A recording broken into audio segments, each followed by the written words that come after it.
ยินดีต้อนรับสู่ Audio Book ช่องนิยายเสียงฟังเพลินก่อนรับฟังอย่าลืมกดไลค์ กดแชร์ กด Subscribe ตำนานเซียนหลินเว่ยในท้องฟ้าผ่านการหมุนวนของการเวลาหมู่เมฆยังคงเคลื่อนไหวตามเส้นทางที่กำหนดไว้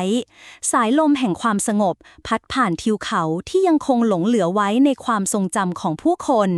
แต่ในใจกลางแคว้นหลงเซียงยังคงเงียบสงบราวกับไม่เคยมีการเปลี่ยนแปลงใดๆกว่าแสนปีภายใต้ท้องฟ้าแห่งนี้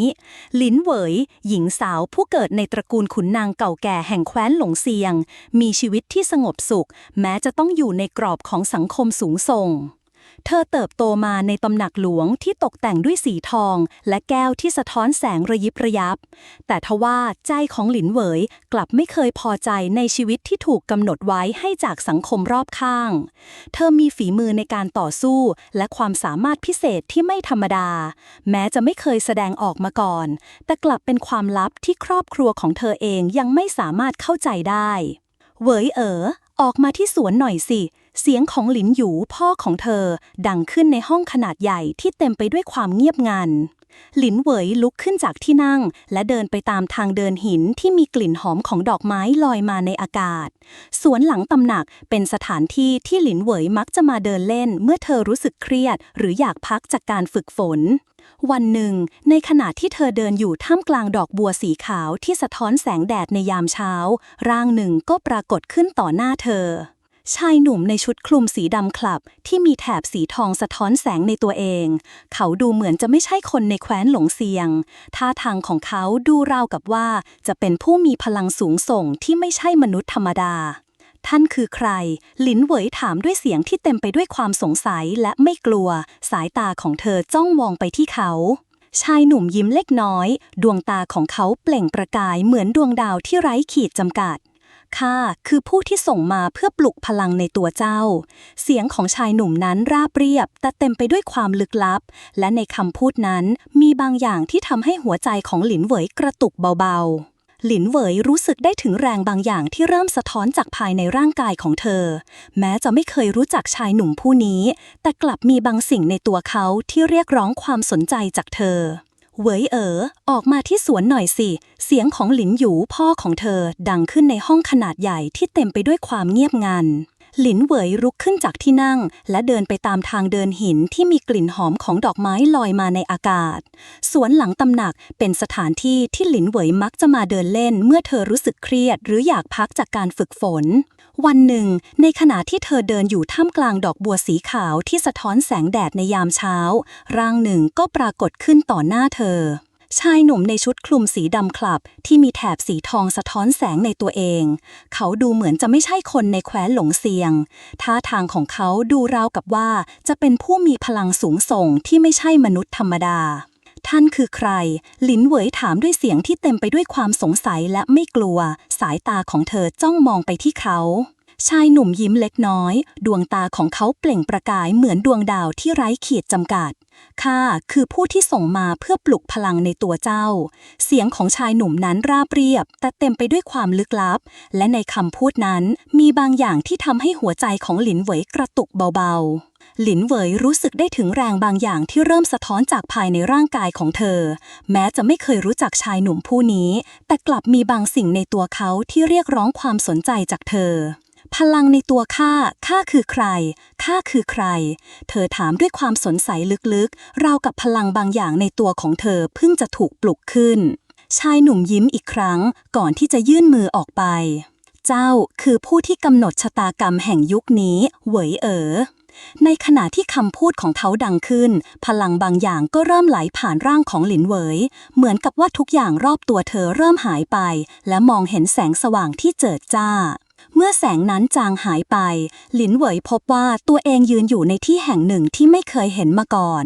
โลกที่เต็มไปด้วยภูเขาอันสูงตระหง่านสายน้ำที่ไหลผ่านและลมที่พัดผ่านทุ่งหญ้ากว้างใหญ่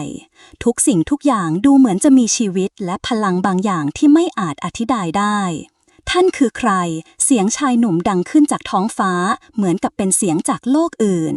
หลินเหวยมองไปที่ท้องฟ้าและรู้สึกถึงบางสิ่งที่เปลี่ยนแปลงไปในตัวเธอ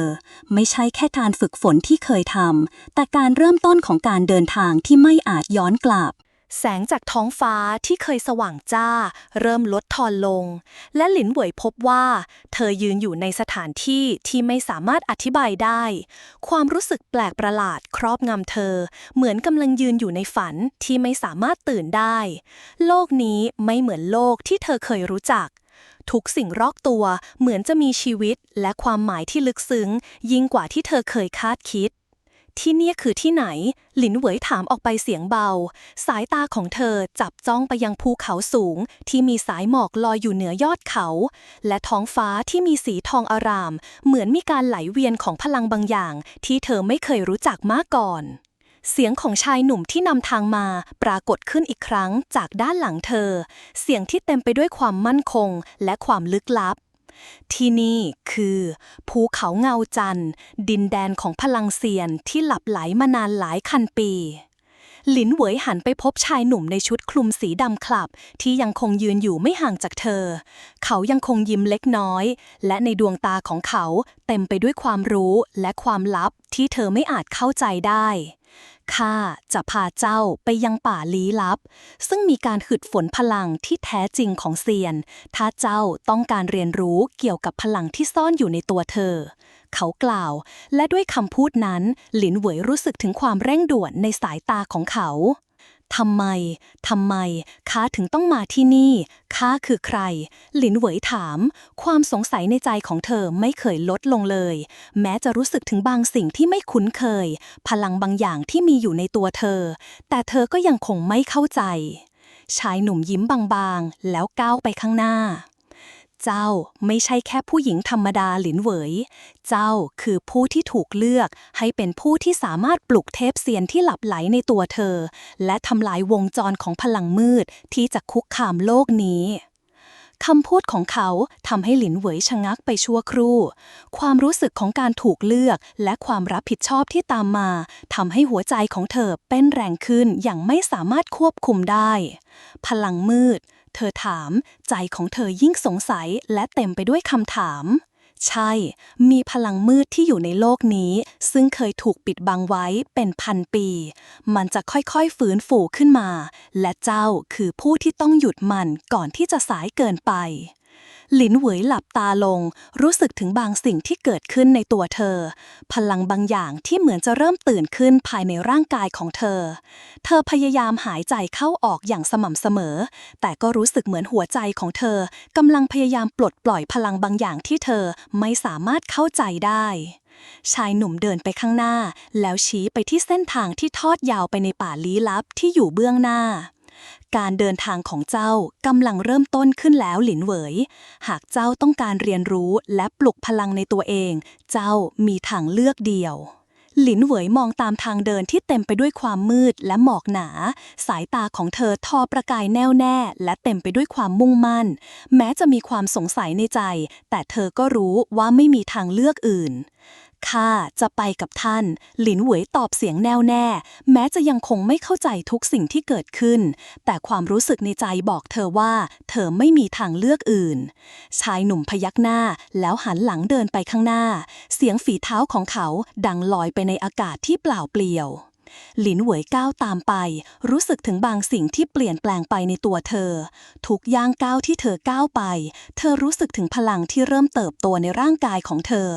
ท่ามกลางป่าลี้ลับที่เต็มไปด้วยความมืดและลึกลับการเดินทางของเธอกำลังเริ่มต้นขึ้นแล้วเสียงฝีเท้าของหลินเวยกังวานไปในป่าลี้ลับเธอก้าวไปตามเส้นทางที่หมอกขาวคลุ้มไปทั่วรอบตัวภูมิประเทศตรงหน้าเต็มไปด้วยต้นไม้สูงใหญ่ที่เหมือนยืนท้าทายอำนาจของการเวลาทุกก้าวที่เธอก้าวไปในป่าลี้ลับนั้นทำให้เธอรู้สึกถึงพลังบางอย่างที่อยู่ลึกๆในตัวเธอเริ่มตื่นขึ้นทุกทิศทางที่เธอหันไปมองล้วนเต็มไปด้วยความลึกลับราวกับทุกสิ่งในที่นี้ไม่ได้เป็นเพียงธรรมชาติธรรมดาแต่มันมีชีวิตมีจิตวิญญาณที่สามารถรับรู้ได้ว่ามีใครบางคนกำลังเดินผ่าน ชายหนุ่มเดินนำหน้าไปโดยไม่หันมามองหลินเวย เขาเดินไปอย่างมั่นคงท่าทางของเขานิ่งสงบราวกับไม่เคยมีสิ่งใดสามารถขัดขวางเขาได้ เจ้ารู้ไหมว่าทำไมข้าถึงพาเจ้าเดินทางมาที่นี่ เสียงของเขาดังขึ้นทำลายความเงียบที่ครอบงำไปทั้งป่าหลินเว่ยเงียบไปเล็กน้อยก่อนจะตอบออกด้วยเสียงที่มั่นคงข้ารู้แค่ว่าข้าต้องตามท่านมาที่นี่และบางทีข้าคงต้องเรียนรู้บางสิ่งเกี่ยวกับตัวเองชายหนุ่มหันไปมองเธอเพียงแวบเดียวแล้วพยักหน้ารับเจ้าไม่ผิดหรอกหลินเว่ยทุกสิ่งที่เกิดขึ้นในชีวิตเจ้าคือผลของการเลือกของเจ้าตั้งแต่เริ่มแรกแม้เจ้าจะไม่รู้ตัวว่ามันจะนำไปสู่การผจญภัยในครั้งนี้แต่ข้าก็มั่นใจว่าเจ้าจะเติบโตขึ้นจากมันหลินเว่ยหยุดชั่วขณะเธอรับรู้ถึงความสำคัญของคำพูดนั้นทั้งที่มันยังคงคลุมเครืออยู่ในใจแต่ก็ไม่อาจหลีกหนีความจริงที่ว่าพลังที่เธอพกพาอยู่ในตัวนั้นเป็นสิ่งที่สามารถเปลี่ยนแปลงโชคชะตาได้การเดินทางนี้ไม่ใช่แค่การค้นหาความรู้เกี่ยวกับพลังที่ซ่อนอยู่ในตัวเธอแต่ยังหมายถึงการค้นหาตัวตนที่แท้จริงของเธอพวกเขาก้าวลึกเข้าไปในป่าลี้ลับเส้นทางเริ่มยิ่งลึกและมืดมากขึ้นเสียงของฝีเท้าและเสียงลมหายใจที่หายไปในอากาศทำให้บรรยากาศโดยรอบยิ่งเงียบงันจนหลินเว่ยเริ่มรู้สึกเหมือนตัวเองกำลังถูกดูดกลืนเข้าไปในความมืดพลังของเจ้าถูกปิดกั้นมานานชายหนุ่มกล่าวท่าทางของเขาเคร่งขรึมขึ้นแต่มันจะถูกปลดปล่อยเมื่อถึงเวลาที่เหมาะสมทุกสิ่งจะเกิดขึ้นในที่แห่งนี้หากเจ้าพร้อมหลินเว่ยมองไปที่ชายหนุ่มดวงตาของเธอเต็มไปด้วยความสงสัยแต่ก็เต็มไปด้วยความมุ่งมั่นข้าพร้อมชายหนุ่มหยุดเดินและหันมามองหลินเว่ยดีแล้วแต่จงจำไว้อย่างหนึ่งพลังที่เจ้าจะได้รับไม่ได้มาง่ายๆมันต้องการสิ่งที่สำคัญมากกว่าการฝึกฝนเขาหยุดไปครู่หนึ่งก่อนจะยิ้มอย่างอ่อนโยนมันต้องการเสียสละหลินเว่ยไม่พูดอะไรแต่ในใจของเธอกลับมีคำถามมากมายเธอเริ่มรู้สึกถึงความกดดันที่มากขึ้นในขณะที่เธอกำลังเดินเข้าไปในเส้นทางที่ไม่สามารถย้อนกลับได้ในขณะที่พวกเขาก้าวลึกเข้าไปในป่าทันใดนั้นพวกเขาก็พบกับแสงที่ส่องออกมาจากมุมหนึ่งของป่าเสียงน้ำไหลดังขึ้นเบาๆอย่างลึกลับเป็นเสียงของน้ำตกที่ไม่เคยมีใครได้ยินมาก่อนที่นี่คือที่ที่เจ้าจะได้เรียนรู้พลังของตัวเองชายหนุ่มกล่าวก่อนจะหยุดยืนตรงขอบน้ำตกหลินเว่ยเดินไปข้างหน้ามองไปที่น้ำตกที่ระยิบระยับด้วยแสงทองข้าจะเริ่มการฝึกฝนที่นี่ใช่ไหมเธอถามความมั่นใจในตัวเองเริ่มกลับคืนชายหนุ่มพยักหน้าใช่ที่นี่คือจุดเริ่มต้นของการเปลี่ยนแปลงพลังของเจ้าเชื่อมโยงกับโลกนี้อย่างลึกซึ้งมันจะเปิดเผยตัวเองเมื่อเจ้าพร้อมที่จะรับมันหลินเว่ยหันไปมองเขาและรู้สึกถึงความมุ่งมั่นได้มากขึ้นในตัวเธอไม่สามารถหนีจากชะตากรรมนี้ได้และตอนนี้เธอกำลังอยู่ในจุดที่ต้องเรียนรู้ที่จะควบคุมพลังของตัวเองทันใดนั้นเสียงที่ดูเหมือนคำทำนายก็ดังขึ้นในใจของหลินเว่ยการเดินทางของเจ้าจะไม่เป็นเพียงการค้นหาพลังแต่มันคือการค้นหาตัวตนที่แท้จริงหลินเว่ยสูดลมหายใจลึกและก้าวไปข้างหน้าน้ำตกที่อยู่เบื้องหน้าไหลลงมาจากหน้าผาสูงลิ่วน้ำที่สะท้อนแสงสีทองจากท้องฟ้าเป็นประกายระยิบระยับราวกับว่ามันมีชีวิตและมีพลังบางอย่างซ่อนอยู่หลินเหวยยืนอยู่ตรงขอบน้ำตกมองไปที่ภาพที่งดงามนั้นข้างๆเธอชายหนุ่มในชุดคลุมสีดำยืนเงียบอยู่เสียงของน้ำไหลเบาบางแต่มันกลับทำให้ใจของหลินเหวยรู้สึกเหมือนมีแรงบางอย่างดึงดูดเธอเข้าหามันที่นี่คือที่ที่พลังของเจ้าเริ่มต้นชายหนุ่มกล่าวเสียงนิ่งแต่มีความหมายที่ลึกซึ้งหลินเหวยก้าวไปข้างหน้าเล็กน้อยมองน้ำตกที่ไหลลงมาอย่างไม่หยุดยั้งร่างกายของเธอรู้สึกถึงการเคลื่อนไหวบางอย่างภายในพลังที่เหมือนจะตื่นขึ้นจากความลับในตัวเธอพลังของข้ามันอยู่ที่นี่จริงๆหรือหลินเหวยถามด้วยเสียงที่แฝงด้วยความสงสัยความไม่แน่ใจชายหนุ่มยิ้มเล็กน้อยแล้วก้าวไปข้างหน้าไปยังน้ำตกก่อนจนหันไปมองหลินเหวย พลังของเจ้าถูกปิดบังมานานหลายปีหลินเหวย แต่มันก็ยังคงอยู่ในตัวเจ้าเสมอ เจ้าจะต้องฝึกฝนให้มันตื่นขึ้น หลินเหวยยืนนิ่ง พยายามเก็บความรู้สึกตื่นเต้นและความกลัวที่เริ่มเกิดขึ้นในใจ เธอไม่เคยรู้สึกถึงพลังที่ถูกซ่อนอยู่ในตัวเองมาก่อน ความรู้สึกแบบนี้เหมือนกับการปลุกบางสิ่งที่อาจทำให้โลกทั้งใบเปลี่ยนแปลง ข้าต้องทำอย่างไร เธอถามเสียงเบา ชายหนุ่มชี้ไปที่น้ำตก จงเข้าหาน้ำตกนี้และให้พลังของเจ้าเป็นส่วนหนึ่งของมัน หลินเหวยหันไปมองน้ำตกอีกครั้ง ก่อนจะก้าวข้ามผ่านขอบเขตของน้ำและลงไปยืนอยู่ในแม่น้ำที่ไหลไปอย่างแรง พลังบางอย่างสัมผัสได้จากน้ำที่เย็นเฉียบในทันที น้ำเริ่มราดรดลงบนผิวกายของเธอ และทันใดนั้น หลินเหวยรู้สึกถึงการเคลื่อนไหวที่เกิดขึ้นภายในตัวเธอ มันเหมือนกับพลังที่ค่อยๆปลดปล่อยออกมา เธอสัมผัสได้ถึงการเชื่อมต่อระหว่างร่างกายและธรรมชาติรอบตัว ในขณะนั้นเอง การมองเห็นของหลินเหวยก็เริ่มเปลี่ยนไป ร่างของเธอเริ่มเบลอ และพลังบางอย่างไหลผ่านเส้นเลือดในร่างกาย เหมือนสายน้ำที่ไม่สามารถควบคุมได้ ปล่อยให้พลังแห่งเซียนไหลผ่านตัวเจ้า ชายหนุ่มพูดเบาๆจากข้างหลัง หลินเหวยหลับตาลง ลมหายใจของเธอลึกและสม่ำเสมอ ทุกๆลมหายใจที่เธอสูดเข้ามา เหมือนจะเชื่อมต่อเธอกับพลังของธรรมชาติที่ลึกซึ้งและลึกลับ ทุกส่วนของร่างกายเธอเริ่มเต็มไปด้วยพลังที่ไม่เคยรู้จัก ขณะนั้นเองเสียงที่เหมือนเป็นคำทำนายดังก้องในใจของหลินเหวย เจ้าคือผู้ที่สามารถเชื่อมโยงพลังแห่งเซียนกับโลกนี้ได้ เจ้าจะต้องตัดสินใจว่าใช้พลังนี้เพื่ออะไร หลินเหวยเปิดตาขึ้นอีกครั้ง และพบว่าแสงสีทองจากน้ำตกกำลังหลอมรวมเข้ากับร่างกายของเธอ บริเวณที่แสงกระทบตัวเธอร้อนแรง แต่ก็เต็มไปด้วยพลังที่ไม่เคยมีมาก่อน ความรู้สึกของการเป็นส่วนหนึ่งของโลกนี้ทำให้หลินเหวยรู้สึกว่าตัวเองกำลังเปลี่ยนแปลงไป ในทางที่เธอไม่สามารถย้อนกลับได้ข้าเริ่มรู้สึกถึงพลังในตัวเอง หลินเหวยพูดเสียงสั่นเครือ แต่เต็มไปด้วยความมุ่งมั่น ชายหนุ่มยิ้มและพยักหน้า ดีแล้ว ตอนนี้เจ้ากำลังเข้าสู่การเรียนรู้ขั้นแรกของพลังเซียน การปลุกพลังในตัวเจ้าจะต้องใช้เวลาและความพยายาม แต่เจ้าก็เริ่มเข้าใจแล้วว่า พลังนี้ไม่ได้เป็นเพียงพลังทางกายภาพ แต่มันคือความรู้สึก ความเชื่อ และการตัดสินใจหลินเหวยยืนอยู่ในน้ำจิตใจของเธอกำลังค่อยๆกลับมาเต็มที่ความสงบและพลังที่ซ่อนอยู่ในตัวเธอกำลังตื่นขึ้นทีละน้อยเธอไม่สามารถย้อนกลับได้แล้วตอนนี้เธอไม่เพียงแต่ต้องเผชิญกับการฝึกฝนแต่ต้องรับมือกับภารกิจที่จะมาถึงในอนาคต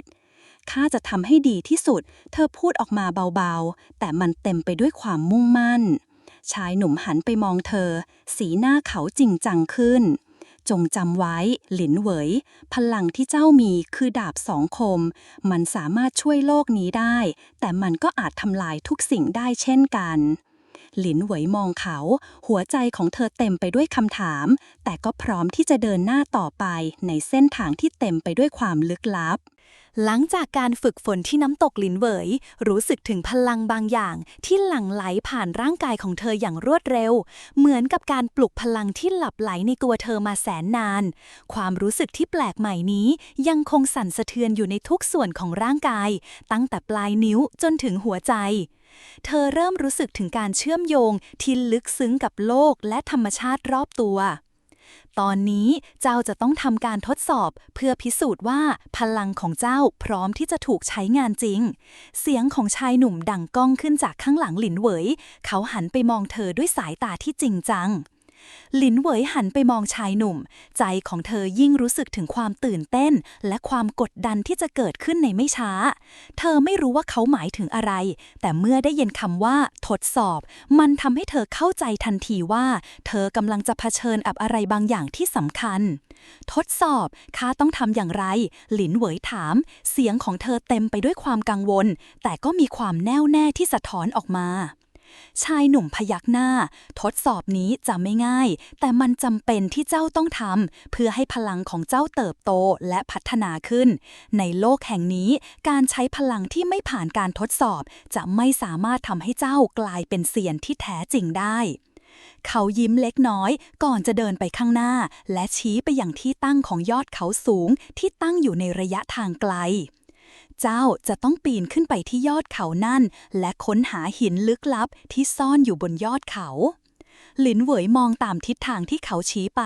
พบกับยอดเขาที่สูงและมีลักษณะเหมือนภูเขาที่โดดเด่นท่ามกลางป่ามันดูสูงและท้าทายเกินกว่าจะเป็นเรื่องง่ายสำหรับการปีนขึ้นไปแล้วข้าต้องทำอย่างไรกับหินลึกลับนั้นหลินเหวยถามด้วยความสงสัยหินนั้นมีพลังลับที่สามารถช่วยเจ้าในการฝึกฝนพลังแต่ถ้าเจ้าไม่สามารถขึ้นไปถึงยอดเขาและนำหินนั้นกลับมาได้เจ้าจะไม่สามารถปลุกพลังที่แท้จริงของตัวเองได้หลินเหวยมองเขาดวงตาของเธอเต็มไปด้วยความมั่นใจแม้จะรู้ว่านี่ไม่ใช่ภารกิจที่ง่ายแต่เธอก็ไม่ลังเลที่จะรับมันข้าจะทำเธอกล่าวเสียงหนักแน่นใจของเธอเต็มไปด้วยความตั้งใจชายหนุ่มพยักหน้าพอใจในคำตอบของเธอก่อนจะหันหลังและเดินออกไปจำไว้ว่าการเดินทางนี้จะทดสอบความมุ่งมั่นความอดทนและความกล้าหาญของเจ้ามันจะไม่ใช่แค่การฝึกฝนทางกายภาพเท่านั้นแต่มันยังการทดสอบใจและจิตวิญญาณหลินเหวยยืนอยู่ตรงนั้นพลังที่ซ่อนอยู่ในตัวเธอเริ่มประทุขึ้นอีกครั้งเธอรู้สึกถึงการทดสอบที่กำลังจะเกิดขึ้นมันเป็นสิ่งที่เธอไม่สามารถหลีกหนีได้แต่กลับเป็นสิ่งที่เธอต้องเผชิญเพื่อที่จะได้เติบโตเธอหันไปมองยอดเขาอีกครั้งลมหายใจของเธอลึกขึ้นร่างกายและจิตใจพร้อมที่จะเผชิญกับความท้าทายที่กำลังจะเกิดขึ้นการเริ่มต้นของการทดสอบ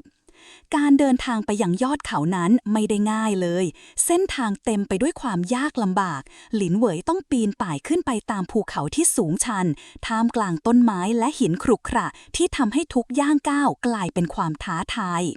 แต่ท่ามกลางความเหนื่อยล้าความมุ่งมั่นในใจของเธอแข็งแกร่งขึ้นทุกขณะความรู้สึกของพลังที่หลับไหลภายในตัวเธอกำลังปลุกขึ้นมาอีกครั้งทุกก้าวที่เธอก้าวไปข้างหน้าเหมือนจะเติมเต็มความเชื่อมั่นของเธอ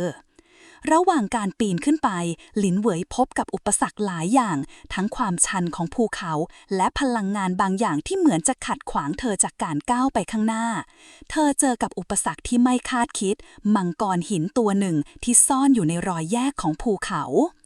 มังกรหินพ่นไฟออกมาจากปากแต่หลินเหวยก็ไม่หวั่นเธอหันมองไปที่มันและในขณะเดียวกันพลังในตัวเธอเริ่มตื่นขึ้นอย่างเต็มที่เธอสูดหายใจเข้าลึกและตั้งท่าพร้อมหากข้าไม่ผ่านอุปสรรคนี้ข้าจะไม่สามารถไปต่อได้เธอคิดในใจหลินเหวยยกมือขึ้นเรียกพลังจากภายในร่างกายของเธอปลดปล่อยพลังที่เธอเพิ่งตื่นขึ้นจากการฝึกฝนการควบคุมพลังในตอนนี้ยังไม่สมดุลแบบแต่ความกล้าหาญของเธอทำให้พลังนั้นแข็งแกร่งพอที่จะส่งแรงพุ่งไปข้างหน้าการเผชิญหน้ากับมังกรหินหลินเหวยพุ่งไปข้างหน้าใช้พลังที่มีในการสร้างเกราะพลังป้องกันตัวเองและหลบการโจมตีของมังกรหินเธอหลบหลีกการพ่นไฟได้อย่างรวดเร็วและใช้โอกาสนี้โจมตีมังกรหินด้วยพลังที่ไม่คาดคิดมังกรหินคำรามอย่างดังแต่ไม่สามารถรับมือกับพลังของหลินเหวยได้มันกระเด็นไปด้านหลังและหลินเหวยสามารถผ่านมันไปได้ในที่สุดหลังจากที่หลินเหวยสามารถผ่านมังกรหินไปได้อย่างไม่คาดคิดร่างกายของเธอก็เริ่มรู้สึกถึงความเหนื่อยล้าการกระทำเมื่อครู่นี้ทำให้พลังในตัวเธอได้รับการทดสอบอย่างหนักมันไม่ใช่แค่การฝึกฝนด้านกายภาพแต่มันเป็นการทดสอบภายในที่แท้จริงหลินเหวยหยุดพักใต้ร่มไม้ใหญ่เหงื่อไหลท่วมตัวแต่ความมุ่งมั่นของเธอยังคงไม่ลดลงหัวใจของเธอเต้นแรงเธอรู้ว่าการเดินทางนี้ยังไม่สิ้นสุดเธอได้สัมผัสถึงพลังที่หลับไหลในตัวเธอและรู้ว่าเธอเพิ่งเริ่มต้นเท่านั้นในขณะที่เธอนั่งพักเสียงก้าวเดินก็เริ่มดังขึ้นจากทิศทางที่ชายหนุ่มเดินไปเขากลับมาแล้วพร้อมรอยยิ้มที่ไม่สามารถอ่านได้ เจ้าผ่านมันไปได้ดีมากหลินเหวยชายหนุ่มพูดแม้ว่าเสียงของเขาจะเงียบสงบแต่แววตาของเขากลับแฝงไปด้วยความพึงพอใจหลินเหวยยืดตัวขึ้นและเดินไปหาเขามันได้ไม่ง่ายอย่างที่ท่านบอกเธอกล่าวแม้จะเหนื่อยล้าแต่ความตั้งใจในใจของเธอกลับมั่นคงขึ้นมันไม่ง่ายเลยชายหนุ่มตอบการทดสอบนี้ไม่ใช่แค่การต่อสู้กับมังกรหินแต่เป็นการทดสอบจิตวิญญาณของเจ้าหลินเหวยหยุดฟังและหันไปมองเขาด้วยสายตาสงสัย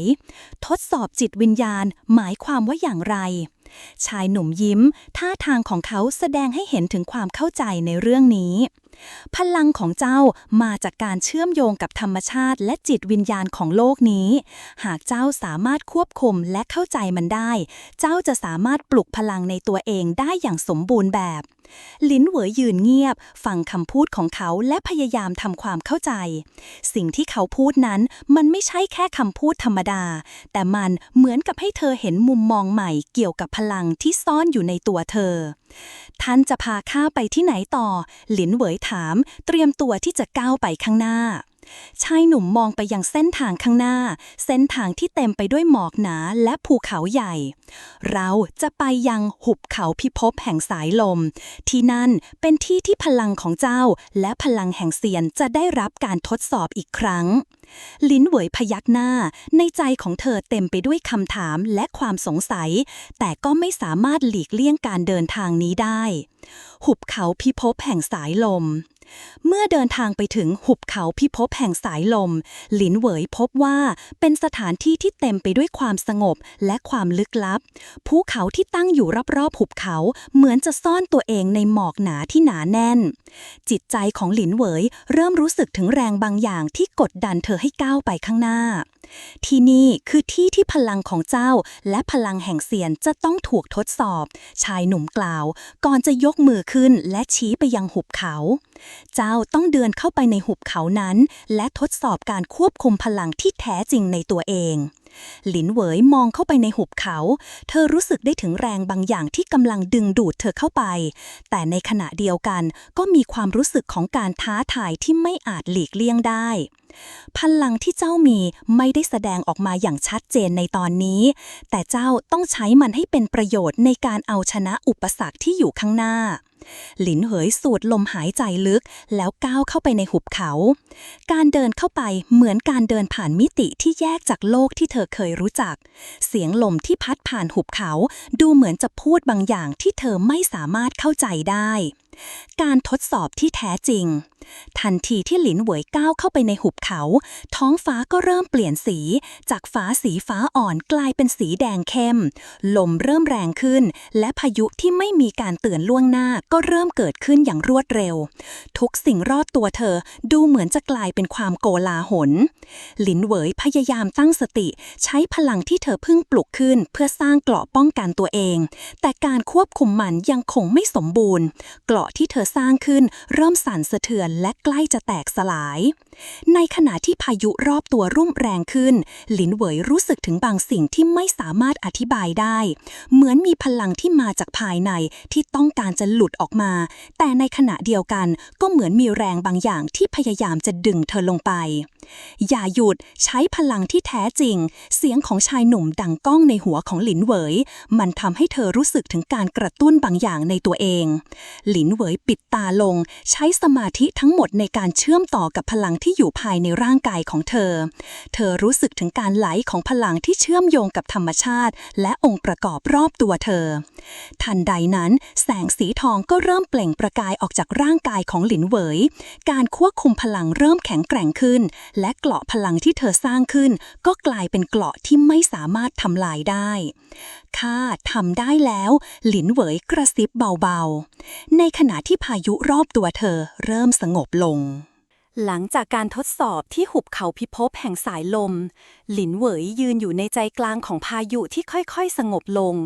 พลังภายในร่างกายของเธอไหลเวียนรอบๆตัวอย่างไม่หยุดยั้งเธอสามารถสัมผัสได้ถึงการเปลี่ยนแปลงที่เกิดขึ้นในตัวเองมันเหมือนกับการค้นพบสิ่งที่หลับไหลภายในมานานหลายปีแต่ครั้งนี้เธอไม่เพียงแค่ปลุกมันขึ้นมาแต่เธอกำลังควบคุมมัน หลินเหวยสูดหายใจเข้าลึกและรู้สึกถึงการเชื่อมโยงระหว่างตัวเองกับพลังธรรมชาติที่หล่อเลี้ยงโลกนี้ความเข้าใจที่เพิ่มขึ้นทำให้เธอรู้ว่าสิ่งที่เธอค้นหามานั้นไม่ใช่แค่พลังที่จะใช้ในการต่อสู้แต่มันคือการเรียนรู้ที่จะอยู่ร่วมกับพลังแห่งธรรมชาติและความสมดุลในโลกนี้เจ้าทำได้ดีมากเสียงของชายหนุ่มดังขึ้นจากด้านหลังเขายืนอยู่ไม่ห่างและมองหลินเหวยด้วยสายตาที่เต็มไปด้วยความพอใจหลินเหวยหันไปมองเขารู้สึกถึงความภาคภูมิใจในตัวเองที่เพิ่งเกิดขึ้นแต่ก็ยังคงมีคำถามมากมายในใจท่านทำไมถึงเลือกข้าแค่หญิงสาวที่ไม่มีอะไรมากก่อนชายหนุ่มยิ้มอย่างอบอุ่นเจ้าอาจคิดเช่นนั้นแต่เจ้ากลับมีสิ่งที่พิเศษในตัวเองหลินเหวยพลังของเจ้ามันมาจากภายในจิตใจและจิตวิญญาณของเจ้ามากกว่าที่จะมาจากการฝึกฝนกายภาพเพียงอย่างเดียวหลินเหวยยืนนิ่งหัวใจของเธอกระตุกเมื่อได้ยินคำพูดเหล่านั้นการพูดถึงจิตวิญญาณทำให้เธอนึกถึงสิ่งที่เธอไม่เคยเข้าใจมาก่อนพลังที่ไม่ใช่แค่พลังทางกายภาพแต่มันเกี่ยวข้องกับวิธีคิดและการมองโลกมันไม่ใช่แค่พลังที่มาจากการฝึกฝนหรือการควบคุมพลังธรรมชาติแต่มันยังเกี่ยวข้องกับการเชื่อมโยงกับจิตวิญญาณของโลกด้วยชายหนุ่มกล่าวเสียงของเขาแฝงไปด้วยความลึกลับและความรู้หลินเหวยรู้สึกถึงบางสิ่งที่ยังคงขาดหายไปการเชื่อมโยงนี้ยังไม่สมบูรณ์เธอยังคงต้องเรียนรู้อีกมากแล้วข้าจะทำอย่างไรให้การเชื่อมโยงนี้สมบูรณ์หลินเหวยถามอยากรู้ความหมายที่ลึกซึ้งยิ่งขึ้นเกี่ยวกับพลังที่เธอเพิ่งสัมผัสได้ชายหนุ่มยิ้มแล้วเดินไปข้างหน้าเจ้าเคยได้ยินเรื่องวิญญาณแห่งดวงดาวไหมหลินเหวยขมวดคิ้ววิญญาณแห่งดวงดาวเธอไม่เคยได้ยินคำนี้มาก่อนชายหนุ่มหันมายิ้มเล็กน้อยวิญญาณแห่งดวงดาวคือพลังที่เชื่อมโยงกับจักรวาลพลังที่เกี่ยวข้องกับทุกสิ่งในโลกนี้ทั้งโลกมนุษย์และเทพเซียนเขาหยุดพูดชั่วขณะหันไปมองท้องฟ้าพลังนี้มาจากดวงดาวที่ส่องแสงอยู่บนฟ้าและเชื่อมโยงกับทุกสิ่งที่มีชีวิตและมันมีความสำคัญอย่างมากต่อการเข้าใจพลังของเซียนหลินเหวยรู้สึกถึงความสงสัยที่มากขึ้นข้าจะไปหาวิญญาณแห่งดวงดาวได้อย่างไรชายหนุ่มหันไปมองเธอดวงตาของเขาส่องประกายเจ้าต้องไปยังทะเลสายแสงดาวที่ซึ่งดวงดาวและพลังแห่งดวงดาวจะเชื่อมโยงกับจิตใจของเจ้าผ่านการทดสอบครั้งใหม่ทันทีที่พูดจบชายหนุ่มก็หันหลังและเริ่มเดินไปข้างหน้าหลินเหวยไม่ลังเลเธอก้าวตามเขาไปในทิศทางที่เขานำทางทะเลทรายแสงดาวการเดินทางไปยังทะเลทรายแสงดาวใช้เวลาไม่นานแต่หลินเหวยรู้สึกถึงอากาศที่แห้งแล้งและทุรกันดารรอบตัวที่แตกต่างจากที่เธอเคยเจอมาท้องฟ้าที่ยามค่ำคืนมีแสงดาวมากมายกระจายอยู่เต็มท้องฟ้าราวกับว่าโลกนี้เป็นส่วนหนึ่งของจักรวาลที่ใหญ่และลึกลับหลังจากที่หลินเหวยเดินนำไปข้างหน้านำหลินเหวยไปยังจุดที่สูงที่สุดในทะเลทรายที่มีสิ่งที่ดูเหมือนแท่นหินขนาดใหญ่ตั้งอยู่กลางทะเลทรายที่นี่คือสถานที่ที่วิญญาณแห่งดวงดาวจะเชื่อมโยงกับจิตใจของเจ้าชายหนุ่มกล่าวเขาหยุดเดินและหันมามองหลินเหวยหลินเหวยยืนนิ่งเธอรู้สึกถึงแรงบางอย่างในอากาศเหมือนพลังจากดวงดาวกำลังซึมซับเข้าสู่ร่างกายของเธอเริ่มตั้งสมาธิร่างกายของเธอถูกห่อหุ้มด้วยแสงสีฟ้าจากท้องฟ้าการเชื่อมโยงนี้เริ่มเกิดขึ้นอย่างช้าๆเมื่อดวงดาวส่องแสงลงมาจากท้องฟ้าการเชื่อมโยงกับวิญญาณแห่งดวงดาวในขณะที่หลินเหวยนั่งขัดสมาธิเธอเริ่มรู้สึกถึงการเชื่อมโยงกับดวงดาวอย่างแท้จริงแสงจากดวงดาวล้อมรอบร่างกายของเธอราวกับว่าพลังทั้งหมดจากจักรวาลกำลังไหลผ่านตัวเธอการเคลื่อนไหวของแสงสีฟ้าทำให้หลินเหวยสัมผัสได้ถึงความลึกซึ้งในพลังที่อยู่รอบตัวเสียงเบาๆดังขึ้นในใจของเธอเสียงที่เหมือนคำทำนายเจ้าคือผู้ที่เชื่อมโยงกับพลังแห่งดวงดาวเจ้าจะเป็นผู้ที่นำพาความสมดุลกลับสู่จักรวาลนี้หลินเหวยสูดหายใจลึกแล้วก้าวขึ้นจากแท่นหินข้าพร้อมแล้วหลินเหวยยืนอยู่ท่ามกลางทะเลทรายแสงดาวแสงสีฟ้าจากดวงดาวยังคงปกคลุมร่างกายของเธอเหมือนกับการคุ้มครองจากโลกใบนี้ร่างกายของเธอรู้สึกถึงพลังบางอย่างที่เปลี่ยนแปลงไปมันเหมือนการเดินทางที่นำพาเธอไปยังจุดที่ไม่เคยรู้จักมาก่อน พลังแห่งดวงดาวได้เชื่อมโยงกับเจ้าจนถึงที่สุดแล้ว เสียงของชายหนุ่มดังขึ้นจากข้างหลังหลินเหวย เขายืนอยู่ที่ขอบแท่นหิน มองเธอด้วยสายตาที่เต็มไปด้วยความพึงพอใจหลินเหวยหันไปมองเขารู้สึกถึงความเปลี่ยนแปลงที่เกิดขึ้นในตัวเอง ตอนนี้ข้าสามารถควบคุมพลังจากดวงดาวได้แล้วจริงๆใช่ไหมชายหนุ่มพยักหน้าสีหน้าของเขาจริงจังขึ้นไม่เพียงแค่ควบคุมแต่เจ้าจะต้องเรียนรู้การใช้พลังนั้นอย่างชาญฉลาดการเชื่อมโยงกับดวงดาวไม่ได้หมายความว่าเจ้าจะสามารถใช้อำนาจทั้งหมดได้ทันทีมันคือการทดสอบภายในตัวเจ้าที่จะช่วยเจ้าเติบโตหลินเหวยรู้สึกถึงความตึงเครียดในคำพูดของเขาการทดสอบภายในเธอถามอยากเข้าใจให้มากขึ้นชายหนุ่มยิ้มบางๆก่อนจะเดินไปข้างหน้าใช่มันคือการทดสอบจิตใจและจิตวิญญาณของเจ้าหากเจ้าไม่สามารถเอาชนะตัวตนที่ซ่อนอยู่ในใจของตัวเองได้เจ้าจะไม่สามารถควบคุมพลังแห่งเสียนได้อย่างแท้จริงหลินเหวยพยักหน้าความคิดของเธอกำลังหมุนวนการเผชิญหน้ากับตัวตนภายในอาจหมายถึงการต่อสู้ที่ยากที่สุดที่เธอเคยเจอท่านหมายถึงเธอเริ่มพูดแต่ก็ต้องหยุดเมื่อชายหนุ่มยกมือขึ้นไปถึงอีกด้านของทะเลทรายนี้ที่นั่นเจอสิ่งที่เจ้าต้องเผชิญหน้าหลินเหวยตัดสินใจเดินไปข้างหน้าด้วยใจที่ยังไม่แน่ใจเกี่ยวกับการทดสอบที่เธอกำลังจะเผชิญหน้าอีกด้านของทะเลทรายการเดินผ่านทะเลทรายแสงดาวไม่ได้ง่ายแสงสีฟ้าจากดวงดาวเริ่มจางหายไปอย่างช้าๆและหลินเหวยก็เริ่มรู้สึกถึงความเหนื่อยล้าที่แฝงอยู่ในทุกย่างก้าวไม่นานเธอก็มาถึงจุดที่เป็นที่สูงขึ้นจากพื้นทะเลทรายเสียงลมที่พัดผ่านเบาๆกลับเริ่มหนาวเย็นร่างกายของหลินเหวยสัมผัสได้ถึงบางสิ่งที่แปลกไปสิ่งที่ดูเหมือนจะทดสอบความกล้าและความอดทนของเธอในทันใดนั้นแสงจากดวงดาวทั้งหมดที่เคยล้อมรอบร่างกายของหลินเหวยก็หายไปหมดสิ้นเธอกลับเข้าสู่ความมืดทำไมหลินเหวยพึมพำรู้สึกถึงความเย็นที่เริ่มซึมซับเข้าไปในกระดูกของเธอเจ้าคือคนเดียวที่สามารถตัดสินใจว่าความมืดนี้จะเข้าครอบงำเจ้าหรือเจ้าเองที่จะทำลายมันเสียงที่เบาและทุ้มดังขึ้นในใจของหลินเหวยหลินเหวยยืนนิ่งรู้สึกถึงบางสิ่งในจิตใจของเธอที่เริ่มก่อตัวขึ้นบางอย่างที่เธอไม่เคยต้องเผชิญมาก่อนทำไม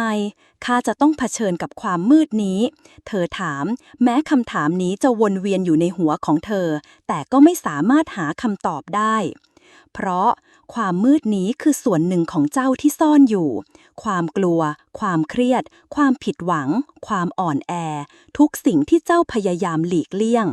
เสียงนั้นพูดมันทำให้หลินเหวยรู้สึกถึงการเปิดเผยบางอย่างที่ลึกซึ้งในจิตใจของตัวเองเจ้าจะต้องเผชิญหน้ากับสิ่งเหล่านั้นไม่ใช่แค่การต่อสู้กับมันแต่ต้องยอมรับมันด้วยหลินเหวยเงียบไป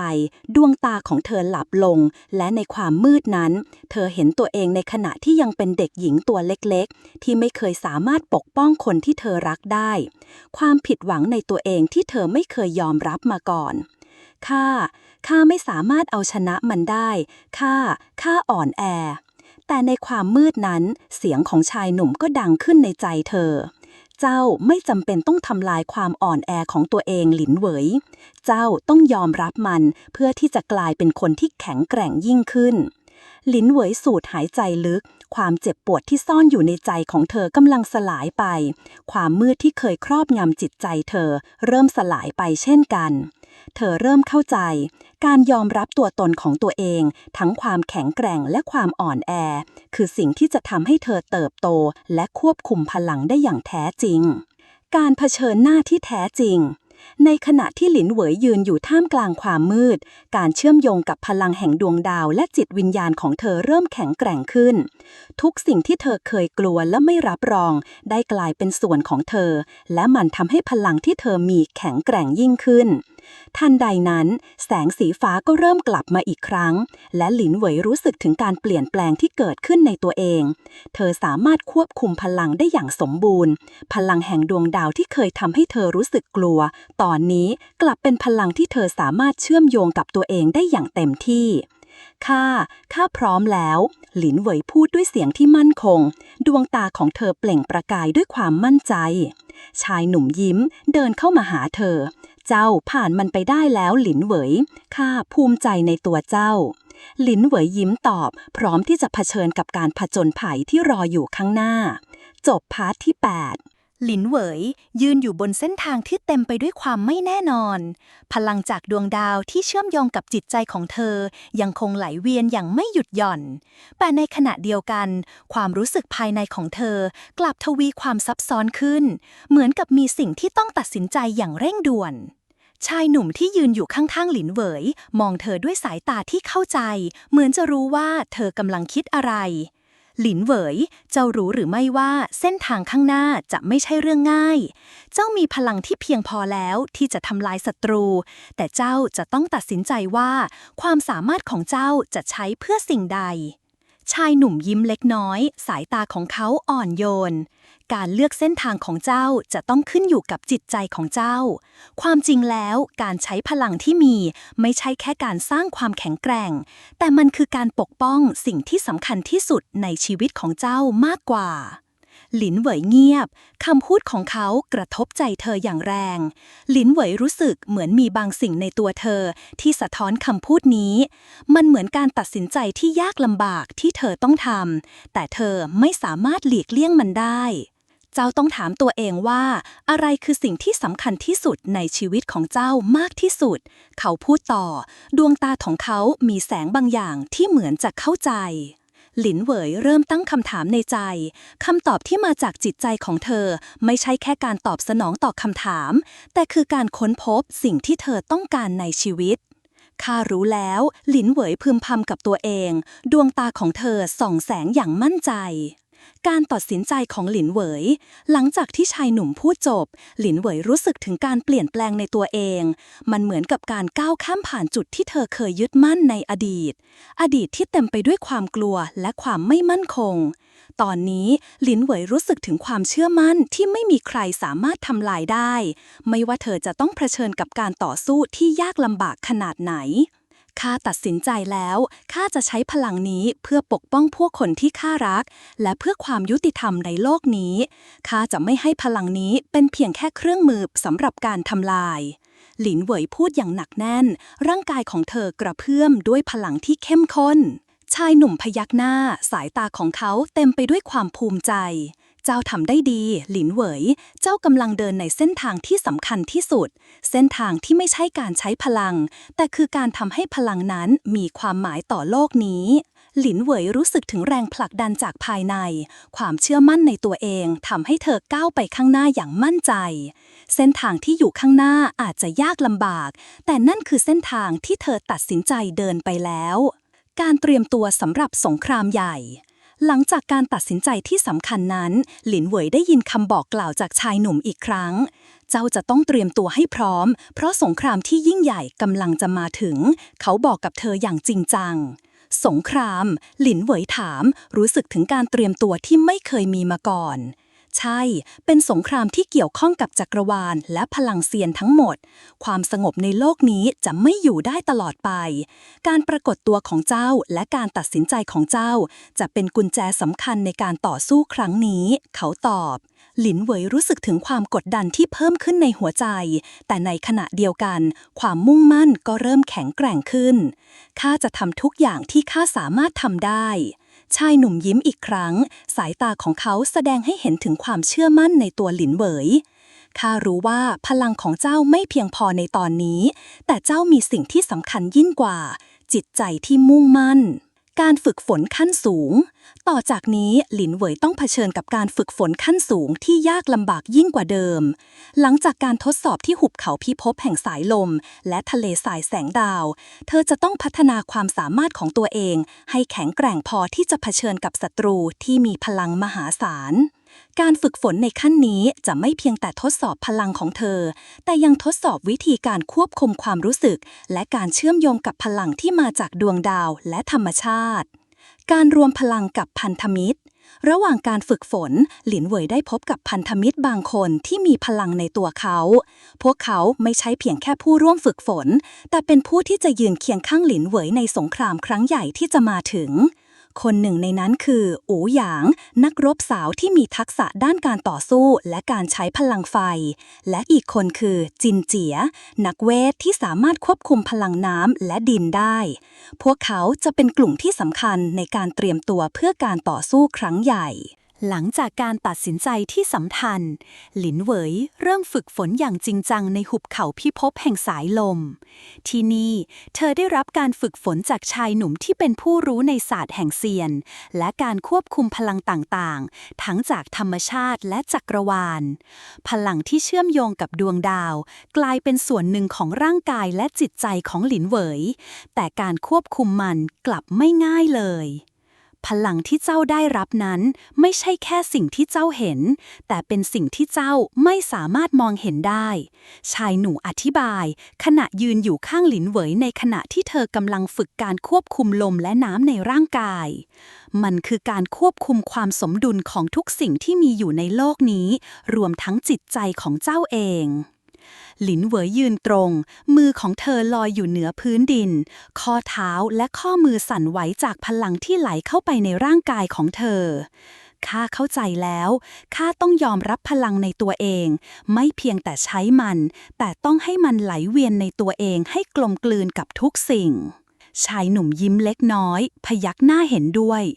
ถูกต้องและการควบคุมพลังเหล่านี้จะทำให้เจ้าสามารถเชื่อมโยงกับจักรวาลและพลังแห่งเซียนได้อย่างแท้จริงการฝึกฝนร่วมกับพันธมิตรในระหว่างที่หลินเหวยฝึกฝนเธอก็ได้พบกับพันธมิตรคนสำคัญที่เธอจะต้องร่วมมือด้วยในการต่อสู้ครั้งใหญ่ที่จะมาถึง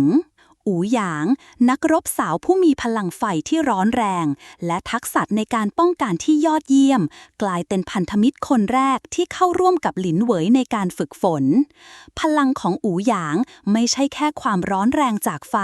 แต่มันยังแฝงไปด้วยความมั่นคงในการควบคุมสถานการณ์ที่ซับซ้อนซึ่งทำให้หลินเหวยสามารถเรียนรู้การรักษาสมดุลระหว่างการต่อสู้และการปกป้องตัวเองได้ไฟคือพลังที่เผาไหม้สิ่งที่ขวางทางแต่เจ้าต้องเรียนรู้ที่จะควบคุมมันไม่ให้มันเผาผลาญทุกสิ่งที่อยู่รอบตัวอูหยางกล่าวขณะแสดงท่าไม้ตายด้วยการสร้างกำแพงไฟที่ปกป้องหลินเหวยจากการโจมตีที่หลายหลินเหวยยิ้มค่อยๆรับรู้ถึงสิ่งที่อูหยางต้องการสื่อข้าเข้าใจแล้วข้าต้องควบคุมไม่ให้พลังของข้าทำลายทุกสิ่งไปขณะเดียวกันจินเจียนักเวทที่ควบคุมพลังน้ำและดินก็ได้เข้าร่วมกลุ่มของหลินเหวยพลังของจินเจียสามารถสร้างความสมดุลและความมั่นคงในสภาพแวดล้อมที่แปรปรวนช่วยให้หลินเหวยเรียนรู้ที่จะใช้พลังของธรรมชาติให้เข้ากับทุกสถานการณ์การเผชิญกับภัยคุกคามที่ใกล้เข้ามาในขณะที่หลินเหวยและพันธมิตรของเธอกำลังฝึกฝนและเตรียมตัวสัญญาณที่บ่งบอกถึงภัยคุกคามที่ใกล้เข้ามาก็ค่อยๆปรากฏขึ้นโลกภายนอกเริ่มมีความไม่สงบความเคลื่อนไหวของศัตรูที่มาจากเผ่าพันธุ์อื่นๆที่แสวงหาพลังแห่งเซียนกำลังเคลื่อนไหวอย่างรวดเร็วในขณะที่หลินเหวยกำลังฝึกฝนเธอได้ยินเสียงของชายหนุ่มที่มีบทบาทสำคัญในเส้นทางการเติบโตของเธอการฝึกฝนของเจ้าจะไม่สิ้นสุดแต่ตอนนี้เจ้าต้องเตรียมตัวพร้อมสำหรับการต่อสู้จริงเพราะศัตรูกำลังมาที่นี่แล้วหลินเหวยรู้สึกถึงความเร่งรีบในคำพูดของเขาข้าเข้าใจแล้วข้าจะพร้อมสำหรับการต่อสู้ครั้งนี้เธอพูดด้วยความมั่นใจพลังที่หลับไหลในตัวเธอกำลังตื่นขึ้นอีกครั้งการเปิดศึกครั้งแรกภายในเวลาหลายวันศัตรูที่มาจากราชอาณาจักรทางเหนือเผ่าพันธุ์ที่มีความสามารถในการควบคุมพลังแห่งการทำลายล้างเริ่มเคลื่อนทัพเข้ามาในแคว้นที่หลินเหวยและพันธมิตรอยู่สงครามครั้งนี้จะไม่เหมือนกับสิ่งที่เจ้าคิดหลินเหวยมันไม่ใช่การต่อสู้เพื่อพลังแต่เป็นการต่อสู้เพื่อรักษาสิ่งที่เจ้ารักและทุกสิ่งที่เจ้าเชื่อมั่นชายหนุ่มกล่าวก่อนที่จะหันไปมองศัตรูที่เริ่มย่างกรายเข้ามาหลินเหวยยืดตัวตรงหายใจเข้าลึก ข้าจะไม่ยอมให้ศัตรูมาทำลายโลกนี้ข้าจะสู้จนถึงที่สุดความมั่นใจในตัวเองที่เธอมีตอนนี้ไม่ได้มาจากแค่พลังที่เธอฝึกฝนแต่มาจากการตัดสินใจที่สำคัญในชีวิตของเธอการปกป้องสิ่งที่เธอรักการรวมพลังแห่งเซียนเมื่อการต่อสู้เริ่มขึ้นหลินเหวยและพันธมิตรของเธอรวมพลังกันใช้พลังที่พวกเขาฝึกฝนมาเพื่อสร้างการต่อต้านศัตรูที่มีพลังทำลายล้างพลังจากดวงดาวไฟน้ำและดินผสานกันกลายเป็นเกราะป้องกันและอาวุธที่แข็งแกร่งการต่อสู้ดำเนินไปอย่างดุเดือดพลังที่หลินเหวยมีเริ่มปรากฏในรูปแบบที่เธอไม่เคยคาดคิดมาก่อนการควบคุมพลังจากธรรมชาติและจักรวาลทำให้การโจมตีของเธอทรงพลังขึ้นหลายเท่าหลินเหวยต่อสู้เคียงข้างพันธมิตรของเธอใช้พลังที่ได้ฝึกฝนมาช่วยยึดครองศัตรูอย่างแข็งแกร่งและในที่สุดพวกเขาก็สามารถเอาชนะศัตรูได้ตอนที่ 2 การเปิดเผยและการต่อสู้ในความมืดหลินเหวยยืนอยู่ในสนามฝึกที่เงียบสงบร่างบางของเธอขึงท่าร่างที่มีความแข็งแกร่งในท่ามกลางลมที่พัดผ่านหัวใจของเธอเต้นรัวราวกับกำลังเตรียมตัวรับการทดสอบที่ยิ่งใหญ่ในชีวิตความรู้สึกที่เกิดขึ้นทำให้เธอเริ่มมีความรู้สึกว่ามีบางสิ่งที่ผิดปกติแม้ในความสงบเงียบของบรรยากาศของแคว้นที่เธอเติบโตมาขณะเดียวกันที่หลินเหวยยืนอยู่ในท่าฝึกฝนอู่หยางเพื่อนร่วมพันธมิตรของเธอได้เดินมาหยุดข้างหลังเธอหลินเหวยเจ้ารู้สึกไหมมันเหมือนมีบางอย่างกำลังเข้ามาใกล้เขาพูดด้วยน้ำเสียงที่เต็มไปด้วยความกังวลหลินเหวยหยุดหายใจลืมตาขึ้นมองไปข้างหน้าป่าสีเขียวขจีที่อยู่ใกล้ๆก็ดูเหมือนจะเต็มไปด้วยความเงียบสงัดทุกสิ่งรอบตัวเหมือนจะกลายเป็นมืดทึบขึ้นเธอเริ่มรู้สึกถึงพลังบางอย่างที่สั่นสะเทือนจากภายในลึกสุดของแคว้นมันใกล้เข้ามาแล้วหลินเหวยพึมพำกับตัวเองขณะมองไปที่ฟ้าสีหม่นที่เต็มไปด้วยหมอกหนาทึบที่ค่อยๆครอบคลุมทันใดนั้นเสียงหนึ่งก็ดังขึ้นในความเงียบเสียงที่แหลมสูงและดูเหมือนจะมาจากที่ไกลออกไปการครอบครองจักรวาลเริ่มต้นขึ้นแล้วคนที่ไม่สมควรจะยืนหยัดในเส้นทางนี้จะต้องถูกทำลายเสียงนั้นดูเหมือนจะลอยไปในอากาศทำให้ทุกสิ่งรอบตัวหลินเหวยเริ่มสั่นสะเทือนการเคลื่อนไหวที่ช้าแต่มั่นคงจากเงามืดในป่าสีเขียวก็เริ่มเห็นชัดเจนขึ้นสิ่งที่เคลื่อนไหวเหล่านั้นไม่ใช่แค่ศัตรูธรรมดาแต่เป็นพลังมืดที่เก็บกักไว้มานานศัตรูเหล่านี้พวกมันมีพลังเวทที่มากเกินไปหลินเหวยพูดเสียงเบาแต่แน่วแน่ขณะที่เธอยืนนิ่งและพร้อมจะรับมือกับสิ่งที่กำลังจะเกิดขึ้นอู่หยางมองไปยังเงามืดที่กำลังคืบคลานเข้ามาพวกมันคือกลุ่มที่หลุดออกจากการจำกัดแห่งเซียนพวกมันเคยเป็นสิ่งมีชีวิตที่เคยใช้พลังจักรวาลแต่ถูกสาปให้หลุดจากการควบคุมทันใดนั้นเงาเหล่านั้นก็เริ่มชัดเจนขึ้นเป็นมนุษย์ที่มีร่างกายเต็มไปด้วยแสงและเงามืดโดยที่ทุกๆการเคลื่อนไหวของพวกมันนั้นสามารถทำให้พื้นที่ทั้งหมดสั่นสะเทือนพวกมันยืนอยู่หน้าหลินเหวยและพันธมิตรของเธอโดยที่ดวงตาของพวกมันเปล่งแสงคล้ายกับดาวที่ร่วงหล่นจากฟ้าหลินเหวยรู้สึกถึงแรงดึงดูดที่ไม่ธรรมดาจากพวกมันเธอรู้ว่าไม่มีการหลีกเลี่ยงหรือถอยหลังได้อีกแล้วเราจะต้องยืนหยัดและไม่ยอมให้พวกมันได้พลังแห่งจักรวาลไปหลินเหวยพูดมือจับดาบในฝ่ามืออย่างมั่นคงพลังจากจักรวาลที่หลินเหวยเคยฝึกฝนมาเริ่มตื่นขึ้นในตัวเธออีกครั้งและในขณะเดียวกันพันธมิตรของเธอก็เตรียมตัวที่เข้าสู่การต่อสู้ครั้งยิ่งใหญ่อู่หยางยกมือขึ้นสูงพลังกองไฟอันร้อนแรงเริ่มลุกโชนขึ้นจากมือของเขา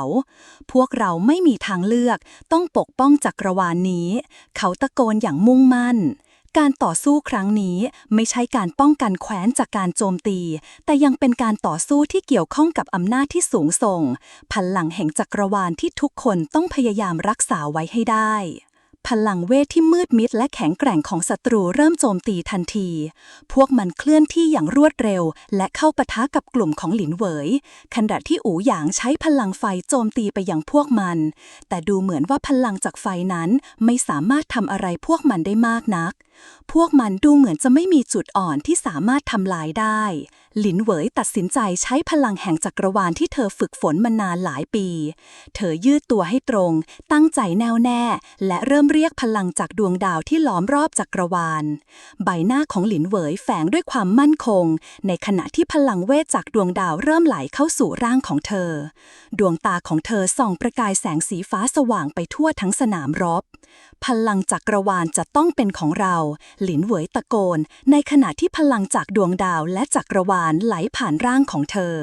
พลังนี้ไม่ได้มีแค่ความสวยงามแต่เป็นพลังที่ทำให้ศัตรูล้มลงไปได้ทุกรายแม้จะเป็นศัตรูที่แข็งแกร่งเหล่านั้นพวกมันถูกพลังจากจักรวาลที่เธอใช้สถานไปทั่วทั้งหมดดูเหมือนจะมีกำลังลดลง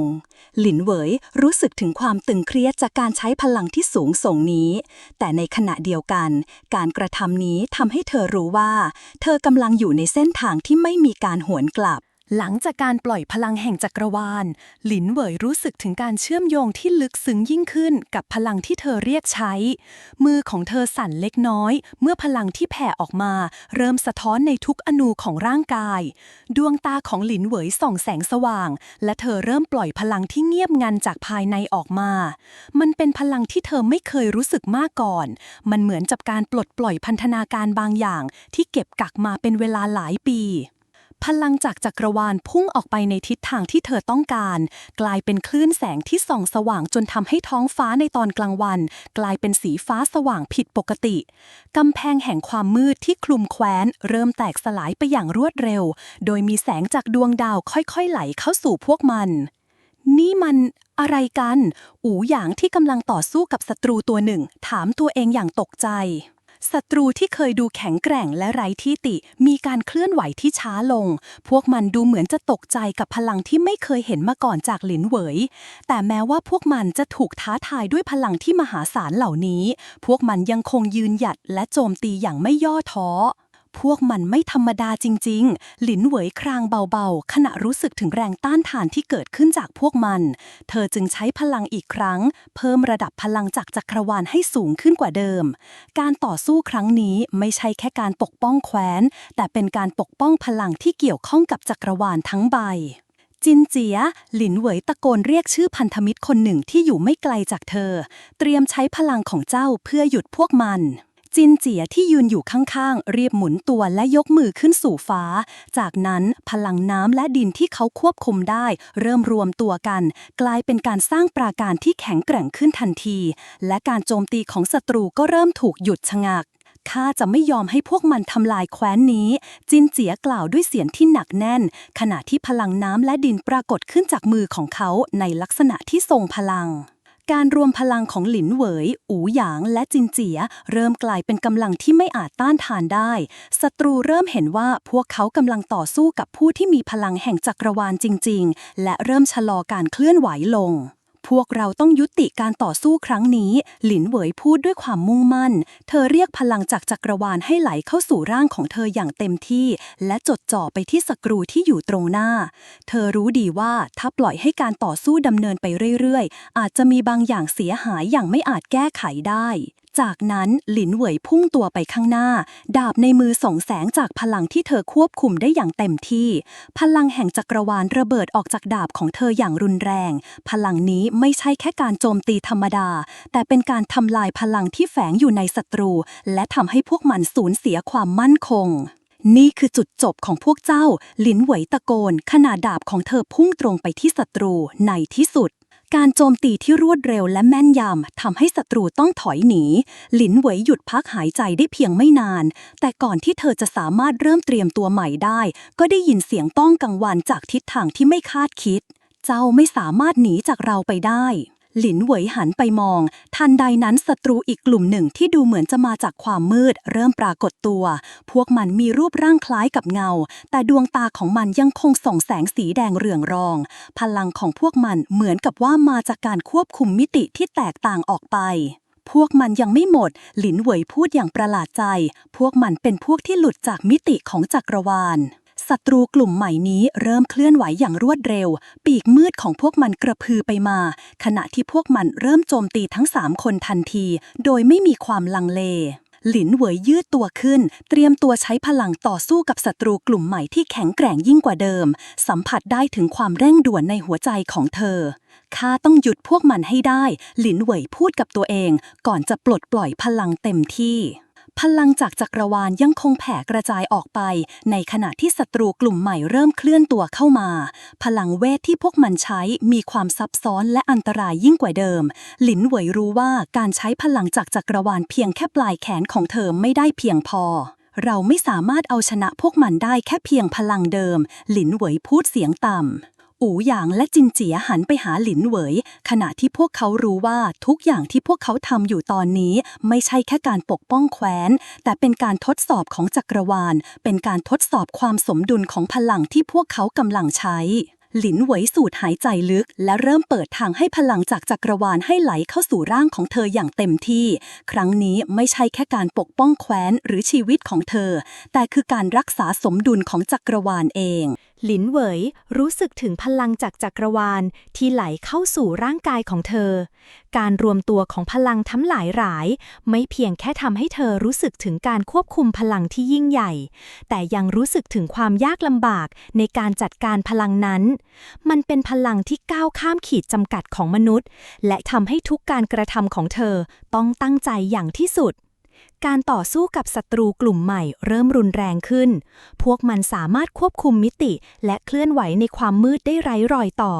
ทำให้ยากที่จะจับจังหวะการโจมตีของพวกมันหลินเหวยตระหนักว่าไม่สามารถใช้พลังเดิมๆที่เธอเคยใช้ได้อีกต่อไป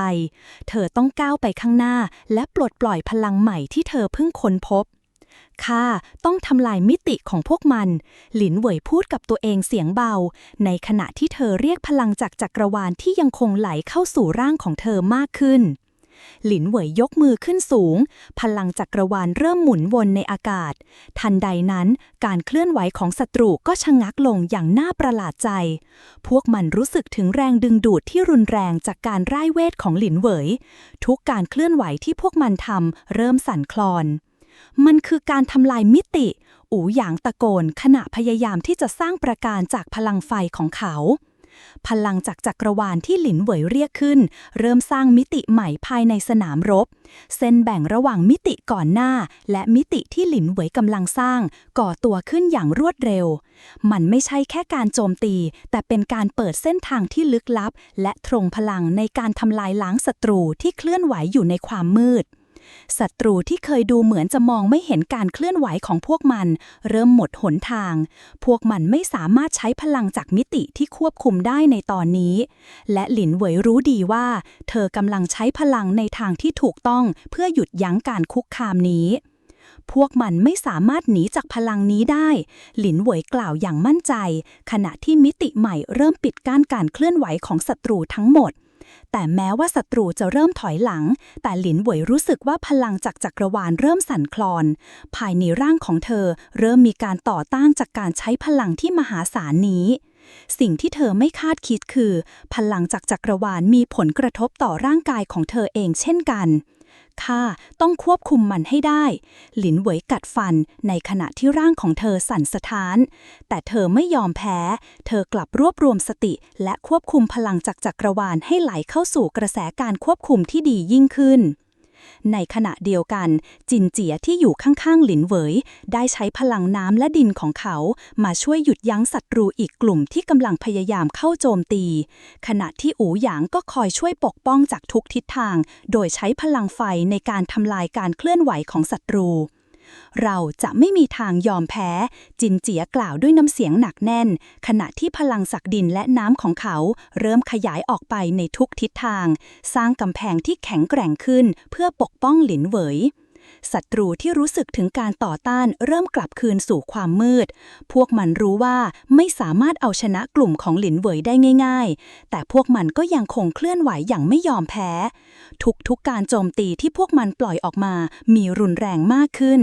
ความมืดจากพวกมันเหมือนจะปกคลุมทุกสิ่งในสนามรบพวกมันไม่ยอมแพ้เลยหลินเหวยกล่าวในใจขณะที่เธอรู้สึกถึงความเหนื่อยล้าจากการใช้พลังที่เกินขีดจำกัดเธอรู้ว่าเธอไม่สามารถทำเพียงลำพังได้แต่การที่พันธมิตรของเธออยู่ข้างๆเป็นการสนับสนุนที่ทำให้เธอมีความกล้าที่จะสู้ต่อไป เราจะต้องพึ่งพาอำนาจแห่งจักรวาลให้ดีที่สุดหลินเหวยพูดเสียงเบาขณะที่พลังจากจักรวาลในตัวเธอเริ่มแผ่ออกมาอีกครั้งอย่างมั่นคงพลังจากจักรวาลเริ่มรวมตัวและก่อตัวขึ้นเป็นพลังเวทที่เข้มข้นที่สุดที่หลินเหวยเคยสร้างขึ้นพลังนี้ไม่ได้เป็นแค่การโจมตีธรรมดาแต่เป็นการรวมเอาพลังจากทุกมิติที่หลินเหวยสามารถควบคุมได้เพื่อสร้างการปกป้องและการโจมตีที่เข้มข้นที่สุดที่เธอสามารถทำได้ในตอนนี้ทันใดนั้นพลังจากจักรวาลที่สะสมอยู่ในตัวเธอเริ่มพุ่งออกจากมือของหลินเหวยและสร้างการระเบิดที่สว่างไสวไปทั่วสนามรบทำให้การเคลื่อนไหวของศัตรูหยุดชะงักลงพวกเจ้าไม่สามารถเอาชนะจักรวาลได้หลินเหวยตะโกนด้วยความมุ่งมั่นขณะที่พลังแห่งจักรวาลที่หลินเหวยสร้างขึ้นเริ่มทำลายความมืดที่ครอบงำอยู่เสียงระเบิดจากการโจมตีของหลินเหวยสะท้อนออกไปอย่างรุนแรงการต่อสู้ที่เกิดขึ้นในพื้นที่กว้างใหญ่เริ่มสร้างความหายนะให้กับทั้งสนามรบแสงสว่างจากพลังจักรวาลทำให้ทุกสิ่งรอบตัวดูเหมือนจะหยุดนิ่งไปชั่วขณะเงามืดของศัตรูเริ่มถอยหลังเมื่อเผชิญกับพลังที่ไม่อาจต้านทานได้หลินเหวยยืนนิ่งในท่าพร้อมรับการโจมตีต่อไปเธอรู้ดีว่าแม้จะมีพลังมหาศาลจากจักรวาลอยู่ในมือแต่การต่อสู้ครั้งนี้จะไม่จบลงง่ายๆศัตรูที่เธอเผชิญหน้ายังมีพลังที่ลึกลับและอันตรายซ่อนอยู่เราจะไม่ยอมแพ้อูหยางตะโกนและในขณะที่เขาปลดปล่อยพลังไฟอีกครั้งพลังนี้ไม่ใช่แค่ไฟธรรมดาแต่คือการโจมตีที่เกิดจากการรวบรวมพลังแห่งจักรวาลในตัวของเขาเองหลินเหวยหันไปมองพันธมิตรของเธอที่ยืนเคียงข้างกันแม้ทุกคนจะสู้สุดกำลังแต่เธอรู้สึกถึงสิ่งหนึ่งที่ยังขาดหายไปการเชื่อมต่อที่ลึกซึ้งยิ่งขึ้นกับพลังที่อยู่ในจักรวาลมันเหมือนกับว่าเธอยังไม่สามารถควบคุมพลังทั้งหมดได้มันยังไม่เพียงพอหลินเหวยพึมพำกับตัวเองขณะหยุดหายใจแล้วรวบรวมสมาธิในจิตใจข้าต้องเข้าใจความลับของจักรวาลให้ลึกซึ้งยิ่งขึ้นจินเจียที่ยืนอยู่ข้างๆเธอมองเห็นแววตาของหลินเหวยที่เต็มไปด้วยความมุ่งมั่นเจ้าไม่จำเป็นต้องพยายามทุ่มเททั้งหมดในตอนนี้หลินเหวยเขาพูดเสียงเบาแต่คำพูดนั้นกลับทำให้หลินเหวยรู้สึกถึงการสนับสนุนจากเขามากขึ้นข้าจะต้องใช้ทุกสิ่งที่ข้ามีเพื่อปกป้องแคว้นนี้หลินเหวยตัดสินใจอย่างแน่วแน่พลังจากจักรวาลยังคงไหลเข้าในร่างของหลินเหวยมากขึ้นบรรยากาศรอบตัวเริ่มเปลี่ยนแปลงภายในร่างของเธอเหมือนจะมีบางสิ่งที่กำลังปลดปล่อยออกมาสิ่งที่หลินเหวยไม่เคยสัมผัสมาก่อนมันคือพลังที่เกี่ยวข้องกับจักรวาลทั้งหมดมันคือพลังที่ไม่เพียงแต่มีผลต่อตัวเธอเองแต่ยังสามารถเปลี่ยนแปลงทุกสิ่งรอบตัวได้พลังแห่งจักรวาลมันเป็นมากกว่าที่ข้าคิดไว้หลินเหวยพูดกับตัวเองก่อนจะเริ่มทำการร่ายเวทอีกครั้งเธอยกมือขึ้นสูงพลังจากจักรวาลเริ่มแผ่ออกมาในลักษณะที่ไม่มีใครเคยเห็นมาก่อนแสงที่สว่างไสวจากดวงดาวหลายดวงรวมตัวกันและตกลงมาที่มือของเธอมันเปล่งแสงสว่างจนทำให้ทุกสิ่งในระยะนั้นดูเหมือนจะหยุดการเคลื่อนไหวพลังจากจักรวาลเต็มไปด้วยความลึกลับและความยิ่งใหญ่พลังนี้คือการปกป้องหลินเหวยกล่าวขณะที่พลังเวทที่เธอปลดปล่อยเริ่มแผ่ขยายไปทั่วสนามรบทันใดนั้นศัตรูที่เคยเคลื่อนไหวอย่างรวดเร็วเริ่มหยุดนิ่งพวกมันไม่สามารถเคลื่อนไหวได้อีกต่อไปบางคนในกลุ่มศัตรูเริ่มร้องออกมาด้วยความตกใจพลังนี้มาจากที่ไหนเสียงนั้นดังออกมาในระหว่างการต่อสู้แต่การตะโกนกลับกลายเป็นเพียงเสียงลมที่พัดผ่านไปในความเงียบพลังจากจักรวาลที่หลินเหวยปลดปล่อยออกมาไม่เพียงแต่ทำให้ศัตรูหยุดเคลื่อนไหวแต่ยังค่อยๆทำให้พวกมันเริ่มสูญเสียความสามารถในการรักษาสมดุลของตัวเองทุกๆการเคลื่อนไหวที่พวกมันพยายามทำกลับกลายเป็นความพยายามที่ไร้ผลข้าเข้าใจแล้วหลินเหวยพูดเสียงต่ำก่อนจะปล่อยพลังออกไปในรูปแบบใหม่ที่ยังไม่เคยเห็นมาก่อนพลังแห่งจักรวาลที่หลินเหวยใช้อยู่เริ่มเปลี่ยนแปลงเป็นลำแสงที่มีรูปร่างคล้ายกับเวทมนต์โบราณมันหมุนวนอย่างรวดเร็วและมีแสงสว่างที่รุนแรงอย่างไม่คาดคิดศัตรูเริ่มเห็นการเปลี่ยนแปลงที่เกิดขึ้นในอากาศพวกมันพยายามหลบหลีกการโจมตีจากพลังนี้แต่ทุกการเคลื่อนไหวกลับถูกรั้งไว้ด้วยพลังที่มหาศาลนี้พวกมันไม่สามารถหลบหลีกได้หลินเหวยยิ้มอย่างมั่นใจขณะพลังจากจักรวาลเริ่มแผ่ขยายออกไปและทำลายพวกมันทีละคน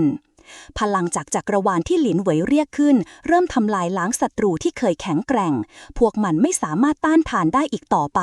แต่การต่อสู้อย่างไม่สิ้นสุดศัตรูที่เหลืออยู่เริ่มรวมตัวกันและกลับมาด้วยพลังที่ใหม่และเข้มแข็งยิ่งกว่าเดิม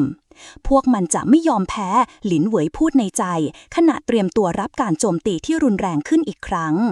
ในขณะที่พลังจากจักรวาลของหลินเหวยยังคงไหลอย่างไม่หยุดยัง้งอู่หยางและจินเจียที่ยังคงร่วมต่อสู้กับเธอรู้สึกถึงความตึงเครียดที่เพิ่มขึ้นในสนามรบเราจะต้องทำให้พวกมันเข้าใจว่าพวกเรามีพลังที่ยิ่งใหญ่กว่านี้อู่หยางตะโกนหลินเหวยหันไปมองพันธมิตรของเธอแล้วรู้ว่าเวลาของการต่อสู้ครั้งสุดท้ายกำลังมาถึงพวกเธอต้องใช้พลังที่อยู่ในตัวพวกเธอและพึ่งพากันและกันเพื่อหยุดยั้งศัตรูที่ไม่ยอมแพ้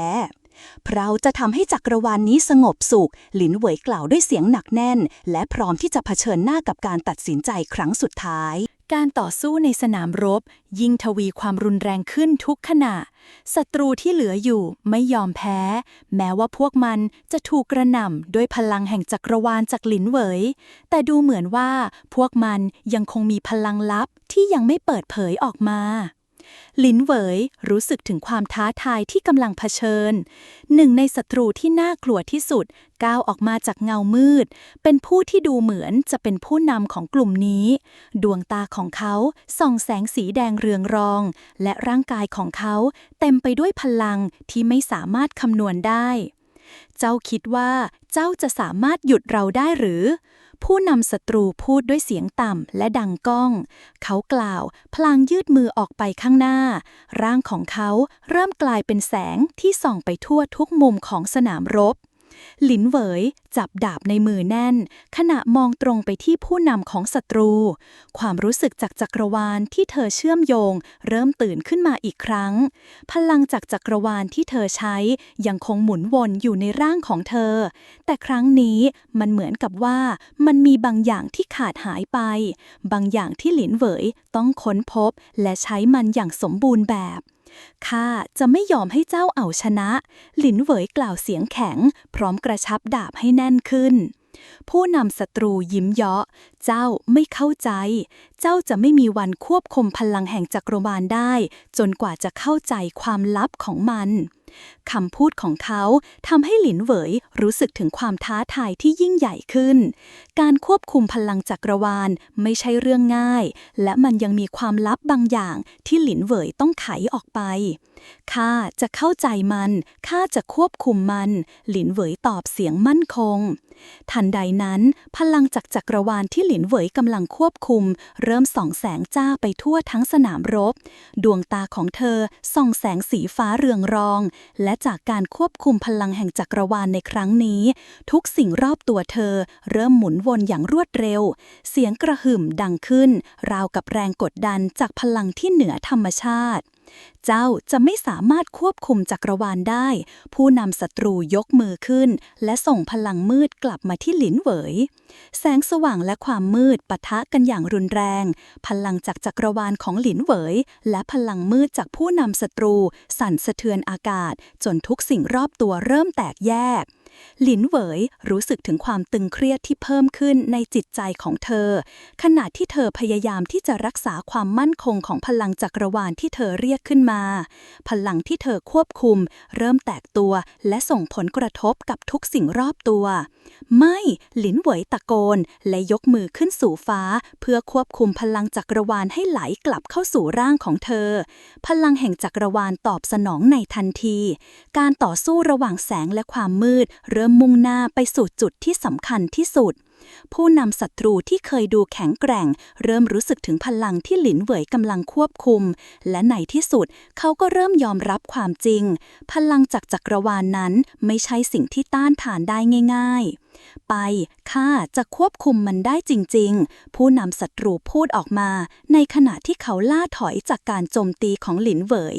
ความพ่ายแพ้เริ่มปรากฏออกมาในท่าทีของเขาใช่ข้าควบคุมมันได้หลินเหวย ตอบกลับด้วยเสียงที่เต็มไปด้วยความมั่นใจและความมุ่งมั่นที่จะหยุดยั้งการคุกคามนี้ให้หมดไปทันใดนั้นการระเบิดของพลังจากจักรวาลที่หลินเหวยปล่อยออกมาเริ่มทำลายพลังมืดของศัตรูอย่างรวดเร็วทุกสิ่งที่เคลื่อนไหวรอบตัวเธอเริ่มสั่นสะเทือนและในที่สุดผู้นำศัตรูก็ถูกพลังจากจักรวาลที่หลินเหวยสร้างขึ้นทำลายลงไปหลินเหวยล้มลงไปคุกเข่าบนพื้นขณะที่เธอรู้สึกถึงการใช้พลังที่เกินขีดจำกัดของร่างกายทำให้เธอเริ่มอ่อนล้าแต่ในที่สุดศัตรูก็ถูกทำลายและแสงจากจักรวาลก็ค่อยๆสลายไปมันจบแล้วหลินเหวยพูดด้วยเสียงเบาขณะมองไปยังพื้นที่ที่ถูกทำลายจากการต่อสู้ครั้งนี้หลินเหวยค่อยๆลุกขึ้นจากพื้นขณะมองไปรอบๆสนามรบที่ตอนนี้เต็มไปด้วยร่างของศัตรูที่ล้มลงการต่อสู้จบลงแล้วแต่เธอรู้ดีว่ามันยังไม่ใช่จุดสิ้นสุดของทุกสิ่งพวกเราชนะแต่จะต้องรับมือกับการคุกคามที่ยิ่งใหญ่กว่านี้อีกหลินเหวยพูดเบาๆขณะที่อู่หยางและจินเจียเดินเข้ามาใกล้เจ้าทำได้แล้วหลินเหวยอู่หยางกล่าวด้วยความชื่นชม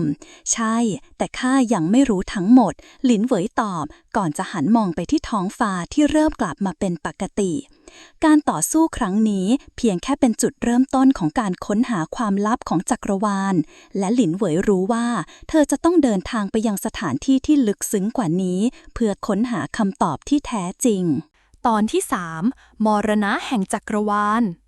หลินเหวยยืนนิ่งอยู่ท่ามกลางทุ่งหญ้าแคว้นอยู่ฟ้าสีทองระเรื่อในตอนเช้าดูเหมือนจะย้อมให้ทุกสิ่งในโลกนี้เป็นสีทองอารามแต่ภายในจิตใจของหลินเหวยกลับเต็มไปด้วยความคิดที่หนักหน่วงและไม่หยุดนิ่งข้าต้องหาความจริงให้ได้หลินเหวยพึมพำกับตัวเองขณะที่ลมหนาวจากทิศตะวันออกเริ่มพัดผ่านเธอกลับไม่ได้รู้สึกถึงความหนาวเหน็บที่มากับลมเพราะจิตใจของเธอกลับถูกดึงไปยังที่ใดที่หนึ่งจุดที่ความลับของจักรวาลซ่อนตัวอยู่ตั้งแต่ที่เธอได้สัมผัสพลังจากจักรวาลในครั้งแรกทุกสิ่งที่เกิดขึ้นรอบตัวเธอเหมือนจะไม่ใช่เรื่องบังเอิญความรู้สึกที่มีต่อพลังนี้เริ่มเปลี่ยนแปลงหลินเหวยเริ่มเข้าใจแล้วว่าไม่ใช่แค่พลังธรรมดาแต่เป็นความสามารถที่สามารถเชื่อมโยงกับจักรวาลทั้งใบแต่ทำไมจักรวาลถึงเลือกเธอหลินเหวยรู้ดีว่าเธอต้องหาคำตอบนี้ให้ได้ก่อนที่ภัยคุกคามที่ซ่อนอยู่จะมาถึงที่ไหนที่จะเป็นจุดเริ่มต้นของคำตอบหลินเหวยถามกับตัวเองขณะเงยหน้ามองท้องฟ้ากว้างที่ไร้เมฆความทรงจำจากการพบเจอกับผู้คุมมิติที่มิติก่อนหน้าแวบขึ้นมาในสมองของเธอเหมือนกับที่เขาได้ทิ้งคำเตือนบางอย่างไว้ในใจของเธอเจ้าต้องไปที่แห่งหนึ่งเพื่อหาคำตอบคำพูดของผู้คุมมิติยังดังก้องอยู่ในหูของหลินเหวยการควบคุมจักรวาลไม่ใช่เรื่องง่ายและคำตอบนั้นจะไม่ถูกเปิดเผยง่ายๆหลินเหวยตัดสินใจได้ในที่สุดเธอจะต้องเดินทางไปยังสถานที่ที่ลึกที่สุดในจักรวาลมิติที่ไม่สามารถมองเห็นได้ด้วยตาของมนุษย์ทุกสิ่งจะต้องถูกค้นพบด้วยจิตใจที่ปราศจากความลังเลและเธอจะต้องทำให้จักรวาลเข้าใจว่าเธอมีสิทธิ์ที่จะใช้อำนาจนี้การเดินทางที่ไร้ที่สิ้นสุดหลังจากตัดสินใจในใจแล้วหลินเหวยและคณะได้ออกเดินทางในเส้นทางที่ไม่มีการกลับคืนมุ่งหน้าไปสู่สถานที่ลึกลับที่เธอมั่นใจว่าจะเป็นคำตอบของทุกสิ่งห่างไกลจากแคว้นอยู่มากและเต็มไปด้วยภูเขาสูงชันและป่าทึบเส้นทางนี้ไม่ใช่เส้นทางที่คนธรรมดาจะเดินผ่านได้ง่ายๆแต่หลินเหวยกลับรู้สึกเหมือนถูกดึงดูดให้เดินตามทางนี้ไปเมื่อเข้าสู่ป่าทึบที่มีเงาม้าใหญ่บดบังแสงแดดหลินเหวยรู้สึกถึงพลังบางอย่างที่แผ่ขยายไปทั่วทุกทิศทุกก้าวของเธอเริ่มรู้สึกหนักหน่วงและทุกลมหายใจที่เธอหายใจเข้ามามีเสียงสะท้อนกลับจากการเคลื่อนไหวของพลังจากจักรวาลที่อยู่ภายในตัวเธอที่นี่มีบางอย่างที่ข้าคิดไม่ถึงหลินเหวยคิดในใจขณะที่มองไปยังทางเดินที่ดูเหมือนจะไม่มีที่สิ้นสุดแต่เธอรู้ว่าเธอต้องเดินต่อไปจินเจียและอูหยางที่ตามมาอย่างใกล้ชิดก็เริ่มรู้สึกถึงพลังลึกลับที่หลินเหวยสัมผัสอยู่ทั้งสองพยายามจะพูดอะไรบางอย่างแต่ไม่รู้จะเริ่มต้นที่ตรงไหนเพราะพวกเขารู้ดีว่าการเดินทางครั้งนี้ไม่ใช่การเดินทางธรรมดา ข้ารู้ว่าเจ้าจะไม่ยอมให้ข้าต้องเดินทางนี้เพียงลำพัง หลินเหวยพูดเบาๆขณะเดินไปข้างหน้า เราอยู่เคียงข้างเจ้าเสมอ อูหยางตอบเสียงหนักแน่น แค่เจ้ามีจิตใจแน่วแน่ข้าก็พร้อมตามไปทุกหนแห่ง หลินเหวยยิ้มเล็กน้อยก่อนจะกลับมาจดจ่อกับทางเดินที่นำไปสู่จุดหมายแห่งความลับ มิติที่ซ่อนอยู่ การเดินทางกินเวลาหลายวัน หลินเหวยและคณะมาถึงจุดหมายสุดท้าย ยอดเขาที่สูงที่สุดในป่าแห่งนี้ เป็นภูเขาที่ไม่เคยมีผู้ใดเคยขึ้นไปถึง โดยทางเดินมีความชันและเต็มไปด้วยหินขนาดใหญ่ที่ทำให้การเดินทางยากลำบาก แต่ในที่สุดพวกเขาก็เดินทางมาถึงยอดเขาที่มีอากาศบางเบาและวิวที่สวยงาม ที่นี่คือจุดเริ่มต้นของทุกสิ่ง หลินเหวยกล่าวด้วยน้ำเสียงที่เต็มไปด้วยความรู้สึกหลายอย่าง ขณะที่มองไปยังสัญลักษณ์โบราณที่จารึกอยู่บนหินที่อยู่ท่ามกลางยอดเขา สัญลักษณ์นั้นดูเหมือนจะเป็นการเชื่อมต่อระหว่างมิติ ต่างจากสิ่งที่หลินเหวยเคยเห็นในโลกปกติ มันเหมือนกับประตูที่ไม่มีเส้นขอบเขตที่ชัดเจน เปิดโอกาสให้เธอได้เข้าถึงจักรวาลที่ลึกลับยิ่งขึ้น ข้าจะต้องเปิดประตูนี้ หลินเหวยตัดสินใจด้วยความมุ่งมั่น ขณะที่มือของเธอยืดไปข้างหน้า เริ่มใช้พลังจากจักรวาลเพื่อสัมผัสถึงสัญลักษณ์บนหิน พลังจากจักรวาลที่ไหลผ่านร่างกายของหลินเหวยเริ่มเข้มข้นขึ้น อากาศรอบตัวเริ่มสั่นสะเทือน และพลังจากจักรวาลเริ่มไหลเข้าสู่ทุกส่วนของร่างกาย เธอรู้สึกถึงพลังที่เชื่อมโยงระหว่างโลกแห่งนี้กับจักรวาลที่ยิ่งใหญ่ การเปิดประตูมิติ หลินเหวยใช้มือแตะที่สัญลักษณ์บนหินด้วยการควบคุมพลังจักรวาลที่เริ่มไหลอย่างไร้ขีดจำกัด แสงสีฟ้าจากพลังจักรวาลเริ่มเปล่งประกายออกจากมือของหลินเหวยลำแสงนั้นแผ่ขยายออกไปจนหินที่มีสัญลักษณ์เริ่มสั่นสะเทือนและในที่สุดประตูแห่งมิติที่ซ่อนอยู่ก็เริ่มเปิดออก แสงสีฟ้าที่ส่องออกจากประตูเริ่มทะลักออกมาเหมือนกับการเปิดเผยบางสิ่งที่ซ่อนอยู่ในจักรวาลบางสิ่งที่หลินเหวยไม่เคยรู้จักมาก่อนค่ะกำลังเข้าใกล้คำตอบหลินเหวยคิดในใจขณะที่ก้าวเข้าไปในประตูมิติที่เปิดออกมาทันใดนั้นภายในประตูมิตินั้นก็ปรากฏตัวตำนานของจักรวาลที่หลินเหวยไม่เคยเห็นมาก่อนเป็นสถานที่ที่เต็มไปด้วยความลึกลับและพลังอันยิ่งใหญ่ที่นี่จะมีคำตอบที่เธอกำลังตามหา เมื่อหลินหวยก้าวข้ามประตูมิติที่เปิดออกจากสัญลักษณ์โบราณพลังจากจักรวาลที่เธอเคยสัมผัสเริ่มทวีความเข้มข้นขึ้นการเดินทางข้ามมิติทำให้ทุกสิ่งรอบตัวดูเหมือนจะถูกยกขึ้นสูงไปในอากาศกลายเป็นภาพที่เต็มไปด้วยแสงและสีสันที่ไม่เคยเห็นมาก่อนหลินหวยยืนนิ่งอยู่ในพื้นที่ที่ไม่สามารถบรรยายได้มันเป็นมิติที่เต็มไปด้วยพลังสีฟ้าและม่วงที่หมุนวนไปตามแรงดึงดูดของจักรวาลท้องฟ้าไม่มีขอบเขตสายน้ำลึกๆที่ไหลมาจากที่ไหนสักแห่งดูเหมือนว่าจะไม่มีวันหยุดไหลที่นี่คือมิติที่ข้าตามหามานานหลินหวยถามตัวเองในขณะที่รู้สึกถึงแรงกดดันจากจักรวาลที่พุ่งเข้าใส่เธออย่างรุนแรงท่ามกลางทิวทัศน์ที่ไม่เหมือนใครนั้นหลินหวยได้ยินเสียงกระซิบบางอย่างในอากาศเสียงนั้นเหมือนเสียงของจักรวาลที่พูดถึงการทดสอบที่เธอจะต้องเผชิญทันใดนั้นเสียงที่ทุ้มและหนักแน่นดังก้องขึ้นในอากาศ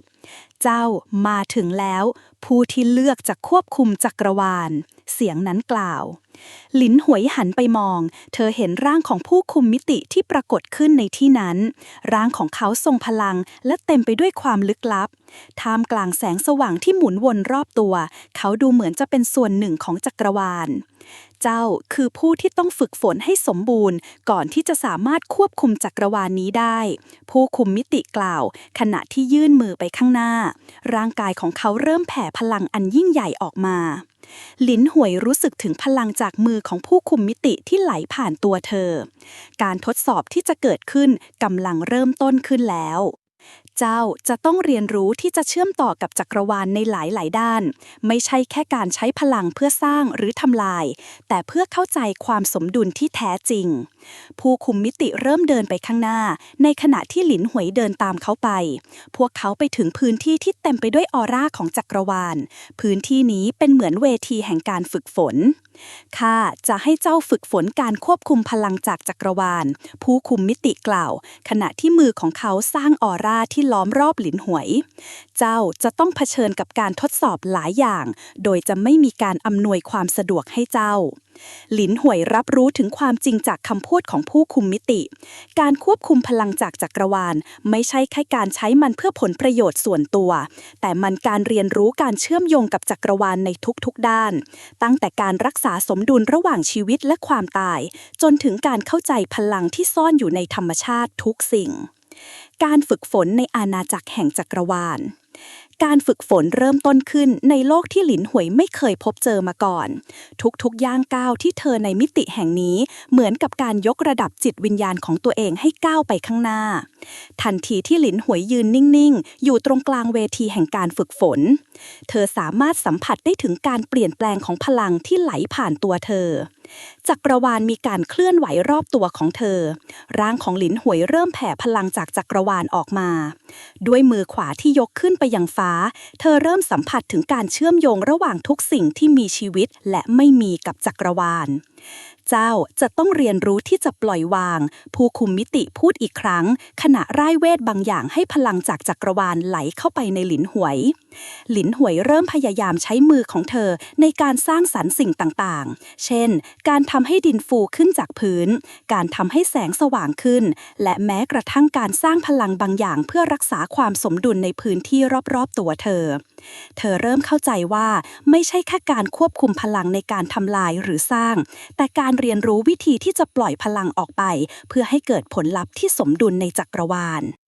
การฝึกฝนในอาณาจักรแห่งจักรวาลการฝึกฝนเริ่มต้นขึ้นในโลกที่หลินหุยไม่เคยพบเจอมาก่อนทุกย่างก้าวที่เธอทำในมิติแห่งนี้เหมือนกับการยกระดับจิตวิญญาณของตัวเองให้ก้าวไปข้างหน้าทันทีที่หลินหุยยืนนิ่งๆอยู่ตรงกลางเวทีแห่งการฝึกฝนเธอสามารถสัมผัสได้ถึงการเปลี่ยนแปลงของพลังที่ไหลผ่านตัวเธอจักรวาลการเคลื่อนไหวรอบตัวของเธอร่างของหลินหวยเริ่มแผ่พลังจากจักรวาลออกมาด้วยมือขวาที่ยกขึ้นไปยังฟ้าเธอเริ่มสัมผัสถึงการเชื่อมโยงระหว่างทุกสิ่งที่มีชีวิตและไม่มีกับจักรวาลเจ้าจะต้องเรียนรู้ที่จะปล่อยวางผู้คุมมิติพูดอีกครั้งขณะร่ายเวทบางอย่างให้พลังจากจักรวาลไหลเข้าไปในหลินหวยหลินหวยเริ่มพยายามใช้มือของเธอในการสร้างสรรค์สิ่งต่างๆเช่นการทำให้ดิ่งฟูขึ้นจากพื้นการทำให้แสงสว่างขึ้นและแม้กระทั่งการสร้างพลังบางอย่างเพื่อรักษาความสมดุลในพื้นที่รอบๆตัวเธอเริ่มเข้าใจว่าไม่ใช่แค่การควบคุมพลังในการทำลายหรือสร้างสิ่งต่างๆแต่การเรียนรู้วิธีที่จะปล่อยพลังออกไปเพื่อให้เกิดผลลัพธ์ที่สมดุลในจักรวาลไม่ใช่ที่ที่เจ้าจะควบคุมทุกสิ่งได้ด้วยอำนาจเพียงอย่างเดียวผู้คุมมิติกล่าวเจ้าต้องเข้าใจว่าทุกพลังในจักรวาลมีผลกระทบที่แฝงอยู่การทดสอบที่ยิ่งใหญ่ในขณะที่หลินหวยกำลังฝึกฝนพลังจากจักรวาลอยู่เธอได้รับการทดสอบที่ยิ่งใหญ่การทดสอบที่ไม่เพียงแค่ทดสอบความสามารถในการควบคุมพลังแต่ยังทดสอบความสามารถในการเข้าใจความลับของจักรวาลที่ลึกซึ้งยิ่งขึ้นหลินหวยถูกเรียกให้ยืนในพื้นที่ที่เต็มไปด้วยความมืดและความเงียบสงัด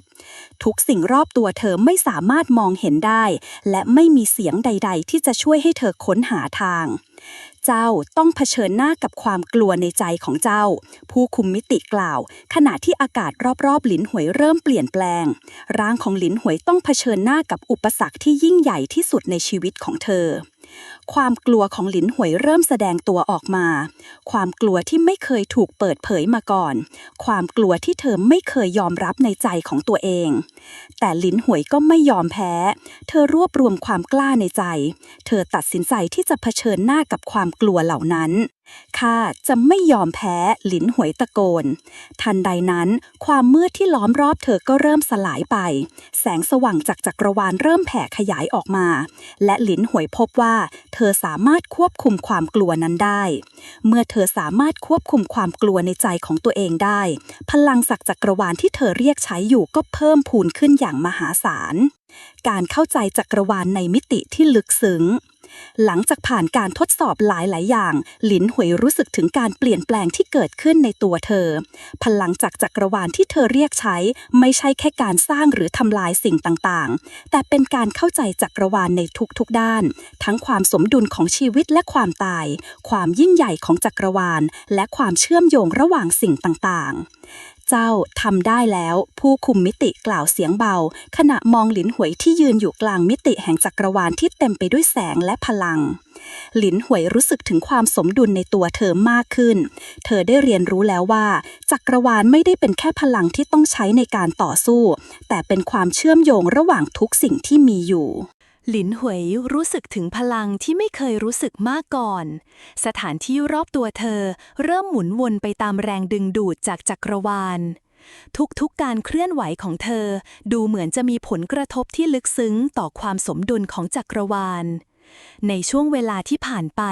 เธอเริ่มเข้าใจถึงความสำคัญของพลังที่เธอถือครองไม่เพียงแต่เป็นพลังสร้างสรรค์แต่ยังเป็นพลังที่จะต้องรับผิดชอบต่อการเปลี่ยนแปลงในจักรวาลการฝึกฝนในมิติแห่งจักรวาลไม่ได้ทำให้หลินหวยรู้สึกท้อแท้หรือหมดหวังแต่กลับเพิ่มพูนความมั่นใจให้เธอในการใช้พลังนี้เพื่อสร้างความสมดุลให้กับโลกที่เธอรักและปกป้องผู้คนรอบตัวเจ้าผ่านการฝึกฝนได้แล้วตอนนี้ข้าจะทดสอบเจ้าอีกขั้นเสียงของผู้คุมมิติปรากฏขึ้นท่ามกลางแสงสว่างจากจักรวาลหลินหวยไม่ตอบแต่รู้ดีว่าเธออยู่ในจุดที่สำคัญที่สุดแล้วการทดสอบนี้จะเป็นการพิสูจน์ว่าเธอมีความสามารถในการควบคุมจักรวาลและสร้างสมดุลได้จริงๆหรือไม่ผู้คุมมิติยกมือขึ้นและในทันทีพื้นที่รอบตัวหลินหวยก็เริ่มเปลี่ยนแปลงไปอย่างไม่อาจคาดเดาสิ่งที่หลินหวยเห็นต่อหน้าคือฉากที่ไม่เคยพบเจอมาก่อนแสงและความมืดสลับกันไปมาสายลมที่เต็มไปด้วยพลังราวกับกำลังเคลื่อนที่ในอากาศเจ้าจะต้องเลือกผู้คุมมิติกล่าวอย่างเงียบสงบหลินหวยมองไปยังทิศทางต่างๆที่ปรากฏออกมาภาพทั้งหมดที่เกิดขึ้นเหมือนจะเป็นการจำลองสถานการณ์ในจักรวาลที่เต็มไปด้วยการเลือกที่สำคัญหลินหวยต้องทำการตัดสินใจอย่างรวดเร็วว่าเธอจะเลือกทางใดซึ่งไม่สามารถย้อนกลับมาได้ในบางจุดของทางเดินมีทางเลือกที่ขัดแย้งกันเช่นบางเส้นทางบ่งบอกถึงการสร้างโลกใหม่ที่สวยงามและสมบูรณ์แบบขณะที่เส้นทางอื่นๆเต็มไปด้วยการทำลายล้างและการต่อสู้เพื่อความอยู่รอดความกดดันจากการต้องเลือกนี้ทำให้หลินหวยรู้สึกถึงการทดสอบที่ลึกล้ำที่สุดในชีวิตการเลือกนี้คือการทดสอบที่สำคัญที่สุดในชีวิตเจ้าหรือไม่หลินหวยถามตัวเองในใจเธอรู้สึกถึงความท้าทายที่เผชิญอยู่แม้ว่าเธอจะมีพลังจากจักรวาลแต่การใช้มันเพื่อการสร้างหรือทำลายจะต้องได้รับการคิดอย่างถี่ถ้วนการตัดสินใจที่หนักหน่วงหลินหวยยืนนิ่งในขณะที่เธอตัดสินใจเลือกเส้นทางที่จะนำไปสู่การสร้างสมดุลที่แท้จริงเธอรู้ดีว่าทางเลือกของเธอจะมีผลกระทบต่ออนาคตของจักรวาลเธอหันไปมองทางที่แสงสว่างและความมืดสลับกันไปมาในเส้นทางนี้มีสิ่งที่เธอเชื่อว่ามันจะช่วยให้จักรวาลเดินไปในทิศทางที่ถูกต้องและการทดสอบนี้ไม่เพียงแค่เกี่ยวข้องกับพลังของเธอแต่ยังเกี่ยวข้องกับการใช้สติปัญญาและความเข้าใจในจักรวาลข้าจะเลือกเส้นทางที่สร้างสมดุลไม่ใช่เส้นทางที่ทำให้เกิดการทำลายหลินหวยกล่าวเบาๆก่อนจะเดินไปข้างหน้าทันทีที่หลินหวยก้าวไปตามทางที่เธอเลือกเสียงจากผู้คุมมิติปรากฏขึ้นอีกครั้งเจ้าทำได้ดีมากหลินหวยการเลือกของเจ้าจะมีผลลัพธ์ที่สำคัญมากขึ้นกว่าที่เจ้าเข้าใจ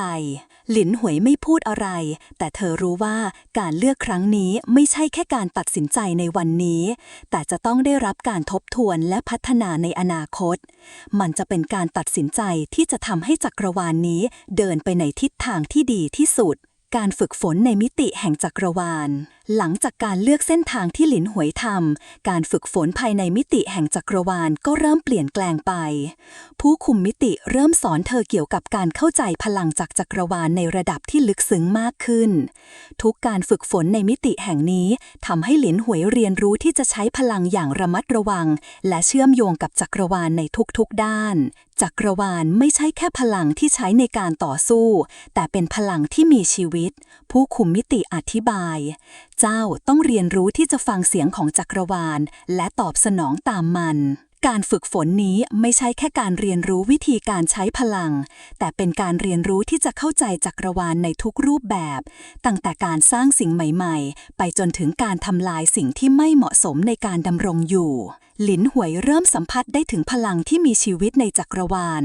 ทุกสิ่งที่มีชีวิตหรือไม่มีชีวิตล้วนมีบทบาทสำคัญในรักษาความสมดุลของจักรวาลนี้การเข้าถึงระดับใหม่ของพลังหลินหวยเริ่มเข้าใจวิธีการใช้พลังจากจักรวาลในระดับที่สูงขึ้นการควบคุมพลังไม่ใช่การใช้มันอย่างดุเดือดแต่เป็นการเข้าใจถึงความเชื่อมโยงระหว่างสิ่งต่างๆในจักรวาลการสร้างสมดุลในจักรวาลเป็นการตัดสินใจที่ต้องใช้ทั้งสติปัญญาและการยอมรับการเปลี่ยนแปลงเจ้าผ่านการทดสอบอีกขั้นแล้วผู้คุมมิติกล่าวขณะที่พลังจักรวาลที่ไหลเข้าสู่หลินหวยเริ่มทวีความเข้มข้นขึ้นหลินหวยรู้สึกถึงการเปลี่ยนแปลงที่สำคัญในตัวเธอพลังจักรวาลที่เธอควบคุมเริ่มแผ่ขยายไปทั่วทุกส่วนของร่างกายและทุกการเคลื่อนไหวเริ่มเป็นไปอย่างมีประสิทธิภาพมากขึ้นความเข้าใจในจักรวาลเริ่มเปลี่ยนแปลงเธอไปอย่างสิ้นเชิงเมื่อหลินเหยสามารถควบคุมพลังจักรวาลได้ในระดับหนึ่งเธอรู้สึกถึงการเปลี่ยนแปลงที่เกิดขึ้นในตัวเธออย่างแท้จริงภายในมิติแห่งจักรวาลนี้เธอเริ่มเข้าใจถึงความสมดุลที่แท้จริงไม่ใช่แค่การสร้างหรือทำลายสิ่งต่างๆตามใจชอบแต่ต้องรู้จักปล่อยวางและยอมรับในสิ่งที่จักรวาลนำมาสู่เธอเจ้าทำได้ดีมากผู้คุมมิติกล่าวขณะที่มองหลินเหยอย่างพึงพอใจแต่ตอนนี้เจ้ากำลังเผชิญกับสิ่งที่สำคัญที่สุดหลินเหยยืนอยู่ในศูนย์กลางของมิติอันแสนลึกลับร่างกายของเธอเต็มไปด้วยพลังที่มาจากจักรวาลและแต่ละก้าวที่เธอเดินไปข้างหน้ารู้สึกถึงการเชื่อมโยงระหว่างตัวเธอกับทุกสิ่งในจักรวาลความสมดุลที่เธอเคยคิดว่าเข้าใจตอนนี้กลับกลายเป็นสิ่งที่ลึกซึ้งยิ่งกว่าเดิมเจ้าไม่เพียงแต่ต้องใช้พลังนี้เพื่อปกป้องจักรวาลแต่เจ้าต้องรู้จักเลือกเมื่อจะใช้มันผู้คุมมิติกล่าวเสียงเบาแต่เต็มไปด้วยน้ำหนักทันใดนั้นการปรากฏตัวของเงาอันมืดมิดได้ปรากฏขึ้นรอบๆหลินเหยเงานั้นมีลักษณะเหมือนกับพลังที่มืดมนทรงพลังแต่ไร้ความเมตตาทุกอย่างรอบตัวเธอดูเหมือนจะหมุนรอบๆด้วยแรงดึงดูดที่แข็งแกร่งสิ่งนี้คือการทดสอบสุดท้ายของเจ้าเสียงของผู้คุมมิติยังคงดังก้องอยู่ในอากาศการปกป้องจักรวาลไม่ใช่เรื่องง่ายเจ้าต้องเข้าใจว่าไม่ทุกอย่างในจักรวาลจะเป็นไปตามใจของเจ้าการทดสอบแห่งความมืดหลินเหยเริ่มรู้สึกถึงการปะทะของพลังที่ยิ่งใหญ่เงามืดรอบๆตัวเธอเริ่มกระจายออกไปเหมือนกับคลื่นที่ท่วมท้นทุกการเคลื่อนไหวในมิติแห่งนี้เหมือนกับการทดสอบภายในใจของเธอเองมันไม่ใช่การทดสอบแค่พลังภายนอกแต่เป็นการเผชิญหน้ากับความกลัวและความสงสัยภายในตัวเธอเองเจ้าต้องเลือกบางครั้งการปกป้องจักรวาลต้องการการเสียสละผู้คุมมิติกล่าวขณะที่ท่ามกลางเงานั้นมีร่างของสิ่งมีชีวิตบางอย่างที่เธอไม่เคยเห็นมาก่อนมันดูเหมือนจะเป็นศัตรูจากมิติที่มืดมนหน้าที่ของหลินหวยตอนนี้ไม่ใช่แค่การใช้พลังเพื่อทำลายสิ่งนี้แต่ต้องหาทางที่จะหยุดมันโดยไม่ทำลายความสมดุลของจักรวาลหลินหวยลึกเข้าไปในจิตใจของเธอ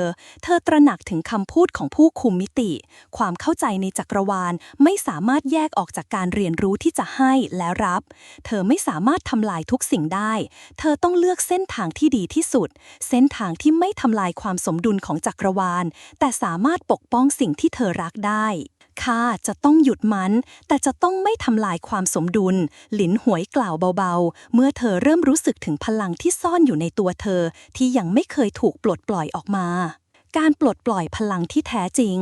หลินหวยยืนนิ่งขณะที่เงามืดเริ่มขยายตัวออกไปและใกล้เข้ามาหาเธอมากขึ้นทุกการเคลื่อนไหวในมิติแห่งจักรวาลดูเหมือนจะทำให้พลังของเธอเข้มข้นขึ้นเธอไม่เพียงแค่ควบคุมพลังจากจักรวาลแต่เธอเริ่มเข้าใจว่าแต่ละพลังที่เธอปลดปล่อยนั้นมีผลกระทบต่อทุกสิ่งที่เชื่อมโยงกับจักรวาลหลินหวยยืดแขนออกไปแล้วเริ่มปลดปล่อยพลังแห่งจักรวาลออกมาจากมือของเธอพลังที่ไหลออกมาจากเธอนั้นไม่ได้แค่พลังทำลายแต่เป็นพลังที่ค่อยๆจัดระเบียบสิ่งที่มันสัมผัสการใช้พลังเพื่อควบคุมความมืดให้กลับสู่สมดุลทำให้เธอเข้าใจถึงวิธีการเชื่อมโยงจักรวาลในทุกๆด้านมากยิ่งขึ้นแสงที่เปล่งออกจากมือของหลินหวยเริ่มกระจายไปทั่วมันไม่ได้แค่ขับไล่ความมืดออกไปแต่ยังเริ่มสร้างความสมดุลระหว่างความมืดและแสงสิ่งที่เธอกำลังทำไม่ใช่แค่การทำลายศัตรูแต่มันคือการปกป้องจักรวาลโดยการนำความสมดุลกลับคืนมาเจ้าทำได้แล้วเสียงของผู้คุมมิติกล่าวอย่างเงียบสงบการฝึกฝนนี้คือก้าวแรกในการเข้าใจจักรวาลอย่างแท้จริงหลินหวยรู้สึกถึงพลังที่ไหลผ่านตัวเธอไม่รู้สึกเหนื่อยล้าแต่กลับรู้สึกถึงความเข้าใจที่ลึกซึ้งขึ้นในจักรวาลความรู้สึกนี้ไม่เหมือนสิ่งใดที่เธอเคยสัมผัสมาก่อนมันเหมือนกับการค้นพบสิ่งที่ซ่อนอยู่ในตัวเธอเองการเลือกและอนาคตที่เปิดกว้างเมื่อการทดสอบสิ้นสุดลงหลินหวยยืนอยู่ในมิติแห่งจักรวาลที่เต็มไปด้วยความสงบและเธอรู้สึกถึงพลังที่ยังคงไหลเวียนในร่างกายของเธอแต่สิ่งที่เธอค้นพบคือความเข้าใจในจักรวาลที่ลึกซึ้งมากยิ่งขึ้นความสมดุลไม่ใช่สิ่งที่สร้างขึ้นด้วยความพยายามเพียงอย่างเดียวแต่มันคือสิ่งที่ต้องรักษาและเข้าใจในทุกๆด้านเจ้าจะต้องใช้พลังนี้อย่างระมัดระวังผู้คุมมิติกล่าวจักรวาลเป็นสิ่งที่มีชีวิตและการรักษาสมดุลเป็นหน้าที่ของผู้ที่ถือพลังนี้หลินหวยมองไปข้างหน้าขณะที่จักรวาลรอบตัวเธอยังคงเคลื่อนไหวอย่างไร้เสียงความเข้าใจในพลังที่เธอมีตอนนี้ไม่ใช่การควบคุมแต่เป็นการรับผิดชอบในการรักษาความสมดุลในจักรวาลข้าจะทำให้ดีที่สุดหลินหวยกล่าวในใจขณะที่เดินออกจากมิติแห่งจักรวาลเธอพร้อมที่จะกลับไปยังโลกที่เธอรู้จักและเริ่มการเดินทางใหม่ที่เต็มไปด้วยการทดสอบและการเผชิญหน้ากับสิ่งที่ยังไม่รู้ตอนที่ 4 รอยเท้าในห้วงมิติหลังจากการเดินทางผ่านมิติแห่งจักรวาลหลินเหวยกลับมายืนอยู่ในพื้นที่ที่แตกต่างจากที่เคยเห็นเธออยู่ในอาณาจักรที่ไร้ขอบเขตความมืดมิดรอบๆตัวเธอค่อยๆถูกแทนที่ด้วยแสงสีทองที่สะท้อนจากกระแสพลังจักรวาลที่ไหลเวียนอยู่ในอากาศความรู้สึกที่แปลกประหลาดเกิดขึ้นในใจของเธอมันเป็นความรู้สึกที่บอกเธอว่าไม่ใช่แค่เธอคนเดียวที่เข้าใจจักรวาลแต่ทุกสิ่งในจักรวาลกำลังเชื่อมโยงกันอย่างลึกซึ้งตอนนี้เจ้ากำลังเผชิญหน้ากับการทดสอบที่สำคัญที่สุดเสียงของผู้คุมมิติสะท้อนในใจของหลินเหวยเธอรู้สึกถึงความหมายลึกซึ้งของคำพูดนั้นมันไม่ได้หมายถึงแค่การต่อสู้กับศัตรูภายนอกแต่คือการเผชิญหน้ากับตัวตนที่แท้จริงของเธอเองหลินเหวยมองไปยังเส้นทางที่เปิดอยู่ข้างหน้าในเส้นทางนั้นมีแสงสีทองสะท้อนออกมาเป็นระยะราวกับมีบางสิ่งที่กำลังรอให้เธอค้นพบหากเธอเดินไปข้างหน้าพลังของจักรวาลที่ซ่อนอยู่ในตัวเธอจะได้รับการปลดปล่อยจักรวาลไม่ใช่แค่พลังที่จะสร้างหรือทำลายแต่มันเป็นการเรียนรู้ที่จะรับรู้ถึงความหมายของการเปลี่ยนแปลงเสียงนั้นกล่าวต่อทุกสิ่งที่เกิดขึ้นในจักรวาลมีความเชื่อมโยงที่ไม่สามารถมองเห็นได้จากภายนอกเจ้าจะต้องเรียนรู้ที่จะฟังเสียงแห่งจักรวาลนั้นหลินเหวยเริ่มเดินไปข้างหน้าอย่างระมัดระวังทุกก้าวที่เธอเดินไปข้างหน้าเหมือนจะทำให้เธอเข้าใจจักรวาลมากขึ้นเธอสามารถสัมผัสได้ถึงพลังที่ไหลเวียนอยู่รอบตัวไม่ใช่แค่พลังแห่งการทำลายหรือสร้างแต่เป็นพลังที่มีจุดมุ่งหมายและความหมายในตัวเองข้าได้เรียนรู้แล้วหลินเหวยคิดในใจพลังนี้ไม่ใช่แค่เครื่องมือแต่เป็นส่วนหนึ่งของจักรวาลที่ต้องเข้าใจและเชื่อมโยงอย่างระมัดระวัง จิตใจของหลินเหวยเต็มไปด้วยความสงบขณะเดินไปข้างหน้าเส้นทางที่เธอกำลังเดินไม่ใช่เส้นทางที่มีจุดสิ้นสุดแต่มันเป็นเส้นทางที่นำไปสู่การค้นพบสิ่งใหม่ๆในจักรวาลที่ไม่มีที่สิ้นสุดทุกการก้าวเดินของเธอเริ่มเป็นการฝึกฝนและการเรียนรู้ที่จะรับมือกับพลังที่มาจากจักรวาลในทางที่ถูกต้องเมื่อหลินเหวยเดินมาถึงจุดหนึ่งเธอพบกับแสงสีทองที่ก่อตัวเป็นลำแสงหนาๆล้อมรอบสถานที่แห่งหนึ่งมันดูเหมือนจะเป็นประตูที่ไม่เคยมีใครเห็นมาก่อนการเข้าใกล้ประตูนั้นทำให้หลินเหวยรู้สึกถึงแรงดึงดูดที่รุนแรงเธอสามารถสัมผัสได้ถึงความยิ่งใหญ่ของสิ่งที่ซ่อนอยู่ในประตูนั้นมันไม่ใช่แค่การทดสอบหรือความท้าทายแต่มันคือการเปิดเผยความลับของจักรวาลที่เธอจะต้องรับรู้เจ้าจะต้องผ่านประตูนี้ไปเสียงของผู้คุมมิติกล่าวอีกครั้งและเมื่อเจ้าผ่านไปเจ้าจะได้รับความเข้าใจที่ลึกซึ้งเกี่ยวกับจักรวาลที่ไม่มีใครเคยค้นพบมาก่อนหลินเหวยยืนนิ่งอยู่สักพักพลังจากจักรวาลที่เธอควบคุมเริ่มไหลเวียนในร่างกายเธอรู้สึกถึงการเชื่อมโยงระหว่างตัวเองกับจักรวาลทุกสิ่งแม้แต่แรงดึงดูดที่เกิดจากประตูนี้ก็ได้ไม่ทำให้เธอหวั่นไหวเพราะเธอเข้าใจว่าความยิ่งใหญ่ของจักรวาลได้มาจากการควบคุมมันแต่มาจากการเรียนรู้ที่จะปล่อยให้มันไหลไปตามธรรมชาติของมันข้าพร้อมแล้วหลินเหวยกล่าวเบาๆในใจขณะที่ก้าวข้ามประตูไปทันทีที่หลินเหวยก้าวข้ามประตูนั้นอากาศรอบตัวเธอเปลี่ยนไปอย่างทันทีภายในประตูมืดมิดที่ไม่มีแสงส่องถึงความเงียบสงัดและความหนาวเย็นทำให้เธอรู้สึกถึงความเป็นจริงที่ไม่มีใครเคยเผชิญมาก่อนนี่ไม่ใช่แค่การทดสอบจากภายนอกแต่มันคือการเผชิญหน้ากับความกลัวและความไม่แน่นอนในใจของเธอเองเจ้าจะต้องเดินต่อไปเพราะจักรวาลไม่เคยหยุดหมุนเสียงนั้นกล่าวต่อมันชัดเจนและหนักแน่นหลินเหวยก้าวไปข้างหน้าอีกครั้งแม้จะยังไม่เห็นสิ่งใดชัดเจนแต่เธอก็มั่นใจว่าการเดินทางนี้จะนำไปสู่การค้นพบสิ่งที่ซ่อนอยู่ในจักรวาลหลังจากที่หลินเหวยก้าวข้ามประตูมิติความมืดมิดที่เต็มไปด้วยความเงียบสงัดเริ่มค่อยๆห่อหุ้มร่างของเธอรู้สึกถึงความเย็นเยือกที่ไหลผ่านร่างกายแต่สิ่งที่หลินเหวยไม่คาดคิดคือความรู้สึกที่กลายเป็นน้ำหนักมากขึ้นในใจของเธอมันเหมือนกับการเผชิญหน้ากับบางสิ่งที่มองไม่เห็นแต่กลับสามารถสัมผัสได้จากภายในหลินเหวยหันไปมองรอบๆเธอพบว่าโลกนี้แตกต่างจากที่เธอเคยรู้จักทุกสิ่งรอบตัวเธอดูเหมือนจะไร้ขอบเขตไม่มีท้องฟ้าไม่มีพื้นดินแค่ความมืดและความเงียบสงัดราวกับไม่มีชีวิตใดๆสิ่งที่หลินเหวยเห็นคือลำแสงบางๆที่กวาดผ่านอากาศบางทีนี่อาจจะเป็นการทดสอบที่ยิ่งใหญ่ที่สุดในชีวิตของเธอเจ้ากำลังเผชิญหน้ากับสิ่งที่ยิ่งใหญ่ที่สุดในจักรวาลเสียงของผู้คุมมิติสะท้อนในความคิดของหลินเหวยที่นี่คือสถานที่ที่ไม่มีสิ่งใดที่สามารถช่วยเจ้าได้ทั้งหมดขึ้นอยู่กับการตัดสินใจของเจ้าว่าจะเลือกทำอย่างไรกับสิ่งที่ท้าทายนี้หลินเหวยสูดหายใจลึกๆพลังที่เธอเคยควบคุมอยู่ในมือตอนนี้กลับกลายเป็นสิ่งที่ไม่สามารถใช้งานได้ในที่นี้มันเหมือนกับว่าพลังของจักรวาลได้หยุดนิ่งพื้นที่รอบตัวเธอดูเหมือนจะหายไปและเหลือเพียงแค่ความว่างเปล่า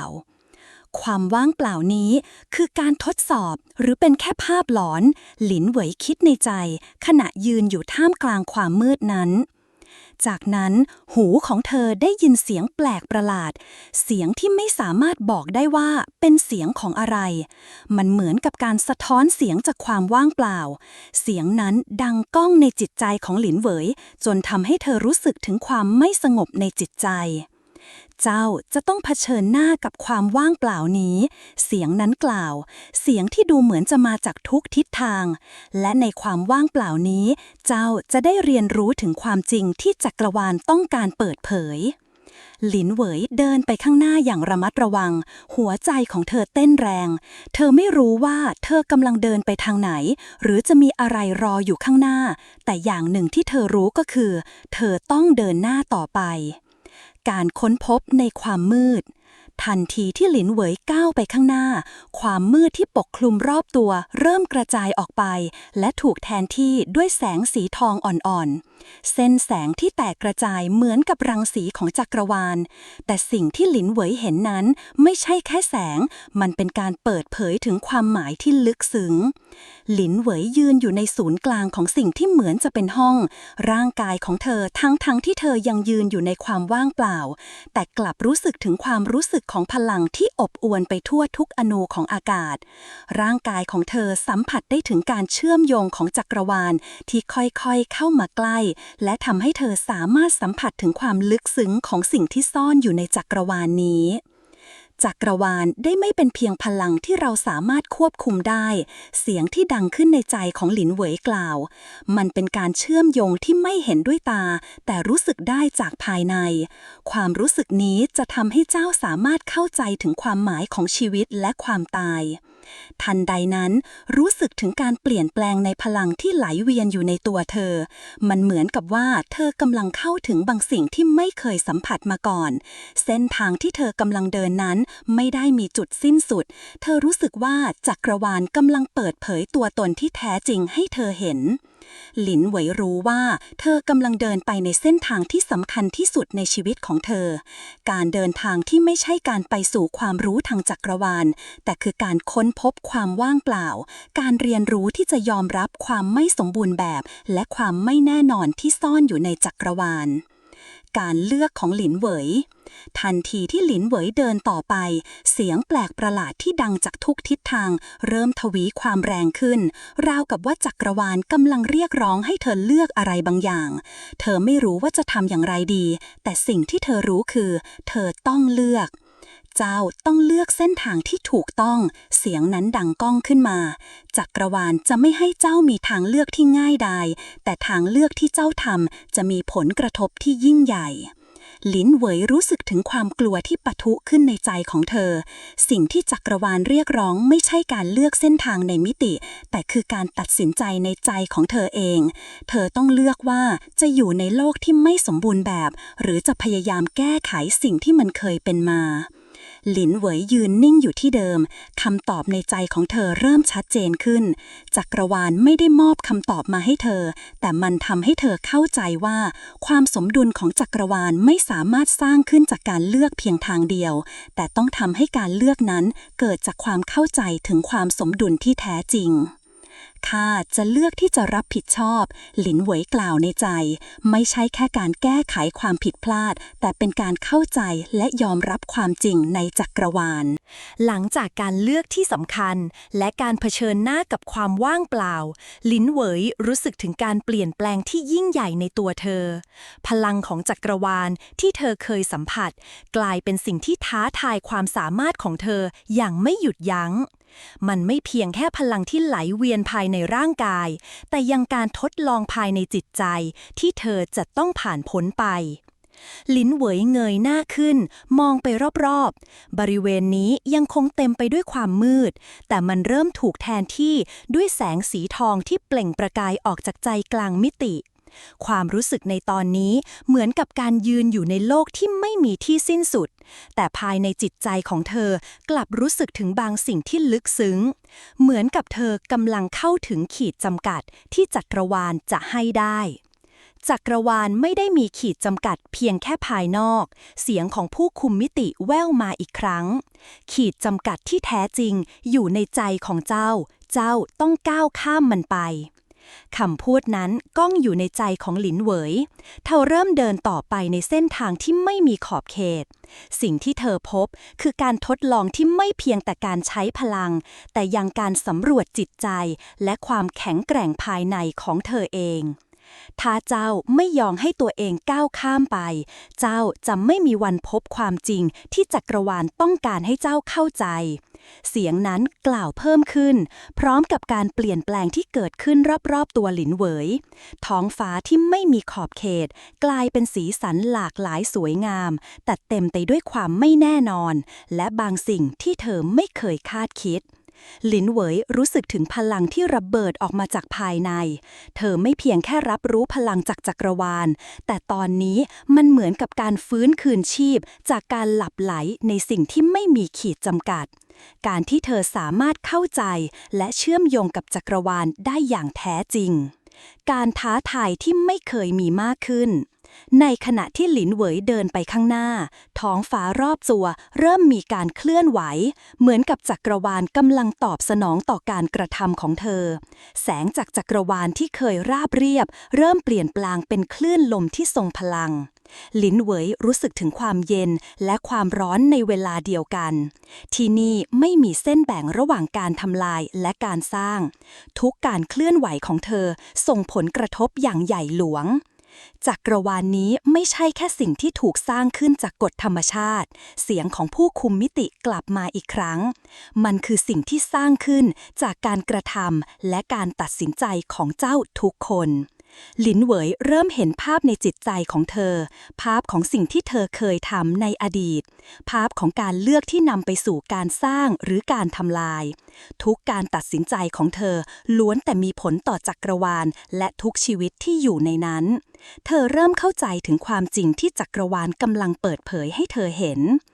การก้าวข้ามขีดจำกัดไม่ใช่แค่การทำสิ่งที่ยากที่สุด แต่มันคือการยอมรับว่ามันไม่มีขีดจำกัด เสียงนั้นกล่าวอย่างชัดเจน และทันใดนั้น หลินเหวยก็เห็นพลังจักรวาลที่ก่อตัวขึ้นในมือของเธอ พลังนั้นไม่ใช่แค่พลังทำลายหรือสร้าง แต่มันเป็นพลังที่เชื่อมโยงเธอกับจักรวาลและทุกสิ่งที่มันมี การเชื่อมต่อกับจักรวาล ในขณะที่หลินเหวยยืนนิ่งอยู่กลางมิติแห่งจักรวาล เธอเริ่มสัมผัสได้ถึงการเชื่อมโยงที่แท้จริงกับทุกสิ่งรอบตัว ทุกลมหายใจของเธอเหมือนกับการดูดซับพลังจากจักรวาล ทุกการเคลื่อนไหวเป็นการสร้างสมดุลในจักรวาลที่ไม่หยุดนิ่ง เจ้าต้องเข้าใจว่าพลังนี้ไม่ใช่ของขวัญ แต่มันคือภาระที่เจ้าต้องรับผิดชอบ เสียงจากผู้คุมมิติกล่าวอย่างหนักแน่น เจ้าต้องยอมรับการเปลี่ยนแปลงที่มันนำมา และการเข้าใจจักรวาลในรูปแบบใหม่ หลินเหวยรู้สึกถึงพลังที่ไหลออกมาจากมือของเธอ มันไม่เพียงแค่รับรู้พลังจากจักรวาล แต่ตอนนี้มันเหมือนกับการฟื้นคืนชีพจากการหลับไหลในสิ่งที่ไม่มีขีดจำกัด การที่เธอสามารถเข้าใจและเชื่อมโยงกับจักรวาลได้อย่างแท้จริง การเชื่อมต่อกับจักรวาล ในขณะที่หลินเหวยยืนนิ่งอยู่กลางมิติแห่งจักรวาล เธอเริ่มสัมผัสได้ถึงการเชื่อมโยงที่แท้จริงกับทุกสิ่งรอบตัว ทุกลมหายใจของเธอเหมือนกับการดูดซับพลังจากจักรวาล ทุกการเคลื่อนไหวเป็นการสร้างสมดุลในจักรวาลที่ไม่หยุดนิ่ง เจ้าต้องเข้าใจว่าพลังนี้ไม่ใช่ของขวัญ แต่มันคือภาระที่เจ้าต้องรับผิดชอบ เสียงจากผู้คุมมิติกล่าวอย่างหนักแน่น เจ้าต้องยอมรับการเปลี่ยนแปลงที่มันนำมา และการเข้าใจจักรวาลในรูปแบบใหม่ หลินเหวยรู้สึกถึงพลังที่ไหลออกมาจากมือของเธอ มันไม่ใช่การควบคุมพลังจากจักรวาล แต่เป็นการปลดปล่อยมันให้เป็นส่วนหนึ่งของจักรวาล เช่นเดียวกับที่เธอกลายเป็นส่วนหนึ่งของมัน ทุกการเคลื่อนไหวของเธอเป็นการสร้างสมดุลใหม่ในจักรวาลที่กว้างใหญ่และซับซ้อน การเดินทางยังคงดำเนินต่อไป เมื่อหลินเหวยเริ่มก้าวข้ามขีดจำกัดของตัวเองไป เธอก็พบว่าโลกที่เธอเคยรู้จักไม่ใช่แค่สถานที่ที่มีอยู่ภายนอก แต่เป็นส่วนหนึ่งของจักรวาลที่มีการเคลื่อนไหวในทุกการตัดสินใจที่เกิดขึ้น ทุกสิ่งที่เธอทำมีผลและเชื่อมโยงกับจักรวาลในรูปแบบที่ไม่อาจอธิบายได้ จักรวาลไม่ได้แยกออกจากชีวิตของเจ้าหรือสิ่งที่เจ้าทำ มันคือส่วนหนึ่งของการเดินทางที่เจ้าต้องเผชิญต่อไป หลินเหวยมองไปข้างหน้าเส้นทางที่ยังไม่สิ้นสุด เธอรู้ดีว่าการเดินทางครั้งนี้จะต้องใช้ทั้งพลังและความเข้าใจ แต่เธอก็พร้อมที่จะยอมรับมัน เพราะเธอรู้ว่าไม่มีสิ่งใดที่ยิ่งใหญ่กว่าการเข้าใจจักรวาลในฐานะที่เป็นส่วนหนึ่งของชีวิตของเธอ หลินเหยก้าวไปข้างหน้าอีกครั้งภายในมิติที่ไร้ขอบเขต แต่คราวนี้สิ่งที่เธอสัมผัสแตกต่างไปจากเดิม เมื่อเธอเดินไปตามเส้นทางแห่งแสงทองที่ค่อยๆเปลี่ยนรูป มันไม่เพียงแค่เป็นแสงธรรมดา แต่กลับเป็นสัญลักษณ์ของการเปลี่ยนแปลง และการเติบโตในจักรวาลที่ไม่มีที่สิ้นสุด ในที่สุดเสียงของผู้คุมมิติกลับมาอีกครั้ง เสียงที่คุ้นเคยนี้ให้ความรู้สึกเหมือนการเตือนใจหลินเหวยให้ระลึกถึงสิ่งที่เธอได้เรียนรู้ เจ้าผ่านการทดสอบมาได้ แต่การเรียนรู้จักรวาลไม่ใช่การทดสอบแค่ครั้งเดียว เสียงนั้นกล่าวคำพูดที่เต็มไปด้วยความหมาย จักรวาลไม่ได้เป็นแค่สิ่งที่ควบคุมได้ มันคือการเคลื่อนไหวที่ไม่หยุดนิ่ง หลินเหวยยืนนิ่งฟังเสียงนั้นอย่างตั้งใจ ความรู้สึกที่หลั่งไหลเข้าสู่หัวใจของเธอทำให้เธอเข้าใจว่าทุกการกระทำทุกการตัดสินใจของเธอในโลกนี้ล้วนแต่มีความสัมพันธ์กับจักรวาล การเดินทางที่เธอเลือกไม่ใช่แค่การไปถึงจุดหมาย แต่คือการเชื่อมโยงและเข้าใจสิ่งที่เกิดขึ้นในจักรวาลนี้ เจ้าจะต้องเลือกเส้นทางที่ดีที่สุดสำหรับทุกสิ่งในจักรวาล เสียงนั้นกล่าวต่ออย่างมั่นคง การรักษาความสมดุลในจักรวาลต้องไม่ถูกสร้างขึ้นจากการกระทำของคนเพียงคนเดียว แต่เป็นการร่วมมือกันของทุกสิ่งที่มีชีวิต หลินเหวยหลับตาลงขณะสัมผัสถึงความสมดุลที่ซ่อนอยู่ในจักรวาลนี้ มันไม่ใช่เพียงแค่พลังที่ต้องควบคุม แต่มันคือการทำความเข้าใจที่ลึกซึ้งในจักรวาลที่ไม่หยุดเปลี่ยนแปลง สิ่งที่เธอเคยรู้ เคยคิดว่าเข้าใจ ตอนนี้กลับกลายเป็นแค่ส่วนหนึ่งของการเดินทางที่ยิ่งใหญ่กว่าที่เธอเคยคาดคิด การตัดสินใจของหลินเหวย เมื่อหลินเหวยเปิดตาขึ้นอีกครั้ง เธอเห็นเส้นทางที่ไม่เคยเห็นมาก่อน มันคือเส้นทางที่ทอดยาวไปในอนาคต สู่การเดินทางที่ยังไม่สิ้นสุด เธอรู้ว่าการเลือกในครั้งนี้ไม่ใช่แค่การตัดสินใจสำหรับตัวเธอเอง แต่สำหรับทุกสิ่งที่เกี่ยวข้องกับจักรวาล หลินเหวยยืนนิ่ง เธอเริ่มทำความเข้าใจถึงบทบาทของตัวเองในจักรวาลนี้ ความยิ่งใหญ่ของจักรวาลไม่ได้ขึ้นอยู่กับพลังอำนาจที่เธอมี แต่มันอยู่ที่ความสามารถในการรักษาความสมดุลของสิ่งต่างๆที่อยู่รอบตัวเธอ รวมถึงการรับผิดชอบในสิ่งที่เกิดขึ้นจากการกระทำของเธอ จักรวาลไม่ได้ให้คำตอบแก่เจ้า แต่จักรวาลจะให้โอกาสแก่เจ้าในการตัดสินใจ เสียงนั้นกล่าวฟังดูอบอุ่น เจ้าจะต้องใช้โอกาสนี้ในการทำให้จักรวาลนี้สมดุลและยั่งยืน หลินเหวยรู้สึกถึงการเปลี่ยนแปลงในตัวเธอเอง เหมือนกับว่าเธอได้ปลดปล่อยบางสิ่งที่ซ่อนอยู่ในใจของเธอ ความรู้สึกว่ามีสิ่งที่ยิ่งใหญ่กว่าเธอเองกำลังรอให้เธอเข้าไปสัมผัส และเธอรู้ว่าเธอพร้อมแล้ว การกลับสู่โลกภายนอก ในขณะที่ความมืดและแสงเริ่มจางหายไปจากรอบตัวหลินเหวย เธอรู้สึกถึงการเคลื่อนไหวที่เปลี่ยนแปลงไปในทุกทิศทาง เหมือนกับจักรวาลที่ค่อยๆยอมรับการตัดสินใจของเธอ และยินดีที่จะให้เธอเป็นส่วนหนึ่งของมัน หลินเหวยก้าวไปข้างหน้าขณะที่ทุกอย่างรอบตัวเริ่มปรากฏเป็นรูปเป็นร่าง เส้นทางที่เธอเดินมาถึงตอนนี้ยังคงไม่สมบูรณ์แบบ แต่เธอเข้าใจดีแล้วว่าเส้นทางที่ยิ่งใหญ่ที่สุดในชีวิตไม่ใช่การไปถึงจุดสิ้นสุด แต่คือการก้าวไปข้างหน้าในทุกๆการตัดสินใจที่เกิดขึ้น ขอบคุณข้าจะทำให้ดีที่สุด หลินเหวยกล่าวกับจักรวาลในใจ เธอรู้ว่าเธอกำลังเข้าสู่บททดสอบที่ยิ่งใหญ่ที่สุดในชีวิต แต่เธอก็พร้อมที่จะรับมือกับทุกสิ่งที่รออยู่ และในที่สุดความมืดและแสงเริ่มปรากฏเป็นรูปเป็นร่างจากรอบตัวหลินเหวย เธอรู้สึกถึงการเคลื่อนไหวที่เปลี่ยนแปลงไปในทุกทิศทาง เหมือนกับจักรวาลที่ค่อยๆยอมรับการตัดสินใจของเธอ และยินดีที่จะให้เธอเป็นส่วนหนึ่งของมัน หลินเหวยก้าวไปข้างหน้าขณะที่ทุกอย่างรอบตัวเริ่มปรากฏเป็นรูปเป็นร่าง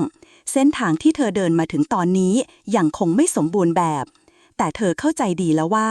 เส้นทางที่ยิ่งใหญ่ที่สุดในชีวิตไม่ใช่การไปถึงจุดสิ้นสุด แต่คือการก้าวไปข้างหน้าในทุกๆการตัดสินใจที่เกิดขึ้น ขอบคุณข้าจะทำให้ดีที่สุด หลินเหวยกล่าวกับจักรวาลในใจ เธอรู้ว่าเธอกำลังเข้าสู่บททดสอบที่ยิ่งใหญ่ที่สุดในชีวิต แต่เธอก็พร้อมที่จะรับมือกับทุกสิ่งที่รออยู่ และในที่สุดหลินเหวยก็เห็นเส้นทางที่เธอต้องเดินทางต่อไป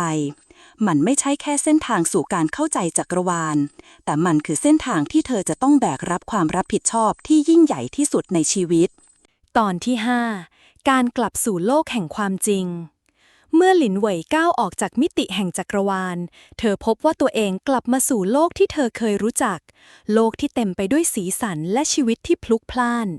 แม้ว่าเธอจะกลับมาในสภาพที่เหมือนเดิมแต่บางสิ่งบางอย่างภายในตัวเธอได้เปลี่ยนแปลงไปอย่างสิ้นเชิงขณะที่เท้าของเธอสัมผัสพื้นดินของแคว้นอยู่ที่คุ้นเคยเสียงของธรรมชาติความอบอุ่นที่เคยรู้สึกกลับมาแต่ในใจของเธอกลับเต็มไปด้วยความรู้สึกที่ไม่เหมือนเดิมข้ากลับมาแล้วหลินเหว่ยพึมพำในใจขณะมองไปยังท้องฟ้าที่เปิดกว้างราวกับว่าเธอเพิ่งตื่นจากความฝันยาวนานแต่สิ่งที่เธอสัมผัสได้คือความเปลี่ยนแปลงที่เกิดขึ้นภายในตัวเธอการกลับมาครั้งนี้ไม่ใช่แค่การกลับสู่โลกภายนอกแต่เป็นการกลับมาพร้อมกับความเข้าใจใหม่ของจักรวาลที่ไม่มีขีดจำกัดความรู้สึกว่าทุกการกระทำมีผลกระทบที่ยิ่งใหญ่กำลังฝังลึกลงในจิตใจของหลินเหวยหลินเหวยยืนนิ่งอยู่บนเนินเขาที่มองเห็นทัศนียภาพของเมืองอยู่ที่ทอดยาวไปจนสุดสายตาแม้แต่ในช่วงเวลาแห่งการสงบเธอกลับรู้สึกถึงแรงดึงดูดที่มาจากโลกภายนอกและภายนอกเหมือนจักรวาลยังคงกำลังคอยทดสอบเธออีกครั้งข้าต้องรับผิดชอบสิ่งที่เกิดขึ้นจากการเดินทางนี้หลินเหวยคิดในใจจักรวาลไม่ใช่แค่สิ่งที่ต้องถูกเข้าใจแต่เป็นสิ่งที่ต้องมีการกระทำเพื่อรักษาสมดุลเสียงของผู้คุมมิติที่คุ้นเคยยังคงดังในหัวของหลินเหวยจักรวาลได้เลือกเจ้าแต่การเลือกนั้นไม่ได้หมายความว่าเจ้าจะได้รับทุกสิ่งที่ต้องการทันทีมันเป็นการทดลองและการเรียนรู้ที่ไม่มีวันสิ้นสุดหลินเหวยเข้าใจดีการที่เธอได้เข้าไปในมิติแห่งจักรวาลและได้เรียนรู้จากมันไม่ได้ทำให้เธอได้คำตอบที่ชัดเจนเกี่ยวกับทุกสิ่งแต่กลับทำให้เธอเริ่มเข้าใจว่าการรับผิดชอบความรู้ที่เธอได้เรียนรู้ไม่ใช่เรื่องง่าย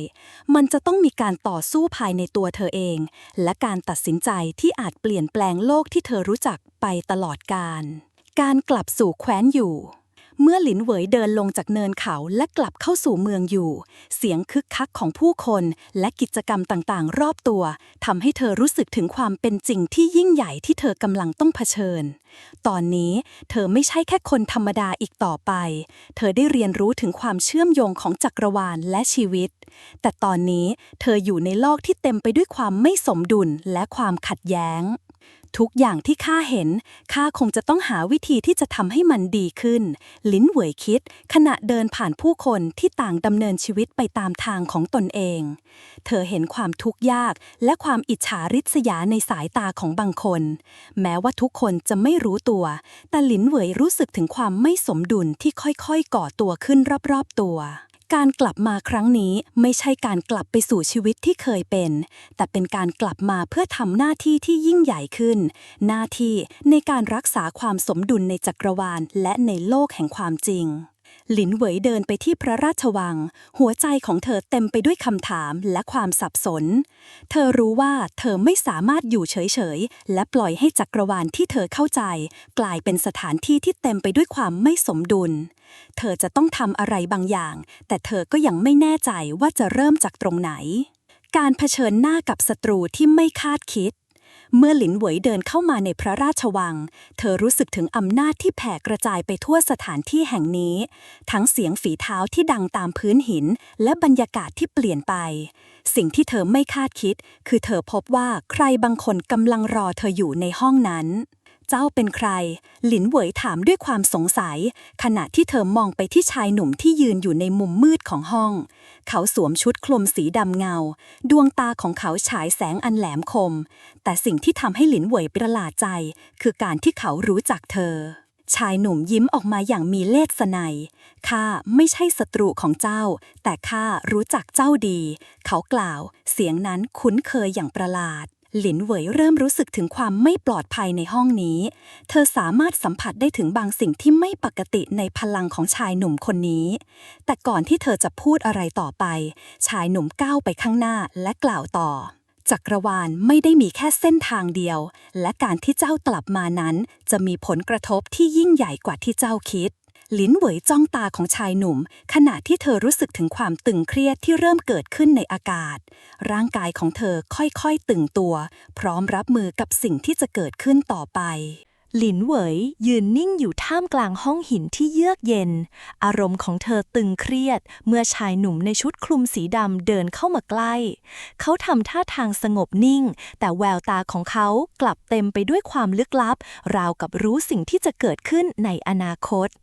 ข้าเข้าใจดีว่าท่านต้องการอะไรหลินเหวยกล่าวด้วยน้ำเสียงที่มั่นคงและเยือกเย็นแม้จะรู้สึกถึงพลังอันยิ่งใหญ่ของชายหนุ่มที่ยืนอยู่ตรงหน้า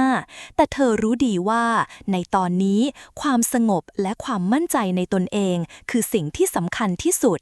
ชายหนุ่มหยุดอยู่ตรงหน้าหลินเหวยมองตาของเธอด้วยท่าทางที่เหมือนจะอ่านใจได้เจ้าคงรู้ว่าเมื่อเจ้าเดินออกมาจากมิติแห่งจักรวาลเจ้าก็ได้เปิดประตูสู่ความเป็นจริงที่ซ่อนอยู่หลินเหวยขมวดคิ้วแต่เธอก็ไม่ได้ตกใจความเป็นจริงที่ซ่อนอยู่เธอถามกลับยิ่งทำให้รู้สึกถึงความไม่แน่นอนที่แผ่ขยายไปในจิตใจของเธอชายหนุ่มยิ้มออกมาด้วยท่าทางที่ดูเหมือนจะรู้จักเธอดีเจ้าคงยังไม่เข้าใจทั้งหมดหรอกโลกที่เจ้าเคยรู้จักไม่ใช่แค่โลกที่เจ้าเห็นมันซับซ้อนกว่าที่เจ้าคิดและมันเต็มไปด้วยความลับที่ซ่อนอยู่ในทุกมุมมืดข้าก็รู้ว่าโลกนี้มีสิ่งที่เราต้องค้นหาหลินหวยกล่าวตัดสินใจที่จะยอมรับความจริงแม้ว่าเธอจะยังไม่เข้าใจทั้งหมดแต่ข้ากลับมาที่นี่เพื่อต่อสู้ไม่ใช่เพียงแค่เพื่อค้นหาความลับชายหนุ่มก้าวไปข้างหน้าอีกก้าวรอยยิ้มของเขายังคงอยู่บนใบหน้าแต่แววตาของเขากลับแฝงไปด้วยความเยือกเย็นที่หลินเหวยรู้สึกได้อย่างชัดเจนเจ้าไม่สามารถหนีจากความลับเหล่านั้นได้หรอกเสียงของเขาดังต่ำลงและลึกซึ้งโลกนี้มีสิ่งที่เจ้าไม่สามารถควบคุมได้แม้แต่พลังที่เจ้าได้เรียนรู้จากจักรวาลหลินเหวยกัดฟันแน่นเมื่อเขาพูดถึงพลังที่เธอเพิ่งเรียนรู้จากมิติแห่งจักรวาลความรู้สึกที่เธอมั่นใจในตัวเองกลับเริ่มสั่นคลอนความสงบที่เธอพยายามสร้างขึ้นในใจเริ่มแตกสลายเธอรู้ดีว่าการต่อสู้กับความลับนั้นไม่ใช่เรื่องง่ายแต่เธอก็พร้อมที่จะเผชิญหน้ากับมันข้าไม่กลัวความลับหรือความท้าทายใดๆหลินเหวยยืนยันก้าวออกไปข้างหน้าข้าจะทำทุกอย่างเพื่อรักษาความสมดุลของจักรวาลชายหนุ่มมองหลินเหวยอย่างพินิจพิเคราะห์ก่อนจะยิ้มออกมาอีกครั้งดีเจ้าพร้อมแล้วที่จะเผชิญหน้ากับมันการเปิดเผยความลับที่ซ่อนอยู่ทันใดนั้นอากาศรอบๆตัวหลินเหวยเริ่มเปลี่ยนแปลงไปเธอรู้สึกถึงการสั่นสะเทือนที่ดังในใจของเธอจิตใจของหลินเหวยสัมผัสถึงบางสิ่งที่ไม่ปกติความรู้สึกเหมือนกับว่าโลกที่เธอเคยรู้จักกำลังแตกแยกออกเป็นชิ้นๆข้างในหัวใจของเธอเริ่มเกิดการเคลื่อนไหวที่ไม่สามารถควบคุมได้ชายหนุ่มยืนอยู่ข้างๆด้วยท่าทางที่สงบแต่หลินเหวยรู้สึกถึงความกดดันที่ถาโถมเข้ามาเหมือนกับมิติทั้งมิติที่รอบตัวเธอถูกดึงออกไปจากความจริงสิ่งที่หลินเหวยรู้สึกตอนนี้ไม่ใช่แค่การสัมผัสพลังแต่เป็นการเผชิญหน้ากับความจริงที่ไม่อาจหลีกเลี่ยงได้ความจริงที่เจ้าค้นหามันมีค่ามากกว่าที่เจ้าคิดสิ่งที่เจ้ากำลังเผชิญไม่ใช่แค่การเปลี่ยนแปลงในจักรวาลมันคือการยอมรับว่าเจ้าเป็นส่วนหนึ่งของมันและเจ้าจะต้องเลือกระหว่างความรู้ที่มาพร้อมกับการทำลายหรือการรักษามันหลินเหวยหายใจหอบขึ้นเธอรู้ว่ามันไม่ใช่แค่เรื่องของพลังที่เธอควบคุมหรือการรักษาความสมดุลในจักรวาลแต่การเลือกในครั้งนี้จะมีผลกระทบต่อชีวิตทุกชีวิตในโลกนี้ข้าจะเลือกทำสิ่งที่ถูกต้องหลินเหวยกล่าวด้วยเสียงมั่นคงไม่ว่าจะมีราคาที่ต้องจ่ายก็ตามชายหนุ่มพยักหน้าอย่างเห็นด้วยดีความกล้าหาญของเจ้าจะพาเจ้าไปยังจุดที่ไม่เคยมีใครไปถึงมากกว่าในขณะที่หลินเหวยเริ่มตัดสินใจในใจความมืดรอบๆตัวเริ่มจางหายไปและแสงสีทองที่เคยเห็นในมิติแห่งจักรวาลเริ่มปรากฏขึ้นอีกครั้ง แต่คราวนี้มันไม่ได้ส่องสว่างออกมาจากภายนอกแต่กลับเป็นการเปิดเผยจากภายในของหลินเหวยเดงหลินเหวยรู้สึกถึงพลังที่ไหลเวียนอยู่ในตัวเธออีกครั้งมันไม่ใช่แค่พลังจากจักรวาลแต่การตระหนักถึงหน้าที่ที่เธอมีและความรับผิดชอบที่ยิ่งใหญ่ที่รออยู่ในอนาคตข้าจะทำให้ดีที่สุดหลินเหวยกล่าวในใจขณะที่มองไปยังเส้นทางที่กำลังจะเดินไปข้างหน้าชายหนุ่มหันหลังกลับไปและกล่าวเสียงต่ำข้าจะรอคอยเจ้าไม่สามารถหลีกหนีจากความจริงนี้ได้หลินเหวยมองไปที่เขาขณะที่ตัดสินใจในใจเธอจะต้องทำอะไรบางอย่างเพื่อปกป้องสิ่งที่เธอรักและเพื่อรักษาความสมดุลในจักรวาลแม้ว่าเส้นทางข้างหน้าอาจจะยากลำบากแต่เธอก็พร้อมที่จะเผชิญหน้ากับมันอย่างมั่นใจหลินเหวยยืนอยู่ในความเงียบที่อึกทึกภายในห้องหินที่เย็นเยือกแสงสีทองจากจักรวาลค่อยๆหายไปทีละน้อยจิตใจของเธอยังคงหมุนวนกับคำพูดของชายหนุ่มในชุดคลุมสีดำคำเตือนที่เขากล่าวไว้กับเธอคำเตือนที่ไม่เพียงแต่สะท้อนในใจเธอแต่ยังหมายถึงการตัดสินใจที่ยิ่งใหญ่ที่รออยู่ข้าจะต้องเลือกหลินเหวยทบทวนคำพูดของเขาในใจเลือกอะไรเลือกเพื่อใครเสียงลมหายใจของหลินเหวยเริ่มเร็วขึ้นความกดดันในอากาศทำให้เธอรู้สึกเหมือนกับว่าเธอถูกกดดันจากโลกทั้งใบทุกการกระทำของเธอจะต้องมีผลลัพธ์บางอย่างที่ตามมาโลกที่เคยสงบและคุ้นเคยกลายเป็นพื้นที่ที่เต็มไปด้วยอันตรายและความไม่แน่นอนเธอรู้ดีว่าแม้พลังที่เธอได้รับจากจักรวาลนั้นยิ่งใหญ่แต่สิ่งที่เธอทำได้ก็ไม่ได้อยู่ที่การใช้พลังเพื่อความสะดวกสบายหรือแค่เพียงเอาชนะศัตรูหากแต่จะต้องนำไปสู่การตัดสินใจที่ยิ่งใหญ่การตัดสินใจที่อาจเปลี่ยนแปลงทั้งจักรวาลการเลือกที่จะใช้พลังนี้จะต้องรับผิดชอบตามมาด้วยหลินเหวยพูดกับตัวเองในใจเสียงในจิตใจของเธอดังก้องกดดันเธอให้มองหาความหมายที่แท้จริงของการใช้พลังนั้นหลินเหวยหายใจลึกๆค่อยๆผ่อนคลายลงและเดินออกไปข้างนอกห้องหินผ่านทางเดินที่แสงจากจุดต่างๆในปราสาทหยูส่องมายังพื้นหินรอบตัวเมื่อเธอออกไปถึงสนามพระราชวังที่กว้างใหญ่เธอเริ่มรู้สึกถึงอิสระที่แปลกประหลาดเหมือนว่าเธอสามารถเลือกทางที่เธออยากจะเดินไปได้แต่ในขณะเดียวกันก็รู้สึกถึงน้ำหนักที่ใหญ่หลวงข้าจะเลือกเส้นทางของตัวเองหลินเหวยคิดในใจขณะที่เธอมองไปยังท้องฟ้าที่เต็มไปด้วยดาวระยิบระยับการตัดสินใจของหลินเหวยยืนนิ่งเงียบมองท้องฟ้าเมฆเคลื่อนผ่านไปอย่างเชื่องช้าแต่ในใจของเธอความคิดกลับวุ่นวายไปหมดเธอรู้ดีว่าการตัดสินใจในตอนนี้จะเป็นการเปลี่ยนแปลงที่ไม่อาจย้อนกลับได้มันไม่ใช่แค่เรื่องของการปกป้องแคว้นหยูหรือการรักษาความสงบในโลกของมนุษย์แต่เป็นการตัดสินใจที่เกี่ยวข้องกับจักรวาลทั้งมวลที่เธอเพิ่งสัมผัสเสียงของชายหนุ่มในชุดคลุมดำกลับมาในหูของหลินเหวยเจ้าไม่สามารถหนีจากความเป็นจริงนี้ได้เจ้าได้เปิดประตูแล้วและมันก็จะไม่ปิดลงจนกว่าเจ้าจะเลือกหลินเหวยหันมองไปยังวิหารกลางพระราชวังที่ปรากฏอยู่ในระยะไกลเสียงของผู้คนในเมืองหยูยังคงก้องอยู่ในหูแต่เธอกลับรู้สึกเหมือนเธอยืนอยู่ในโลกที่แตกต่างออกไปโลกที่เธอเคยรู้จักและโลกที่เธอต้องทำการเปลี่ยนแปลงถ้าใช้ไม่ฆ่าใครจะทำหลินเหวยเริ่มรู้สึกถึงความรับผิดชอบที่หนักหน่วงขึ้นในใจเธอความยิ่งใหญ่ของจักรวาลที่เธอได้เรียนรู้ตอนนี้ไม่ใช่สิ่งที่สามารถหลีกเลี่ยงได้การตัดสินใจที่จะก้าวข้ามขีดจำกัดนั้นไม่ใช่เรื่องง่ายแต่เธอไม่มีทางเลือกข้าเลือกที่จะต่อสู้เพื่อรักษาความสมดุลในจักรวาลนี้หลินเหวยตัดสินใจในใจอย่างเด็ดเดี่ยวการเผชิญหน้ากับสิ่งที่ไม่คาดคิดทันทีที่หลินเหวยตัดสินใจเดินไปข้างหน้าความมืดในจิตใจของเธอก็เริ่มจางหายไปพร้อมกับแสงสีทองที่ไหลเวียนมาจากจักรวาลท้องฟ้าในโลกนี้ดูเหมือนจะสว่างขึ้นเธอรู้ว่าเธอได้เลือกที่จะก้าวเข้าสู่เส้นทางที่เต็มไปด้วยอันตรายและความไม่แน่นอนแต่สิ่งนั้นคือสิ่งที่เธอต้องการสร้างสมดุลให้กับจักรวาลและทุกสิ่งที่มีชีวิตขณะที่หลินเหวยเดินไปตามเส้นทางในเมืองหยูเธอเริ่มเห็นว่าโลกที่เธอเคยรู้จักนั้นกำลังเปลี่ยนแปลงไปจากเดิม ชาวบ้านที่เคยเดินผ่านไปมาโดยไม่คำนึงถึงสิ่งรอบข้างกลับเริ่มมองไปที่เธอด้วยสายตาที่เต็มไปด้วยความคาดหวังข้าคงไม่สามารถเดินทางนี้คนเดียวได้หลินเหวยคิดขณะที่เธอมองไปที่ผู้คนที่อยู่รอบข้างการเดินทางของเธอไม่เพียงแต่การต่อสู้ของตัวเธอเองแต่ยังการต่อสู้ของทุกคนที่เชื่อมโยงกับจักรวาลทุกคนที่ต้องการความสมดุลในโลกนี้หลินเหวยรู้ดีว่าเธอจะต้องร่วมมือกับคนอื่นๆและต้องเผชิญหน้ากับความท้าทายที่ยิ่งใหญ่การเปิดตัวพันธมิตรในหลินเหวยเดินไปจนถึงจุดที่มุมหนึ่งของพระราชวังและพบกับคนที่เธอไม่เคยคาดคิดจะพบในตอนนี้ชายหนุ่มคนหนึ่งที่เธอเคยพบในมิติแห่งจักรวาลเจ้าหลินเหวยกล่าวพร้อมกับความประหลาดใจในน้ำเสียงชายหนุ่มยิ้มให้กับหลินเหวยอย่างเยือกเย็นกล่าวว่าข้ารู้ว่าท่านจะเลือกเส้นทางนี้เขากล่าวเบาๆข้าไม่ใช่ศัตรูของท่านข้าคือพันธมิตรที่จะร่วมมือกับท่านในการต่อสู้ครั้งนี้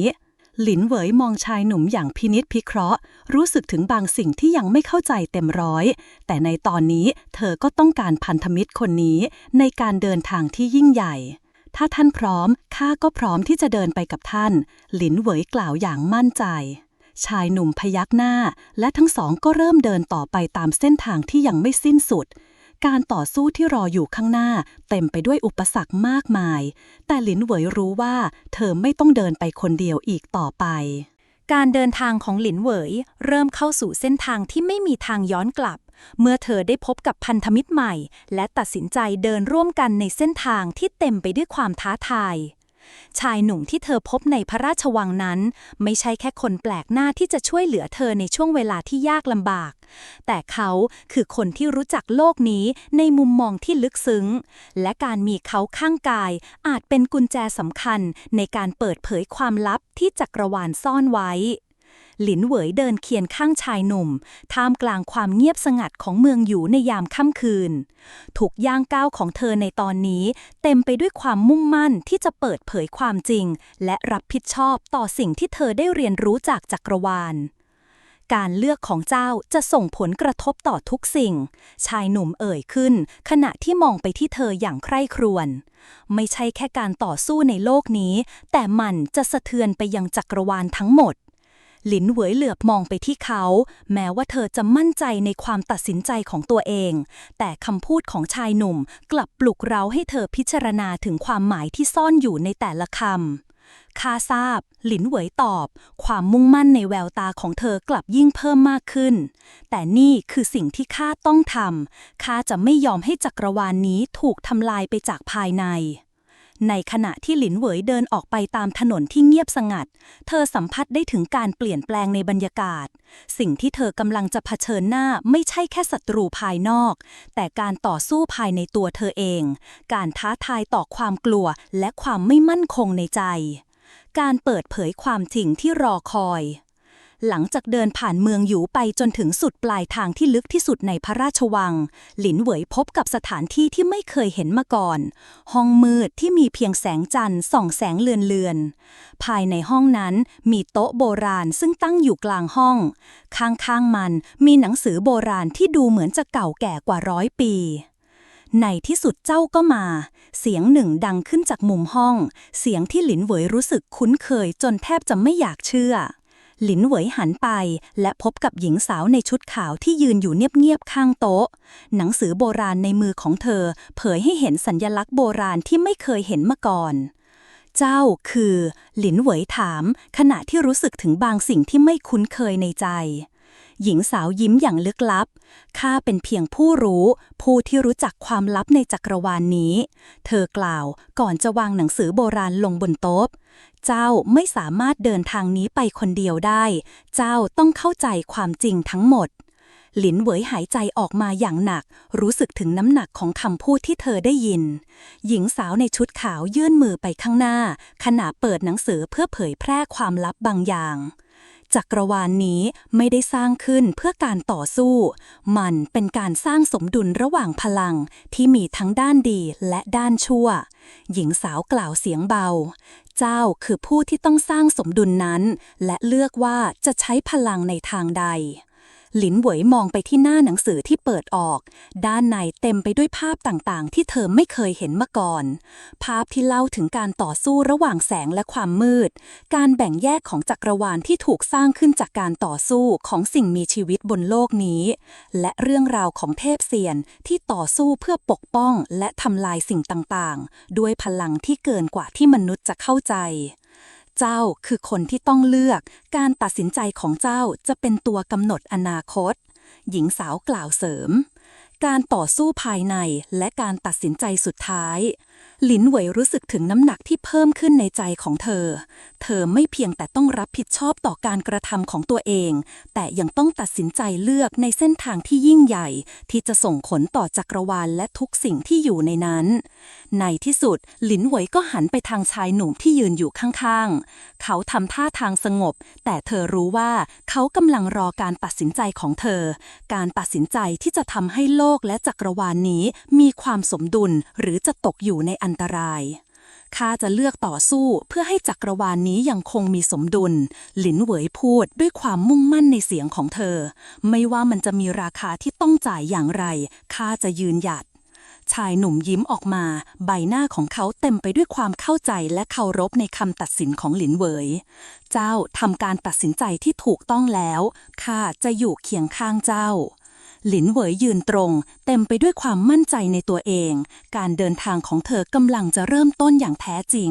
การต่อสู้ที่แท้จริงไม่ใช่การเผชิญหน้ากับศัตรูภายนอกแต่การยืนหยัดเพื่อสิ่งที่ถูกต้องเพื่อจักรวาลที่ยังคงอยู่ในสมดุล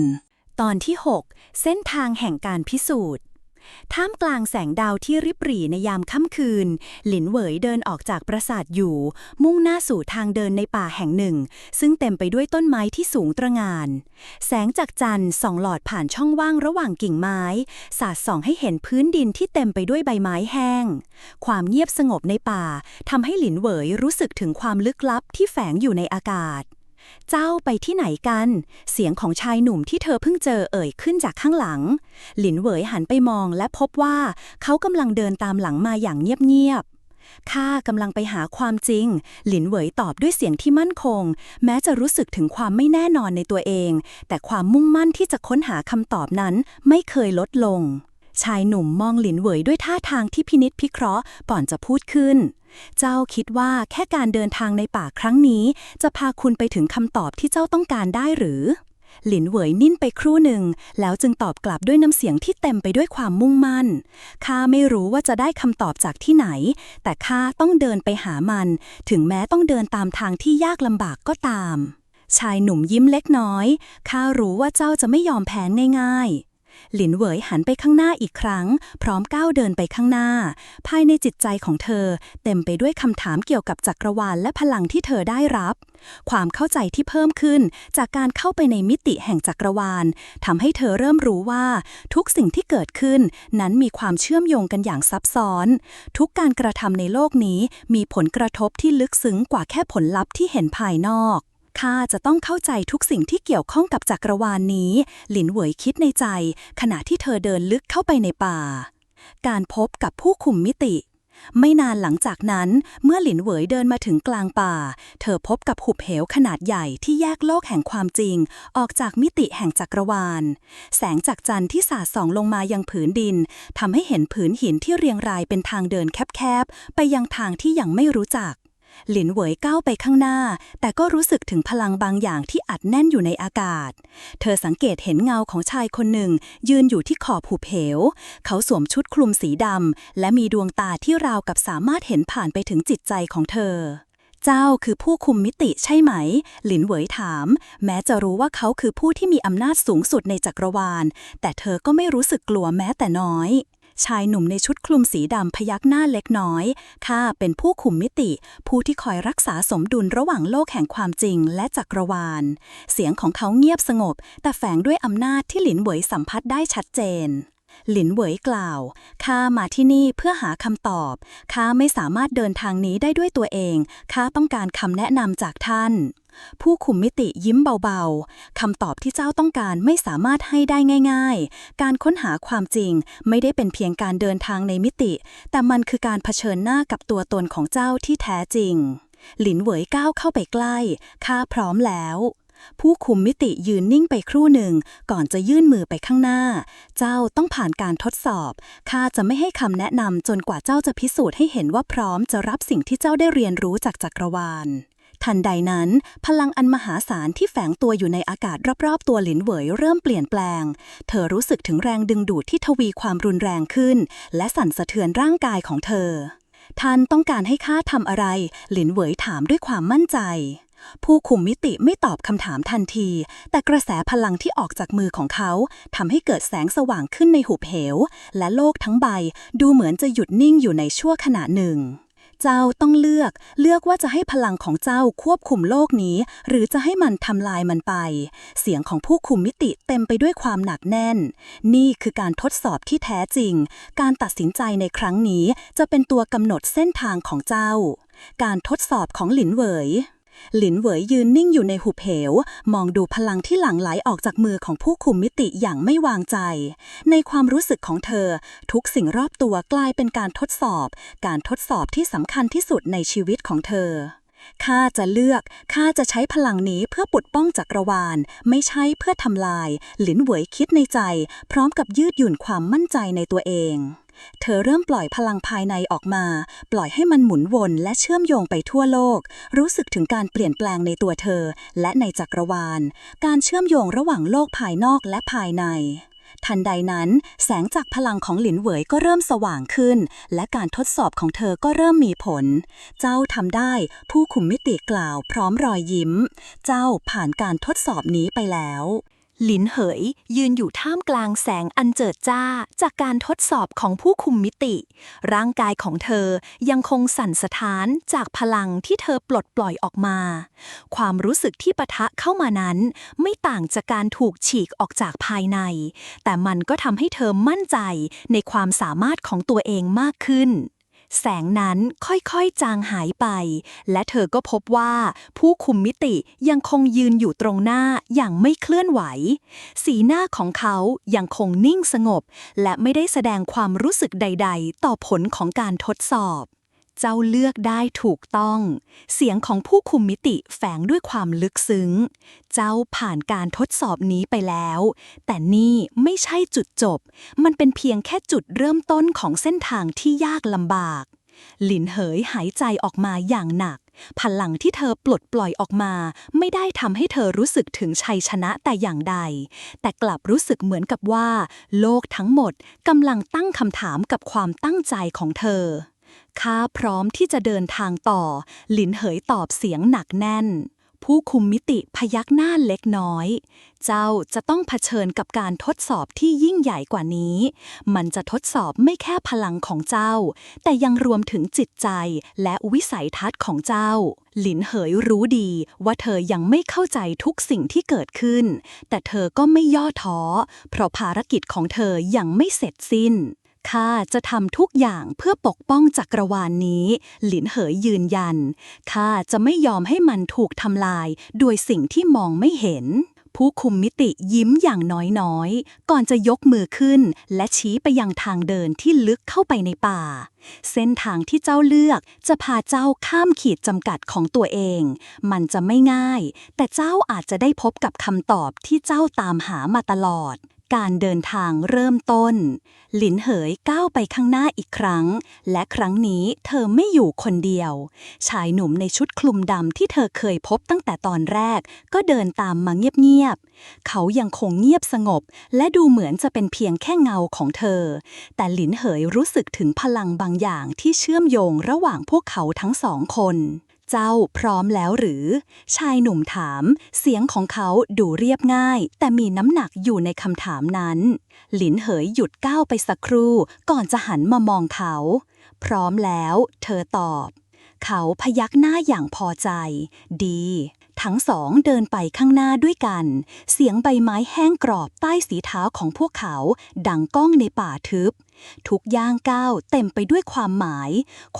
ของการค้นหาความจริงที่ซ่อนอยู่และความมุ่งมั่นที่จะทำให้จักรวาลนี้ยังคงมีสมดุลการปะทะกับศัตรูที่ไม่คาดคิด ขณะที่ทั้งสองเดินลึกเข้าไปในป่าไม่นานพวกเขาก็พบกับกลุ่มศัตรูที่กำลังยืนอยู่ขวางทางการปรากฏตัวของพวกเขาไม่ได้ทำให้หลินเหยตกใจแต่มันกลับยิ่งทำให้เธอรู้สึกถึงความจริงที่ว่าเส้นทางนี้จะเต็มไปด้วยการทดสอบศัตรูทั้งหมดในกลุ่มนี้สวมชุดดำที่เต็มไปด้วยสัญลักษณ์ที่ดูเหมือนกับพลังที่หลินเหยเคยสัมผัสในมิติแห่งจักรวาลพวกเขามองหลินเหยและชายหนุ่มในชุดคลุมดำด้วยสายตาที่ไม่เป็นมิตรเจ้าเป็นใครหลินเหยถามเสียงเย็นแต่ก็ไม่หวั่นเกรงชายคนหนึ่งในกลุ่มศัตรูหัวเราะเบาๆเราไม่ใช่ศัตรูของเจ้าหรอกแต่เจ้าคืออุปสรรคที่ต้องกำจัดหลินเหยคิ้วขมวดอย่างไม่พอใจถ้าเป็นเช่นนั้นข้าจะไม่ยอมให้พวกเจ้าเดินข้ามศพข้าผ่านไปทันใดนั้นสัญลักษณ์ที่ส่องแสงสีแดงจากพวกเขาก็เริ่มเปล่งประกายแรงขึ้นพลังที่กระจายออกมาทำให้บรรยากาศรอบๆดูเหมือนจะมืดลงความรู้สึกถึงการต่อสู้ที่กำลังจะเกิดขึ้นในไม่ช้าเริ่มก่อตัวขึ้นในใจของหลินเหยชายหนุ่มในชุดคลุมดำข้างหลินเหยยิ้มออกมาเล็กน้อยระวังตัวให้ดีหลินเหยไม่ตอบเธอเริ่มรวบรวมพลังในตัวเองลมหายใจของเธอกลับมาควบคุมตัวเองอีกครั้งและในขณะเดียวกันก็รู้สึกถึงพลังที่พุ่งไปข้างหน้าอย่างไม่หยุดยั้งการต่อสู้ที่หลินเหยเตรียมตัวมาถึงแล้วเธอจะต้องใช้ความสามารถทั้งหมดที่เธอได้รับในมิติแห่งจักรวาลเพื่อจัดการกับศัตรูที่ยืนขวางทางเธอหลินเหวยยืนอยู่ในความมืดที่อัดแน่นด้วยพลังอันหนาวเหน็บเธอสามารถรู้สึกถึงพลังของศัตรูที่รุกคืบเข้ามาใบหน้าของพวกเขาเต็มไปด้วยความมุ่งมั่นและความคาดหวังที่จะทำให้เธอล้มเหลวแต่หลินเหวยกลับรู้สึกถึงการเชื่อมโยงกับจักรวาลที่อยู่ภายในตัวเธอพลังที่เธอเคยสัมผัสและสามารถปลดปล่อยออกมาได้อย่างไม่จำกัดเจ้าทำได้เสียงของชายหนุ่มในชุดคลุมดำดังขึ้นจากข้างหลังหลินเหวยใช้พลังของเจ้าเพื่อปกป้องสิ่งที่สำคัญหลินเหวยหันไปมองชายหนุ่มที่ยืนอยู่ข้างๆเขาไม่มีท่าทางตื่นตระหนกหรือหวาดกลัวแม้สถานการณ์จะดูเหมือนยากลำบากแต่สายตาของเขากลับเต็มไปด้วยความมั่นใจในการตัดสินใจของหลินเหวยข้าจะทำตามที่ต้องทำหลินเหวยตอบกลับพร้อมกับปรับการยืนให้มั่นคงอีกครั้งทันใดนั้นพลังแห่งจักรวาลที่ซ่อนอยู่ภายในตัวหลินเหวยก็เริ่มกระตุกเงียบๆกระแสพลังพุ่งขึ้นมาอย่างรวดเร็วจากทุกจุดในร่างกายของเธอพลังนั้นคล้ายกับกระแสไฟฟ้าที่วิ่งผ่านเส้นเอ็นเส้นเลือดทุกเซลล์ในร่างกายเริ่มปรากฏเป็นแสงสีทองที่ลุกโชติช่วงรอบๆตัวหลินเหวยข้าไม่ได้อยู่แค่เพื่อสู้หลินเหวยกล่าวเสียงหนักแน่นข้าอยู่ที่นี่เพื่อรักษาสมดุลแสงจากพลังที่หลินเหวยปลดปล่อยออกมาสว่างจนทำให้มืดรอบตัวกลับกลายเป็นความสว่างอย่างฉับพลันทำให้ศัตรูที่เคยมืดมิดอยู่ในเงามืดหันหลบไปตามแรงของแสงที่พุ่งตรงไปข้างหน้าศัตรูที่ยืนอยู่ตรงหน้าเริ่มแสดงท่าทางร้อนรนคนหนึ่งในกลุ่มยกมือขึ้นและปล่อยพลังสีดำออกมาพลังนั้นคล้ายกับการดูดกลืนแสงและสิ่งที่อยู่รอบตัว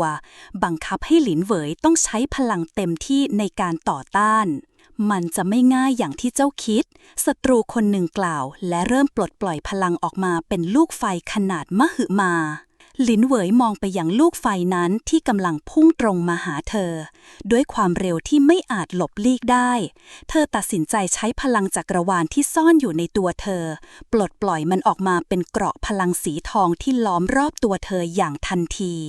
พลังของข้าไม่ใช่เพื่อการป้องเพียงอย่างเดียวหลินเหวยคิดในใจ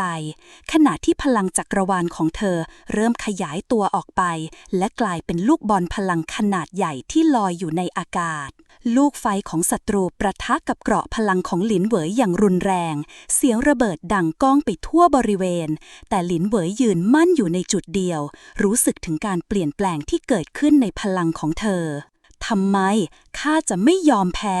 หลินเหวยตะโกนออกมาขณะกำมือแน่นจนข้อมือเริ่มบิดเบี้ยวไปตามพลังที่เพิ่มขึ้น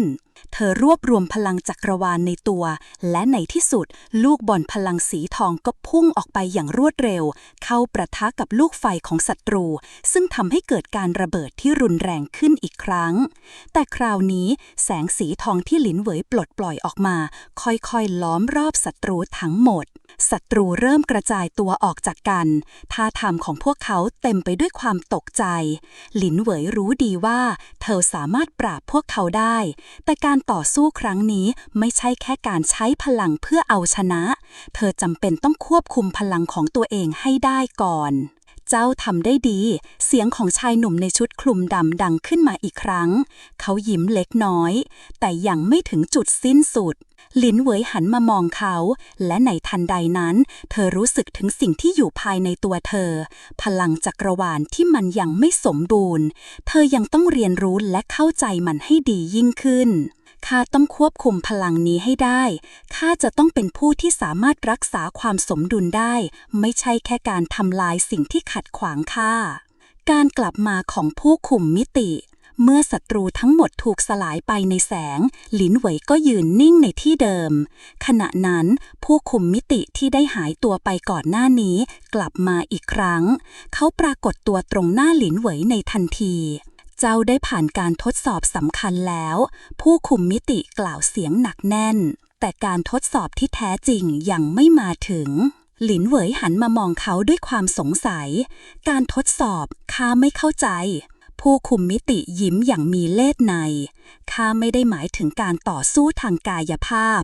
การทดสอบที่แท้จริงคือการที่เจ้าเรียนรู้และเข้าใจพลังที่เจ้ามีและสามารถใช้มันอย่างมีสติหลินเหวยพยักหน้าเข้าใจบางอย่างข้าเข้าใจแล้วหลินเหยยืนอยู่ท่ามกลางความมืดที่เคลื่อนตัวไปตามพลังของจักรวาลที่เธอได้เรียนรู้เมื่อทุกสิ่งรอบตัวกลับมาสงบลง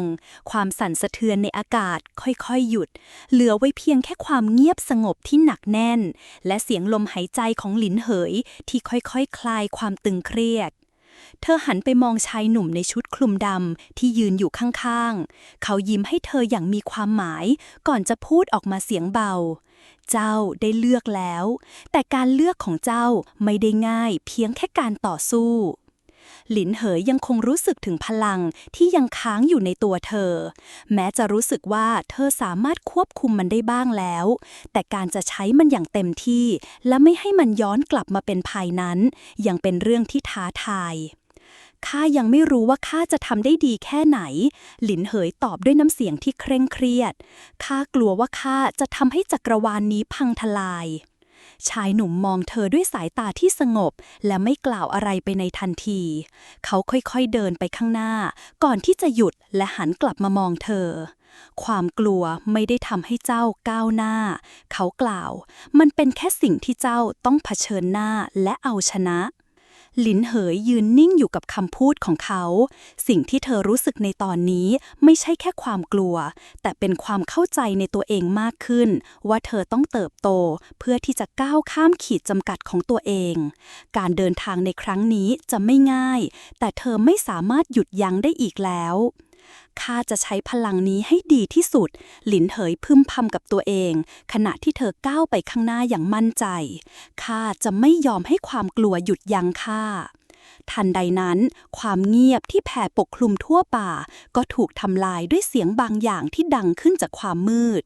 เสียงนั้นเป็นเสียงแกรกกรากของดินที่ขยับและก่อนที่หลินเหยจะทันได้ตระหนักถึงสิ่งที่เกิดขึ้นก็ปรากฏเงามืดขนาดใหญ่เคลื่อนเข้ามาในระยะใกล้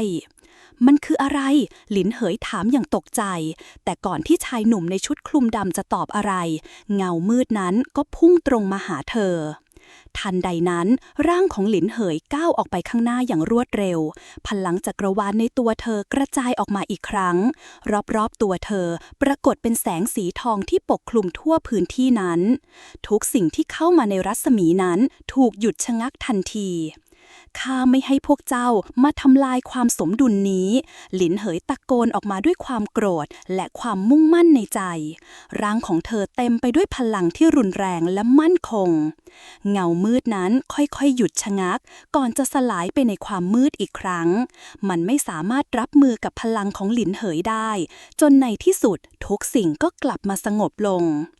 ข้าได้เรียนรู้แล้วหลินเหยหันไปมองชายหนุ่มไม่ใช่แค่การต่อสู้แต่ข้าต้องเข้าใจพลังของข้าให้ลึกซึ้งชายหนุ่มยิ้มเล็กน้อยก่อนจะพูดเจ้าทำได้ดีแล้วข้ามั่นใจว่าเจ้าจะพร้อมสำหรับสิ่งที่ใหญ่กว่านี้หลินเหยยืนท่ามกลางแสงสีทองที่ล้อมรอบตัวเธอทุกสิ่งเริ่มกลับมาสงบอีกครั้งแต่ในใจของเธอกลับเต็มไปด้วยคำถามใหม่ๆการเดินทางของเธอยังไม่จบสิ้นและยังมีการทดสอบที่รอคอยอยู่ข้างหน้าการตัดสินใจที่แท้จริงหลินเหยเริ่มรู้สึกถึงความจริงที่เธอเคยหลีกเลี่ยงมาตลอดการที่จะเป็นผู้รักษาความสมดุลในจักรวาลนี้ไม่ได้เป็นแค่การต่อสู้เพื่อเอาชนะศัตรูแต่ยังเป็นการเรียนรู้ที่จะควบคุมพลังของตัวเองและใช้มันในทางที่ถูกต้องการเดินทางนี้จะนำพาเธอไปสู่จุดสูงสุดหรือจุดต่ำสุดก็ขึ้นอยู่กับการตัดสินใจในแต่ละวันข้าจะไม่ยอมให้จักรวาลนี้พังทลายไปจากการกระทำของข้าหลินเหยคิดในใจขณะที่เธอก้าวไปข้างหน้าข้าจะเป็นผู้ที่สร้างสมดุลในโลกนี้และข้าจะเรียนรู้ให้ดีที่สุดชายหนุ่มในชุดคลุมดำมองเธอด้วยความเข้าใจท่าทางของเขาบ่งบอกถึงความพึงพอใจในตัวหลินเหยเจ้าเลือกเส้นทางที่ยิ่งใหญ่เขาพูดเสียงเบาแต่จงระวังให้ดีเพราะเส้นทางนี้ไม่มีทางกลับหลังหลินเหยพยักหน้าอย่างมั่นใจข้าจะเดินไปข้างหน้าข้าไม่มีทางเลือกอื่นตอนที่ 7 การค้นหาความจริงหลินเหวยรู้สึกถึงแรงดึงดูดที่ไม่อาจปฏิเสธได้ในตัวเองขณะที่เธอก้าวเดินไปตามทางที่เต็มไปด้วยความมืดและความไม่แน่นอนทุกก้าวของเธอในตอนนี้ล้วนแต่มีความหมายเพราะมันเป็นการเริ่มต้นของการเดินทางที่ยิ่งใหญ่ที่ไม่เพียงแต่ทดสอบพลังของเธอแต่ยังทดสอบทั้งจิตใจและวิสัยทัศน์ของเธอความรู้สึกที่หลินเหวยได้รับในช่วงก่อนหน้านี้คือความจริงที่เธอไม่เคยคิดมาก่อนความสมดุลของจักรวาลไม่ใช่เพียงแค่เรื่องของการใช้พลังในการต่อสู้แต่มันคือการเข้าใจตัวเองการทำให้ทุกการกระทำสอดคล้องกับโลกทั้งใบทั้งจากภายในและภายนอกข้าจะทำให้ดีที่สุดหลินเหวยคิดในใจขณะที่เธอก้าวไปข้างหน้าอย่างมั่นใจแต่สิ่งที่หลินเหวยยังไม่รู้ก็คือเส้นทางที่เธอกำลังเดินนั้นเต็มไปด้วยความท้าทายมากมายศัตรูไม่ใช่แค่สิ่งที่เธอเห็นต่อหน้าแต่มันยังเป็นการเผชิญหน้ากับความไม่แน่นอนในจักรวาลที่มันสามารถเปลี่ยนแปลงทุกสิ่งที่เธอเคยเข้าใจการพบกับผู้เดินทางคนใหม่หลินเหวยเดินทางมาถึงภูเขาสูงใหญ่ที่ปกคลุมไปด้วยหมอกหนาสภาพอากาศในที่นี้ดูไม่เหมือนกับที่อื่นมันหนาวเหน็บและเย็นเยือกจนทำให้หลินเหวยรู้สึกถึงความลึกซึ้งของพลังในที่แห่งนี้ขณะเดินอยู่กลางหุบเขาหลินเหวยได้ยินเสียงฝีเท้าของใครบางคนที่เดินตามหลังมาเสียงนั้นไม่ดังมากนักแต่เพียงพอที่จะดึงความสนใจของหลินเหวยไปได้เธอหันหลังกลับและพบกับชายหนุ่มคนหนึ่งที่มีใบหน้าเย็นชาเขาสวมชุดคลุมสีดำเช่นเดียวกับชายในชุดคลุมดำที่เธอเคยพบก่อนหน้านี้แต่ความรู้สึกในตัวเขากลับแตกต่างออกไปรังสีของพลังที่เขาปลดปล่อยออกมาเต็มไปด้วยความลึกลับและอันตรายเจ้าเป็นใครหลินเหวยถามขณะที่ตั้งท่าระวังชายหนุ่มในชุดคลุมดำยิ้มเล็กน้อยก่อนจะยื่นมือออกมาอย่างมีมิตรข้าเป็นนักเดินทางข้ามาที่นี่เพื่อค้นหาความจริงบางอย่างเช่นเดียวกับเจ้าหลินเหวยยังคงจับตามองเขาอย่างระมัดระวังความจริงอะไรบางครั้งความจริงก็ไม่ใช่สิ่งที่เราคิดว่ามันเป็นชายหนุ่มตอบอย่างลึกลับข้ามีข้อมูลเกี่ยวกับจักรวาลที่อาจช่วยให้เจ้าเข้าใจพลังของตัวเองได้ดียิ่งขึ้นหลินเหวยสงสัยเล็กน้อยแต่ในขณะเดียวกันก็รู้สึกว่าผู้ชายคนนี้อาจจะมีข้อมูลบางอย่างที่เธอจำเป็นต้องรู้เจ้าอาจจะช่วยข้าได้เธอพูดเสียงเบาก่อนจะค่อยๆก้าวไปข้างหน้าชายหนุ่มพยักหน้าดีแล้วตามข้ามาการเผยความลับแห่งจักรวาล หลินเหวยเดินตามชายหนุ่มไปผ่านภูเขาสูงจนมาถึงถ้ำที่มืดมิดแต่ภายในถ้ำนั้นกลับมีแสงสีฟ้าอมเขียวส่องสว่างพลังบางอย่างในอากาศดูเหมือนจะเปลี่ยนแปลงไปตามการเคลื่อนไหวของพวกเขาชายหนุ่มในชุดคลุมดำหยุดและหันมาหลินเหวยที่นี่เป็นที่ที่ข้าค้นพบบางสิ่งเขากล่าวจักรวาลนี้ไม่ได้ถูกควบคุมแค่โดยเทพเซียนหรือสิ่งมีชีวิตในระดับสูงสุดแต่มีพลังบางอย่างที่อยู่เหนือกว่านั้นซึ่งมันสามารถทำลายสมดุลทั้งหมดได้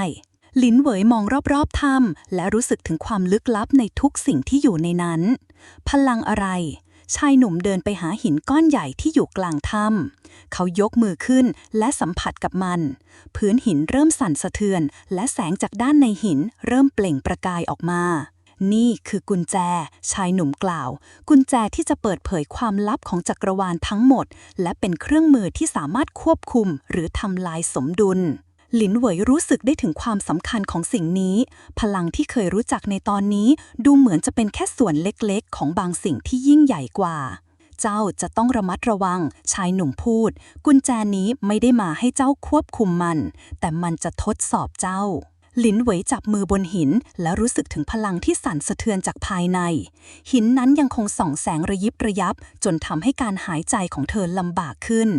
ความรู้สึกอึดอัดในอากาศเริ่มหนักหน่วงขึ้นเรื่อยๆข้าจะผ่านมันไปได้หลินเหวยคิดในใจขณะที่พลังภายในตัวเธอเริ่มเติบโตขึ้นอีกครั้งหลินเหวยยืนนิ่งอยู่หน้าหินที่ส่องแสงระยิบระยับ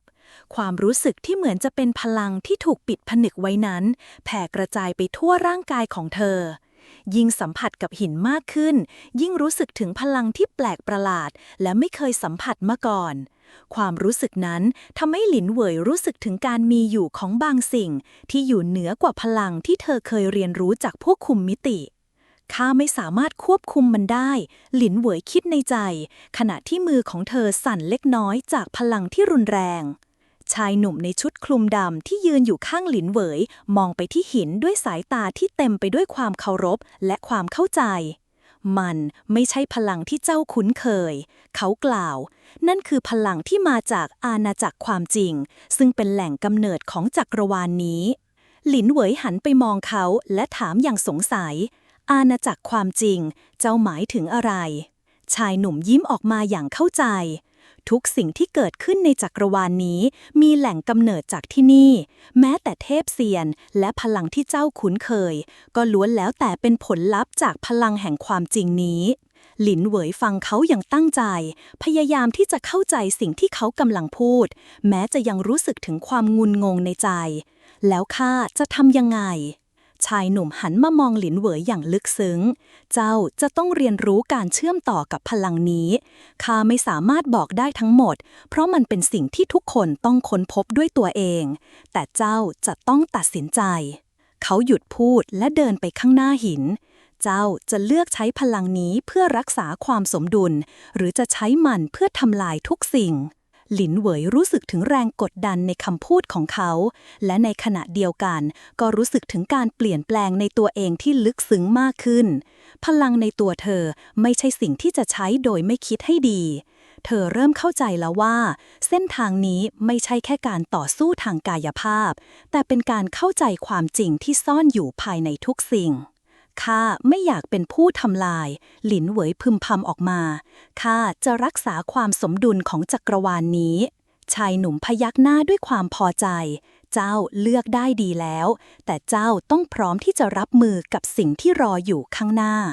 การเปิดตัวของศัตรูที่แท้จริงในขณะที่หลินเหวยยังคงยืนมองหินที่ปล่อยแสงสีฟ้าสีเขียวออกมาจู่ๆแสงจากหินก็เริ่มส่องออกมาแรงขึ้นจนทำให้บรรยากาศรอบๆเปลี่ยนไปอย่างฉับพลันเสียงแผดร้องของบางสิ่งที่ไม่ได้มองเห็นได้ชัดเจนดังขึ้นในอากาศหลินเหวยหันไปมองและรู้สึกถึงบางสิ่งที่กำลังเข้ามาใกล้ทุกสิ่งรอบตัวเธอดูเหมือนจะค่อยๆทรุดลงและบิดเบี้ยวเหมือนกับสัญญาณเตือนจากจักรวาลพลังนี้มันจะดึงดูดสิ่งที่มืดมิดชายหนุ่มในชุดคลุมดำกล่าวเสียงหนักเจ้าจะต้องเตรียมตัวทันใดนั้นมีกลุ่มเงามืดปรากฏขึ้นจากท่ามกลางหมอกและแสงที่หลินเหยเห็นไม่ชัดพวกมันเคลื่อนตัวมาอย่างรวดเร็วและเต็มไปด้วยพลังลึกลับ หลินเหวยยืนอยู่ในสถานการณ์ที่ไม่คาดคิดแต่ภายในใจของเธอกลับเต็มไปด้วยความมุ่งมั่นและความคิดที่จะปกป้องทุกสิ่งข้าจะใช้พลังนี้เพื่อปกป้องหลินเหวยกล่าวด้วยความมั่นใจขณะที่พลังแห่งจักรวาลในตัวเธอเริ่มเพิ่มขึ้นอีกครั้งศัตรูที่อยู่ตรงหน้าพวกเขาเริ่มก่อตัวเป็นเงามืดที่แข็งแกร่งขึ้นพวกมันไม่ใช่สิ่งที่หลินเหวยเคยเห็นมาก่อนและพลังของพวกมันยิ่งใหญ่จนทำให้เธอรู้สึกถึงความแตกต่างจากทุกสิ่งที่เธอเคยเผชิญมันคือพลังแห่งความมืดชายหนุ่มพูดและมันไม่ใช่สิ่งที่เจ้าจะสามารถเอาชนะได้ง่ายๆหลินเหวยรู้สึกถึงความกดดันที่เพิ่มขึ้นจากการต่อสู้ที่กำลังจะเกิดขึ้นเธอจะต้องใช้พลังที่เธอเพิ่งค้นพบอย่างระมัดระวังและเตรียมตัวรับมือกับสิ่งที่ยิ่งใหญ่กว่าหลินเหยยืนนิ่งอยู่ในถ้ำที่เต็มไปด้วยแสงสีฟ้าอมเขียวพลังในตัวเธอค่อยๆขยายออกไปเชื่อมต่อกับจักรวาลรอบๆเธออย่างลึกซึ้งแต่ทว่ารอบๆตัวเธอกลับมีบางสิ่งที่ไม่อาจมองเห็นได้กำลังเคลื่อนตัวเข้ามาใกล้ด้วยพลังที่ไม่คาดคิดมันรู้สึกเหมือนกับการแทรกซึมจากมิติอื่นที่กำลังพยายามทำลายสมดุลทั้งหมดที่เธอพยายามรักษาพวกมันมาแล้วชายหนุ่มในชุดคลุมดำพูดเสียงต่ำเขาหันไปมองหลินเหยด้วยสายตาที่เต็มไปด้วยความกังวลพวกมันคือผู้เฝ้ามืดอำนาจของพวกมันมาจากมิติที่ไม่มีชื่อเสียงเป็นมิติที่พยายามทำลายความสมดุลของจักรวาลหลินเหยขบกรามแน่นการเผชิญหน้ากับศัตรูที่ไม่รู้จักมาก่อนนั้นย่อมไม่ง่ายแต่การเลือกที่จะยอมแพ้ไม่ใช่ทางที่เธอจะเลือก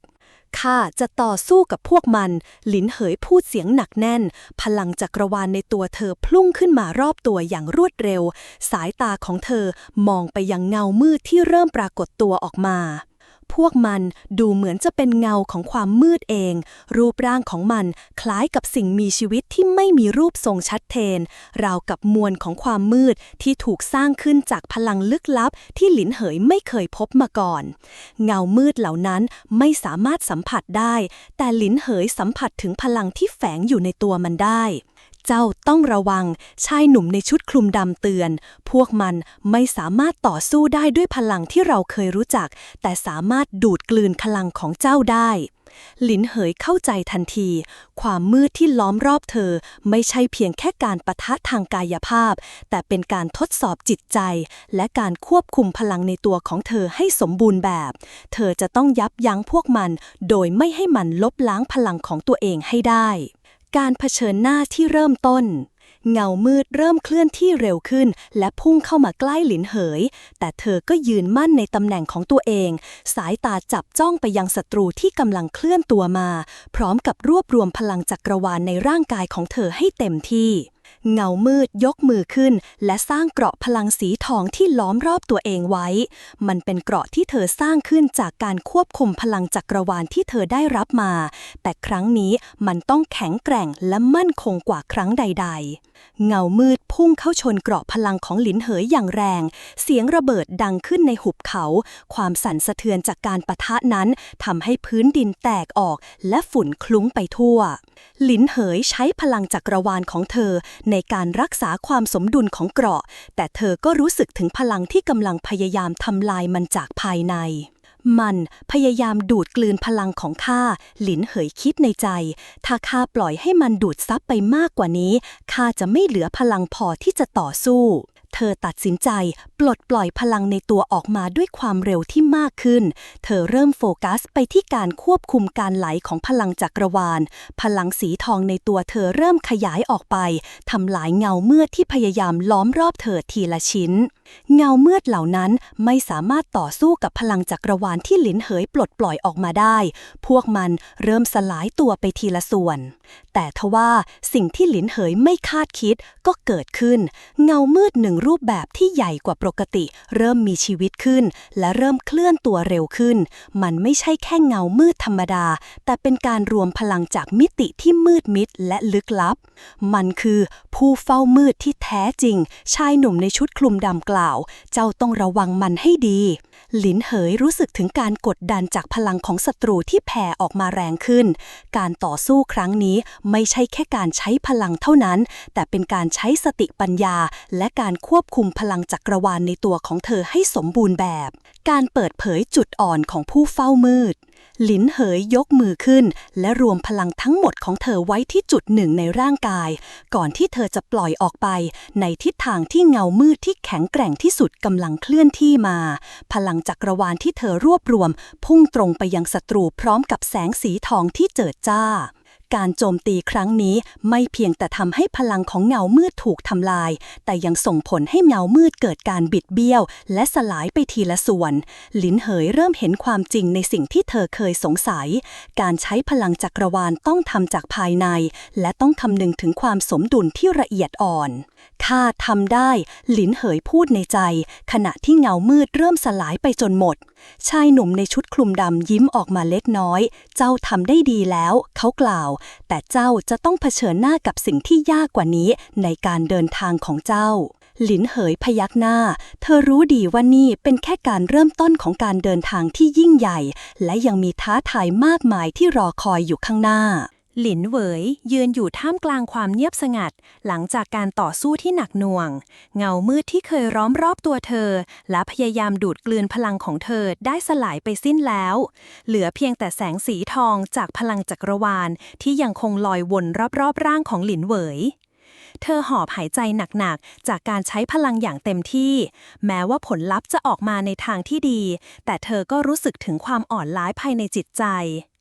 ข้าทำได้หลินเหวยพึงคำกับตัวเองความรู้สึกดีใจที่สามารถเอาชนะศัตรูได้แต่มันก็แฝงไปด้วยความวิตกกังวลที่ไม่อาจลบออกได้แต่สิ่งที่ข้าต่อสู้ไม่ได้แค่พลังข้าต่อสู้กับการควบคุมความมืดในตัวข้าเองชายหนุ่มในชุดคลุมดำที่ยืนอยู่ข้างๆหันมามองหลินเหวยด้วยสายตาที่เต็มไปด้วยความพึงพอใจเขารู้ว่าหลินเหวยมีความสามารถในการรับมือกับความท้าทายนี้เจ้าทำได้ดีแล้วข้าเห็นพลังที่แท้จริงในตัวเจ้าชายหนุ่มกล่าวแต่เจ้าก็ต้องเข้าใจว่าเส้นทางข้างหน้าจะยิ่งทดสอบเจ้าอย่างหนักหลินเหวยหันไปมองชายหนุ่มข้ารู้ว่ามันจะไม่จบแค่เพียงแค่นี้เธอตอบกลับด้วยน้ำเสียงที่เต็มไปด้วยความมั่นใจแต่ข้าจะไม่ยอมแพ้ชายหนุ่มยิ้มเบาๆและหันไปมองไปที่แสงที่ยังคงเปล่งประกายอยู่ในหุบเขาแล้วเจ้าพร้อมที่จะเผชิญหน้ากับสิ่งที่ยังคงซ่อนอยู่หรือยังหลินเหวยพยักหน้าข้าไม่กลัวสิ่งที่ซ่อนอยู่เพราะมันคือส่วนหนึ่งของการเดินทางที่ข้าต้องเผชิญการเปิดเผยบทเรียนสำคัญขณะที่ชายหนุ่มยังคงยืนอยู่ข้างหลินเหวยทั้งสองได้ยินเสียงบางอย่างดังขึ้นจากท่ามกลางหมอกหนาเสียงนี้มาจากเงามืดที่ยังเหลืออยู่ในมิติที่อ่อนแอสัญญาณที่ทำให้หลินเหวยรู้ว่าการต่อสู้ของเธอได้ไม่จบลงแค่ที่นี่มันยังไม่จบหลินเหวยกล่าวเสียงหนักหน่วงยังมีบางสิ่งที่รอข้าอยู่ในที่มืดชายหนุ่มหันมามองเธอและยิ้มอีกครั้งบางครั้งการต่อสู้ที่แท้จริงไม่ได้อยู่ที่การต่อสู้ทางกายภาพแต่มันคือการเข้าใจตัวเองและพลังที่เจ้าเลือกใช้ในการควบคุมหลินเหวยหันไปมองแสงสีทองที่กำลังเบาบางลงเธอรู้สึกถึงความหมายในคำพูดของชายหนุ่มนี่ไม่ใช่การต่อสู้เพียงแค่กับศัตรูแต่เป็นการต่อสู้กับความมืดในตัวเองข้าจะต้องเรียนรู้ให้มากกว่านี้หลินเหวยคิดในใจเพื่อที่จะเข้าใจพลังที่ข้าได้รับมาชายหนุ่มยกมือขึ้นและสัมผัสกับหินในถ้ำอีกครั้งซึ่งมันยังคงปล่อยแสงเรืองรองออกมาเจ้าทำได้ดีแล้วแต่ยังมีสิ่งที่เจ้าต้องการรู้ข้าจะช่วยเจ้าเปิดเผยคำตอบแต่เจ้าต้องพร้อมที่จะเดินทางไปพร้อมกับข้าหลินเหวยพยักหน้าข้าพร้อมแล้วเธอพูดออกมาอย่างมั่นใจข้าจะเดินต่อไปในเส้นทางนี้ไม่ว่าจะเจออะไรก็ตามการเดินทางที่ยังคงยาวไกลหลินเหวยไม่สามารถหยุดยั้งตัวเองได้ในตอนนี้การเดินทางที่เธอเริ่มต้นยังไม่สิ้นสุดแม้ว่าจะเผชิญหน้ากับความมืดและพลังที่ไม่เคยรู้จักมาก่อนแต่เธอรู้ดีว่าเธอได้เรียนรู้มากมายจากการต่อสู้ครั้งนี้ทั้งในแง่ของพลังและจิตใจ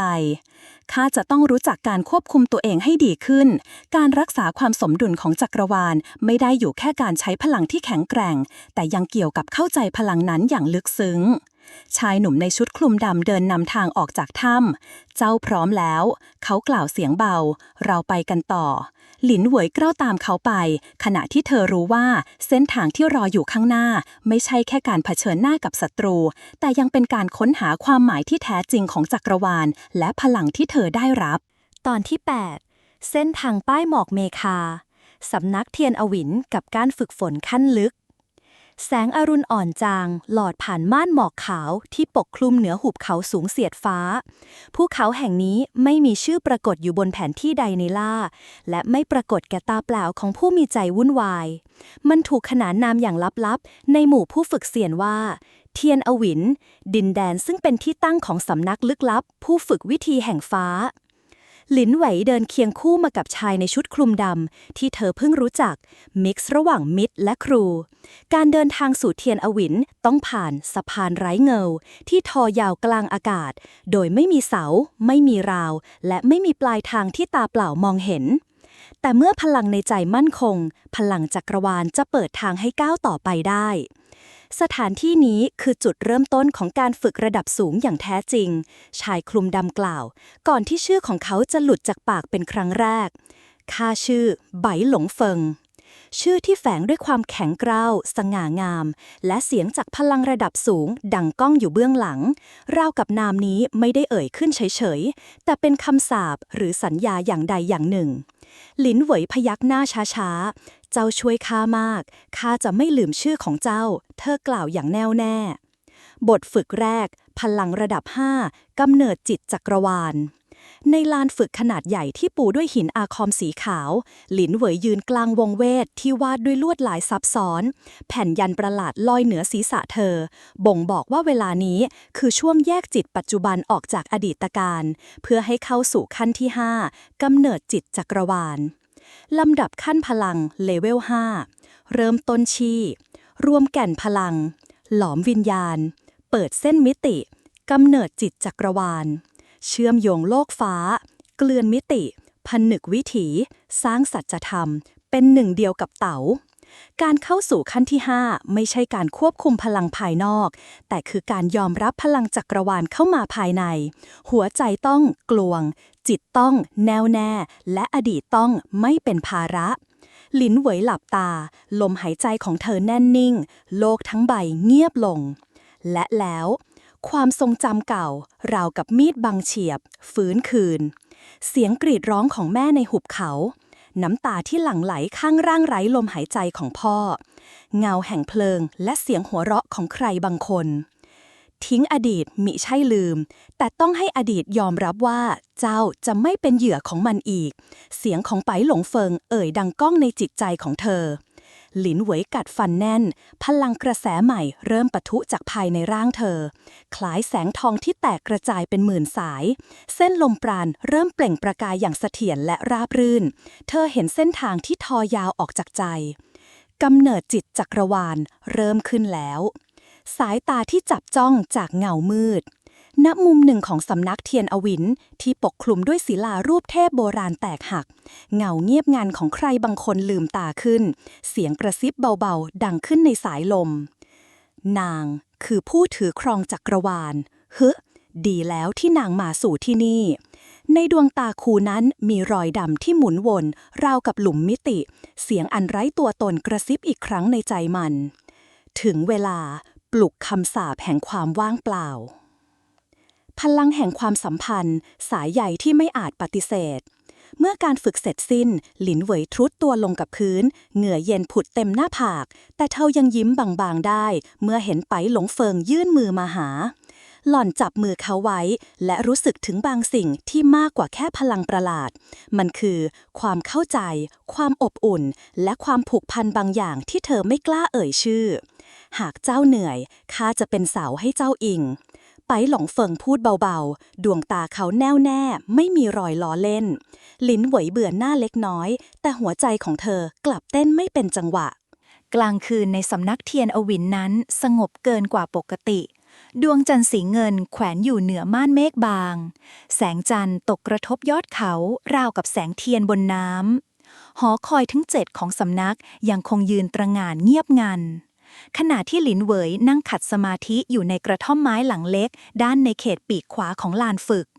พลังที่เธอเพิ่งฝึกสำเร็จในวันนี้ยังคงหมุนเวียนอยู่ภายในร่างกายเธอกำลังรวบรวมพลังเพื่อหล่อเลี้ยงจิตจักรวาลให้มั่นคงเพราะแม้จะเข้าสู่ระดับที่ 5ได้แล้วแต่หากไม่มั่นคงพลังนั้นจะไหลย้อนกลับและทำให้จิตใจสับสนหลงทิศได้เสียงลมหายใจของหลินเหวยสม่ำเสมอร่างกายเปล่งแสงเบาๆคล้ายมีออร่าสีทองอ่อนล้อมรอบแต่ในห้วงจิตเธอกลับไม่สงบเลยแม้แต่น้อยความว้าวุ่นจากหัวใจที่สั่นไหว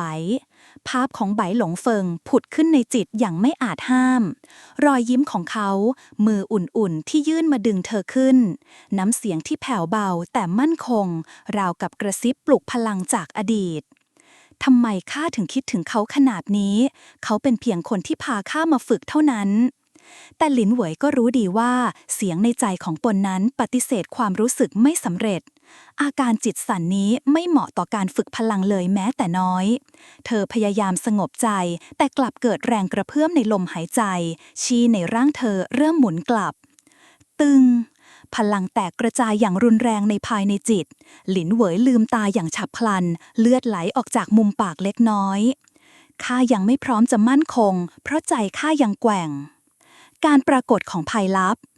ขณะเดียวกันที่เรือนหินของศิษย์ชั้นสูงในหอคอยที่5ศิษย์หนุ่มนามว่าเหวินซิ่วกำลังยืนอยู่เบื้องหน้าแผ่นหินอาคมซึ่งปิดผนึกด้วยยันของสำนักดวงตาเขาหมุนเป็นสีดำสนิทเสียงแผ่วเบาที่ไม่มีใครได้ยินดังขึ้นในหัวเขาเจ้าเห็นพลังของนางแล้วใช่ไหมหรือพลังแห่งจักรวาลหากนางยังอยู่สำนักนี้จะไม่มีทางพ้นจากแสงเหวินซิ่วยิ้มบางๆก่อนที่เขาจะวางฝ่ามือแนบกับยันตรงหน้าเปลวแสงดำไหลผ่านเข้ายันเงาเมื่อที่เหมือนหมึกก็แทรกเข้าไปภายในหินมันเคลื่อนเข้าไปอย่างเงียบงันคำสาปแห่งความว่างเปล่าได้เริ่มปล่อยเงาออกแล้วบทเรียนที่2จากไบหลงเฟิงรุ่งเช้าหลินเหวยมาพบไบหลงเฟิงที่หุบผาใต้หอคอยใหญ่ซึ่งมีกระแสน้ำวิ่งวนเป็นวงกลมกลางอากาศถ้ายืนอยู่อย่างสงบนิ่งแม้เมื่อคืนเพิ่งล้มเหลวเจ้าบาดเจ็บจากความรู้สึกหรือความลังเลไบหลงเฟิงถามโดยไม่ต้องมองหลินเหวยเงียบไปครู่หนึ่งก่อนเอ่ยเสียงเบาทั้งสองอย่างข้าไม่สามารถแยกมันออกจากกันได้ไปหลงเฟิงหันมามองหลินเหวยตรงๆครั้งแรกที่เขามองเธอด้วยแววตาลึกซึ้งแบบไม่หลบหลีกจิตจักรวาลจะมั่นคงเมื่อเจ้าเลือกได้ว่าจะรักหรือจะลืมคำพูดนั้นแทงลึกเข้ากลางใจหลินเหวยไม่ใช่แค่พลังที่เธอต้องควบคุมแต่ยังรวมถึงใจตัวเองด้วยแผนการร้ายเริ่มเคลื่อนไหวในห้องลับของหอคอยที่3เหวินซิ่วยืนอยู่หน้ากระจกทองแดงต้องห้ามดวงตาดำสนิทกำลังส่งคลื่นพลังบางอย่างเข้าสู่เงาในกระจกนั้นเงาดำอีกเงาหนึ่งค่อยๆปรากฏเป็นรูปร่างคล้ายชายชราใบหน้าเต็มไปด้วยรอยแตกร้าวและไม่มีตาข้างหนึ่งเสียงแหบแห้งของมันดังขึ้น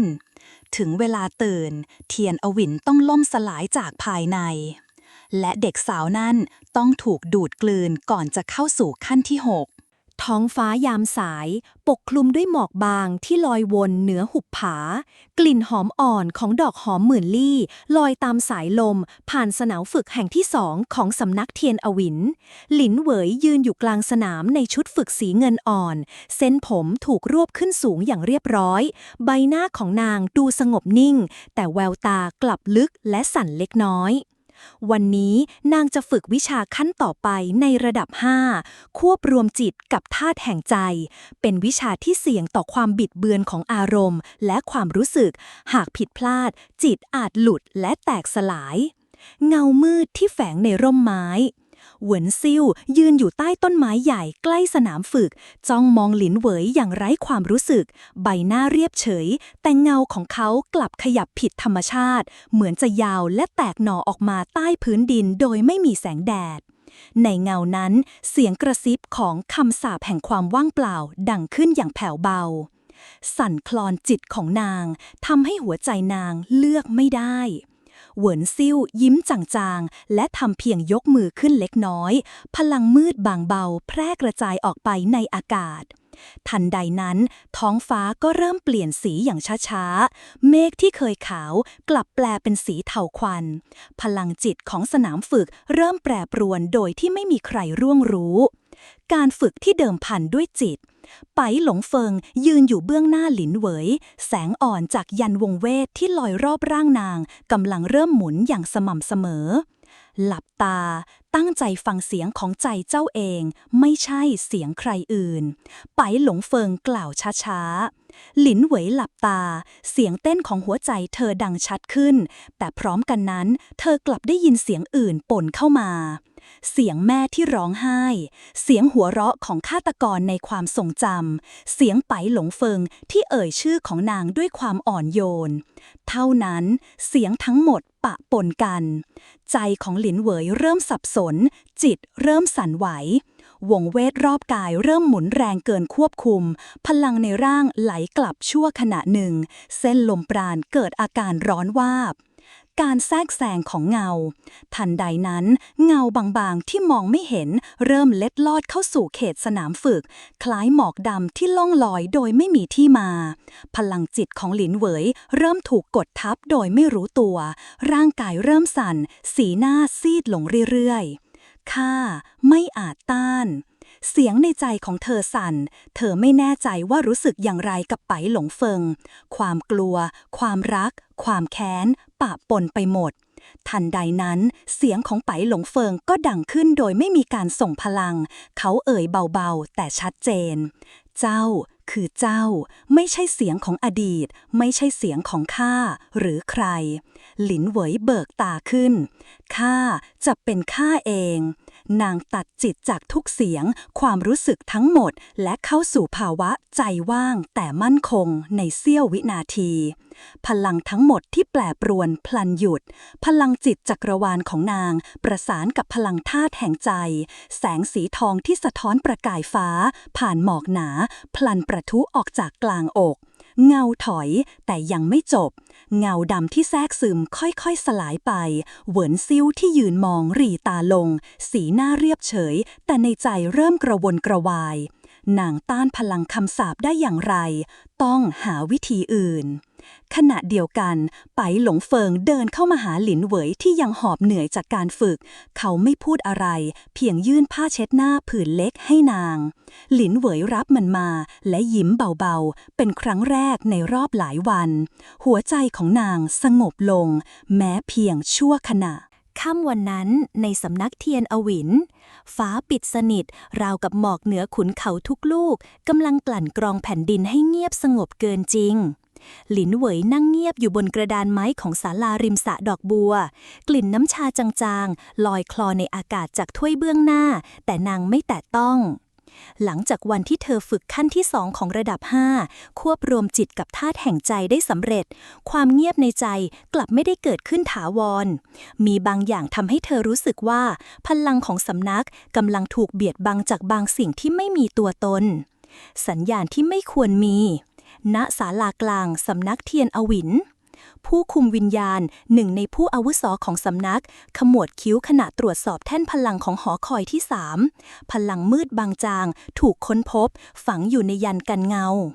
เหมือนมีคนภายในสำนักเปิดทางพลังจากด้านมืดแต่มันลอบเข้ามาแนบเนียนราวกับเป็นส่วนหนึ่งของลมหายใจเขามองไปยังลูกศิษย์มากฝีมือสายหนึ่งเหวินซิ่วที่นั่งขัดสมาธิอยู่อย่างเรียบร้อยไม่แสดงพิรุธแม้แต่น้อยไปหลงเฟิงเปิดอดีตขณะเดียวกันในห้องไม้เก่าหลังหนึ่งกลางป่าเมฆไปหลงเฟิงนั่งตรงข้ามหลินเหวยร่างของเขาดูสงบนิ่งในแสงตะเกียงเล่มเดียว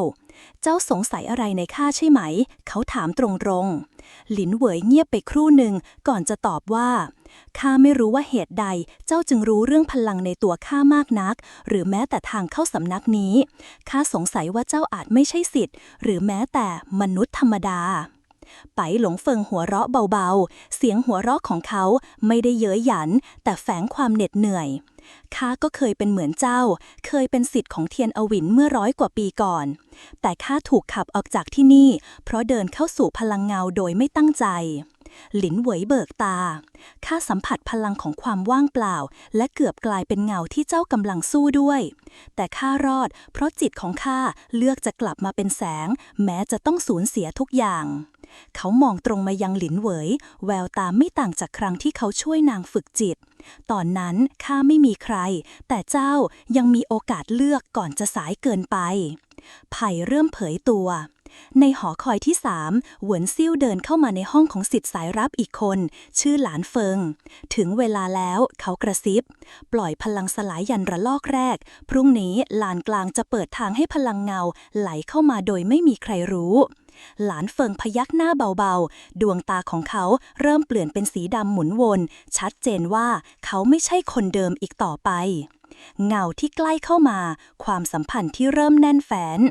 หลินเหวยยืนอยู่ริมหน้าผาสูงในยามราตรีมองฟ้าที่ไร้ดาวและไร้เสียง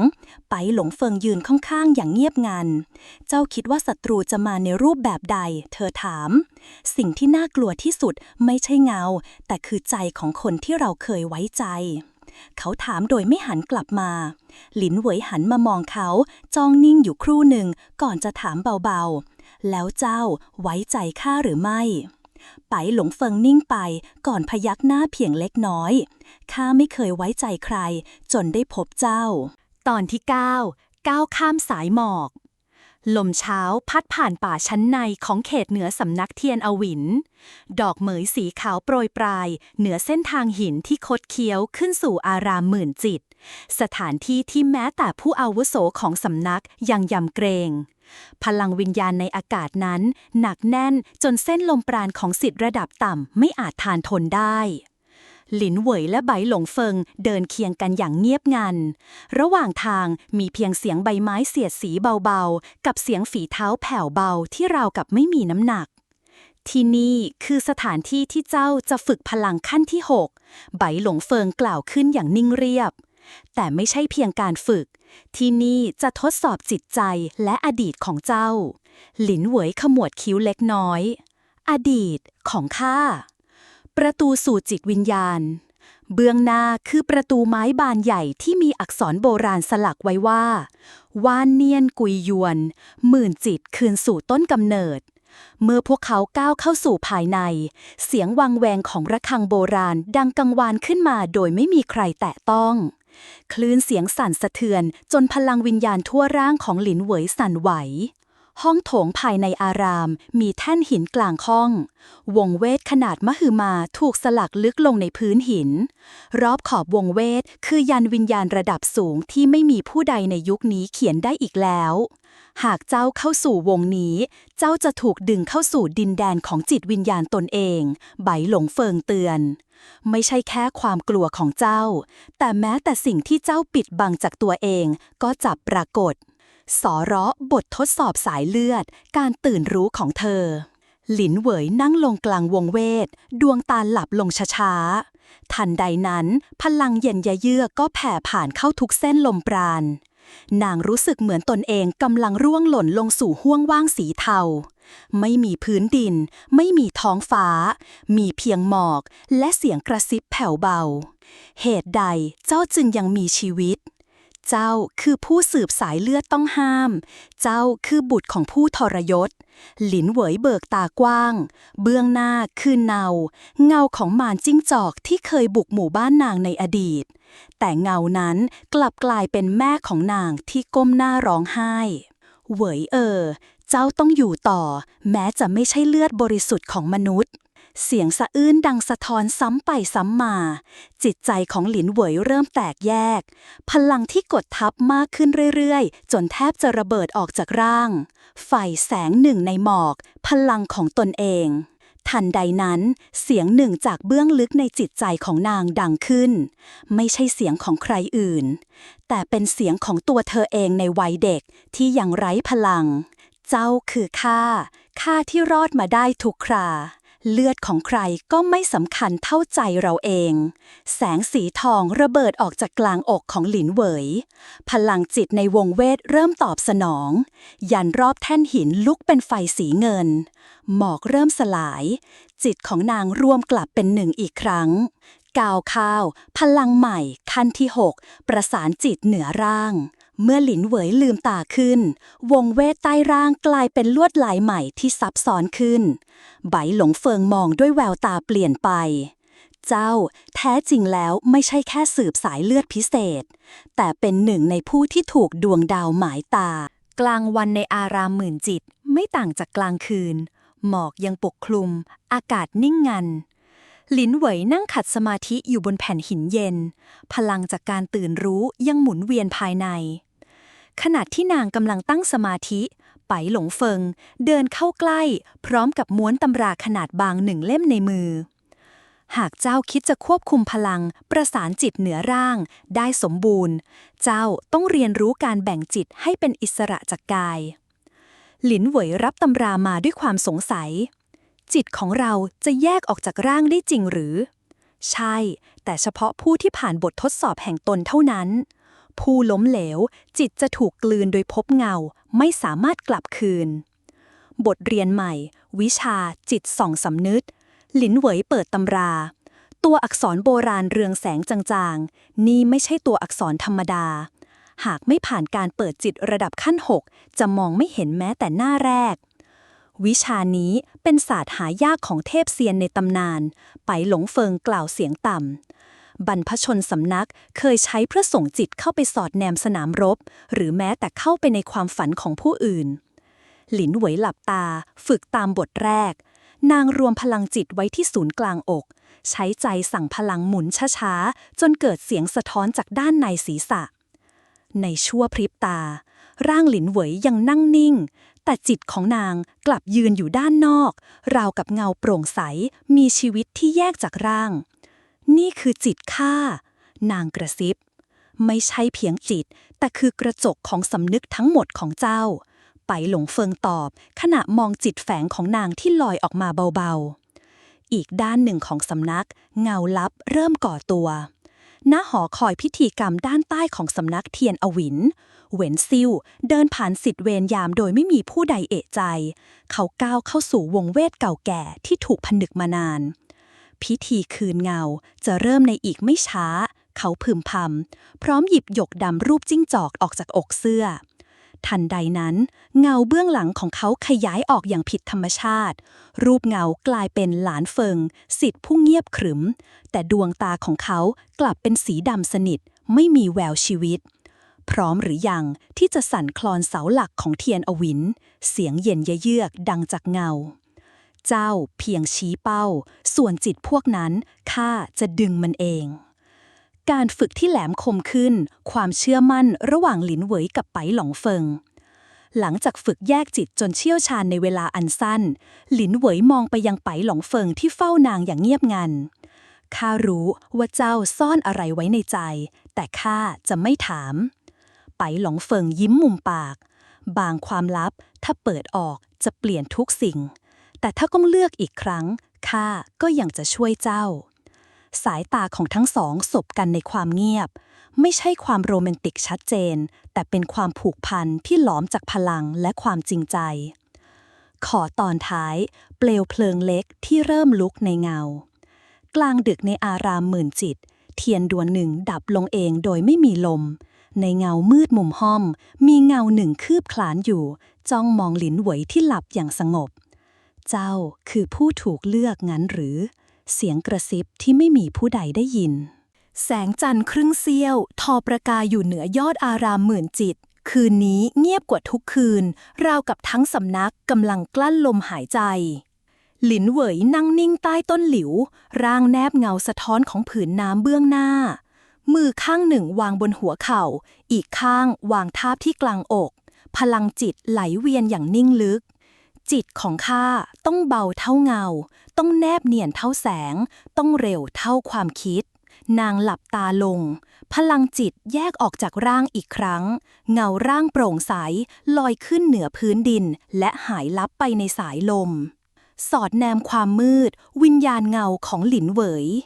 จิตส่องสำนึกของนางลอยข้ามกำแพงสำนักผ่านยอดไม้ผ่านหอคอยจนหยุดที่ศาลาวิญญาณต่ำสถานที่ที่ถูกสั่งห้ามเข้ามานานนับร้อยปี เบื้องในศิษย์คนหนึ่งกำลังคุกเข่าอยู่กลางวงเวทสีดำตรงกลางคือเหวินซิ่วกำลังปล่อยพลังเงาออกจากฝ่ามือรอบตัวเขามียันสีแดงเลือดปักอยู่บนพื้น12 จุดรูปแบบนั้นคล้ายพิธีคืนเงาในตำราต้องห้ามพลังวิญญาณของหลินเหวยแข็งแกร่งเกินขวาคาดเหวินซิ่วกล่าวเสียงเย็นเราต้องชิงดวงจิตของนางก่อนคืนพระจันทร์เต็มดวง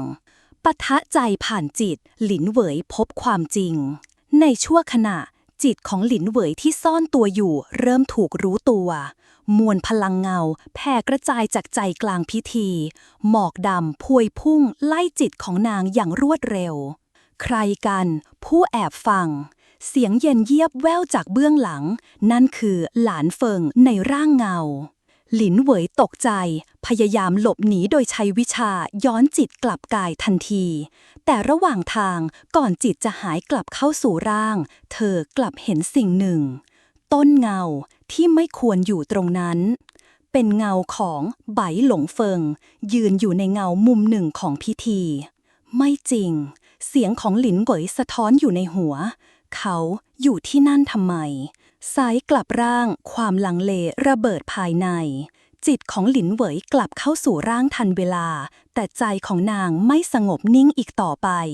ความไว้วางใจในไปหลงเฟิงสั่นคลอนแม้เหตุผลในใจกระซิบว่าอาจไม่ใช่อย่างที่เห็นเจ้าทำได้ดีมากเสียงของไปหลงเฟิงดังขึ้นข้างหลังหลินเหวยหันกลับช้าๆพยายามเก็บสีหน้าเจ้าสามารถควบคุมจิตได้เกือบสมบูรณ์แล้วนั่นเป็นพลังที่แม้แต่อาจารย์ข้าก็ยังไม่อาจบรรลุได้ใน1 เดือนใช่ข้าก็ไม่คาดว่าตัวเองจะทำได้เร็วเช่นนี้หลินเหวยตอบทั้งที่หัวใจยังสับสนกาแตะภัยเปลี่ยวเงาเริ่มสั่นไหวพิธีที่เริ่มเคลื่อนไหวขณะพวกเขาเดินกลับจากอารามท้องฟ้าก็เริ่มเปลี่ยนสีช้าๆจันทร์เสี้ยวที่เคยขาวกลับเรืองแสงแดงเรือราวแบบเตรียมต้อนรับคืนที่คำสาปจะตื่นขึ้นใต้ผืนดินลึกของสำนักกลนไกอักขระโบราณเริ่มเปล่งเสียงเครืดคราดในห้องมืดที่สุดของสำนักแผ่นศิลาที่มีอักษรคำว่าห้ามแตกเสียงดังแกรกและเสียงจากอดีตก็ดังขึ้นเมื่อสายเลือดต้องห้ามกลับมาทางเลือกจะไม่มีอีกต่อไปลมกลางคืนพัดแรงขึ้นเมฆดำเริ่มเกาะตัวรอบยอดเขาเทียนอวินพลังบางอย่างจากเบื้องล่างแผ่ซ่านขึ้นมาช้าๆหลินเหวยกลับมานั่งสงบในกระโจมไม้เล็กใกล้ผาน้ำตกจิตใจของนางวุ่นวายราวทะเลปั่นป่วนข้าควรเชื่อในสิ่งที่เห็นหรือในสิ่งที่เขาเคยทำเพื่อตัวข้านางนึกถึงวันที่ไปหลงเฟิงเคยช่วยชีวิตตนจากค่ายกลนมานึกถึงการฝึกฝนด้วยกันในคืนอันเงียบงันแต่นางก็ไม่อาจลืมภาพเงาของเขาที่อยู่ในพิธีต้องห้ามได้รอยร้าวที่ไม่เคยหายทันใดนั้นเสียงฝีเท้าคุ้นเคยดังขึ้นจากด้านหลังไปหลงเฟิงยืนอยู่ตรงขอบหน้าผาใบหน้าเงียบขรึมดังเคยเขาไม่พูดจานอกจากยื่นกระบี่เล่มหนึ่งมาให้นี่คือจิ้งหลิงกระบี่ที่ครั้งหนึ่งเคยอยู่กับอาจารย์ข้าเจ้าสมควรมีมันหลินเหวยรับกระบี่มาโดยไม่พูดเจ้ารู้ใช่หรือไม่ว่าข้าเคยเป็นส่วนหนึ่งของพิธีคืนเงาแต่ข้าเลือกจะทรยศมันและเผาทิ้งครึ่งหนึ่งของตำราต้องห้ามเองกับมือหลินเหวยเงยหน้าช้าๆแล้วทำไมเจ้าถึงอยู่ที่พิธีนั่นเพราะข้ากำลังตามหาใครบางคนศิษย์ของข้าที่หายตัวไปข้าเชื่อว่าเขาถูกดึงเข้าสู่เงามืดแล้วศิษย์ที่หายผู้เริ่มพิธีทันใดนั้นเสียงระฆังเก่าดังขึ้นทั่วสำนักเสียงที่ไม่มีใครได้ยินมานานนับศตวรรษเสียงที่ถูกใช้เฉพาะเมื่อพลังภายนอกเริ่มแทรกซึมเริ่มแล้วไปหลงเฟิงกระซิบพวกมันเปิดพิธีจริงๆพื้นดินเริ่มสั่นไหวเมฆกลายเป็นเส้นเงาทะมึนหมุนวนเป็นเกลียวยันป้องกันของสำนักสว่างขึ้นทีละชั้นแล้วก็ดับหายไปเหมือนเทียนถูกลมเป่า หลินเหวยคว้ากระบี่ในมือแน่นดวงตาสว่างวาบด้วยพลังที่เพิ่งตื่นขึ้นในอารามหมื่นจิตหากเขาอยู่ฝ่ายพวกนั้นจริงข้าจะลงมือเองการตัดสินใจแสงแห่งเจตจำนงแต่ไปหลงเฟิงวางมือบนไหล่นางเบาๆเจ้ายังไม่พร้อมรอให้ข้าจัดการเงาหลักก่อนเจ้ามีหน้าที่ปกป้องสิทธิชั้นต้นทั้งหมดอย่าให้มันครอบงำจิตได้หลินเหวยกัดฟันแน่นแม้อยากเข้าสู้ทันทีแต่ก็รู้ว่าคำของเขาไม่ผิดได้แต่ถ้าเจ้าหายไปนานเกิน1 คืนข้าจะตามไปไม่ว่าที่ใดไปหลงเฟิงยิ้มจางๆเจ้ากลายเป็นผู้ที่ข้าคาดไม่ถึงจริงๆหลินเหวยข้าหวังว่าสักวันเจ้าจะกลายเป็นแสงที่ข้าตามหาเริ่มพิธีคืนเงาเบื้องล่างของผาน้ำตกศิษย์13 คนในชุดคลุมดำเริ่มเดินสู่จุดพิธีเงาที่ไม่มีแสงหลอดผ่านลอยขึ้นจากพื้นดินยันเลือดถูกจุดขึ้นทีละดวงกลางวงเวทเหวินซิ่วยืนพร้อมกับหยกสีดำที่เปล่งประกายมารจิ้งจอกเอ๋ยสายเลือดของเจ้าจะนำเราไปสู่จุดเริ่มต้นใหม่จงคืนร่างจงคืนดวงจิตโครงสร้างของการเริ่มพิธีในห้วงลึกของจิตวิญญาณเงาผู้หนึ่งยืนอยู่กลางม่านหมอกร่างสูงสง่ามีดวงตาสีเทาแหลมคมเขายิ้มเพียงเล็กน้อยขณะมองลงมาอย่างโลกเบื้องล่างในที่สุดเจ้าเริ่มเดินตามทางที่ข้าสร้างไว้หลินเหวย ตอนที่ 10 คืนเลือดแห่งเงาในยามค่ำคืนที่จันทร์เต็มดวงท้องฟ้าปกคลุมด้วยเมฆดำหนาแน่นและเสียงลมหนาวพัดผ่านที่อากาศแห้งแล้งที่ห่างไกลจากแหล่งน้ำใดๆพื้นป่าลึกแห่งเทียนอวินซึ่งเคยเป็นที่สงบเงียบได้กลายเป็นสถานที่ที่เต็มไปด้วยความเคลื่อนไหวลึกลับหลินเหวยยืนอยู่บนยอดเขาที่สูงที่สุดของป่าลึกท่ามกลางหิมะที่ปกคลุมพื้นดินและความหนาวเย็นที่ทวีความรุนแรงขึ้นเรื่อยๆเธอรู้สึกถึงการปรากฏตัวของบางสิ่งในอากาศบางสิ่งที่อันตรายกำลังใกล้เข้ามาบางสิ่งที่เธอไม่สามารถคาดเดาได้เสียงหิมะที่ถูกเหยียบดังขึ้นจากข้างหลังเธอหันไปมองและเห็นชายหนุ่มคนหนึ่งยืนอยู่ที่นั่นสวมเสื้อคลุมสีดำร่างสูงของเขาทอดยาวในเงามืดปากที่เผยยิ้มเย็นชาท่ามกลางสภาพแวดล้อมที่มืดมิดเช่นนี้ไปหลงเฟิงหลินเหวยเอ่ยเบาๆด้วยน้ำเสียงที่ไม่ค่อยแน่ใจไปหลงเฟิงยืนอยู่ข้างๆหลินเหวยด้วยท่าทางที่เงียบสงบสายตาของเขาจับจ้องไปยังทะเลหิมะที่ยืดยาวอยู่ด้านหน้าและก่อนที่จะตอบคำถามของหลินเหวยเขาก็หันไปสบตากับเธอเจ้าคิดว่าฉันจะปล่อยให้เจ้าไปลุยเพียงลำพังในคืนนี้หรอเขาพูดโดยไม่ต้องการให้มันกลายเป็นคำถามหลินเหวยเน้มปากแน่นคำพูดของไปหลงเฟิงทำให้เธอรู้สึกถึงความหมายลึกซึ้งและรู้ว่าพวกเขากำลังจะต้องเผชิญกับบางสิ่งที่น่ากลัวจริงๆตอนนี้เธอเริ่มสงสัยว่าคำสัญญาของเขาที่ว่าจะอยู่เคียงข้างเธอจะมีความหมายอย่างไรในตอนนี้ไปหลงเฟิงลุกขึ้นและเริ่มเดินนำไปข้างหน้าสถานที่ที่พวกเขาจะไปถึงคือศาลาวิญญาณสถานที่ที่เคยเป็นที่ตั้งของการสักการะวิญญาณเทพเจ้าในอดีตแต่นับตั้งแต่ที่วิญญาณแห่งความมืดเข้ามาแฝงอยู่ที่นั่นก็มีการเปลี่ยนแปลงบางอย่างที่ทำให้มันกลายเป็นสถานที่ต้องห้ามในตำนานเรากำลังไปที่ไหนหลินเหวยถามเสียงเบาท่ามกลางอากาศหนาวเย็นที่มีเพียงเสียงฝีเท้าของพวกเขากระทบกับหิมะสถานที่นี้เราต้องผ่านไปหลงเฟิงตอบเสียงเย็นที่นั่นจะช่วยให้เราเข้าใกล้ความจริงเกี่ยวกับชะตาของเจ้าหลินเหวยรู้สึกถึงความตึงเครียดในอากาศเมื่อพวกเขาเดินผ่านป่าลึกเสียงกิ่งไม้แตกดังขึ้นรอบๆเสียงลมพัดหอบๆชวนให้รู้สึกถึงความอ้างว้างหลินเหวยเริ่มรู้สึกเหมือนตัวเองกำลังถูกดึงเข้าไปในหลุมดำที่ไม่สามารถหลบหนีได้เมื่อพวกเขามาถึงหน้าผาที่ยื่นออกไปสู่พื้นที่โล่งพวกเขาก็พบกับการเปลี่ยนแปลงครั้งใหญ่ศาลาวิญญาณที่อยู่ตรงหน้าไม่เหมือนในตำนานอีกต่อไปมันไม่สงบเงียบอย่างที่เคยได้ยินมาแต่เต็มไปด้วยพลังลึกลับที่คุกคามอากาศรอบข้าง ที่ศาลาแห่งนี้มีกลิ่นอายของสิ่งที่อยู่ภายใต้โลกมนุษย์ความมืดที่อยู่ลึกในวิญญาณของทั้งสองคนเริ่มพองตัวขึ้นพร้อมกับการที่พวกเขาเข้ามาใกล้ศาลาแห่งนี้มันไม่ใช่แค่พิธีแต่มันคือการทดสอบไปหลงเฟิงพูดเบาๆขณะที่เขาเริ่มเดินเข้าไปภายในศาลาหัวใจของหลินเหวยเต้นแรงขึ้นเมื่อเธอเดินตามด้วยความระมัดระวังหลินเหวยมาถึงกลางศาลาแล้ว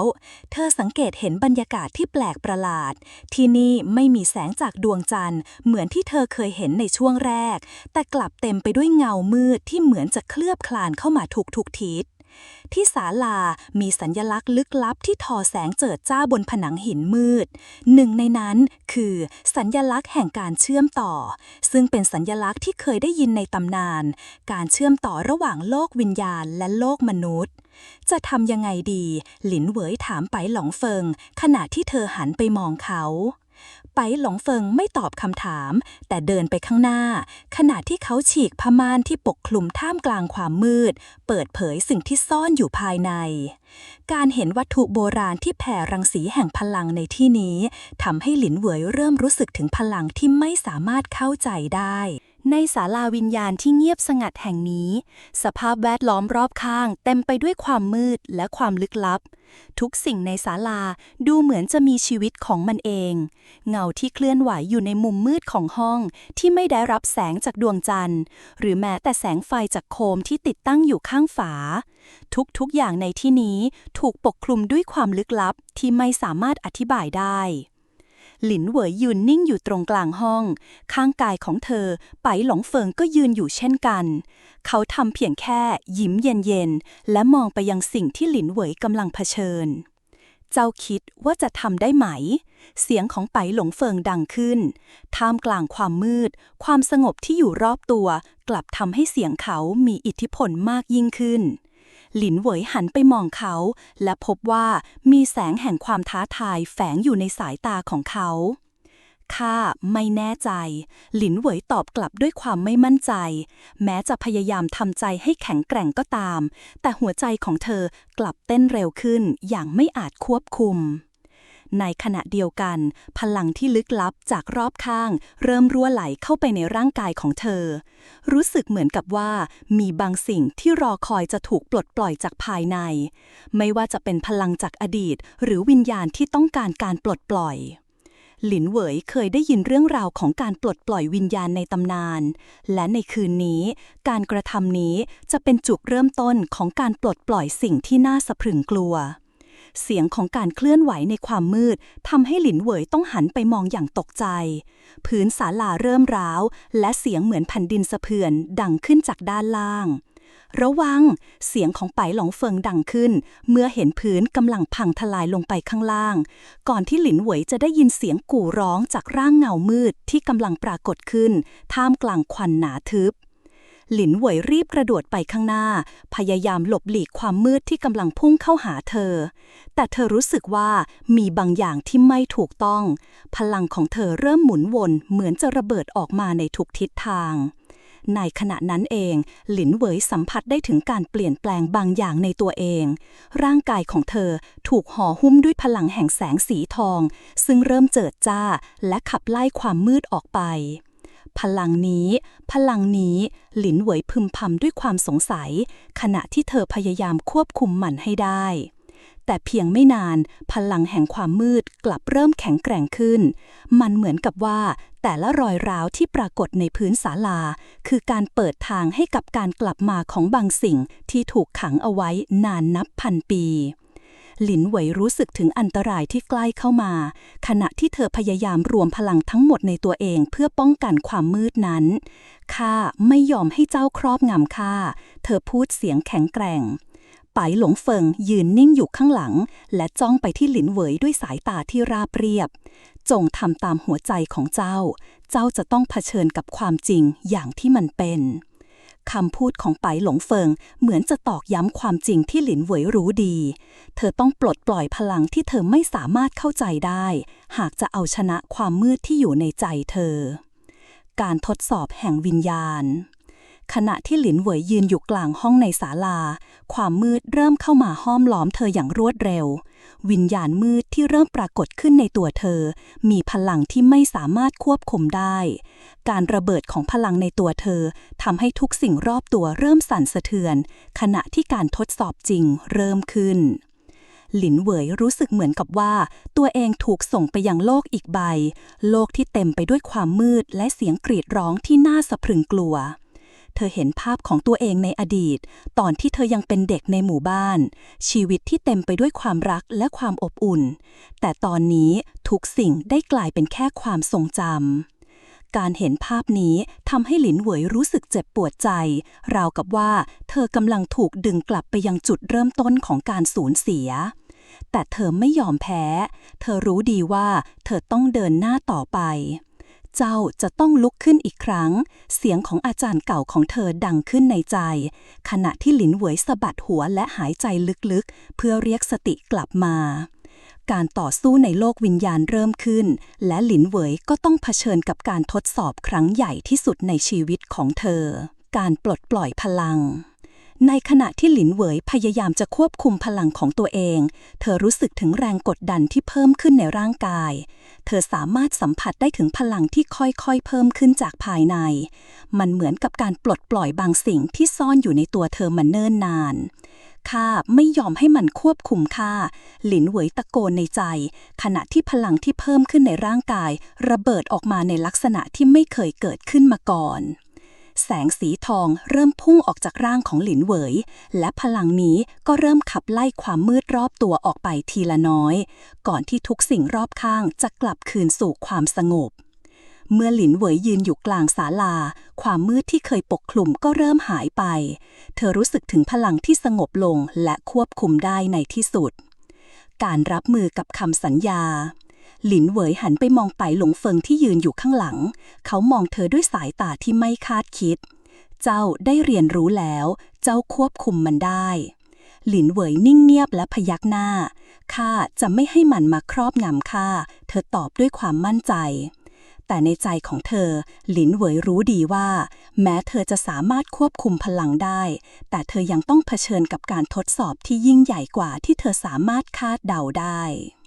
ในขณะที่หลินเหวยยืนอยู่ในศาลาวิญญาณความสงบกลับเต็มไปด้วยความตึงเครียดและความไม่แน่ใจเธอรู้สึกว่าตัวเองได้ก้าวเข้ามาสู่จุดที่เธอไม่สามารถย้อนกลับได้พลังที่เธอเพิ่งปลดปล่อยออกมาเริ่มสั่นสะเทือนในตัวเธออย่างหนักหน่วงการเชื่อมต่อกับวิญญาณในศาลานี้ยังไม่สมบูรณ์และหลินเหวยรู้สึกถึงการเรียกหาที่รอคอยอยู่ภายในร่างกายของเธอยืนอยู่ท่ามกลางห้องที่มีพลังแห่งความมืดและแสงอันเจิดจ้าต่อสู้กันอย่างต่อเนื่องลมหายใจของเธอเริ่มหนักขึ้นและเสียงหัวใจเต้นรุนแรงความเครียดเริ่มสะสมในตัวเธอแต่เธอรู้ว่าเธอต้องทำให้มันผ่านพ้นไปได้หากเธอไม่สามารถทำเช่นนั้นได้ทุกสิ่งที่เธอรักและคนที่เธอห่วงใยอาจจะถูกพลังมืดนี้ครอบงำไปหลงเฟิงยืนอยู่ห่างจากหลินเหวยเพียงไม่กี่ก้าวดวงตาของเขาจับจ้องไปที่เธอโดยไม่พูดอะไรแต่ในสายตาของเขากลับเต็มไปด้วยความมั่นใจและความหวังหลินเหวยหายใจลึกอีกครั้งและยกมือขึ้นเพื่อตรวจสอบพลังที่ยังคงวนเวียนอยู่ในตัวเธอรู้ว่ามันไม่ใช่พลังธรรมดาแต่มันคือพลังที่ได้เชื่อมโยงเธอกับบางสิ่งที่มีอำนาจสูงสุดในจักรวาลนี้พลังที่สามารถทำลายหรือสร้างได้ในเวลาเดียวกันต้องมีวิธีที่ทำให้ข้าควบคุมมันได้หลินเหวยพึมพำเสียงเบาพยายามหาคำตอบให้กับตัวเองในขณะนั้นเองเสียงกระหึ่มของพลังที่ยังคงแผ่กระจายอยู่ในศาลาดังขึ้นทุกอย่างเริ่มหมุนรอบตัวเธอและความมืดก็ยิ่งเพิ่มขึ้นจนมองไม่เห็นสิ่งใดพลังที่หมุนวนรอบตัวเหมือนจะกลายเป็นบ่วงที่พันธนาการเธอและขณะนั้นเองก็มีเสียงก้องกังวานดังขึ้นจากมุมมืดเจ้าไม่สามารถหนีจากมันได้เสียงนั้นดังขึ้นอีกครั้งมันเป็นเสียงที่หลินเหวยไม่เคยได้ยินมาก่อนเสียงที่มีพลังและความน่ากลัวมากเกินจะทนทานได้หลินเหวยสะดุ้งเล็กน้อยแต่เธอก็พยายามตั้งสติข้าไม่กลัวเจ้าเธอตอบกลับเสียงดังโดยไม่ยอมให้ความกลัวครอบงำ ทันใดนั้นก็มีแสงสีทองจากภายในร่างของหลินเหวยพุ่งออกไปปะทะกับพลังมืดที่เริ่มแผ่ขยายขึ้นเธอไม่เคยรู้สึกถึงพลังของตัวเองเช่นนี้มาก่อนราวกับมันเป็นพลังที่รอคอยให้เธอปลดปล่อยออกมาข้าไม่ยอมให้พลังนี้มาครอบงำข้าหลินเหวยตะโกนพร้อมกับพลังที่เพิ่มขึ้นในช่วงเวลานั้นเธอได้รู้ว่าพลังที่เธอมีสามารถเชื่อมโยงกับวิญญาณได้อย่างแนบแน่แต่การที่เธอจะควบคุมมันได้จริงๆนั้นต้องใช้ทั้งความอดทนและการเข้าใจตัวเองอย่างลึกซึ้งการปรากฏตัวของวิญญาณแห่งความมืดขณะที่พลังของหลินเหวยต่อสู้กับพลังมืดในศาลาจู่ๆสิ่งที่ไม่คาดคิดก็เกิดขึ้นเงามืดที่เริ่มเคลื่อนไหวในมุมของห้องกลายเป็นรูปร่างที่ชัดเจนขึ้นสิ่งนั้นค่อยๆกลายเป็นรูปร่างของวิญญาณทมิฬที่มีตาแดนฉานและร่างกายดำมืดเหมือนจะกลืนกินทุกสิ่งรอบตัววิญญาณนั้นมีรัศมีที่น่ากลัวและแข็งแกร่ง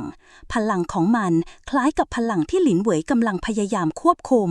แต่แตกต่างกันพลังที่หลินเหวยได้ปลดปล่อยออกมาคือแสงส่วนพลังของวิญญาณนี้คือความมืดที่ไม่มีที่สิ้นสุดเจ้าคิดว่าจะสามารถต้านทานข้าได้หรือเสียงของวิญญาณทมิฬดังก้องไปทั่วศาลาดวงตาของมันเปล่งประกายด้วยพลังที่มืดมิดและอันตรายอย่างยิ่งหลินเหวยเริ่มรู้สึกถึงความตึงเครียดในร่างกายพลังแห่งแสงของเธอเริ่มอ่อนแรงลงเมื่อเผชิญหน้ากับวิญญาณนั้นข้าจะไม่ยอมแพ้หลินเหวยร้องตะโกนอย่างเต็มเสียงในขณะเดียวกันเธอจดจ่ออยู่กับการควบคุมพลังของตัวเองไปหลงเฟิงมองเหตุการณ์อย่างเงียบๆจากมุมหนึ่งเขารู้ดีว่าหลินเหวยต้องผ่านการทดสอบนี้ให้ได้แต่การทดสอบนี้จะต้องมีราคาเสมอการทดสอบจิตใจหลินเหวยรู้สึกเหมือนกับว่าเธอกำลังหลุดเข้าไปในโลกอีกใบโลกที่เธอต้องเผชิญหน้ากับความจริงที่เจ็บปวดที่สุดในชีวิตของเธอความทรงจำจากอดีตที่เธอพยายามลืมเลือนเริ่มปรากฏขึ้นในใจภาพของครอบครัวที่เธอสูญเสียภาพของความเจ็บปวดที่เธอไม่อาจหลีกเลี่ยงได้เธอรู้ว่านี่คือการทดสอบจิตใจของเจ้าเสียงนั้นดังขึ้นอีกครั้งเจ้าจะยอมให้ความเจ็บปวดนี้ครอบงำเจ้าหรือไม่หลินเหวยไม่ตอบแต่เธอรู้สึกถึงแรงกดดันในใจที่เพิ่มขึ้นทุกคำถามทุกความเจ็บปวดที่เธอเคยเผชิญในอดีตกำลังย้อนกลับมาทำลายจิตใจของเธอข้าจะไม่ยอมให้มันทำลายข้าหลินเหวยกล่าวเสียงแข็งเธอรู้ดีว่าเธอต้องฝ่าฟันมันไปให้ได้ในขณะเดียวกันเธอก็พยายามปลดปล่อยพลังของตัวเองออกมาให้เต็มที่ด้วยความพยายามที่จะเอาชนะความมืดในใจของตัวเองการปรากฏตัวของแสงแห่งความหวังในที่สุดเมื่อหลินเหวยเริ่มควบคุมจิตใจของตัวเองได้พลังแห่งแสงสีทองก็เริ่มส่องสว่างขึ้นจากภายในร่างของเธออีกครั้งแต่ครั้งนี้แสงนั้นแข็งแกร่งขึ้นทรงพลังขึ้นและเต็มไปด้วยความมุ่งมั่นหลินเหวยสามารถรู้สึกถึงพลังที่เชื่อมโยงกับทุกสิ่งรอบตัวเธอได้เรียนรู้ว่าเธอไม่ต้องอยู่คนเดียวในนี้เพราะพลังที่แท้จริงของเธอไม่ใช่พลังจากตัวเองแต่ยังเป็นพลังจากความรักความเสียสละและความหวังที่มีต่อโลกที่ต้องการปกป้องแสงที่หลินเหวยปลดปล่อยออกมาในตอนนี้ยิ่งใหญ่กว่าพลังที่เธอเคยเห็นมาก่อนมันไม่ได้มีแค่พลังจากภายในตัวเธอเองเท่านั้นแต่ยังเป็นพลังจากโลกทั้งหมดที่กำลังช่วยให้เธอก้าวผ่านการทดสอบนี้แสงสีทองที่หลินเหวยปลดปล่อยออกมาเริ่มแพร่กระจายไปทั่วศาลาวิญญาณในขณะเดียวกันความมืดที่เคยครอบงำเริ่มถูกผลักออกไปทีละน้อยท้องฟ้าที่เคยครึ้มและเต็มไปด้วยเมฆหมอกเริ่มโปร่งใสขึ้นและเสียงลมที่พัดผ่านมาอย่างเงียบงันในตอนแรกกลับกลายเป็นเสียงที่เต็มไปด้วยความเคลื่อนไหวเหมือนการเตรียมตัวของพายุที่กำลังจะมาถึงพลังของหลินเหวยเริ่มพุ่งสูงขึ้นอีกครั้งการควบคุมที่เธอได้เรียนรู้จากการทดสอบครั้งก่อนหน้าตอนนี้กลายเป็นการแสดงออกที่เต็มเปี่ยมไปด้วยความมั่นใจเธอรู้สึกถึงพลังในตัวเองที่ไหลลื่นและเหมือนว่าเธอสามารถเชื่อมต่อกับทุกสิ่งรอบตัวได้อย่างแท้จริงวิญญาณทมิฬที่เคยยืนอยู่ตรงหน้าเธอกำลังถอยหลังไปอย่างช้าๆพลังแห่งความมืดนั้นเริ่มอ่อนลงภาพของมันเริ่มเบลอเหมือนกับมันกำลังถูกขับไล่ออกจากโลกนี้ เจ้าไม่สามารถทำลายข้าได้ เสียงวิญญาณนั้นกลับก้องไปทั่วทั้งศาลา แสงที่เกิดจากหลินเหวยยังคงแข็งแกร่งอยู่ แต่การเผชิญหน้ากับสิ่งนี้ทำให้หลินเหวยรู้สึกถึงพลังที่ยิ่งใหญ่ของมันหลินเหวยหายใจลึกและตัดสินใจเดินไปข้างหน้าทุกย่างก้าวของเธอกลายเป็นการประกาศว่าเธอไม่ยอมแพ้ แม้ว่าเธอจะรู้ว่าเธอกำลังเผชิญหน้ากับพลังที่อาจทำให้เธอสูญเสียทุกอย่างที่เธอรัก แต่แล้ววิญญาณทมินก็เริ่มเผยความลับบางอย่างที่หลินเหวยไม่เคยคาดคิดมาก่อน การปรากฏตัวของมันในตอนนี้ไม่ใช่แค่การทดสอบพลังของเธอ แต่ยังเกี่ยวข้องกับบางสิ่งที่หลินเหวยไม่รู้มาก่อน พลังที่หลงเหลือจากอดีตที่เธอไม่อาจควบคุมได้ เจ้าคือผู้ที่ถูกเลือก เสียงนั้นดังขึ้นอีกครั้ง เจ้าคือผู้ที่จะเปลี่ยนแปลงทุกสิ่ง และเจ้าก็ต้องรับผิดชอบต่อผลลัพธ์ที่จะตามมาหลินเหวยรู้สึกเหมือนกับว่าโลกทั้งหมดกำลังหมุนรอบตัวเธอ เธอไม่สามารถเข้าใจคำพูดนั้นได้เต็มที่ แต่เธอกลับรู้สึกถึงการเชื่อมต่อบางอย่างที่ลึกซึ้ง ในจิตใจ การรับรู้ถึงชะตากรรมที่เธอไม่สามารถหลีกหนีได้ข้าจะทำทุกอย่างเพื่อปกป้องทุกสิ่งที่ข้าเคารพหลินเหวยพูดเสียงหนักแน่นโดยไม่ยอมให้คำพูดของวิญญาณทมิฬมาทำให้เธอสับสนทันใดนั้นพลังสีทองในร่างของเธอก็พุ่งไปข้างหน้าและกระทบกับวิญญาณนั้นร่างของมันเริ่มสลายไปเหมือนควันราวกับมันไม่สามารถทนรับพลังที่หลินเหวยได้ปลดปล่อยออกมาข้าไม่ยอมแพ้วิญญาณทมิฬร้องเสียงดังขณะที่มันค่อยๆสลายไปจนหายไปจากการมองเห็นหลินเหวยยืนนิ่งอยู่กลางศาลาหัวใจของเธอเต้นแรงจากการต่อสู้กับพลังที่มืดมิดที่สุดในชีวิตของเธอแต่ในขณะเดียวกันเธอรู้สึกถึงความโล่งอกที่เริ่มปกคลุมหัวใจของเธอเมื่อวิญญาณนั้นหายไปในที่สุดความลับที่เปิดเผยในขณะที่หลินเหวยยืนอยู่ท่ามกลางความสงบที่กลับคืนมาไปแล้วนั้นเสียงของไปหลงเฟิงดังขึ้นจากด้านหลังเจ้าทำได้แล้วหลินเหวยหันไปมองไปหลงเฟิงที่ยืนอยู่ข้างหลังเธอเขามองเธอด้วยสายตาที่เต็มไปด้วยความชื่นชมพลังของเจ้ามันไม่ใช่แค่ความบังเอิญเจ้าคือผู้ที่ได้รับเลือกจากโลกนี้เองหลินเหวยรู้สึกเหมือนตัวเองถูกดึงกลับสู่ความจริงเธอยังไม่สามารถเข้าใจทั้งหมดเกี่ยวกับพลังของตัวเองได้แต่สิ่งที่เธอรู้แน่ชัดคือเธอต้องยอมรับมันและใช้มันเพื่อปกป้องทุกสิ่งที่เธอรักแต่ทำไมถึงเป็นข้าหลินเหวยถามออกไปอย่างสงสัยไปหลงเฟิงถอนหายใจและเดินเข้ามาใกล้มันไม่สำคัญว่าใครจะเป็นผู้ได้รับเลือกสิ่งที่สำคัญคือเจ้าจะใช้พลังนี้อย่างไรเจ้าต้องเรียนรู้ที่จะควบคุมมันและใช้มันเพื่อปกป้องโลกของเราหลินเหวยเงียบและพยักหน้าช้าๆเธอรู้ว่าไม่ใช่แค่การต่อสู้กับพลังภายในตัวเองที่เธอจะต้องเผชิญแต่ยังมีภารกิจใหญ่ที่รอเธออยู่ข้างหน้าบทสรุปของการทดสอบก่อนที่หลินเหวยจะได้ถามอะไรเพิ่มเติมเธอก็รู้สึกถึงบางสิ่งที่เริ่มเปลี่ยนแปลงในบรรยากาศรอบๆพลังบางอย่างเริ่มกระจายออกมาจากภายในศาลาวิญญาณเองราวกับว่ามีการเปิดประตูไปยังบางสถานที่ที่พวกเขายังไม่รู้จักนี่มันอะไรกันหลินเหวยถามขณะที่เธอหันไปมองไปหลงเฟิงด้วยความสงสัยไปหลงเฟิงมองไปยังช่องทางที่เปิดออกมาในกำแพงหินแห่งศาลาการทดสอบของเจ้ามันยังไม่จบมันแค่เริ่มต้นเท่านั้นหลินเหวยรู้สึกถึงการกระตุ้นบางอย่างในใจของเธอเหมือนกับว่าการเดินทางครั้งใหม่กำลังจะเริ่มขึ้นที่จุดนี้การผจญภัยในโลกที่เต็มไปด้วยพลังวิญญาณและความลึกลับได้เริ่มต้นขึ้นแล้วการเดินทางที่แท้จริงหลินเหวยก้าวไปข้างหน้าเธอรู้ดีว่าเธอได้เปลี่ยนแปลงไปแล้วทั้งทางกายและจิตใจทุกสิ่งที่เธอได้เรียนรู้ในที่นี้จะทำให้เธอสามารถเผชิญกับทุกความท้าทายและความจริงที่เธอค้นพบจะเป็นกุญแจสำคัญในการไขปริศนาของชีวิตและชะตากรรมของเธอ หลังจากการทดสอบที่ยากลำบากหลินเหวยเริ่มรู้สึกถึงการเปลี่ยนแปลงที่แท้จริงในตัวเองพลังที่เธอได้ปลดปล่อยออกมาไม่เพียงแต่ทำลายวิญญาณมืดเท่านั้นแต่มันยังทำให้เธอเข้าใจถึงธรรมชาติของตัวเองมากขึ้นในเวลานี้หลินเหวยรู้สึกว่าตัวเองอยู่ใกล้ชิดกับความจริงของพลังที่อยู่ภายในร่างกายของเธอในขณะที่เธอยืนอยู่ท่ามกลางศาลาวิญญาณที่กลับสู่ความเงียบสงบไปแล้วเธอก็ได้ยินเสียงบางอย่างดังขึ้นในความมืดเสียงที่ไม่ใช่เสียงของวิญญาณทมิฬแต่เป็นเสียงที่ลึกลับและเต็มไปด้วยความรู้สึกยิ่งใหญ่ราวกับมันกำลังรอคอยให้หลินเหวยได้เข้าใจสิ่งที่ยังไม่เคยรู้มาก่อนหลินเหวยหันไปมองไปหลงเฟิงที่ยืนอยู่ข้างๆเขาไม่ได้พูดอะไร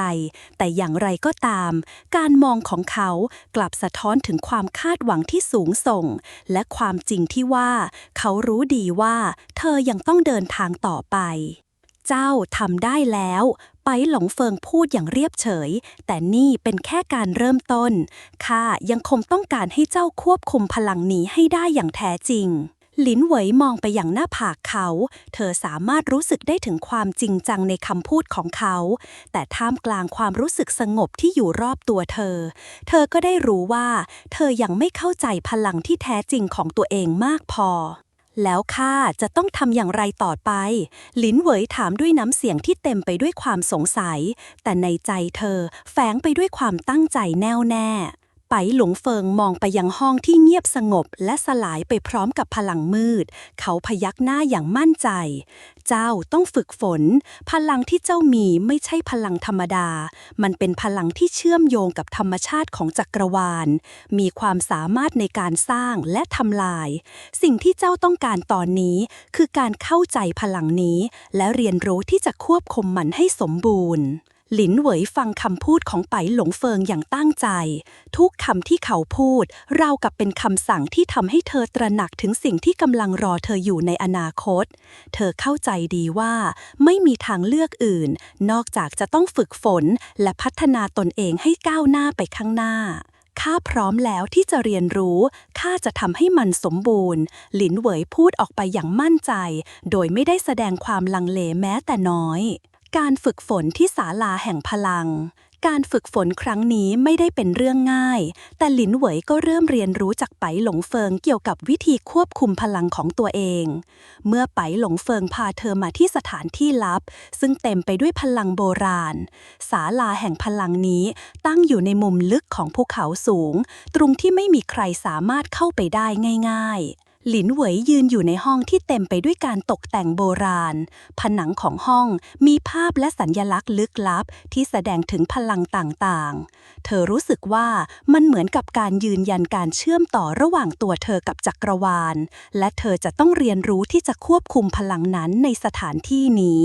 ไปหลงเฟิงยืนอยู่ข้างๆเธอและกล่าวด้วยน้ำเสียงเรียบทุกพลังมีขอบเขตของมันพลังของเจ้าไม่ได้จำกัดแค่พลังแห่งแสงแต่ยังมีพลังแห่งความมืดที่ซ่อนอยู่ในตัวเจ้าด้วยเจ้าต้องเรียนรู้ทั้งสองด้านและหาวิธีในการทำให้มันสมดุลหลินเหวยพยักหน้ารับรู้ถึงความสำคัญของสิ่งที่ไปหลงเฟิงบอกเธอเริ่มฝึกฝนอย่างจริงจังในตอนแรกมันยากที่จะควบคุมทั้งแสงและมืดแต่หลินเหวยก็ไม่ยอมแพ้การฝึกฝนแต่ละวันเป็นการทดสอบตัวเองอย่างต่อเนื่องเธอต้องเรียนรู้การแยกแยะและควบคุมพลังต่างๆให้สมดุลเพื่อไม่ให้พลังแห่งความมืดสามารถครอบงำเธอได้และความสัมพันธ์ที่เติบโตขึ้นในระหว่างการฝึกฝนหลินเหวยเริ่มเข้าใจถึงความสัมพันธ์ของเธอกับไปหลงเฟิงมากขึ้น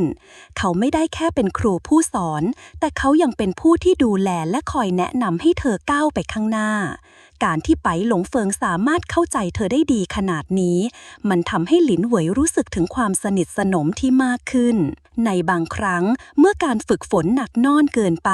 หลินเหวยก็จะนั่งพักและพูดคุยกับไปหลงเฟิงแม้จะไม่พูดถึงเรื่องส่วนตัวมากแต่การพูดคุยระหว่างการฝึกฝนทำให้ความสัมพันธ์ของทั้งคู่แน่นแฟ้นขึ้นข้ารู้สึกว่าข้ากำลังเรียนรู้บางอย่างที่ข้าไม่เคยรู้มาก่อนหลินเหวยกล่าวขณะนั่งอยู่ข้างๆไปหลงเฟิงหลังจากฝึกฝนหนัก ไปหลงเฟิงยิ้มเล็กน้อยนั่นแหละที่ข้าต้องการให้เจ้าเข้าใจพลังที่แท้จริงคือการเข้าใจตัวเองและเชื่อมโยงกับทุกสิ่งรอบตัวการเป็นหนึ่งกับจักรวาลหลินเหวยไปยักหน้าเหมือนกับว่าเธอเริ่มเข้าใจที่เขาพูดมากขึ้นทุกครั้งที่เธอเข้าใจมากขึ้นเกี่ยวกับพลังของตัวเองเธอก็รู้สึกว่าการเดินทางของเธอยิ่งเป็นเรื่องที่สำคัญและยิ่งใหญ่ขึ้นการทดสอบที่ยิ่งใหญ่หลังจากฝึกฝนไปได้ระยะหนึ่งหลินเหวยรู้สึกถึงการเปลี่ยนแปลงภายในร่างกายของเธอ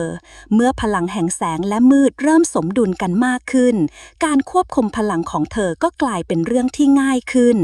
แต่ไปหลงเฟิงก็ไม่ยอมให้เธอหยุดแค่นั้นการฝึกฝนยังไม่เสร็จสมบูรณ์ยังมีการทดสอบที่รอเจ้าอยู่เขาพูดอย่างจริงจังหลินเหวยรู้สึกถึงการเตรียมตัวไปสำหรับสิ่งที่ยิ่งใหญ่กว่านั้นเมื่อพลังของเธอเริ่มแข็งแกร่งขึ้นเธอรู้ว่าเธอไม่สามารถกลับไปเป็นคนเดิมได้อีกต่อไปชะตากรรมของเธอได้เชื่อมโยงกับการเดินทางครั้งนี้และทุกสิ่งที่เธอจะต้องเผชิญความพร้อมที่จะก้าวไปข้างหน้าหลินเหวยมองไปข้างหน้าด้วยความมั่นใจเธอรู้ว่าเธอพร้อมที่จะรับมือกับทุกสิ่งที่กำลังจะมาถึงไม่ว่าจะเป็นการต่อสู้กับพลังมืดหรือการเผชิญหน้ากับความท้าทายที่ยิ่งใหญ่กว่านี้การเดินทางของเธอเพิ่งเริ่มต้นและหลินเหวยรู้ดีว่าเธอต้องการพลังนี้เพื่อทำให้โลกของเธอปลอดภัยจากภัยที่ยังคงคุกคามอยู่การฝึกฝนของหลินเหวยเริ่มไปถึงจุดที่เธอสามารถควบคุมพลังของตัวเองได้ดีขึ้นความรู้สึกของความมืดและแสงในตัวเธอกลายเป็นสิ่งที่เธอสามารถควบคุมได้อย่างสมบูรณ์แบบแต่เธอรู้ดีว่าในเส้นทางนี้ยังคงมีอุปสรรคและสิ่งที่ไม่สามารถคาดเดาได้ในช่วงเวลาที่หลินเหวยกำลังฝึกฝนเพื่อเพิ่มพูนพลังของตัวเองเธอได้รับการติดต่อจากไบหลงเฟิงที่มีข่าวบางอย่างให้เธอรู้เกี่ยวกับอดีตที่เธอไม่เคยรับรู้หลินเหวยนั่งอยู่ในห้องฝึกและมองไปที่ไบหลงเฟิงที่ยืนอยู่หน้าประตูเขามองมาอย่างจริงจังและทันทีที่หลินเหวยเห็นสีหน้าเขาเธอก็รู้สึกถึงความสำคัญของเรื่องนี้เจ้ามีสิ่งที่ต้องรู้ไบหลงเฟิงกล่าวน้ำเสียงของเขาหนักแน่นหลินเหวยเลิบคิ้วขึ้นสิ่งที่ข้าต้องรู้เธอสงสัยไบหลงเฟิงเดินเข้ามาใกล้และยิ้มเล็กน้อยมันเกี่ยวกับความลับที่ถูกปกปิดไว้ในตระกูลของเจ้าและความเชื่อมโยงของเจ้าในเรื่องนี้ที่เจ้าไม่เคยรู้มาก่อนหลินเหวยยืนขึ้นทันทีความรู้สึกบางอย่างเริ่มเกิดขึ้นในใจเธอเหมือนกับว่าทุกสิ่งที่เธอทำมาจนถึงตอนนี้เริ่มจะมีเหตุผลที่ลึกซึ้งมากขึ้นข้าต้องรู้เรื่องอะไรไบหลงเซิงเริ่มเล่าเรื่องราวที่หลินเหวยไม่เคยรู้มาก่อนความลับของตระกูลหลินเจ้ารู้หรือไม่ว่าตระกูลหลินของเจ้าไม่ใช่แค่ตระกูลธรรมดาพวกเขามีความเชื่อมโยงกับพลังที่ลึกซึ้งและโบราณมากกว่าที่เจ้าคิดไบหลงเฟิงเริ่มเปิดเผยความลับหลินเหวยมองเขาด้วยความสงสัยพลังที่โบราณใช่ไบหลงเฟิงพยักหน้าพลังนี้ไม่ใช่แค่พลังธรรมดาแต่มันเป็นพลังที่มีรากฐานมาจากเทพเจ้าผู้ยิ่งใหญ่ในอดีตเทพเซียนที่เคยอยู่ในโลกนี้และได้หายไปตามกาลเวลาหลินเหวยยิ่งรู้สึกประหลาดใจเทพเซียนข้าไม่เคยได้ยินเกี่ยวกับเรื่องนี้พลังของเทพเซียนสามารถสร้างหรือทำลายทุกสิ่งได้ในเวลาเดียวกันและเจ้าคือผู้ที่ได้รับเลือดจากเทพเซียนนั้นไบหลงเฟิงพูดต่อหลินเหวยรู้สึกถึงความว่างเปล่าในใจของเธอทุกสิ่งที่เธอเคยคิดเกี่ยวกับตระกูลและตัวเองกำลังจะถูกพลิกกลับหัวกลับหางหมายความว่าข้าคือหลินเหวยไม่สามารถพูดต่อได้ด้วยความตกใจใช่ไบหลงเฟิงตอบเจ้าคือผู้ที่ได้รับเลือดจากเทพเซียนในการสืบทอดพลังนี้การที่เจ้าเกิดมาในตระกูลหลินไม่ใช่เรื่องบังเอิญมันคือการเตรียมการไปถึงของเจ้าที่จะต้องรับมือกับพลังที่ยิ่งใหญ่หลินเหวยเริ่มเข้าใจสิ่งที่เขาพูดช่วงเวลาที่ยาวนานของการฝึกฝนและการค้นหาความจริงในตัวเองกำลังเผยให้เห็นบางสิ่งที่สำคัญมากกว่าแค่พลังธรรมดาแต่เป็นการทำหน้าที่ในโลกที่เธอไม่เคยรู้จักมากขึ้นการทดสอบจากเทพเซียนไบหลงเฟิงถอนหายใจและเดินไปข้างๆเธอความลับนี้ไม่ได้เป็นแค่สิ่งที่ทำให้เจ้ามีพลังที่ยิ่งใหญ่แต่มันยังเป็นการทดสอบที่เทพเจ้าได้ทิ้งไว้ให้กับเจ้า ทดสอบ หลินเหวยถาม ใช่ไบหลงเฟิงกล่าว เจ้าต้องผ่านการทดสอบหลายขั้นตอนเพื่อที่จะสามารถเข้าถึงพลังของเทพเจ้าอย่างสมบูรณ์แบบ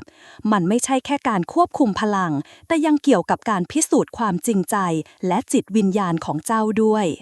หลินเหวยรู้สึกถึงความหนักแน่นในคำพูดของไบหลงเฟิงแต่เธอก็เริ่มมีความเข้าใจมากขึ้น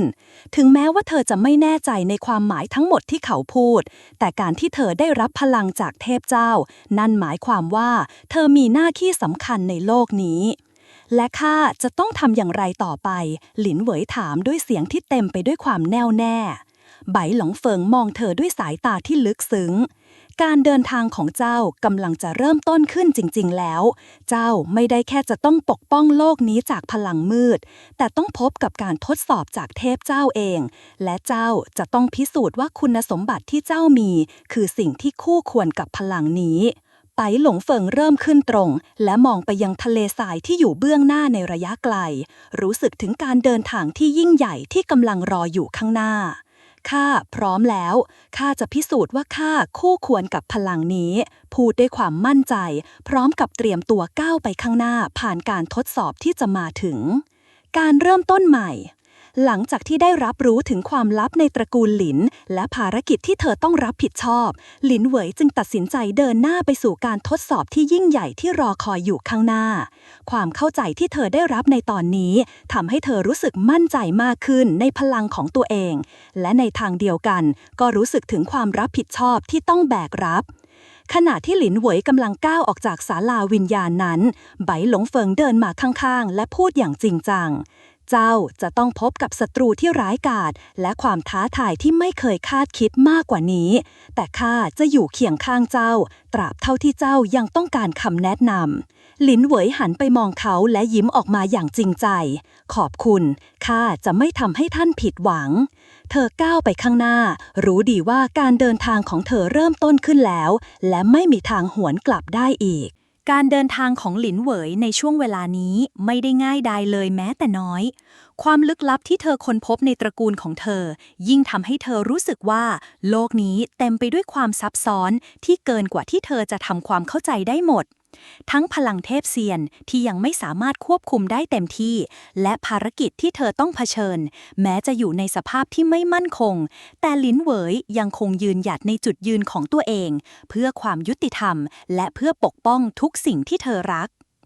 หลินเหวยและไปหลงเฟิงเดินทางต่อไปยังสถานที่ลับที่อยู่ในป่าลึกซึ่งเป็นที่อยู่ของศาสตราจารย์ผู้รู้ลึกรู้จริงเกี่ยวกับเทพเซียนและพลังแห่งแสงมืดที่หลินเหวยต้องทำความเข้าใจให้ลึกซึ้งยิ่งขึ้นการค้นหาผู้รู้ลึกรู้จริงหลังจากเดินทางมาเป็นเวลาหลายวันท่ามกลางป่าที่เต็มไปด้วยความลึกลับหลินเหวยก็เริ่มรู้สึกถึงความผิดปกติในอากาศการเปลี่ยนแปลงที่อยู่รอบตัวเธอทำให้เธอสงสัยว่าพวกเขากำลังเข้าใกล้สถานที่ที่ต้องการค้นหาหลินเหวยถามขึ้นท่านไปหลงเฟิงเรากำลังใกล้จะถึงแล้วใช่ไหมไปหลงเฟิงหันมายิ้มที่เธอใช่เรากำลังจะถึงที่หมายแล้วเขาหยุดและหันมามองไปยังทิศทางหนึ่งที่ดูเหมือนจะไม่มีอะไรนอกจากป่าและเงาสีเข้มสิ่งที่เจ้ากำลังจะได้พบที่นี่จะเป็นความรู้ที่จะช่วยให้เจ้าควบคุมพลังเทพเสียนได้มากขึ้นหลินเหวยเงียบลงและพยักหน้าเธอรู้ว่าเวลาไม่เคยรอใครและสิ่งที่เธอต้องการรู้ตอนนี้คือคำตอบที่ซ่อนอยู่ในอดีตของตระกูลหลินในที่สุดพวกเขาก็มาถึงที่หมายสถานที่ลับที่เต็มไปด้วยความโบราณและกลิ่นอายของการศึกษาอย่างลึกซึ้ง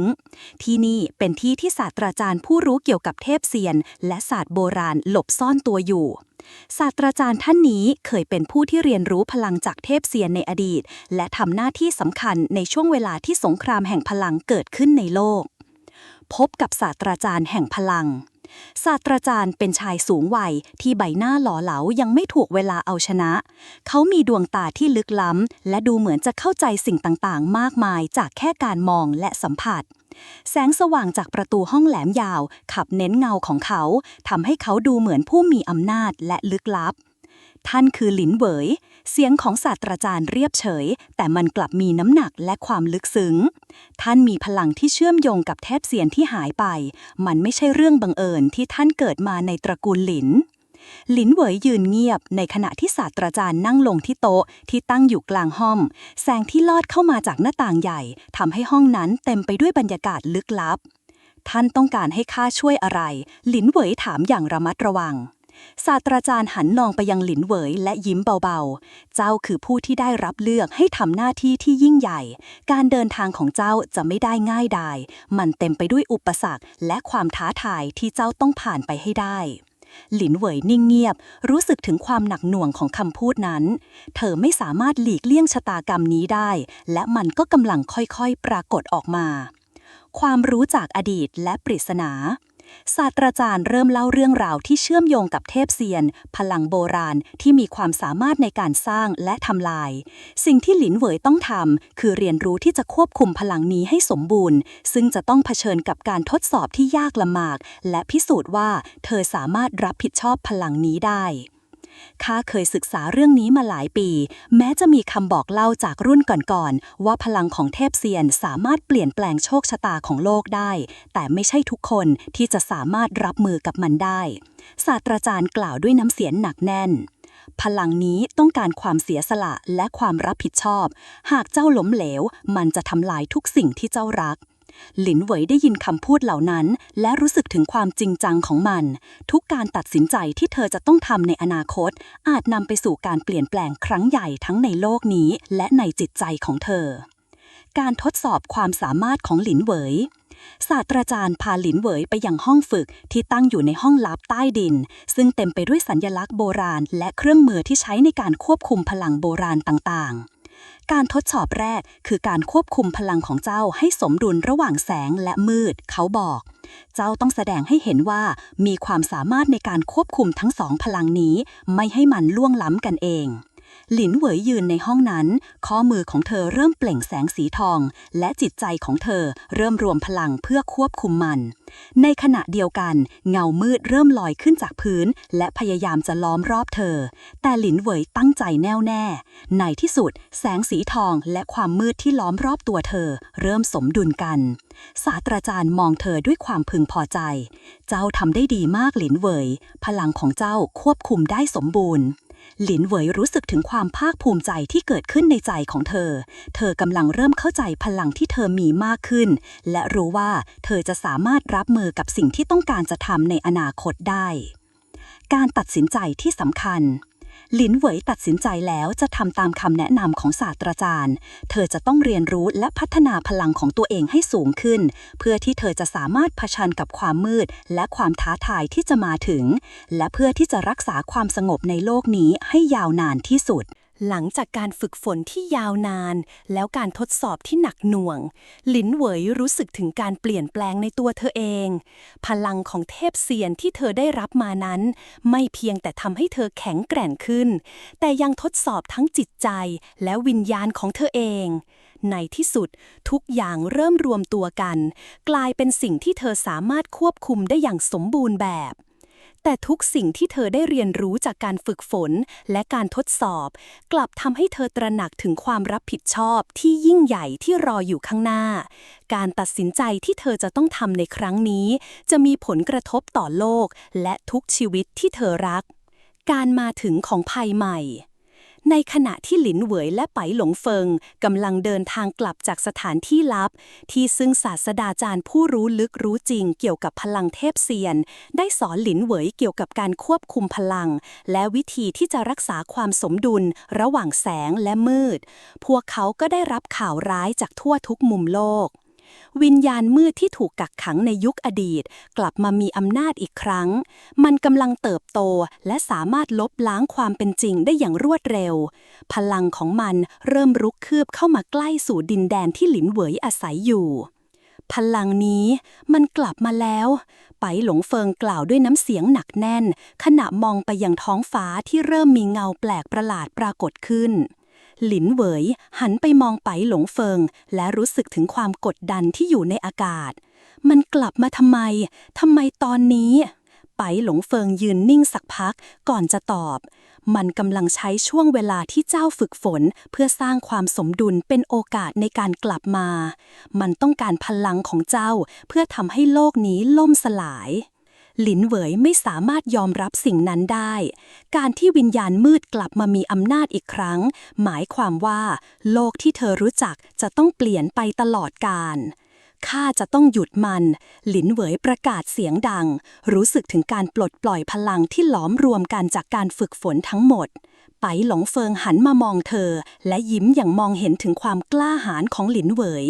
เจ้าทำได้แต่เจ้าไม่ได้อยู่คนเดียว เจ้ามีพวกเราและพลังของเจ้าที่จะต้องช่วยโลกนี้ การเผชิญหน้าครั้งสุดท้ายหลินเหวยและไปหลงเฟิงตัดสินใจที่จะร่วมมือกับกลุ่มผู้มีพลังจากทั่วโลกที่ได้รับการฝึกฝนเช่นกันและก้าวเข้าสู่การต่อสู้ครั้งสุดท้ายที่จะตัดสินชะตากรรมของโลกพวกเขาเตรียมตัวสำหรับการเผชิญหน้าครั้งใหญ่ที่ศูนย์กลางของวิญญาณมืดที่เริ่มกลับมาปลุกชีพในช่วงเวลานี้ขณะเดียวกันในที่แห่งหนึ่งในโลกที่ลึกที่สุดที่ซึ่งไม่มีใครเคยไปถึงวิญญาณมืดกำลังรวบรวมพลังครั้งใหญ่ที่สุดของมันต้องการพลังของเทพเซียนที่หลินเหวยได้รับเพื่อนำไปสู่การทำลายโลกทั้งหมดคำทำนายและการเลือกก่อนที่การต่อสู้ครั้งสำคัญจะเริ่มขึ้นหลินเหวยได้รับคำทำนายจากศาสตราจารย์ผู้รู้ลึกรู้จริงเกี่ยวกับเทพเซียนซึ่งได้กล่าวถึงสิ่งที่จะเกิดขึ้นในอนาคตในคืนแห่งการต่อสู้ใหญ่หลวงเจ้าจะต้องเลือกว่าจะปลดปล่อยพลังทั้งหมดหรือจะจำกัดมันเอาไว้เพื่อปกป้องโลกนี้ศาสดาพูดอย่างหนักแน่นหลินเหมยรู้สึกถึงความกดดันจากคำพูดของเขาทุกสิ่งที่เธอทำมาจะถูกตัดสินในครั้งนี้เธอจะต้องเลือกว่าจะใช้พลังที่เธอมีเพื่อทำลายวิญญาณมืดให้สิ้นซากหรือจะหาทางที่จะควบคุมมันไม่ให้เกิดความเสียหายที่มากเกินไปการเผชิญหน้ากับวิญญาณมืดในที่สุดหลินเหวยและทีมของเธอก็มาถึงศูนย์กลางของการต่อสู้วิญญาณมืดนั้นยืนอยู่ท่ามกลางเงาที่มืดมิดและเต็มไปด้วยความชั่วร้ายมันมองมาที่หลินเหวยและหลุดหัวเราะอย่างเย็นชาเจ้าคิดว่าจะหยุดข้าได้หรือเจ้ามิอาจต้านทานความมืดที่แท้จริงได้วิญญาณมืดคำรามหลินเหวยไม่ยอมแพ้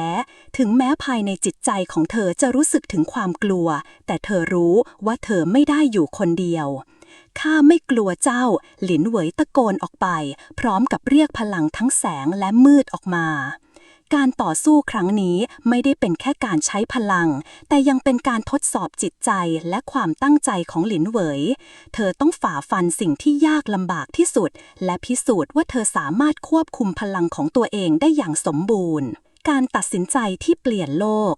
ในช่วงเวลาสำคัญของการต่อสู้หลินเหวยต้องตัดสินใจว่าจะปลดปล่อยพลังทั้งหมดที่เธอมีออกมาเพื่อทำลายวิญญาณมืดและปกป้องโลกหรือจะพยายามหาทางที่จะจำกัดพลังของมันและยับยั้งไม่ให้มันสร้างความเสียหายเกินไป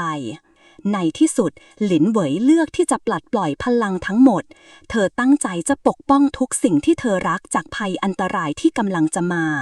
ถึงแม้ว่าการตัดสินใจนี้จะมีความเสี่ยงแต่เธอเชื่อว่าโลกนี้ควรจะได้รับการปกป้องจากพลังแห่งความมืดการจบศึกและการเริ่มต้นใหม่การปลดปล่อยพลังทั้งหมดของหลินเหวยทำให้เกิดการระเบิดที่รุนแรงจนพลังของวิญญาณมืดถูกทำลายและโลกกลับคืนสู่ความสงบหลินเหวยต้องเผชิญกับผลลัพธ์จากการตัดสินใจครั้งนี้แม้ว่าความเสียหายจะเกิดขึ้นในบางส่วนแต่ในที่สุดโลกก็ได้รับการกอบกู้จากภัยคุกคามที่ยิ่งใหญ่หลินเหวยยืนอยู่กลางซากปรักหักพังของการต่อสู้และมองไปข้างหน้าเธอรู้ดีว่าแม้ว่าการต่อสู้ครั้งนี้จะสิ้นสุดลงแต่การเดินทางของเธอยังไม่จบเธอจะต้องก้าวต่อไปเพื่อสร้างโลกใหม่ที่เต็มไปด้วยความสงบและความยุติธรรมตอนที่ 11 ความมืดในแสงสว่างหลังจากการต่อสู้ครั้งสุดท้ายที่หลินเหวยและเพื่อนร่วมทีมสามารถเอาชนะวิญญาณมืดได้โลกกลับเข้าสู่ความสงบเป็นระยะเวลานานหลินเหวยได้รับการยกย่องและนับถือจากผู้คนทั่วทุกแคว้นแต่แม้จะดูเหมือนทุกอย่างสงบสุขกลับมีบางสิ่งที่หลินเหวยสัมผัสได้ว่ามันยังไม่จบสิ้นในยามค่ำคืนหลินเหวยยืนอยู่บนยอดเขาสูงมองออกไปยังแสงดาวที่ส่องประกายอยู่บนท้องฟ้าเธอรู้สึกถึงบางสิ่งที่ยังคงเป็นภัยอยู่ในความมืดซึ่งมันก็ทำให้เธอรู้ว่าโลกนี้ไม่ได้ปราศจากอันตราย ถึงเวลาแล้วที่ข้าจะต้องก้าวไปข้างหน้าถึงแม้จะมีความกลัวแต่ข้าจะต้องรับมือกับมันหลินเหวยพูดกับตัวเองไปหลงเฟิงเดินเข้ามาข้างๆเธอและกล่าวเสียงเบาเจ้าไม่ได้อยู่คนเดียวหลินเหวยข้ามีความมั่นใจว่าเจ้าจะสามารถเผชิญหน้ากับมันได้ทุกเมื่อที่มันกลับมาหลินเหวยหันมามองไปหลงเฟิงและพยักหน้าอย่างมั่นคงข้ารู้ขอบคุณที่อยู่เคียงข้างข้าการกลับมาของเงามืดไม่นานหลังจากการต่อสู้ครั้งสุดท้ายข่าวลือเกี่ยวกับการเคลื่อนไหวของกลุ่มพลังมืดเริ่มแพร่กระจายไปทั่ว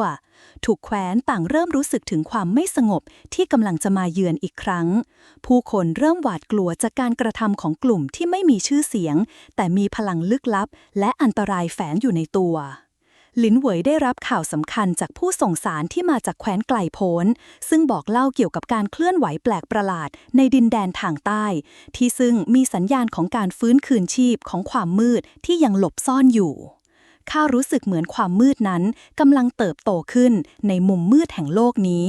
มันค่อยๆเกิดมาจากหลุมฝังศพที่เคยถูกปิดไปแล้วหลินเหวยบอกกับไปหลงเฟิงขณะยืนบนหอคอยสูงในเมืองหลวงมันเป็นสิ่งที่ข้ารู้สึกเช่นเดียวกันไปหลงเฟิงกล่าวอย่างนิ่งเฉยเจ้าต้องเตรียมตัวให้พร้อมไม่ว่าจะเกิดอะไรขึ้นหลินเหวยยืนขึ้นตรงและมองไปที่ขอบฟ้า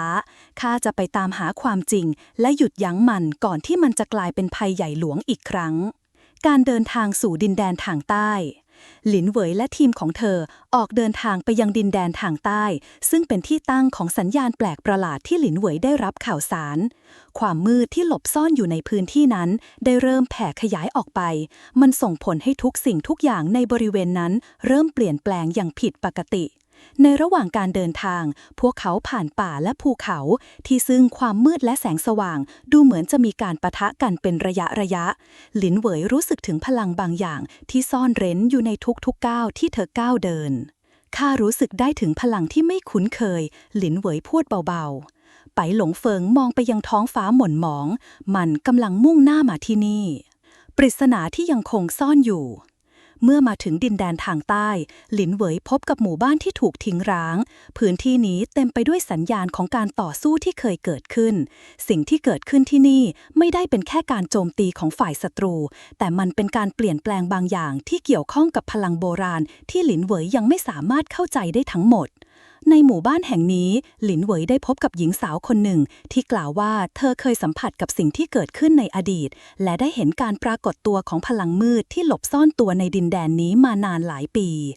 ข้าเห็นวิญญาณมืดที่ถูกปลุกขึ้นมาอีกครั้งหญิงสาวกล่าวด้วยเสียงสั่นเครือ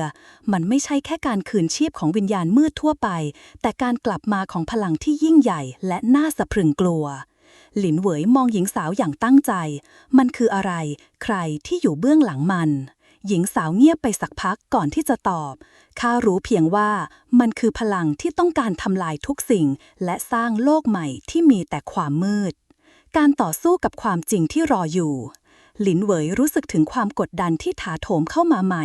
ความมืดที่เธอเคยเผชิญหน้าครั้งแรกกำลังกลับมาอีกครั้งในรูปแบบที่ยิ่งใหญ่และน่าสะพรึงกลัวเธอจำเป็นต้องหาทางหยุดยั้งมันให้ได้ก่อนที่มันจะกลายเป็นภัยที่ไม่อาจห้ามได้ข้าจะต้องหาความจริงให้ได้หลินเหวยตัดสินใจในใจของเธอพร้อมกับรวบรวมพลังทั้งหมดที่เธอสามารถใช้ได้ไปหลงเฟิงเดินเข้ามาข้างๆเธอและยิ้มให้ไม่ว่าอะไรจะเกิดขึ้นข้าจะอยู่ข้างเจ้าเสมอหลินเหวยหันไปยิ้มให้เขาข้ารู้ขอบคุณที่คอยอยู่เคียงข้างข้าหลังจากที่หลินเหวยได้พบกับหญิงสาวในหมู่บ้านที่ร้างเงียบเธอเริ่มรู้สึกถึงความผิดปกติที่เกิดขึ้นในดินแดนทางใต้ความมืดที่คืบคลานกลับมาไม่ได้เกิดจากวิญญาณมืดธรรมดาแต่มันมีความลับที่เกี่ยวข้องกับพลังแห่งความมืดที่เก่าแก่และลึกลับยิ่งกว่าเดิมสิ่งที่หลินเหวยต้องทำคือต้องหาทางขัดขวางมันก่อนที่มันจะลุกลามไปทั่วแคว้นการเดินทางของหลินเหวยในครั้งนี้ไม่ได้มีเพียงแต่การค้นหาความจริงแต่ยังเต็มไปด้วยการค้นพบที่ทำให้เธอตระหนักถึงปัญหาที่ลึกซึ้งยิ่งขึ้นพลังที่เธอต้องเผชิญในครั้งนี้ไม่ใช่แค่สิ่งที่สามารถกำจัดได้ง่ายๆแต่เป็นพลังที่ต้องการความเข้าใจลึกซึ้งและการรับผิดชอบที่มากกว่าที่เธอเคยคาดคิดการพบกับศัตรูใหม่ หลังจากที่หลินเหวยและทีมของเธอเดินทางลึกเข้าไปในดินแดนทางใต้ พวกเขาก็พบกับกลุ่มคนลึกลับที่คอยปกป้องพื้นที่นี้ กลุ่มคนเหล่านี้มีพลังที่ลึกลับ และดูเหมือนจะเป็นผู้ที่รู้เรื่องราวของความมืดและเทพเซียนในอดีต ในที่สุดหลินเหวยพบกับผู้นำของกลุ่มลึกลับนี้ ชายคนหนึ่งที่มีดวงตาสีทอง และพลังที่แข็งแกร่งอย่างที่ไม่เคยเห็นมาก่อน เขาเรียกตัวเองว่าเจ้ามารแห่งมืด เจ้าเป็นใครกันหลินเหวยถามเสียงแข็งพยายามรักษาความมั่นคงในตัวเองเจ้ามารแห่งมืดยิ้มอย่างชั่วร้ายและตอบข้าคือผู้ที่เข้าใจพลังแห่งความมืดและแสงมากที่สุดข้าไม่ใช่ศัตรูของเจ้าแต่เจ้าเองต่างหากที่ไม่เข้าใจความจริงของพลังที่เจ้าควบคุมอยู่หลินเหวยพยักหน้าในใจและตระหนักถึงสิ่งที่เจ้ามารพูดความมืดและแสงไม่ได้เป็นเพียงแค่สิ่งที่ขัดแย้งกันมันยังมีความลึกลับที่ต้องเรียนรู้และเข้าใจพลังที่ข้าครอบครองไม่ใช่ของเล่นข้าจะไม่ให้ใครใช้มันเพื่อทำลายโลกหลินเหวยตอบเสียงมั่นคงเจ้ามารหัวเราะและกล่าวเจ้าจะต้องตัดสินใจในที่สุดหากเจ้าต้องการหยุดพลังของข้าเจ้าต้องเรียนรู้วิธีที่จะเข้าใจมันอย่างแท้จริงการเปิดเผยของการหายตัวไปขณะที่หลินเหวยและทีมของเธอกำลังเผชิญหน้ากับเจ้ามารแห่งมืดพวกเขาก็ได้รับข่าวสารที่สำคัญจากคนในหมู่บ้านที่ร้างไปแล้วหมู่บ้านนี้เคยเป็นที่ซ่อนของกลุ่มนักวิจัยที่ศึกษาพลังมืดและการย้อนเวลาในอดีตกลุ่มนี้ได้ทำการทดลองทางเวทมนต์ที่ผิดกฎหมายและสร้างพลังที่สามารถเปลี่ยนแปลงการเวลาได้พลังนี้มันสามารถทำลายทุกสิ่งได้ในชั่วพริบตาหลินเหวยได้ยินเสียงของผู้หญิงคนหนึ่งที่ถูกจับตัวไปด้วยกลุ่มที่ลึกลับความรู้เกี่ยวกับการย้อนเวลาและการควบคุมพลังมืดที่หลบซ่อนอยู่ในมุมมืดนี้ได้กลายเป็นภัยคุกคามที่ใหญ่ขึ้นไปอีกหากกลุ่มนี้สามารถใช้พลังนี้ได้โลกนี้อาจถูกเปลี่ยนแปลงไปตลอดกาลการทำลายล้างและการต่อสู้ในเงามืดหลินเหวยและไบหลงเฟิงตัดสินใจที่จะค้นหาความจริงเกี่ยวกับการทดลองที่เกิดขึ้นในหมู่บ้านและหยุดยั้งกลุ่มลึกลับนี้ให้ได้แต่ในขณะที่พวกเขากำลังเดินทางไปยังตำแหน่งที่ได้รับข้อมูลมากลุ่มของเจ้ามารก็ได้ตั้งด่านใหญ่เพื่อขัดขวางการเดินทางของพวกเขาการต่อสู้เริ่มขึ้นเมื่อกลุ่มลึกลับที่ทำการทดลองเริ่มแสดงพลังที่พวกเขาควบคุมและปลุกขึ้นจากการหลับไหลมันเป็นการต่อสู้ที่เต็มไปด้วยการเปลี่ยนแปลงทางพลังที่คาดไม่ถึงหลินเหวยใช้พลังของเธอเพื่อสู้กับพวกเขาแต่เธอรู้ดีว่าการที่จะหยุดพวกเขาจริงๆจะต้องใช้พลังที่เหนือกว่าพลังที่เธอมีในขณะนี้ข้าไม่สามารถหยุดพวกมันได้ด้วยวิธีเดิมหลินเหวยตะโกนขณะฝ่าฟันการโจมตีไบหลงเฟิงยิ้มและกล่าวเจ้าต้องใช้วิธีที่แตกต่างจงใช้พลังแห่งความมืดและแสงอย่างสมดุลการตัดสินใจครั้งสำคัญหลินเหวยเริ่มเรียนรู้ที่จะใช้พลังทั้งสองอย่างสมดุลมากขึ้นขณะที่พลังแห่งแสงและมืดประทะกันในใจของเธอเริ่มเข้าใจถึงวิธีที่พวกเขาร่วมมือกันได้แทนที่จะต่อต้านกันพลังทั้งสองนั้นสามารถทำงานร่วมกันเพื่อสร้างความสมดุลที่ยิ่งใหญ่ในที่สุดการต่อสู้จบลงด้วยการที่หลินเหวยใช้พลังทุกสิ่งที่เธอได้เรียนรู้จากการฝึกฝนและการต่อสู้ครั้งก่อนเธอสามารถเอาชนะกลุ่มลึกลับที่ใช้พลังแห่งการย้อนเวลาและความมืดได้และหยุดยั้งพวกเขาจากการทำลายโลกการพบกับความจริงที่เจ็บปวดหลังจากการต่อสู้ที่หนักหน่วงและการช่วยเหลือผู้คนจากการข่มขู่ของกลุ่มลึกลับหลินเหวยได้เรียนรู้ความจริงที่เจ็บปวดพลังที่เธอมีและพลังที่เธอกำลังใช้ไม่เพียงแค่เป็นเครื่องมือในการต่อสู้เท่านั้นแต่ยังเป็นสิ่งที่อาจจะทำลายโลกนี้หากไม่ได้รับการควบคุมอย่างถูกต้องข้าไม่อยากทำลายโลกนี้แต่ข้าไม่มีทางเลือกหลินเหวยกล่าวเสียงเบาขณะนั่งมองท้องฟ้าไบหลงเฟิงมองหลินเหวยด้วยความเข้าใจเจ้าต้องเข้าใจว่าพลังไม่ได้เป็นสิ่งที่เลวร้ายมันขึ้นอยู่กับวิธีที่เราจะใช้มันมากกว่า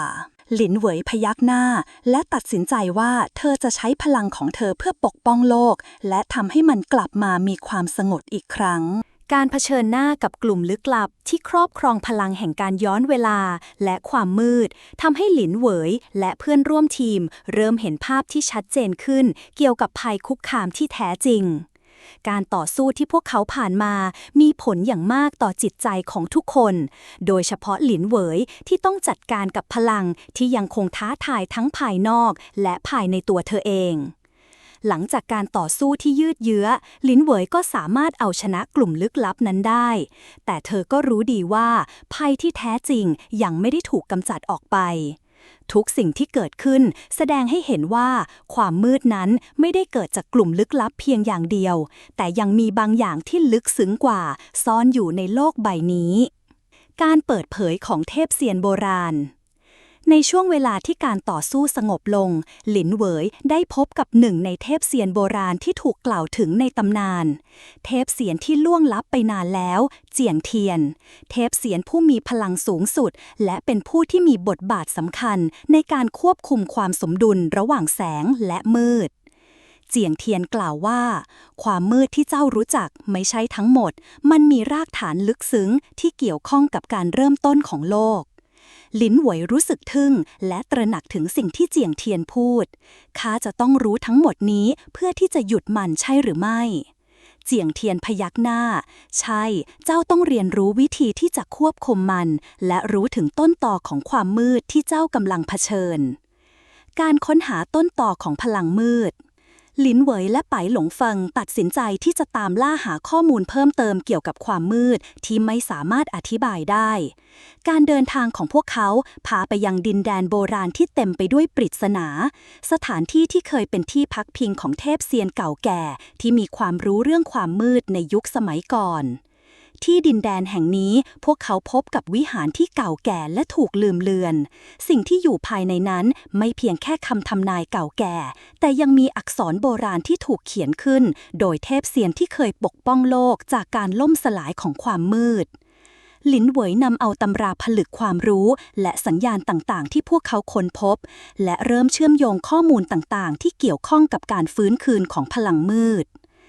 มันเป็นพลังที่เชื่อมโยงกับการเวลาและจักรวาลพลังที่อาจทำให้เรากลับไปสู่จุดเริ่มต้นใหม่หลินเหวยกล่าวเบาๆขณะอ่านตำราโบราณไปหลงเฟิงยืนเคียงข้างเธอและพยักหน้าการย้อนเวลานั้นไม่ใช่การกลับไปในอดีตแต่การเปลี่ยนแปลงอนาคตที่ไม่อาจย้อนกลับได้การเผชิญหน้ากับการตัดสินใจที่ยากลำบากหลินเหวยเริ่มรู้สึกถึงการเรียกขานจากพลังที่ยิ่งใหญ่ภายในตัวเธอพลังที่เริ่มแตกต่างจากพลังที่เธอใช้ในการต่อสู้ครั้งก่อนการตัดสินใจในตอนนี้คือเธอจะต้องเลือกระหว่างใช้พลังของเทพเซียนที่ได้รับมาเพื่อหยุดยั้งความมืดหรือการรับความเสี่ยงที่อาจจะทำให้โลกนี้ล่มสลายด้วยพลังที่ยังไม่สามารถควบคุมได้ข้าจะต้องทำให้ถูกต้องข้าไม่สามารถปล่อยให้สิ่งนี้ลุกลามไปหลินเหวยพูดกับตัวเองก่อนที่จะตั้งใจที่จะใช้พลังทั้งหมดที่เธอมีเพื่อหยุดยั้งสิ่งที่ไม่สามารถควบคุมได้อย่างไรก็ตามขณะที่หลินเหวยและไปหลงเฟิงกำลังเตรียมตัวที่จะออกเดินทางไปยังแหล่งกำเนิดของพลังมืดพวกเขากลับพบว่าการเดินทางครั้งนี้จะเต็มไปด้วยการทดลองและการตัดสินใจที่ไม่อาจคาดเดาได้วิญญาณแห่งความมืดและวิธีการหยุดมันหลินเหวยเริ่มตระหนักว่าการต่อสู้กับวิญญาณมืดครั้งนี้จะไม่เหมือนเดิมอีกต่อไปพลังที่เธอใช้จนถึงตอนนี้อาจไม่เพียงพออีกต่อไปการที่เธอต้องเรียนรู้ที่จะควบคุมพลังของทั้งแสงและมืดอย่างสมดุลทำให้เธอตระหนักว่าเธอเองก็เป็นส่วนหนึ่งของสิ่งที่ต้องเผชิญความมืดและแสงไม่สามารถแยกจากกันได้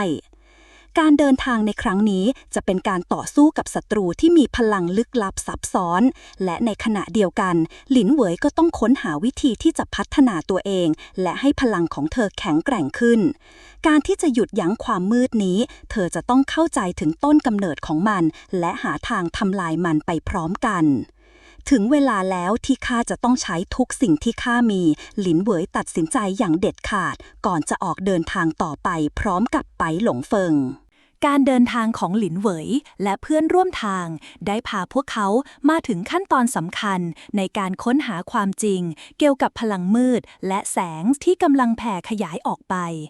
ในตอนนี้หลินเหวยไม่เพียงแค่ต้องต่อสู้กับพลังที่มืดมิดแต่ยังต้องเผชิญหน้ากับความจริงที่ซ่อนเร้นอยู่ในตัวเธอเองซึ่งอาจเป็นจุดเปลี่ยนที่ทำให้เธอสามารถหยุดยั้งภัยคุกคามนี้ได้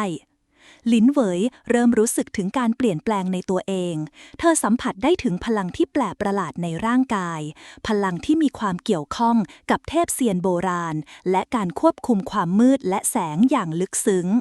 ความรู้สึกนี้ไม่ต่างจากการค้นพบแหล่งพลังที่ไร้ขอบเขต แต่ก็อันตรายอย่างยิ่งหากมันไม่ได้ถูกควบคุมอย่างถูกต้อง การปรากฏตัวของศัตรูที่แท้จริง ระหว่างการเดินทางไปยังแหล่งกำเนิดของพลังมืดหลินเหวยและไปหลงเฟิงต้องเผชิญหน้ากับศัตรูใหม่ พลังแห่งความมืดโบราณ ซึ่งเป็นสิ่งที่เคยถูกกักขังอยู่ในดินแดนลับ มันไม่ใช่เพียงแค่วิญญาณมืดที่หลุดออกมา แต่เป็นพลังที่ผสมผสานกับโลกแห่งวิญญาณและการเวลา ศัตรูที่หลินเหวยต้องเผชิญครั้งนี้เป็นสิ่งที่เธอไม่เคยคาดคิดมาก่อน พวกมันไม่ใช่แค่กองทัพมืดธรรมดา แต่เป็นวิญญาณที่เต็มไปด้วยความโกรธแค้นจากอดีต และมีความสามารถในการควบคุมทุกสิ่งที่เกี่ยวข้องกับความมืด การต่อสู้เริ่มขึ้นเมื่อกลุ่มมืดปรากฏตัวขึ้นจากหุบเขาลึก และหลินเหวยพบว่าพลังที่เธอเคยใช้ไม่เพียงพออีกต่อไป การโจมตีของพวกมันรวดเร็วและรุนแรงเกินกว่าที่เธอจะรับมือได้ เราต้องหาวิธีใหม่ในการต่อสู้หลินเหวยตะโกนขณะหลบหลีกการโจมตีจากศัตรูไปหลงเฟิงมองไปที่หลินเหวยและกล่าว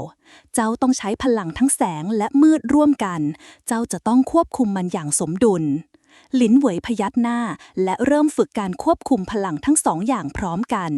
เธอใช้ความสามารถที่เพิ่งค้นพบในตัวเองเพื่อสร้างการโจมตีที่สมดุลระหว่างแสงและมืดแต่ศัตรูก็มีความสามารถในการต่อต้านได้เช่นกัน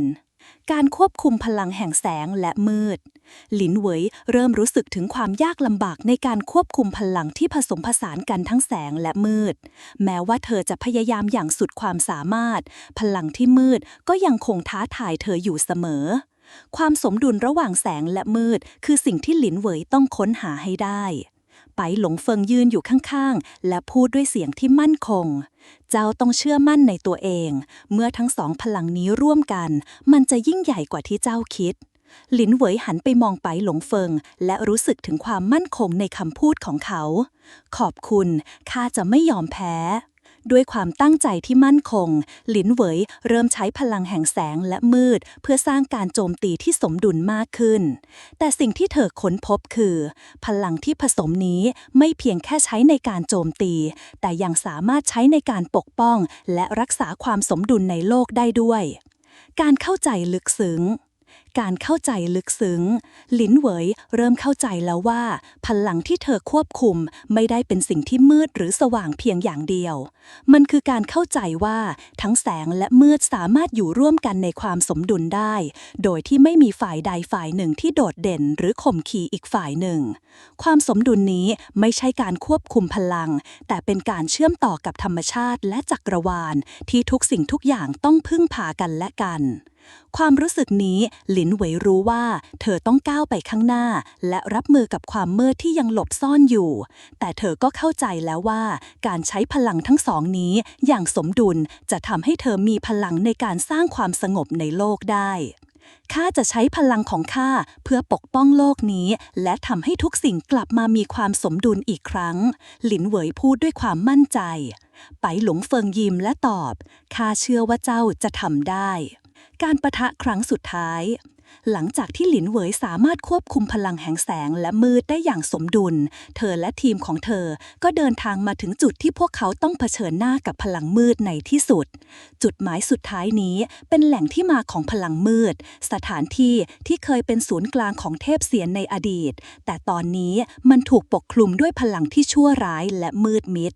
หลินเหวยและไปหลงเฟิงรู้ว่าสิ่งที่พวกเขาจะต้องเผชิญหน้าในครั้งนี้ไม่ใช่การต่อสู้แต่เป็นการทดสอบที่สำคัญที่สุดในชีวิตของเขา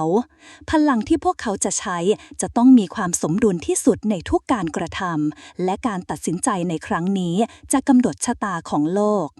การต่อสู้กับพลังมืดไม่ได้จบลงง่ายๆความมืดที่แฝงตัวอยู่ในใจของหลินเหวยยังคงคุกคามเธออย่างต่อเนื่องแม้ว่าเธอจะเรียนรู้ที่จะควบคุมพลังแห่งแสงและมืดได้อย่างสมดุลแล้วแต่ความท้าทายที่แท้จริงกลับมาในรูปแบบที่เธอไม่เคยคาดคิด เมื่อหลินเหวยและไปหลงเฟิงเดินทางถึงจุดหมายสุดท้าย จุดที่ศูนย์กลางของความมืดตั้งอยู่ พวกเขาพบว่ามันไม่ใช่แค่การต่อสู้กับศัตรูธรรมดา แต่มันเป็นการเผชิญหน้ากับพลังของจักรวาลที่มีการเชื่อมโยงกับทั้งแสงและมืดในระดับที่ลึกซึ้งกว่าที่เธอเคยเรียนรู้ การเดินทางเข้าสู่ห้องวิญญาณ เมื่อหลินเหวยและทีมเดินเข้าไปในห้องที่มีพลังมืดแผ่กระจายไปทั่ว พวกเขาพบกับวิญญาณเก่าแก่ที่เคยเป็นผู้ปกป้องโลกจักรพรรดิวิญญาณแห่งความมืดที่มีพลังดั้งเดิมของจักรวาล การเผชิญหน้ากับเขาไม่ใช่แค่การต่อสู้เพื่อชีวิตของพวกเขา แต่มันคือการเผชิญหน้ากับการเปิดเผยความจริงที่ซ่อนอยู่เกี่ยวกับการเกิดของจักรวาลและการสร้างสมดุลระหว่างแสงและมืด การเดินทางเข้าสู่ห้องวิญญาณ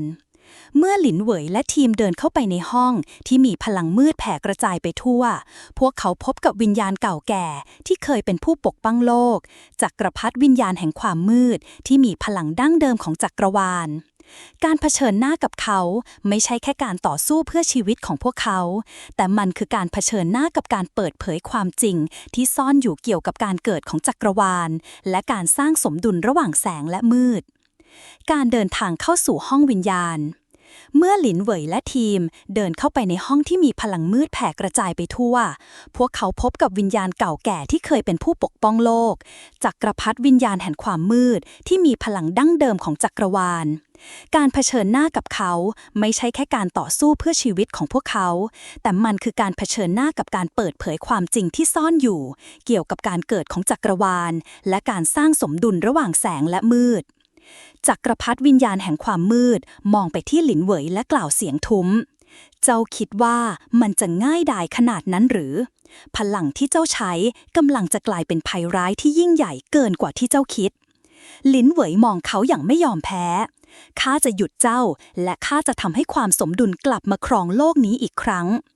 จักรพรรดิวิญญาณแห่งความมืดยิ้มเยาะ เจ้าไม่เข้าใจหรอก เจ้าคือส่วนหนึ่งของพลังนั้น เจ้ามิอาจหยุดมันได้แม้แต่ตัวเจ้าเอง การเปิดเผยความจริงของหลินเหวย ในขณะที่การต่อสู้ดำเนินไป หลินเหวยเริ่มเห็นภาพที่ไม่เคยเกิดขึ้นมาก่อน ภาพของการเดินทางในอดีตของตัวเอง และการฟื้นคืนชีพของพลังมืดจากโลกที่ล่มสลาย หลินเหวยเริ่มตระหนักว่า เธอเองก็เคยเป็นส่วนหนึ่งของพลังมืดที่ถูกเก็บซ่อนจากผู้คนในโลกนี้ข้าคือหนึ่งในผู้ที่เคยสร้างความมืดนี้ หลินเหวยพูดเบาๆในใจของเธอ ขณะที่ภาพของการฝึกฝนและการตัดสินใจในอดีตปรากฏขึ้นในใจ จักรพรรดิวิญญาณแห่งความมืดเห็นการเปลี่ยนแปลงในหลินเหวยและยิ้ม ตอนนี้เจ้ารู้แล้วใช่ไหม เจ้าคือผู้ที่สร้างพลังมืดและการต่อสู้ของเจ้าคือการต่อสู้กับตัวตนของเจ้าเองหลินเหวยจ้องมองไปที่จักรพรรดิวิญญาณแห่งความมืดและเริ่มเข้าใจถึงบทบาทของตัวเองในเหตุการณ์ที่กำลังเกิดขึ้นการตัดสินใจในอดีตของเธอมีผลต่อโลกนี้และความมืดที่พยายามจะทำลายมันในตอนนี้การตัดสินใจครั้งสุดท้ายหลินเหวยเริ่มรู้ว่าการต่อสู้ครั้งนี้จะไม่สามารถจบได้แค่การใช้พลังแสงและมืดไม่สามารถแยกจากกันได้การที่จะเอาชนะจักรพรรดิวิญญาณแห่งความมืดและหยุดยั้งความมืดในโลกนี้เธอต้องเลือกที่จะยอมรับและควบคุมพลังที่เธอเคยสร้างขึ้นมาเธอหันไปมองไปหลงเฟิงที่ยืนอยู่ข้างๆข้าต้องรับผิดชอบหลินเหวยพูดด้วยเสียงหนักแน่นข้าคือผู้ที่เริ่มมันข้าคือผู้ที่จะหยุดมันไปหลงเฟิงจับมือของหลินเหวยอย่างมั่นคงไม่ว่าจะเป็นพลังใดก็ตามหากเจ้ามีจิตใจที่มั่นคงเจ้าจะสามารถหยุดยั้งมันได้หลินเหวยหันไปยังจักรพรรดิวิญญาณแห่งความมืดข้าจะยอมรับพลังของทั้งแสงและมืดข้าจะไม่ให้มันทำลายโลกนี้อีกจักรพรรดิวิญญาณแห่งความมืดยิ้มด้วยความเย้ยหยันเจ้าจะพบว่ามันยากกว่าที่เจ้าคิดการรวมพลังแห่งแสงและมืดหลินเหวยเริ่มเปิดรับพลังแห่งแสงอย่างเต็มที่ในขณะที่ทั้งสองพลังหมุนวนรอบตัวเธอการรวมพลังทั้งสองนี้ไม่ใช่แค่ใช้มันในการโจมตีแต่เป็นการค้นพบวิธีการสร้างความสมดุลระหว่างแสงและมืดพลังแห่งแสงทำให้หลินเหวยสามารถมองเห็นทุกสิ่งชัดเจนในขณะที่พลังแห่งมืดทำให้เธอเชื่อมโยงกับสิ่งที่ซ่อนอยู่ในโลกและจักรวาลได้หลินเหวยเริ่มรู้สึกถึงการเชื่อมต่อกับทุกสิ่งและทุกคนที่อยู่ในโลกนี้ ข้าจะสร้างสมดุลที่แท้จริงข้าจะไม่ยอมให้พลังใดๆมาเปลี่ยนแปลงมันหลินเหวยกล่าวอย่างมั่นใจขณะใช้พลังทั้งสองในที่สุดการเผชิญหน้าครั้งสุดท้ายการต่อสู้ครั้งสุดท้ายเริ่มขึ้นเมื่อหลินเหวยปลดปล่อยพลังแห่งแสงและมืดออกไปในลักษณะที่มีความสมดุลที่สุดแสงและมืดไม่ได้ตีกันแต่กลับร่วมมือกันเพื่อสร้างพลังที่ยิ่งใหญ่และสามารถหยุดยั้งจักรพรรดิวิญญาณแห่งความมืดได้จักรพรรดิวิญญาณแห่งความมืดพยายามต้านทานแต่ก็ไม่สามารถยืนหยัดได้ต่อความสมดุลที่หลินเหวยสร้างขึ้นเจ้าทำได้เจ้าชนะจักรพรรดิวิญญาณแห่งความมืดกล่าวเสียงต่ำก่อนที่พลังของเขาจะค่อยๆหายไปในอากาศหลินเหวยยืนอยู่ท่ามกลางความสงบที่กลับคืนมาความมืดที่เคยครอบงำโลกได้หายไปและโลกได้กลับมาสู่ความสมดุลอีกครั้ง หลังจากการเผชิญหน้ากับจักรพรรดิวิญญาณแห่งความมืดหลินเหวยรู้สึกว่าความสงบเริ่มกลับคืนมาแม้ว่าเธอจะประสบความสำเร็จในการหยุดยั้งความมืดที่คุกคามแต่ความสมดุลที่เธอสร้างขึ้นกลับเป็นสิ่งที่ไม่ง่ายต่อการรักษา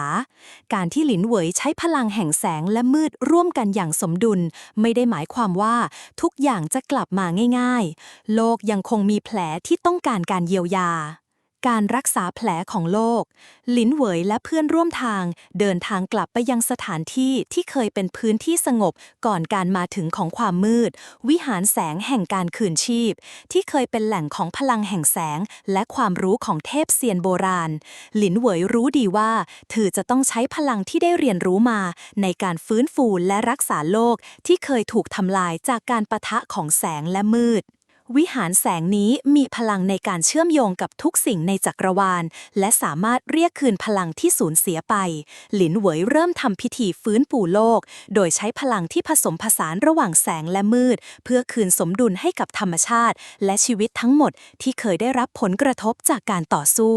ข้าจะให้ทุกสิ่งกลับมาเป็นเช่นเดิมหลินเหวยพูดด้วยเสียงที่หนักแน่นขณะใช้พลังทั้งหมดของเธอเพื่อเรียกคืนความสมดุลกระแสของพลังทั้งสองที่ไหลไปทั่วท้องฟ้าและแผ่นดินทำให้หลินเหวยรู้สึกถึงการเชื่อมโยงกับจักรวาลและทุกสิ่งที่เกิดขึ้นในโลกนี้ความรู้สึกนี้ไม่เหมือนการควบคุมพลังที่เคยมีมาแต่เป็นการเข้าร่วมกับจักรวาลในการสร้างความสมดุลที่ยั่งยืนการเผชิญหน้ากับความลังเล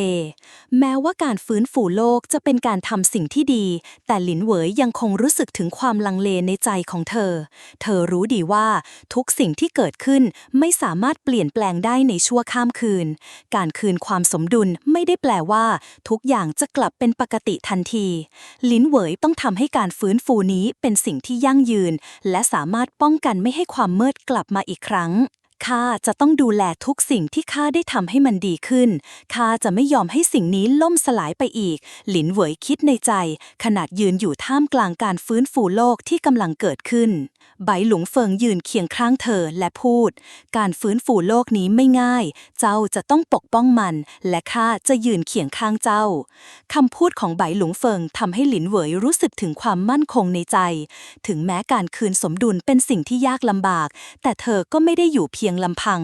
การมีเพื่อนและผู้ที่เข้าใจในตัวเธอทำให้การฟื้นฟูโลกนี้กลายเป็นภารกิจที่เต็มไปด้วยความหวังการสร้างความสมดุลในจิตใจหลินเหวยไม่เพียงแต่ต้องฟื้นฟูโลกภายนอกแต่ยังต้องฟื้นฟูจิตใจของตัวเองจากการต่อสู้ครั้งที่ผ่านมาทุกครั้งที่เธอใช้พลังแห่งแสงและมืดการทำงานร่วมกันของพลังเหล่านี้ทำให้เธอรู้สึกถึงความเหนื่อยล้าและความตึงเครียดในใจแต่เธอก็รู้ว่าการรักษาความสมดุลไม่ได้จำกัดอยู่แค่การฟื้นฟูโลกภายนอกเท่านั้นแต่ยังต้องรักษาความสมดุลในจิตใจของตัวเองด้วยข้าต้องให้อภัยตัวเองข้าต้องเรียนรู้ที่จะรักษาความสมดุลในทุกๆด้านของชีวิตหลินเหวยพูดกับตัวเองขณะเฝ้ามองการฟื้นฟูที่กำลังเกิดขึ้นการเผชิญหน้ากับการทำลายล้างและการฟื้นฟูโลกทำให้หลินเหวยรู้ว่าความสมดุลไม่ใช่แค่เรื่องของการใช้พลังที่ยิ่งใหญ่แต่ยังเกี่ยวข้องกับความรู้สึกภายในและการยอมรับตัวเองในฐานะผู้ที่ต้องรักษาสมดุลในทุกๆด้านการเตรียมพร้อมสำหรับอนาคต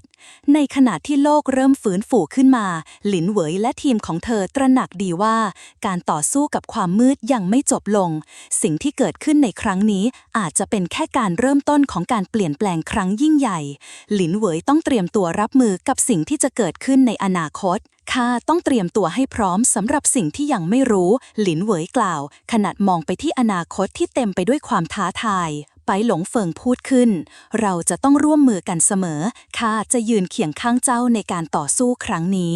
หลินเหวยยิ้มให้กับไปหลงเฟิงขอบคุณข้าจะไม่ยอมให้ความมืดกลับมาทำลายโลกนี้อีกการคืนความสมดุลในโลกหลังจากที่หลินเหวยและไปหลงเฟิงใช้พลังทั้งแสงและมืดในการฟื้นฟูโลกจักรวาลเริ่มปรับสมดุลใหม่ทุกสิ่งทุกอย่างเริ่มกลับมามีความสงบอีกครั้งในที่สุดหลินเหวยได้สร้างสมดุลที่แท้จริงระหว่างแสงและมืดโลกที่เคยเต็มไปด้วยความมืดและการต่อสู้ตอนนี้เริ่มเปลี่ยนไปเป็นสถานที่ที่มีความสงบและความหวังหลินเหวยรู้ว่าเธอได้ทำภารกิจของตนสำเร็จแล้วแต่การเดินทางยังคงไม่จบลงโลกยังคงมีภัยคุกคามที่ต้องเฝ้าระวังและต้องมีผู้ที่ยืนหยัดปกป้องมันอย่างต่อเนื่องหลินเหวยและไปหลงเฟิงยืนอยู่ท่ามกลางวิวที่สงบและสวยงามของธรรมชาติที่เริ่มฟื้นฟูจากการต่อสู้ครั้งใหญ่โลกที่ถูกทำลายจากความมืดเริ่มกลับมามีชีวิตชีวาอีกครั้ง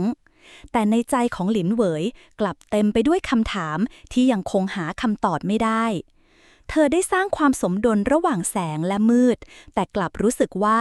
อันตรายที่แท้จริงยังคงรอคอยในเงามืดที่ไม่มีใครรู้จัก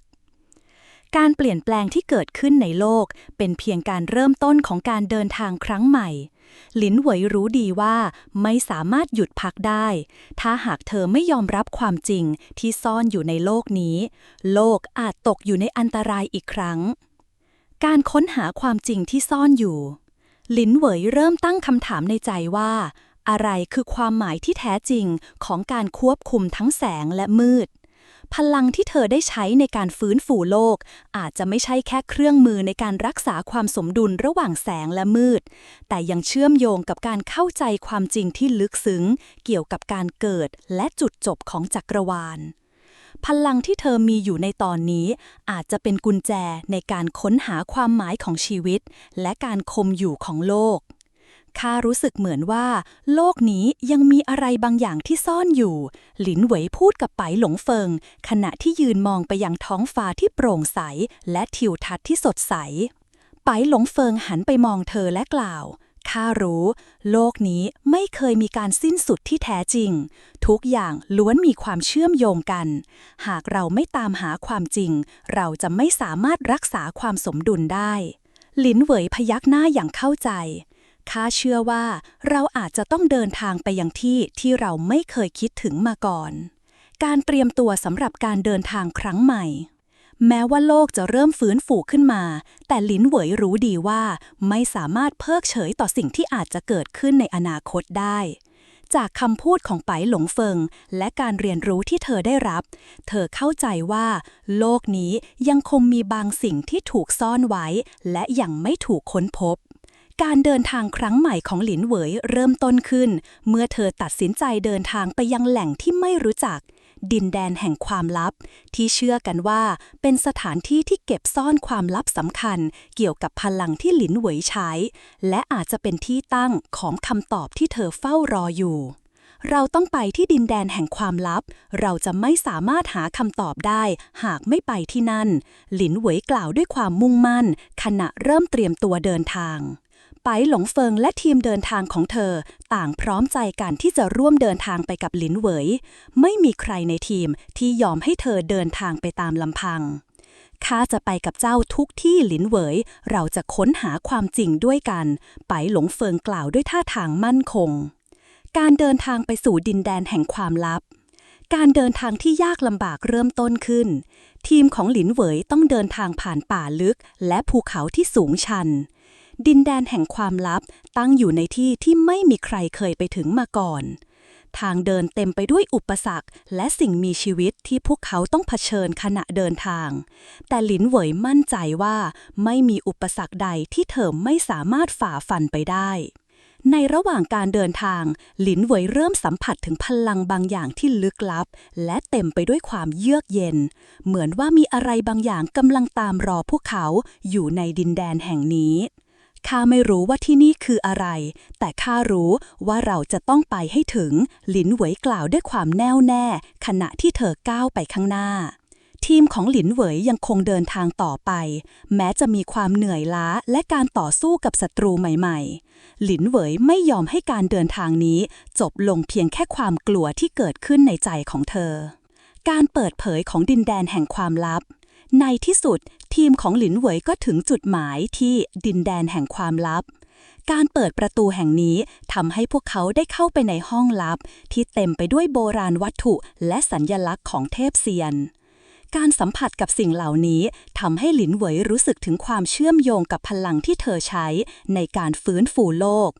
ความรู้ที่เก็บซ่อนอยู่ในดินแดนนี้อาจจะเป็นสิ่งที่เธอต้องใช้ในการรักษาความสมดุลในอนาคตหลินเหวยยืนอยู่หน้ากำแพงแห่งหนึ่งที่ประดับด้วยสัญลักษณ์โบราณเธอรู้สึกถึงพลังบางอย่างที่สื่อถึงคำตอบที่ซ่อนอยู่ในนั้น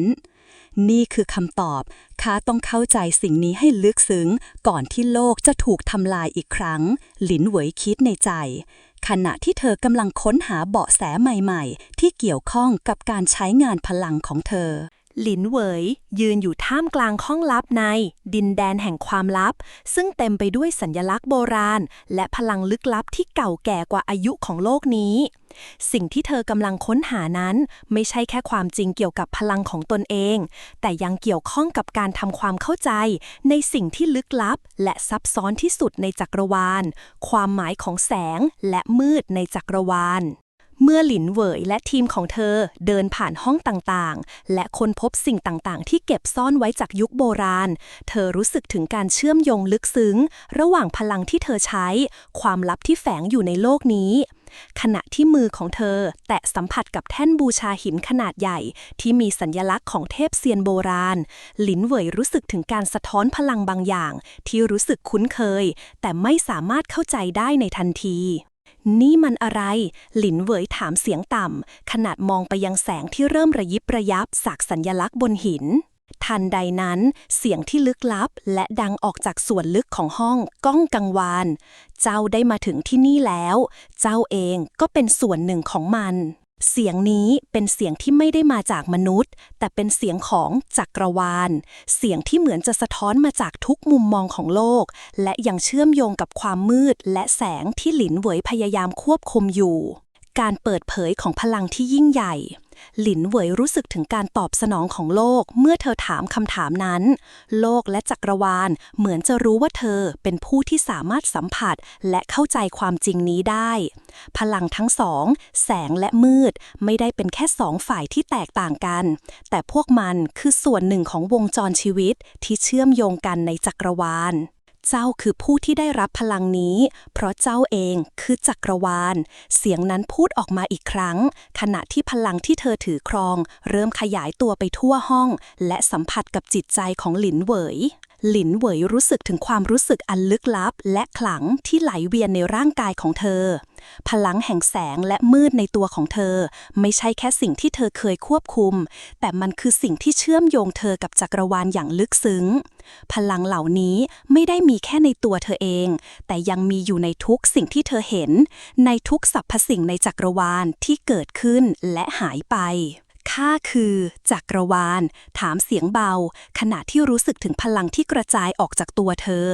พลังที่เชื่อมโยงทุกอย่างในจักรวาลและในทุกมิติจักรวาลไม่ใช่แค่พื้นที่ว่างเปล่าแต่เป็นการไหลเวียนของพลังและการเปลี่ยนแปลงที่ไม่มีวันสิ้นสุดหลินเหวยเป็นส่วนหนึ่งของการหมุนเวียนนั้นการทดสอบภายในทันใดนั้นพลังในห้องเริ่มมีการเปลี่ยนแปลงสัญลักษณ์บนหินเริ่มเปล่งแสงสีฟ้าสดใสและแดงที่เรืองแสงขณะที่เสียงจากจักรวาลกระซิบเบาๆให้หลินเหวยเข้าใจสิ่งที่ต้องทำเจ้าเป็นผู้ที่ถูกเลือกแต่การที่จะเป็นผู้ปกป้องจักรวาลนั้นต้องผ่านการทดสอบพลังที่หลินเหวยได้เชื่อมโยงกับจักรวาลเริ่มกลายเป็นทั้งสิ่งที่เป็นพรและคำสาปการทดสอบที่จักรวาลมอบให้เป็นการทดสอบภายในที่เกี่ยวกับการตัดสินใจครั้งใหญ่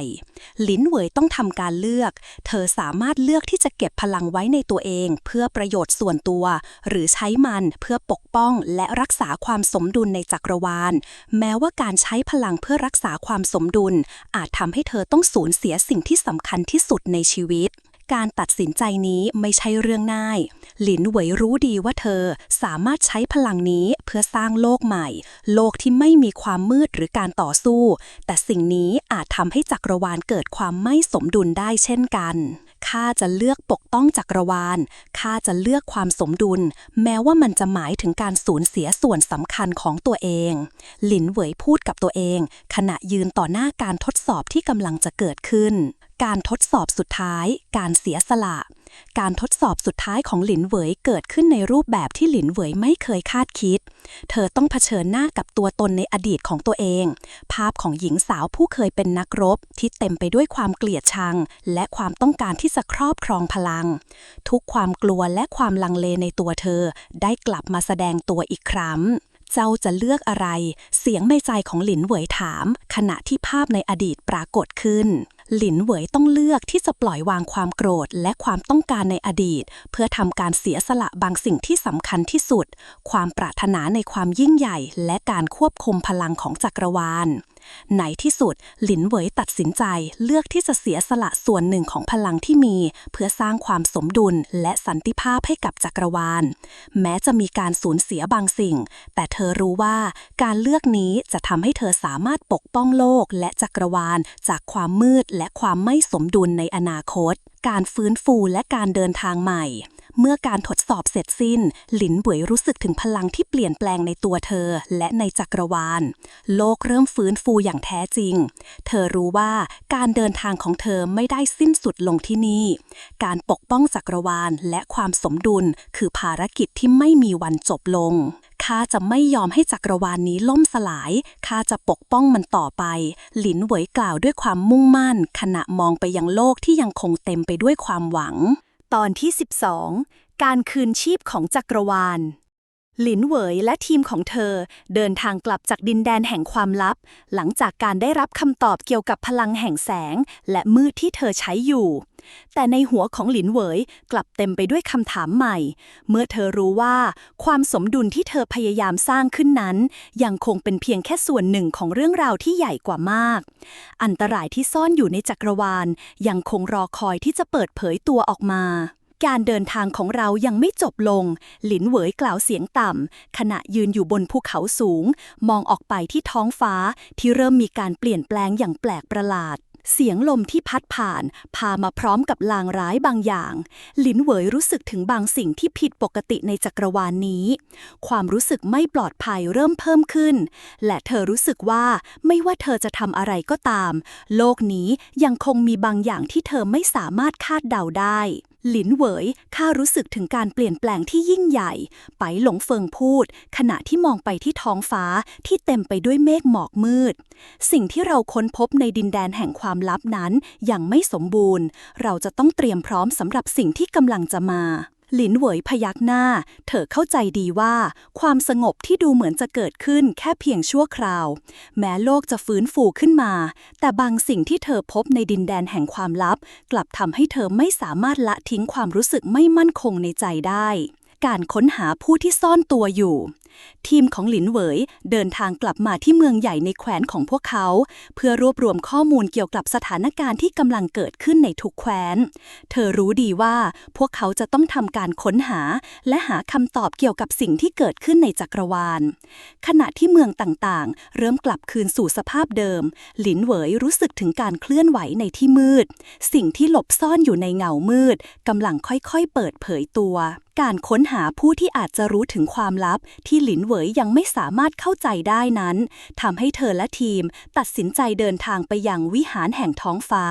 ซึ่งเชื่อกันว่าเป็นสถานที่ที่มีการบันทึกข้อมูลโบราณเกี่ยวกับการเคลื่อนไหวของจักรวาลและผู้ที่สามารถควบคุมพลังแห่งความมืดและแสงได้อย่างสมบูรณ์เราจะต้องไปที่นั่นก่อนเพื่อหาคำตอบหลินเหวยกล่าวอย่างมุ่งมั่นขณะสั่งให้ทีมเตรียมตัวเดินทางวิหารแห่งท้องฟ้าการเดินทางสู่วิหารแห่งท้องฟ้าทำให้หลินเหวยและทีมต้องเดินผ่านหุบเขาและป่าลึกท่ามกลางการเดินทางที่ยากลำบากหลินเหวยรู้สึกถึงการเชื่อมโยงกับพลังในโลกนี้ที่เริ่มกระเพื่อมขึ้นมาอีกครั้งทุกย่างก้าวที่เธอเดินไปเหมือนจะมีบางสิ่งที่คอยเฝ้ามองจากระยะไกล ขณะที่เดินไปยังวิหารหลินเหวยและทีมเริ่มสังเกตเห็นการเคลื่อนไหวแปลกๆในป่าลึกบางครั้งพวกเขารู้สึกเหมือนมีสิ่งมีชีวิตที่ไม่สามารถมองเห็นตามปกติคอยตามมาระวังมีอะไรบางอย่างไม่ชอบมาพากลไปหลงเฟิงกล่าวขณะเดินอยู่ข้างๆหลินเหวยมันกำลังมาที่นี่หลินเหวยพูดเบาๆในขณะที่ร่างกายของเธอเริ่มรู้สึกถึงความดันที่เพิ่มขึ้นจากพลังบางอย่างที่เริ่มไหลออกจากพื้นดินเงามืดแห่งความเป็นจริงเมื่อพวกเขามาถึงวิหารแห่งท้องฟ้าหลินเหวยรู้สึกถึงการเปลี่ยนแปลงในอากาศวิหารนี้เก่าแก่และถูกปกคลุมไปด้วยพลังที่ไม่สามารถมองเห็นได้ด้วยตาเปล่าสิ่งที่หลินเหวยค้นพบในวิหารไม่ได้เป็นแค่การค้นหาคำตอบแต่เป็นการเปิดเผยตัวตนที่ซ่อนเร้นอยู่ในเงามืดการเดินเข้าไปในวิหารทำให้พวกเขาถูกหลอกลวงด้วยเงาและสิ่งที่ไม่น่าเชื่อหลินเหวยรู้สึกถึงการสะท้อนของพลังที่ซ่อนอยู่มันคือพลังที่มืดมนและลึกลับที่สุดในจักรวาลทันใดนั้นเงาดำลึกลับก็กระโดดออกมาจากมุมมืดในวิหารพวกมันคือกลุ่มของพวกพิทักษ์แห่งความมืดที่เคยปกป้องวิหารแห่งนี้และตอนนี้พวกมันได้ถูกปลุกขึ้นมาเพื่อปกป้องความลับที่ซ่อนอยู่ในวิหารเจ้าทั้งหลายไม่สามารถเข้าไปได้ผู้พิทักษ์คนหนึ่งกล่าวด้วยเสียงที่ต่ำและเหี้ยมหลินเหวยรู้ว่าเธอต้องต่อสู้เพื่อเข้าไปยังใจกลางวิหารและค้นหาคำตอบที่เธอหามาตลอดการต่อสู้ที่ยิ่งใหญ่การต่อสู้ในวิหารแห่งท้องฟ้าระหว่างหลินเหวยและผู้พิทักษ์แห่งความมืดเริ่มทวีความเข้มข้นขึ้นหลินเหวยต้องใช้ทุกพลังที่เธอมีในการประทะกับเงาและสิ่งที่พยายามจะหยุดเธอไม่ให้เข้าไปถึงความลับของจักรวาลพลังแสงและมืดของหลินเหวยเริ่มระเบิดออกมาในทุกทิศทางขณะที่เธอพยายามรักษาสมดุลไม่ให้พลังทั้งสองฝ่ายเกิดการทำลายล้างออกไปเกินกว่าที่จำเป็นผู้พิทักษ์แห่งความมืดไม่เคยยอมแพ้และทุกครั้งที่ถูกโจมตีพวกมันก็ฟื้นคืนพลังขึ้นมาใหม่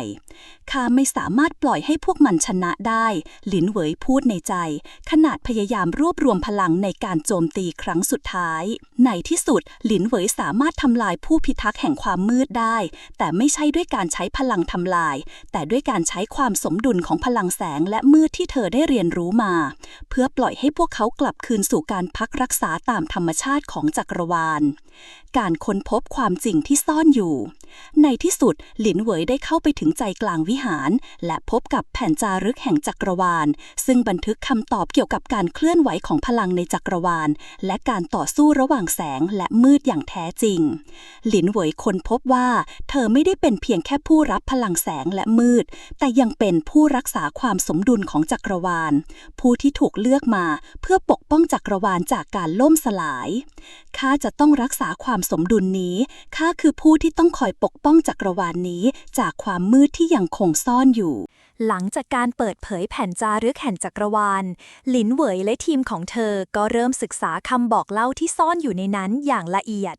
คำจารึกที่แสดงถึงความลับที่เก่าแก่ของจักรวาลบอกไว้ว่ามีคำสาปโบราณที่ถูกผนึกไว้ในดินแดนแห่งนี้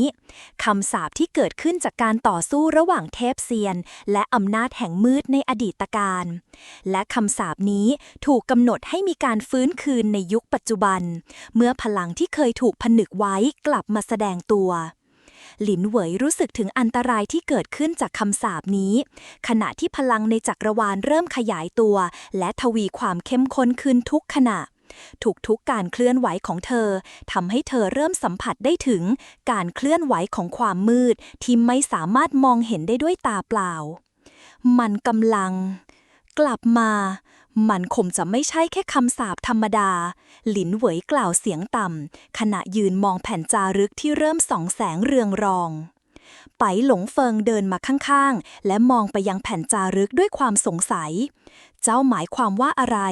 สิ่งนี้เป็นเรื่องที่ข้าไม่เคยได้ยินมาก่อนหลินเหวยตัดสินใจเล่าให้ทุกคนฟังเกี่ยวกับสิ่งที่เธอค้นพบในแผ่นจารึกคำสาปโบราณนี้ถูกผนึกไว้ตั้งแต่ยุคก่อนที่เทพเซียนจะเริ่มการปกครองจักรวาลการกลับมาของมันจะหมายถึงการสูญเสียสมดุลทั้งหมดและการสิ้นสุดของยุคนี้เธอกล่าวด้วยความกังวลแล้วเราจะทำยังไงต่อไปเหวินซิ่วถามขณะมองไปยังหลินเหวยด้วยความกังวลในดวงตา เราจะต้องหาวิธีที่จะผนึกมันกลับไปอีกครั้งไม่ว่าอะไรจะเกิดขึ้นก็ตามหลินเหวยกล่าวเสียงหนักแน่นการค้นหาวิธีผนึกคำสาปแม้จะมีความรู้ในแผ่นจารึกที่บ่งชี้ถึงคำสาปโบราณแต่หลินเหวยยังไม่สามารถค้นหาวิธีที่จะแก้ไขหรือผนึกมันกลับไปได้ง่ายๆสิ่งที่ต้องการคือพลังแห่งแสงและมืดที่สามารถรวมตัวกันเพื่อสร้างพลังแห่งการปกป้องที่เพียงพอในการขัดขวางการคืนชีพของคำสาปนี้หากเราใช้พลังของแสงและมืดร่วมกันได้อย่างสมบูรณ์เราจะสามารถผนึกคำสาปนี้กลับไปได้หลินเหวยพูดในขณะที่มือของเธอยกขึ้นสัมผัสสัญลักษณ์บนแผ่นจารึกไปหลงเฟิงและเหวินซิ่วต่างพยักหน้าแม้ว่าพวกเขาจะไม่รู้ว่าอะไรคือหนทางที่แท้จริงแต่พวกเขาก็มั่นใจในความสามารถของหลินเหวยในการใช้พลังที่มีอยู่หลินเหวยเริ่มใช้พลังแสงและมืดในตัวเองรวมเข้ากับพลังจากธรรมชาติรอบๆตัวเธอทำการสร้างวงเวทที่จะช่วยปิดผนึกคำสาปที่ถูกปลดปล่อยออกมาในช่วงหลายพันปีที่ผ่านมาการตั้งใจของเธอคือการสร้างสมดุลระหว่างแสงและมืดเพื่อไม่ให้คำสาปโบราณกลับมาเป็นภัยคุกคามครั้งใหญ่การต่อสู้กับพลังที่ซ่อนอยู่ขณะที่หลินเหวยกำลังตั้งวงเวทและพยายามรวบรวมพลังจากทั้งแสงและมืดความมืดในจักรวาลก็เริ่มมีการขยับขยายมันเหมือนกับการเคลื่อนไหวที่ลึกลับและไม่อาจควบคุมได้พลังที่แผ่ออกมาจากคำสาปโบราณเริ่มปลุกพลังมืดที่ถูกปิดผนึกไว้นานหลินเหวยรู้สึกถึงการต่อต้านจากพลังที่ไม่สามารถคอนโทรลได้ขณะที่เธอพยายามสร้างสมดุลของพลังแสงและมืดทุกการเคลื่อนไหวของเธอทำให้โลกเริ่มสั่นสะเทือนพลังที่เกิดจากการรวมตัวของแสงและมืดมีผลกระทบต่อทุกสิ่งที่อยู่รอบตัวทั้งสัตว์และพืชต่างก็เริ่มเปลี่ยนแปลงไปข้าไม่สามารถปล่อยให้มันทำลายจักรวาลนี้ได้หลินเหวยกล่าวเสียงหนักแน่นขณะมองไปยังวงเวทที่เริ่มล้มเหลวและการต่อสู้ระหว่างแสงและมืดที่กำลังเกิดขึ้นทันใดนั้นเงามืดที่ลึกลับที่กระจายออกจากคำสาปมันเริ่มมีรูปร่างเป็นปีศาจแห่งความมืดที่เคยถูกผนึกไว้ในอดีตการเมื่อพลังของมันถูกปลุกขึ้นมามันก็เริ่มมีอำนาจเหนือทุกสิ่งหลินเหวยต้องต่อสู้ไม่เพียงแค่กับปีศาจแห่งความมืดที่ปรากฏตัวขึ้นแต่ยังต้องเผชิญกับความกลัวและความท้าทายที่ไม่สามารถคาดเดาได้เธอรู้ว่าเธออาจจะไม่สามารถทำลายมันได้แต่เธอจะต้องพยายามต่อไปเพื่อรักษาความสมดุลและปกป้องโลกจากการล่มสลายข้าไม่ยอมให้โลกนี้ตกอยู่ในความมืดหลินเหวยพูดด้วยความมุ่งมั่นขณะใช้พลังที่เหลืออยู่ในตัวเพื่อพยายามขัดขวางพลังของปีศาจการเสียสละเพื่อความสมดุลการต่อสู้กับปีศาจแห่งมืดยืดเยื้อไปจนกระทั่งหลินเหวยรู้สึกถึงการหมดแรงพลังที่เคยมีเริ่มลดลงขณะที่ปีศาจแห่งมืดเริ่มฟื้นคืนพลังขึ้นหลินเหวยรู้ว่าการใช้พลังที่มีทั้งหมดอาจจะไม่เพียงพอเธอตัดสินใจ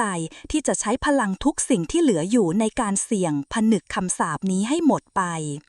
ข้าจะต้องเสียสละเพื่อโลกนี้หลินเหวยกล่าวเสียงแผ่วเบาขณะรวมพลังแสงและมืดที่เธอมีในตัวเพื่อปล่อยพลังสุดท้ายในการสร้างการผนึกพลังแสงและมืดรวมตัวกันจนเกิดการระเบิดที่เต็มไปด้วยพลังที่เหลือเชื่อและแรงกระแทกที่ทำให้ปีศาจแห่งความมืดหายไปและคำสาปโบราณถูกผนึกกลับไปในที่ที่ไม่มีใครสามารถเข้าถึงได้อีกครั้งการผนึกคำสาปโบราณในวิหารแห่งท้องฟ้าเป็นการเสียสละครั้งยิ่งใหญ่ที่หลินเหวยต้องเผชิญแต่ถึงแม้จะสามารถปลดปล่อยพลังแสงและมืดไปเพื่อยุติการคุกคามของปีศาจแห่งความมืดได้แต่สิ่งที่หลินเหวยไม่คาดคิดคือความมืดไม่ได้หายไปมันยังคงหลบซ่อนอยู่ในความลับที่ไม่อาจมองเห็นได้ด้วยตาเปล่าความมืดแห่งนี้เริ่มกลายเป็นส่วนหนึ่งของจักรวาลเชื่อมโยงกับทุกสิ่งและการคุกคามครั้งใหม่กำลังจะมาถึงหลินเหวยยืนอยู่ในใจกลางวิหารแห่งท้องฟ้าขณะที่แสงและมืดยังคงหมุนวนรอบตัวเธอช่วงเวลานี้เป็นช่วงที่เธอได้สัมผัสถึงความเหนื่อยล้าอย่างมากจากการใช้พลังในตัวเองเพื่อผนึกคำสาปเมื่อพลังของเธอลดลงร่างกายของหลินเหวยรู้สึกอ่อนล้าและขาดพลัง แต่เธอก็รู้ว่าการผนึกคำสาปเป็นเพียงแค่การชะลอความมืดที่กำลังจะมาเท่านั้นมันยังไม่จบมันยังไม่หายไปหลินเหวยพูดกับตัวเองในใจขณะที่เธอยังคงรู้สึกถึงบางสิ่งที่คล้ายกับความมืดแฝงอยู่ในจักรวาลไปหลงเฟิงเดินเข้ามาข้างๆหลินเหวยขณะที่เขากำลังสังเกตสถานการณ์รอบตัวเจ้ารู้หรือไม่ว่าสิ่งที่เราเคยต่อสู้กับมันเพียงแค่จุดเริ่มต้นของเรื่องราวทั้งหมดมันยังคงมีบางสิ่งที่เรายังไม่รู้เขาพูดเสียงเบาและเต็มไปด้วยความสงสัยข้ารู้แต่ข้าไม่มีทางเลือกหลินเหวยตอบขณะมองไปยังแผ่นจารึกที่เริ่มสะท้อนแสงอย่างอ่อนๆหลังจากการใช้พลังที่ค่อนข้างหนักหน่วงในช่วงที่ผ่านมาการกลับมาอย่างมืดมิดหลินเหวยรู้สึกถึงพลังบางอย่างที่แฝงอยู่ภายในจักรวาลความมืดที่ไม่สามารถถูกกำจัดออกไปได้ง่ายดาย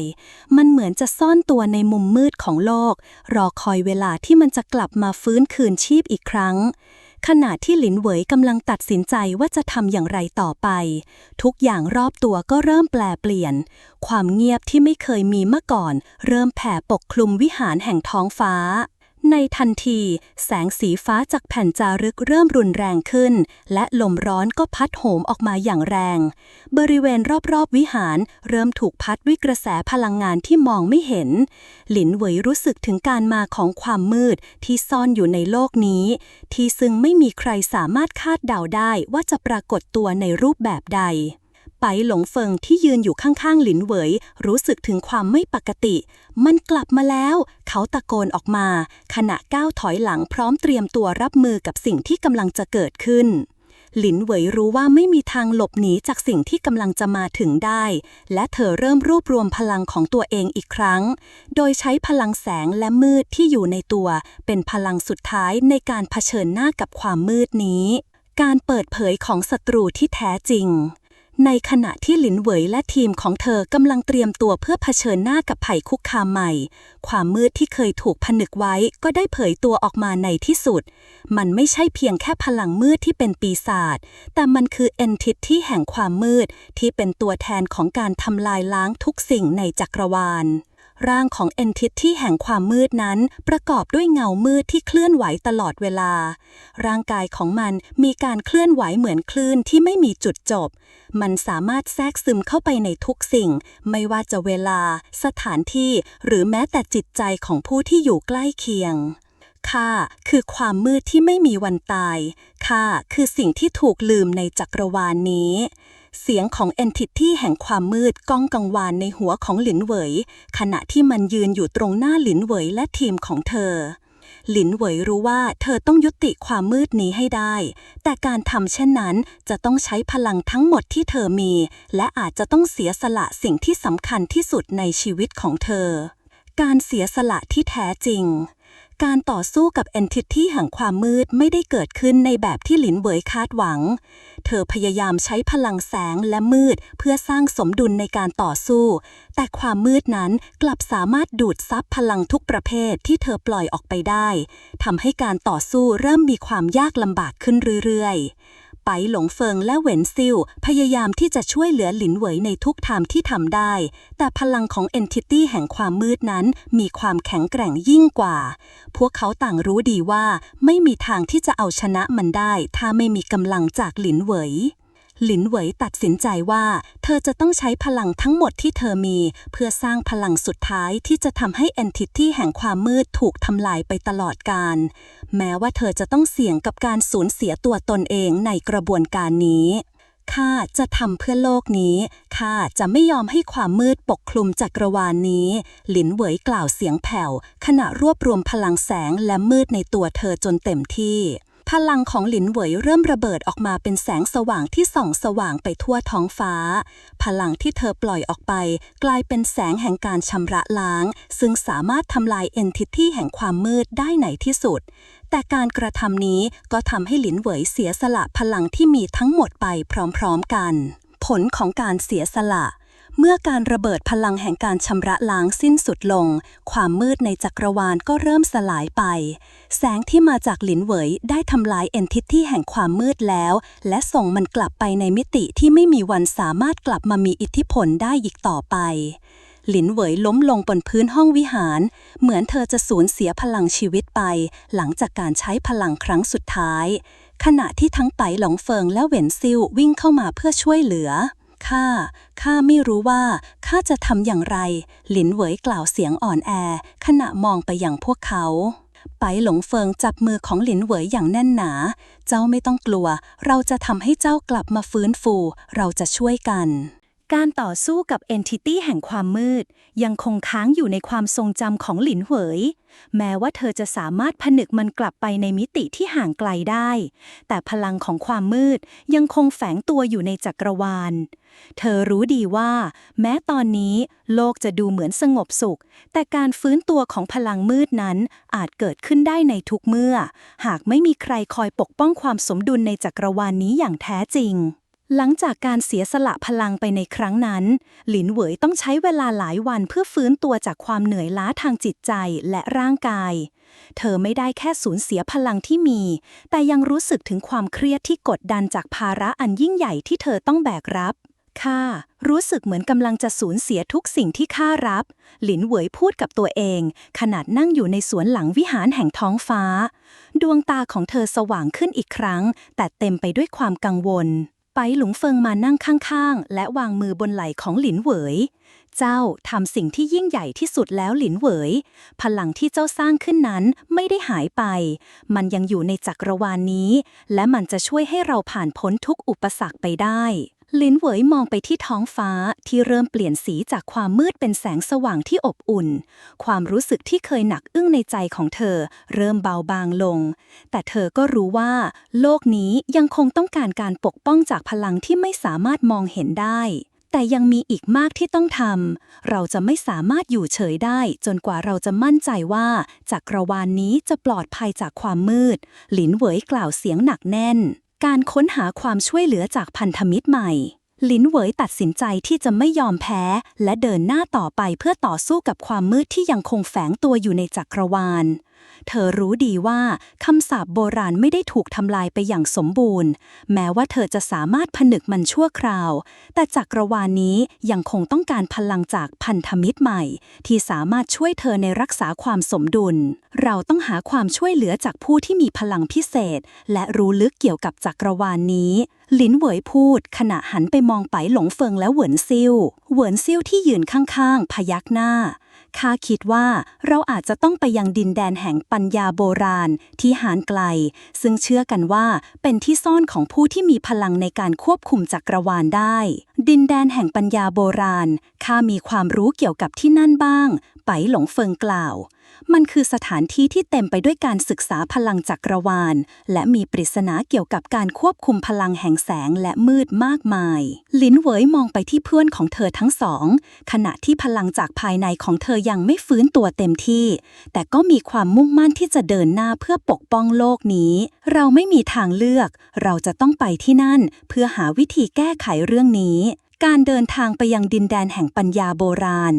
หลินเหวยและทีมเดินทางไปยังดินแดนแห่งปัญญาโบราณที่เชื่อกันว่าเป็นสถานที่ที่มีความรู้เกี่ยวกับการควบคุมจักรวาลโดยผู้ที่เคยบำเพ็ญตบะในอดีตพวกเขาต้องผ่านทะเลทรายที่ไม่มีที่สิ้นสุดและภูเขาที่สูงชันแต่การเดินทางนั้นก็ไม่ได้ง่ายอย่างที่คิดระหว่างทางหลินเหวยเริ่มสัมผัสถึงพลังบางอย่างที่คอยตามเธออยู่ไม่ใช่แค่ความมืดที่เคยต่อสู้กับมันก่อนหน้านี้แต่เป็นพลังที่เหนือกว่าที่เคยคาดคิดพลังนี้เริ่มมีอิทธิพลต่อโลกที่พวกเขากำลังเดินทางผ่าน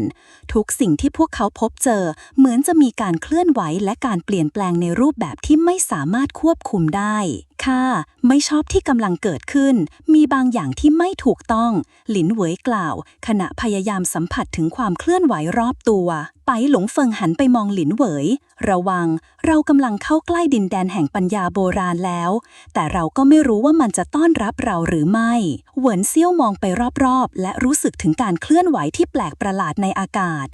มันเหมือนกับว่าเราไม่ใช่คนแรกที่มาที่นี่ลินเหวยรู้สึกถึงพลังที่แข็งแกร่งขึ้นเรื่อยๆที่มุ่งตรงมาที่พวกเขาสิ่งนี้คือสัญญาณของการมาของผู้ที่ทรงพลังที่จะต้องเผชิญหน้ากับลินเหวยและทีมในไม่ช้าการพบกับผู้ที่ทรงพลังเมื่อหลินเหวยและทีมมาถึงดินแดนแห่งปัญญาโบราณพวกเขาได้พบกับผู้ที่ทรงพลังซึ่งเป็นผู้รักษาความลับของจักรวาลมาเป็นเวลาหลายพันปีผู้ที่ทรงพลังนี้คือเซียนซูหลิงผู้ที่สามารถควบคุมพลังแสงและมืดในระดับที่หลินเหวยยังไม่สามารถทำได้เซียนซูหลิงยืนอยู่ท่ามกลางแสงสว่างที่เปล่งประกายเหมือนกับเป็นการทดสอบของหลินเหวยเขามองไปยังหลินเหวยด้วยสายตาที่เต็มไปด้วยความเข้าใจเจ้าเดินทางมาเพื่อค้นหาคำตอบใช่หรือไม่เซียนซูหลิงถามขณะที่เสียงของเขาดูเหมือนจะสะท้อนออกไปทั่วดินแดนแห่งปัญญาโบราณหลินเหวยพยักหน้าข้ามาที่นี่เพื่อหาวิธีที่จะรักษาความสมดุลของจักรวาลและปกป้องความมืดที่ยังคงคุกคามเจ้ารู้หรือไม่ว่าความมืดไม่สามารถกำจัดได้โดยแค่พลังธรรมดาความมืดที่แท้จริงคือความไม่สมดุลของจักรวาลและมันจะกลับมาทุกครั้งที่จักรวาลสูญเสียความสมดุลเซียนซูหลิงกล่าวพร้อมยื่นมือไปข้างหน้าราวกับกำลังแนะนำหลินเหวยให้เข้าใจถึงภารกิจที่แท้จริงบทสรุปการเริ่มต้นใหม่ในที่สุดหลินเหวยก็ได้พบกับคำตอบจากเซียนซูหลิงเกี่ยวกับวิธีที่จะรักษาความสมดุลของจักรวาลโดยที่มันไม่ใช่แค่การใช้พลังแห่งแสงและมืดในการผนึกความมืดแต่การค้นหาความสมดุลในทุกสิ่งที่มีอยู่ในจักรวาลหลังจากการเสียสละพลังไปในครั้งนั้นหลินเหวยได้พบคำตอบที่สำคัญที่สุดในภารกิจของเธอการต่อสู้กับความมืดในจักรวาลนั้นไม่ใช่การใช้พลังในการทำลายล้างแต่มันคือการรักษาความสมดุลที่แท้จริงในทุกๆด้านหลังจากที่หลินเหวยได้พบกับเซียนซูหลิงและได้รับคำสอนเกี่ยวกับความสมดุลของจักรวาลเธอก็เริ่มเข้าใจว่าการจัดการกับความมืดนั้นไม่ได้เป็นเพียงการใช้พลังที่แข็งแกร่งที่สุดในการทำลายล้างศัตรูแต่ต้องเรียนรู้วิธีที่จะรักษาความสมดุลระหว่างแสงและมืดในทุกๆด้านของชีวิตและจักรวาลการฝึกฝนของหลินเหวยเริ่มต้นขึ้นในดินแดนแห่งปัญญาโบราณที่ซึ่งเซียนซูหญิงจะเป็นผู้ฝึกสอนให้เธอเข้าใจถึงหลักการนี้อย่างลึกซึ้งความสมดุลเป็นสิ่งที่ยากจะเข้าใจเพราะมันไม่ใช่แค่การอยู่ระหว่างสิ่งที่ดีและสิ่งที่ชั่วแต่การเข้าใจว่าทุกสิ่งมีบทบาทของมันในจักรวาลนี้เซียนซูหลิงกล่าวขณะยืนอยู่กลางลานฝึกที่มีธรรมชาติรอบๆตัวเปลี่ยนแปลงไปตามพลังที่เขาปล่อยออกมาหลินเหวยฟังอย่างตั้งใจขณะยืนนิ่งอยู่ในท่าผ่อนคลายมือขวาของเธอวางอยู่บนดาบคู่ที่เธอมักใช้เสมอการฝึกนี้ไม่เพียงแค่การฝึกการต่อสู้แต่เป็นการฝึกฝนความเข้าใจในพลังที่ไหลเวียนในตัวเธอเจ้าต้องเรียนรู้ที่จะอยู่ร่วมกับพลังทั้งสองนี้พลังแสงที่เต็มไปด้วยความหวังและพลังมืดที่เต็มไปด้วยความรู้สึกที่ไม่อาจเข้าใจได้พวกมันต่างมีบทบาทและไม่ได้เป็นศัตรูกันแต่เป็นสิ่งที่ต้องเชื่อมต่อและทำงานร่วมกันเซียนซูหลิงอธิบายขณะยกมือขึ้นท่ามกลางอากาศที่เต็มไปด้วยพลังแสงและมืดที่โหมกระหน่ำการฝึกฝนที่ยากลำบากการฝึกฝนของหลินเหวยนั้นยากลำบากมากกว่าที่เธอเคยคาดคิดหลินเหวยต้องเรียนรู้ที่จะควบคุมพลังแสงและมืดในตัวเองโดยไม่ให้พลังใดพลังหนึ่งมีอำนาจเหนือกว่าพลังอื่นความยากของการฝึกอยู่ที่การเข้าใจว่าพลังทั้งสองนี้ไม่สามารถถูกใช้โดยปราศจากกันหากฝ่ายหนึ่งมีอำนาจมากเกินไปจะทำให้จักรวาลนี้ไม่สมดุลและอาจนำไปสู่การทำลายล้างได้ทุกวันหลินเหวยฝึกฝนอย่างหนักแม้จะเหนื่อยล้าแต่เธอก็ไม่มีทางเลือกเธอเข้าใจแล้วว่าโลกใบนี้อยู่ในมือของเธอการที่จักรวาลนี้จะยังคงอยู่ได้จะต้องพึ่งพาความสามารถของเธอในการรักษาความสมดุลในช่วงค่ำคืนที่เงียบสงัดหลินเหวยนั่งสมาธิในที่พักของเธอหัวใจของเธอเต็มไปด้วยความสงบในขณะที่พลังจากภายในเริ่มไหลเวียนไปในร่างกายเธอรู้สึกถึงการเชื่อมต่อที่ลึกซึ้งระหว่างพลังแสงและมืดที่ไม่เคยมีมาก่อนข้ารู้สึกได้ถึงการเปลี่ยนแปลงหลินเหวยพูดเบาๆขณะเฝ้ามองแสงสว่างที่เริ่มปรากฏขึ้นในดวงตาของเธอพลังของแสงและมืดเริ่มเชื่อมต่อกันอย่างสมบูรณ์ ณ์แบบ ขณะที่หลินเหวยเรียนรู้ที่จะรับรู้ถึงความสมดุลในจักรวาล การทดสอบของเซียนซูหยิง หลังจากการฝึกฝนมาหลายวัน หลินเหวยได้รับการทดสอบครั้งสำคัญจากเซียนซูหลิง การทดสอบนี้จะเป็นการวัดว่าหลินเหวยสามารถควบคุมพลังแสงและมืดได้อย่างสมบูรณ์หรือเปล่า การทดสอบนี้ไม่ใช่เพียงแค่การวัดพลัง แต่เป็นการทดสอบจิตใจของเจ้า การที่เจ้าจะเป็นผู้รักษาความสมดุลในจักรวาลนี้ได้ เจ้าจะต้องเรียนรู้ที่จะทำงานร่วมกับพลังทั้งสองนี้ โดยไม่ให้พลังใดเหนือกว่าอีกพลังหนึ่ง เซียนซูหลิงอธิบายขณะยื่นมือออกไปและสร้างวงเวทขนาดใหญ่รอบๆหลินเหวย วงเวทที่ถูกสร้างขึ้นแผ่ขยายไปทั่วอากาศและเริ่มปล่อยพลังจากทั้งแสงและมืดออกมาในลักษณะคลื่นพลังที่ไม่สามารถคาดเดาได้หลินเหวยต้องใช้จิตใจที่สงบและพร้อมรับมือกับพลังที่ไหลเวียนนี้ เจ้าได้สัมผัสถึงพลังทั้งสองแล้ว ตอนนี้เจ้าต้องเลือก เจ้าจะควบคุมพลังทั้งสองนี้อย่างไร เซียนซูหลิงถาม ขณะรอการตอบสนองจากหลินเหวย หลินเหวยยืนอยู่ในวงเวทนั้น เธอรู้สึกถึงพลังทั้งแสงและมืดที่ค่อยๆไหลเข้ามาในร่างกายของเธอ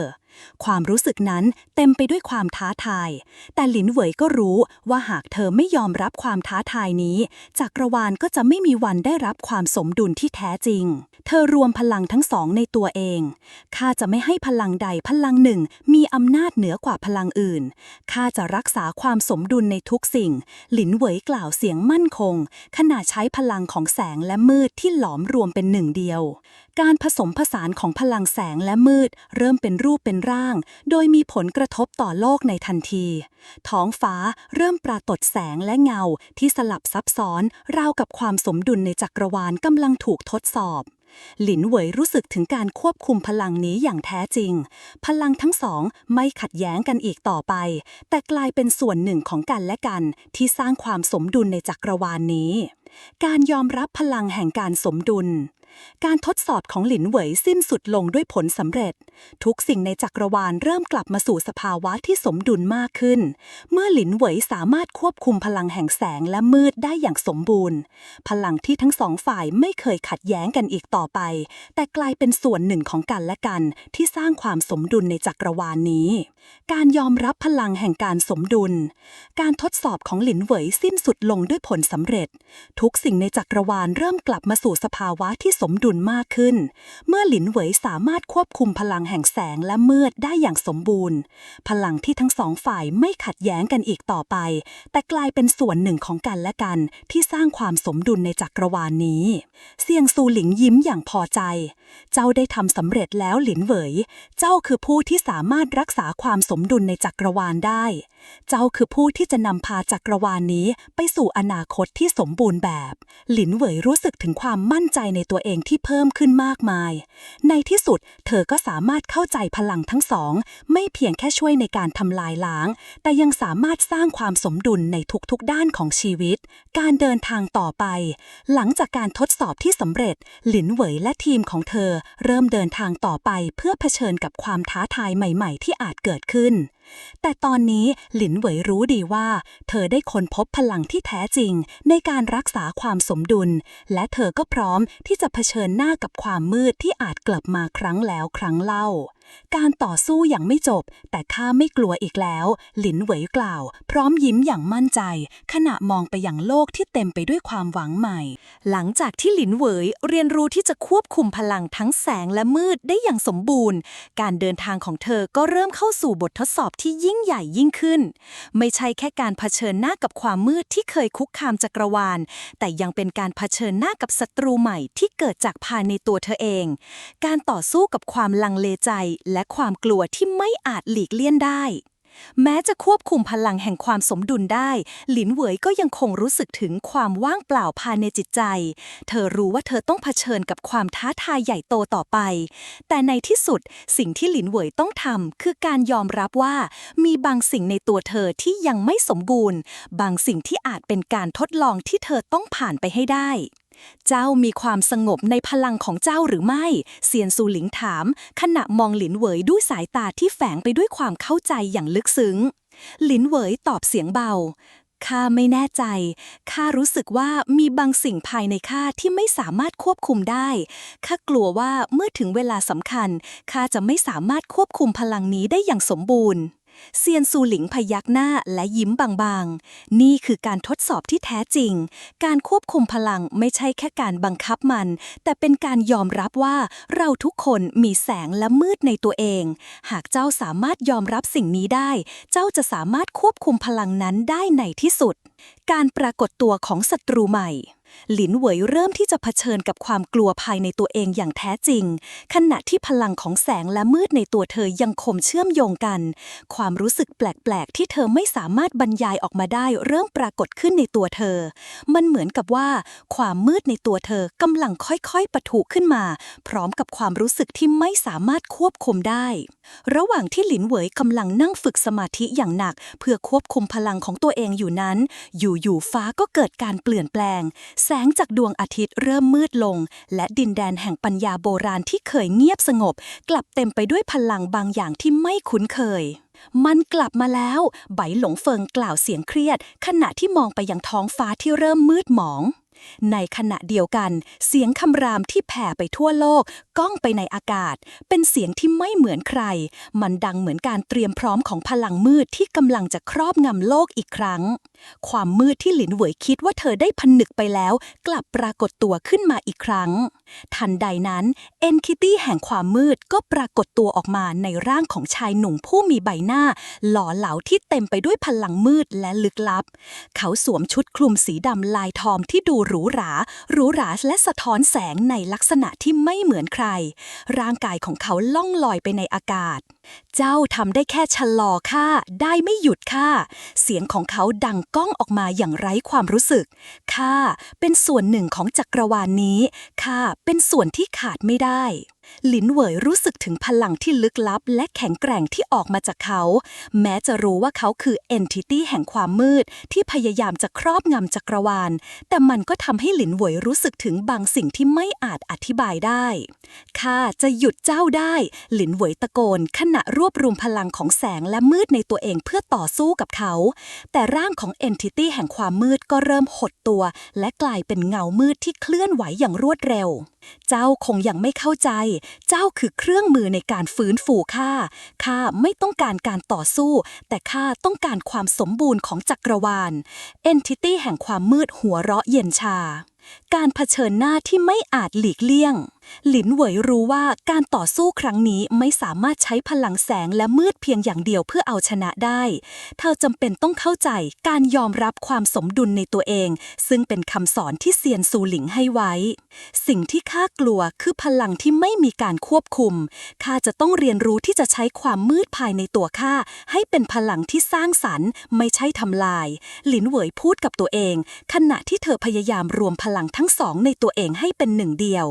Entity แห่งความมืดเห็นการเปลี่ยนแปลงในตัวของหลินเหวยเขาหัวเราะอย่างเหยาะเย้ยเจ้าคิดว่าจะใช้ความสมดุลในการต่อสู้กับข้าเกิดจากความมืดจะไม่มีวันหมดไปหลินเหวยเงยหน้าขึ้นมองท้องฟ้าสางและมีแสงสว่างเจิดจ้าขณะนี้เธอเริ่มตระหนักถึงบางสิ่งที่สำคัญมากไม่ใช่แค่การกำจัดความมืดแต่คือการทำให้ความมืดและแสงสามารถอยู่ร่วมกันได้เธอกล่าวเสียงเบาการระเบิดของพลังจากหลินเหวยทำให้จักรวาลรอบตัวเขาสั่นสะเทือนแสงและมืดเริ่มเชื่อมโยงกันในแบบที่ไม่เคยเกิดขึ้นมาก่อน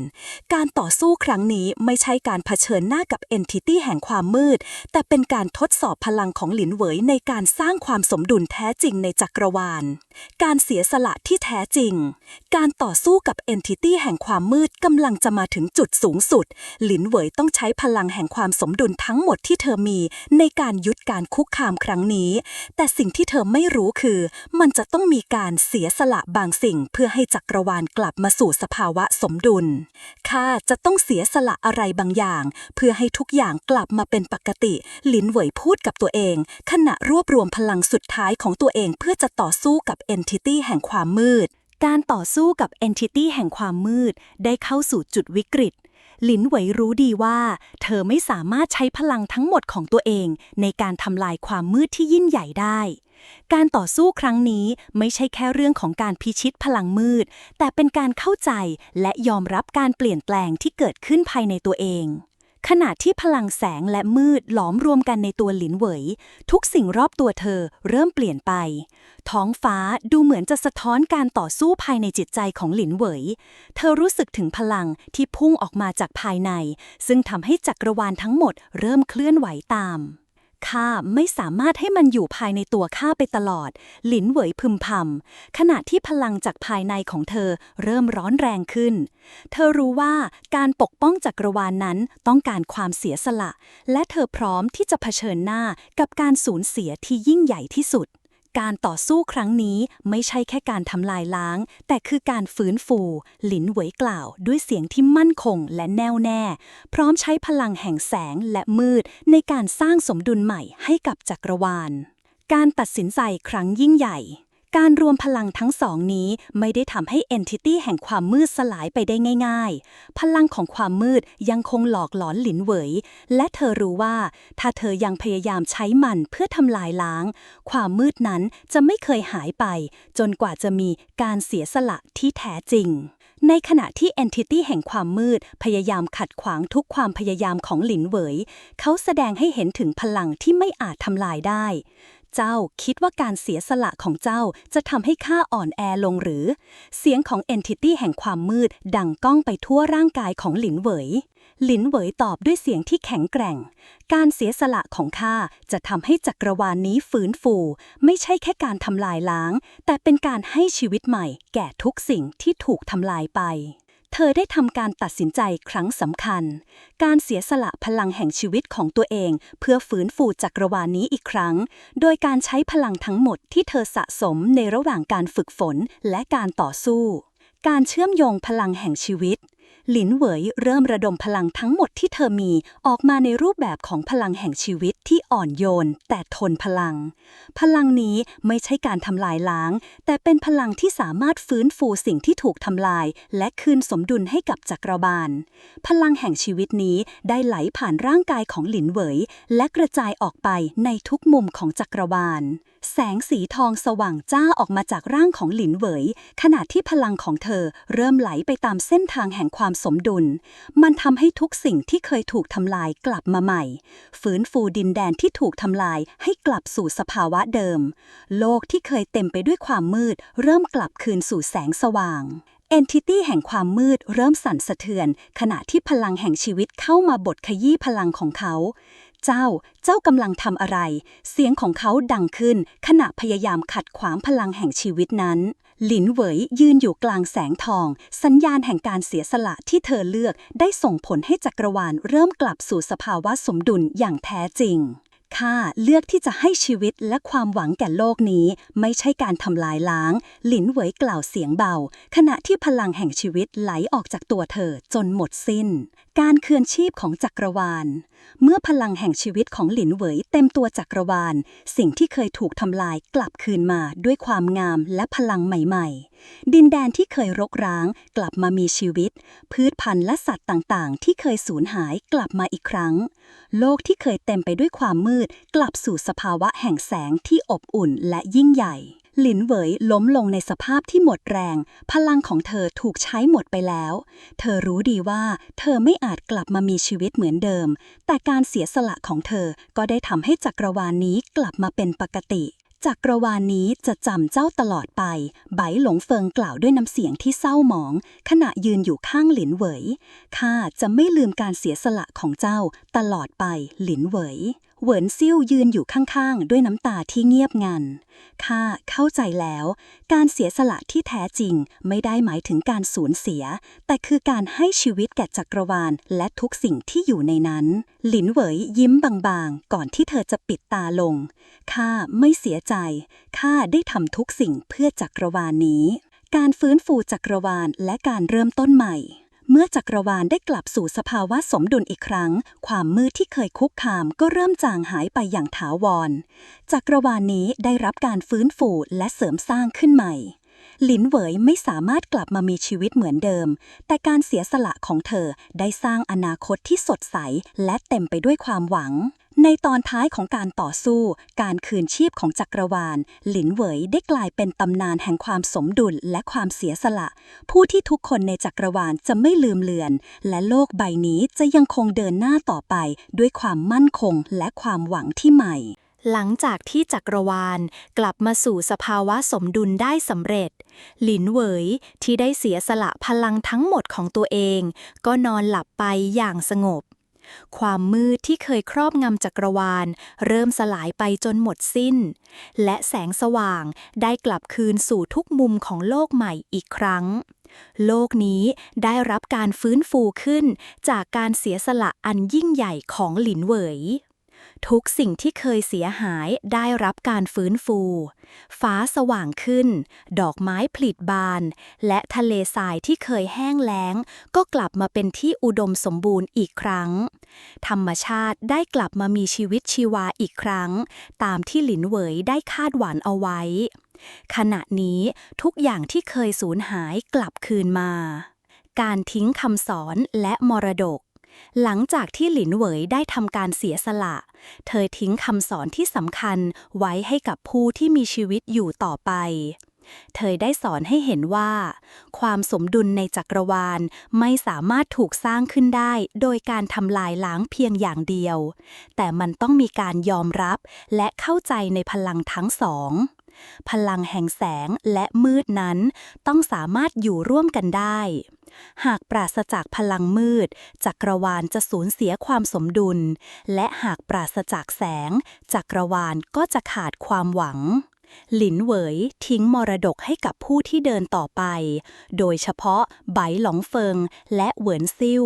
ซึ่งทั้งสองคนได้รับการฝึกฝนและเตรียมตัวให้เป็นผู้ที่สามารถรักษาความสมดุลในจักรวาลได้หลังจากการจากไปของหลินเหวยไบหลงเฟิงการพัฒนาของผู้สืบทอดไบหลงเฟิงซึ่งเป็นหนึ่งในผู้ที่ได้รับการฝึกฝนจากหลินเหวยเริ่มต้นทำหน้าที่ของตนเองในการรักษาความสมดุลของโลกเขาได้รับพลังใหม่จากหลินเหวยซึ่งเป็นพลังแห่งการเชื่อมโยงระหว่างแสงและมืดพลังที่ทำให้เขาสามารถมองเห็นและรับรู้ถึงสิ่งที่ซ่อนอยู่ในจักรวาลนี้หลังจากการเสียสละของหลินเหวยไปหลงเฟิงก็เริ่มออกเดินทางไปยังดินแดนต่างๆเขาได้ใช้พลังที่ได้รับมาทำการฟื้นฟูและรักษาจักรวาลและยังคงเฝ้ามองโลกที่หลินเหวยได้สร้างขึ้นมาใหม่ด้วยความเข้าใจและรับรู้ถึงความสำคัญของการรักษาความสมดุลข้าจะรักษาความสมดุลที่หลินเหวยได้สร้างขึ้นเพื่อให้จักรวาลนี้ยังคงเจริญรุ่งเรืองต่อไปไปหลงเฟิงกล่าวอย่างมุ่งมั่นขณะยืนอยู่ท่ามกลางท้องฟ้าที่สดใสและธรรมชาติที่เริ่มฟื้นฟูเหวินซิ่วผู้ที่สืบทอดปัญญาเหวินซิ่วยังคงรักษาปัญญาของหลินไว้ในหัวใจของเขาด้วยการทำงานร่วมกับไปหลงเฟิงเขาได้ช่วยในการจัดตั้งสมาคมเซียนหวนซึ่งเป็นองค์กรที่จะดูแลและรักษาความสมดุลของจักรวาลไปอีกหลายยุคหลายสมัยเหวินซิ่วเข้าใจถึงบทบาทสำคัญของตัวเองว่าเขาไม่ใช่แค่ผู้ช่วยไปหลงเฟิงแต่เป็นผู้ที่มีหน้าที่ถ่ายทอดปัญญาและสั่งสอนคนรุ่นใหม่เกี่ยวกับการรักษาความสมดุลและพลังที่แท้จริงในการรักษาจักรวาลนี้จักรวาลจะต้องสมดุลและแข็งแกร่งเสมอไปข้าและไปหลงเฟิงจะทำให้มันเป็นไปตามที่หลินเหวยต้องการเหวินซิ่วพูดขณะมองไปยังการก่อตั้งเซียนหวนที่กำลังเติบโตขึ้นในดินแดนที่ได้รับการฟื้นฟูการกลับมาของความหวังจักรวาลเริ่มฟื้นฟูอย่างเต็มที่มีดินแดนใหม่ๆเกิดขึ้นและประชาชนที่เคยสูญเสียทุกสิ่งก็เริ่มสร้างชีวิตใหม่ขึ้นมาทุกคนต่างรู้ดีว่าไม่มีสิ่งใดที่สมบูรณ์แบบตลอดไปแต่พวกเขาจะทำทุกสิ่งเพื่อรักษาความสมดุลในโลกใบนี้เพื่อไม่ให้เกิดการทำลายล้างขึ้นอีกหลินเหวยข้าจะทำให้โลกนี้สมดุลตามที่เจ้าต้องการไปหลงเฟิงกล่าวขณะมองไปยังทะเลสาบที่สงบนิ่งซึ่งสะท้อนแสงพระอาทิตย์ที่กำลังจะตกดินการสิ้นสุดของการเดินทาง หลินเหวยไม่อาจกลับมาอีกครั้งแต่คำสอนของเธอยังคงอยู่ในทุกๆคนที่ได้รับรู้และจักรวาลที่เคยเงียบสงัดก็กลับมาเต็มไปด้วยความหวังอีกครั้งโลกใบนี้จะยังคงหมุนต่อไปภายใต้การปกป้องจากผู้สืบทอดรุ่นใหม่ที่มีความเข้าใจในพลังแห่งแสงและมืดการเสียสละของหลินเหวยได้สร้างความสมดุลใหม่ให้กับทุกสิ่งเธอได้ทิ้งมรดกที่ยิ่งใหญ่ให้กับโลกนี้และอนาคตที่จะมาถึงหลินเหวยไม่เพียงแค่เป็นนักรบที่แข็งแกร่งแต่เธอคือผู้ที่ทำให้โลกนี้มีความหมายและมีชีวิตชีวาอีกครั้งจุดเริ่มต้นใหม่เมื่อจักรวาลกลับมาสู่สภาวะสมดุลมันไม่ใช่แค่การฟื้นฟูโลกภายนอกแต่การเดินทางครั้งใหม่ที่หลินเหวยได้ทิ้งเอาไว้โลกใบนี้ยังคงรอการเปลี่ยนแปลงที่ดีขึ้นและการสร้างสรรค์สิ่งใหม่ๆที่สามารถสร้างความสมดุลที่แท้จริงให้กับจักรวาลตอนที่ 13 การคืนคำสัญญาจักรวาลได้กลับสู่สภาวะสมดุลตามที่หลินเหวยได้ทิ้งเอาไว้โลกที่เต็มไปด้วยแสงและความมืดเริ่มสะท้อนถึงการเปลี่ยนแปลงอย่างแท้จริงทั่วทุกมุมของจักรวาลมีการฟื้นฟูขึ้นใหม่แต่การที่จักรวาลกลับมาสมบูรณ์เพียงแค่ภายนอกกลับไม่สามารถป้องกันพลังที่ซ่อนอยู่จากการที่โลกเคยสูญเสียไปในขณะที่ไปหลงเฟิงและเหวินซิ่วได้ร่วมมือกันดูแลจักรวาลหลินเหวยเองก็ยังคงมีบางสิ่งที่ต้องทำให้เสร็จสิ้นความสมดุลที่เธอสร้างขึ้นจะต้องได้รับการรักษาและส่งต่อไปยังผู้ที่จะมาทำหน้าที่ในอนาคตทว่าแม้จักรวาลจะฟื้นฟูขึ้นใหม่แต่นี่กลับเป็นเพียงแค่จุดเริ่มต้นของปัญหาที่ใหญ่หลวงยิ่งขึ้นแสงสว่างและความมืดในจักรวาลเริ่มเข้าสู่สภาวะที่ไม่เคยเกิดขึ้นมาก่อนและในขณะที่หลินเหวยได้ทิ้งคำสัญญาให้กับจักรวาลนี้เธอรู้ดีว่าการฟื้นฟูนี้เป็นเพียงจุดเริ่มต้นไม่สามารถปิดกั้นภัยที่อาจจะเกิดขึ้นได้หลินเหวยมองไปที่จักรวาลจากที่แห่งหนึ่งในมิติที่ไม่อาจเห็นได้ด้วยตาเปล่าเธอเห็นภาพต่างๆที่เธอได้สร้างขึ้นทุกการเดินทางทุกการเสียสละทุกการต่อสู้ยังคงแผ่ขยายไปตามกาลเวลาเธอได้ทิ้งมรดกที่ยิ่งใหญ่เอาไว้และจักรวาลนี้ต้องการการปกป้องจากภัยใหม่ที่อาจเกิดขึ้นข้าไม่สามารถทิ้งจักรวาลนี้ได้หลินเหวยคิดในใจขณะที่เธอหวนกลับไปยังช่วงเวลาที่เธอได้สละพลังเพื่อจักรวาลการปรากฏตัวของสิ่งที่มืดมิดท่ามกลางการฟื้นฟูที่เกิดขึ้นทุกสิ่งดูเหมือนจะกลับสู่สภาพปกติแต่ในเงามืดที่ซ่อนอยู่ในมิติอื่นๆกลับปรากฏสิ่งที่ไม่เคยมีใครเห็นมาก่อนมันคือพลังที่ไม่อาจอธิบายได้พลังที่เกิดขึ้นจากมิติที่หลินเหวยเองไม่เคยสัมผัสในขณะที่จักรวาลกำลังรอการฟื้นฟูที่สมบูรณ์การคุกคามจากพลังลึกลับเริ่มคืบคลานเข้ามามันไม่ใช่แค่การทดสอบความสามารถของหลินเหวยหรือการที่โลกต้องการการฟื้นฟูจากภัยใหม่แต่เป็นการเผชิญหน้ากับสิ่งที่ไม่สามารถควบคุมได้พลังที่มีชีวิตและปกป้องมิติของมันเองหลินเหวยรู้ดีว่าภัยนี้จะมาในรูปแบบที่เธอไม่เคยคาดคิดมากกว่าครั้งเพราะมันไม่ได้มาในแบบของสิ่งที่เคยคุ้นเคยแต่เป็นความมืดที่แท้จริงซึ่งไม่สามารถวัดได้ด้วยพลังแห่งแสงหรือมืดการกลับมาของมังกรเทพที่หลับไหลขณะเดียวกันในสถานที่ที่ลึกสุดในจักรวาลมังกรเทพที่เคยถูกผนึกด้วยพลังแห่งแสงและมืดเริ่มตื่นขึ้นจากการหลับไหลที่ยาวนานมันไม่ใช่มังกรธรรมดาแต่มังกรแห่งความว่างเปล่าที่เคยสร้างการทำลายล้างในจักรวาลครั้งใหญ่เมื่อหลายหมื่นปีก่อนมังกรเทพนี้มีพลังอำนาจที่ไม่สามารถคาดเดาได้โดยเฉพาะในยุคที่จักรวาลกำลังฟื้นฟูซึ่งมันตื่นขึ้นมาในเวลาที่ไม่เหมาะสมมังกรเทพเริ่มค่อยๆปลดปล่อยพลังของมันออกมาจากการถูกผนึกในมิติที่ลึกที่สุดข้าคือความว่างเปล่าข้าคือจุดเริ่มต้นและจุดสิ้นสุดของทุกสิ่งมังกรเทพกล่าวด้วยเสียงที่สะท้อนไปทั่วทั้งจักรวาลการปกป้องจักรวาลหลังจากที่มังกรเทพตื่นขึ้นไปหลงเฟิงและเหวินเซียวได้ทราบถึงภัยที่เกิดขึ้นพวกเขารู้ดีว่าพลังที่พวกเขามีก็ไม่สามารถรับมือกับมังกรเทพได้เพียงลำพัง ทั้งสองคนจึงตัดสินใจที่จะตามหาคำตอบในดินแดนแห่งเซียนซึ่งเชื่อกันว่าเป็นแหล่งรวมความรู้ที่เก่าแก่และทรงพลังที่สุดในจักรวาลเราต้องการวิธีการใหม่ๆในการจัดการกับมังกรเทพนี้เราจะไม่ยอมให้มันทำลายจักรวาลที่หลินเหวยได้สร้างขึ้นไปหลงเฟิงกล่าวอย่างมุ่งมั่นเหวินซิ่วพยักหน้าและกล่าวต่อเราจะหาวิธีในการควบคุมพลังที่หลินเหวยทิ้งไว้ไม่ใช่แค่การใช้พลังภายนอกแต่ต้องเข้าใจพลังที่เรามีภายในตัวก่อนการเดินทางไปยังดินแดนแห่งเซียนทำให้ทั้งสองคนได้เรียนรู้วิธีการใหม่ในการควบคุมพลังแห่งความสมดุลที่ไม่ใช่แค่แสงและมืดแต่เป็นการเข้าใจถึงพลังที่ซ่อนอยู่ในจักรวาลซึ่งสามารถใช้ในการหยุดยั้งมังกรเทพและการคุกคามจากสิ่งที่มืดมิดได้จุดเริ่มต้นของการเผชิญหน้าใหม่ทั้งไปหลุมเฟิงและเหวินซิ่วพร้อมที่จะเผชิญหน้ากับมังกรเทพและพลังลึกลับที่ไม่อาจควบคุมได้การเดินทางของพวกเขาจะเต็มไปด้วยอุปสรรคและบทเรียนใหม่ๆที่จะทดสอบความแข็งแกร่งและความสามารถในการทำงานร่วมกัน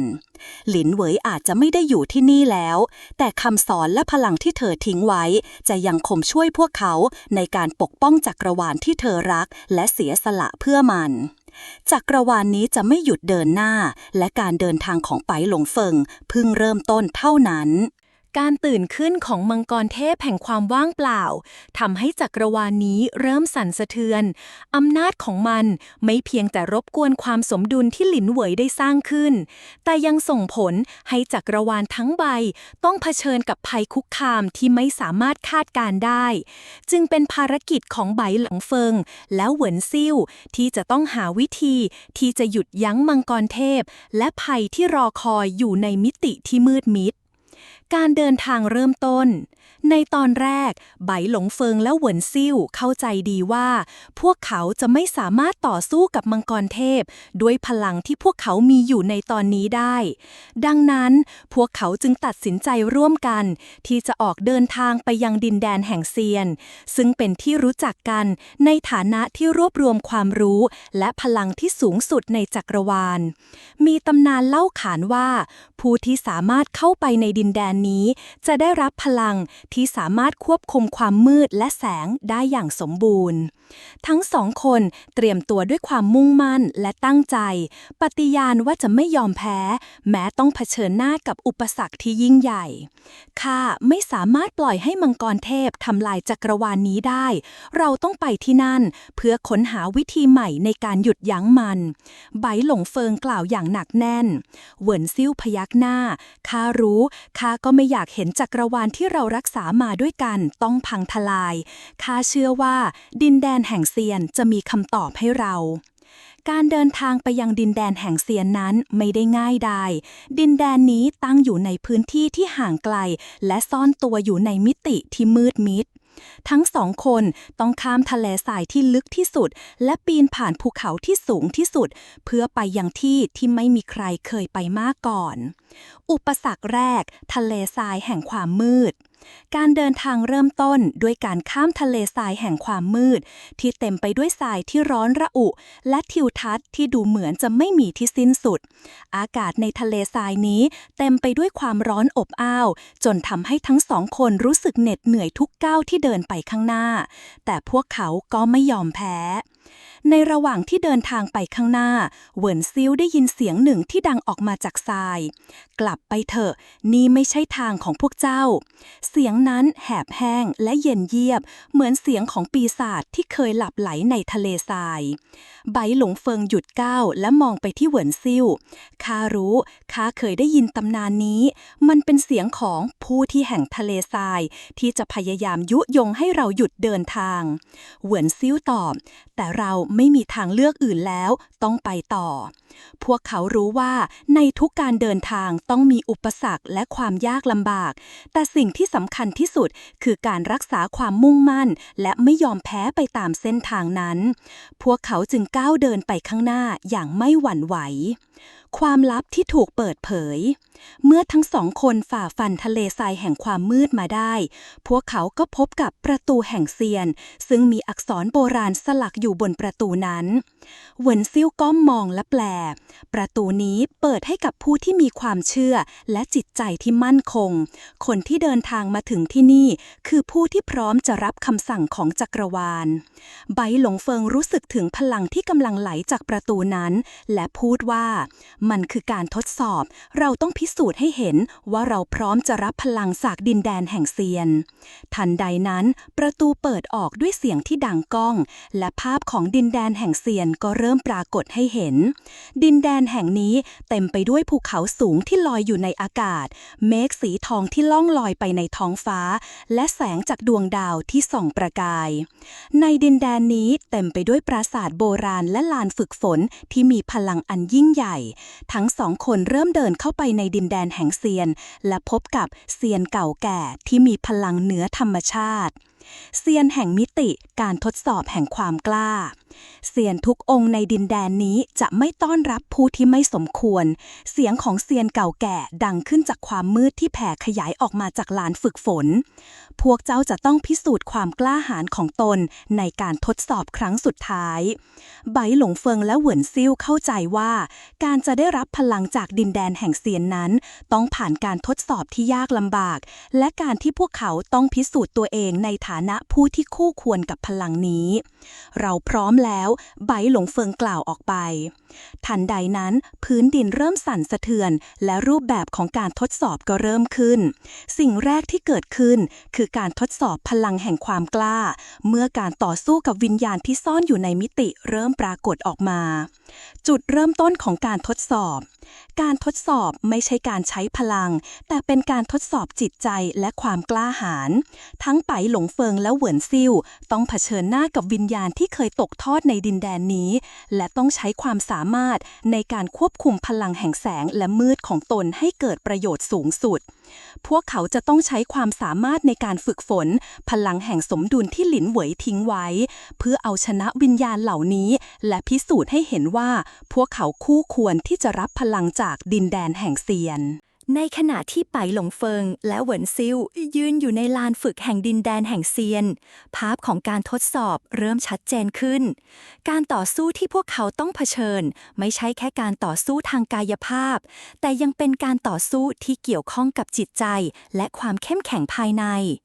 ทั้งสองต้องเผชิญหน้ากับความกลัวและความไม่มั่นคงในจิตใจของตนเองเพื่อพิสูจน์ให้เห็นว่าพวกเขาคู่ควรต่อพลังจากดินแดนแห่งเซียนทันใดนั้นเสียงดังของลมพัดพาเสียงกระหึ่มลึกลงไปในหูพื้นดินเริ่มสั่นสะเทือนและแสงสว่างที่มาจากท้องฟ้าสูงสุดเริ่มหายไปเหลือแต่แสงสีแดงสลัวที่เหมือนจะบดบังทุกสิ่งการทดสอบเริ่มต้นขึ้นแล้วสิ่งแรกที่พวกเจ้าต้องเผชิญคือความกลัวในใจของตนเองเสียงของเซียนเก่าแก่ดังก้องออกมาจากทุกทิศทางการทดสอบของไปหลงเฟิงความกลัวในความอ่อนแอไปหลงเฟิงยืนอยู่ท่ามกลางการทดสอบนี้เขารู้สึกถึงความหนาวเย็นที่จับกุมจิตใจเขาเคยสูญเสียทุกอย่างในการต่อสู้กับอำนาจมืดเมื่อครั้งอดีตความกลัวในตัวเองเริ่มกลับมารอยแผลจากการสูญเสียยังคงตามหลอกหลอนเขาภาพของหลินเหวยที่เขารักและเคารพที่สุดปรากฏขึ้นในจิตใจของเขาหลินเหวยขอโทษที่ข้าทำให้เจ้าต้องจากไปแต่ไปหลงเฟิงตระหนักได้ว่าการยอมแพ้ในตอนนี้หมายความว่าเขาจะสูญเสียทุกสิ่งที่เขาเคยสู้เพื่อการหลุดจากความกลัวและความอ่อนแอในตัวเองเป็นสิ่งสำคัญที่สุดเขาปล่อยพลังในตัวออกมาพลังแห่งแสงและมืดที่หลินเหวยได้ถ่ายทอดให้เขาเริ่มหมุนวนรอบตัวเขาและพุ่งไปข้างหน้าการรวมพลังแห่งแสงและมืดทำให้เขาก้าวข้ามความกลัวในตัวเองได้ข้าจะไม่ยอมให้ความกลัวควบคุมข้าอีกต่อไปพลังที่เขาปลดปล่อยออกมาแสงสว่างและมืดกลับมารวมกันเป็นพลังที่แข็งแกร่งและทลายความกลัวในใจออกไปจนในที่สุดเขาก็สามารถผ่านการทดสอบนี้ได้ การทดสอบของเหวินซินความสงสัยในตัวเองขณะเดียวกันเหวินซิลก็ยืนอยู่ในลานทดสอบที่เต็มไปด้วยบรรยากาศที่หนักหน่วงเขารู้สึกถึงการคุกคามที่เกิดขึ้นในจิตใจเหวินซิลเป็นคนที่เต็มไปด้วยปัญญาและความฉลาดแต่บางครั้งเขาก็สงสัยในตัวเองว่าเขาจะสามารถควบคุมพลังแห่งสมดุลได้จริงหรือไม่การทดสอบของเขาคือการเผชิญหน้ากับความสงสัยในความสามารถของตัวเองภาพของหลินเหวยและคำสอนที่เธอทิ้งไว้เริ่มแสดงให้เขาเห็นเหวินซิลความสมดุลไม่ได้อยู่แค่ในพลังแต่มันอยู่ในใจของเจ้าด้วยเขาเริ่มสงสัยในความสามารถของตัวเองหากข้าล้มเหลวข้าจะสามารถทำให้จักรวาลนี้สมดุลได้จริงหรือแต่ว่าคำพูดของหลินเหวยกลับย้ำอยู่ในหัวของเขา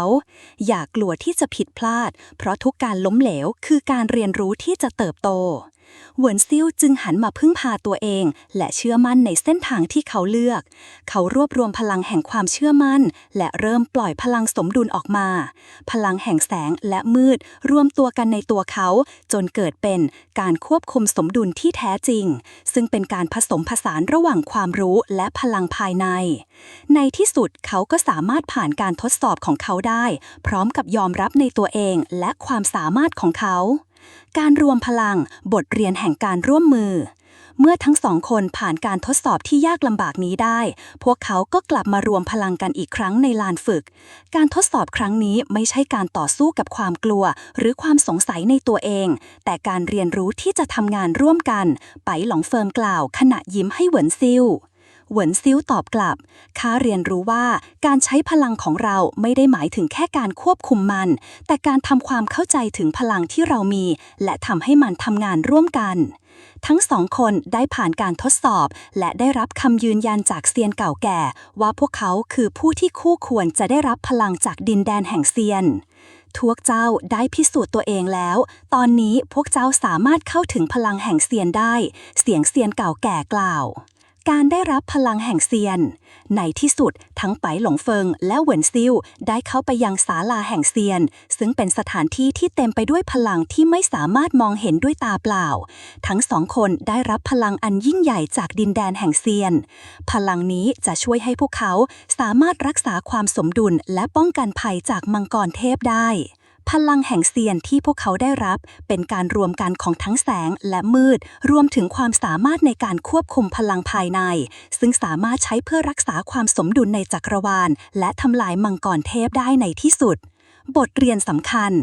ความสมดุลไม่ได้อยู่ในพลังภายนอกเพียงอย่างเดียวแต่มันเริ่มต้นจากภายในตัวเรา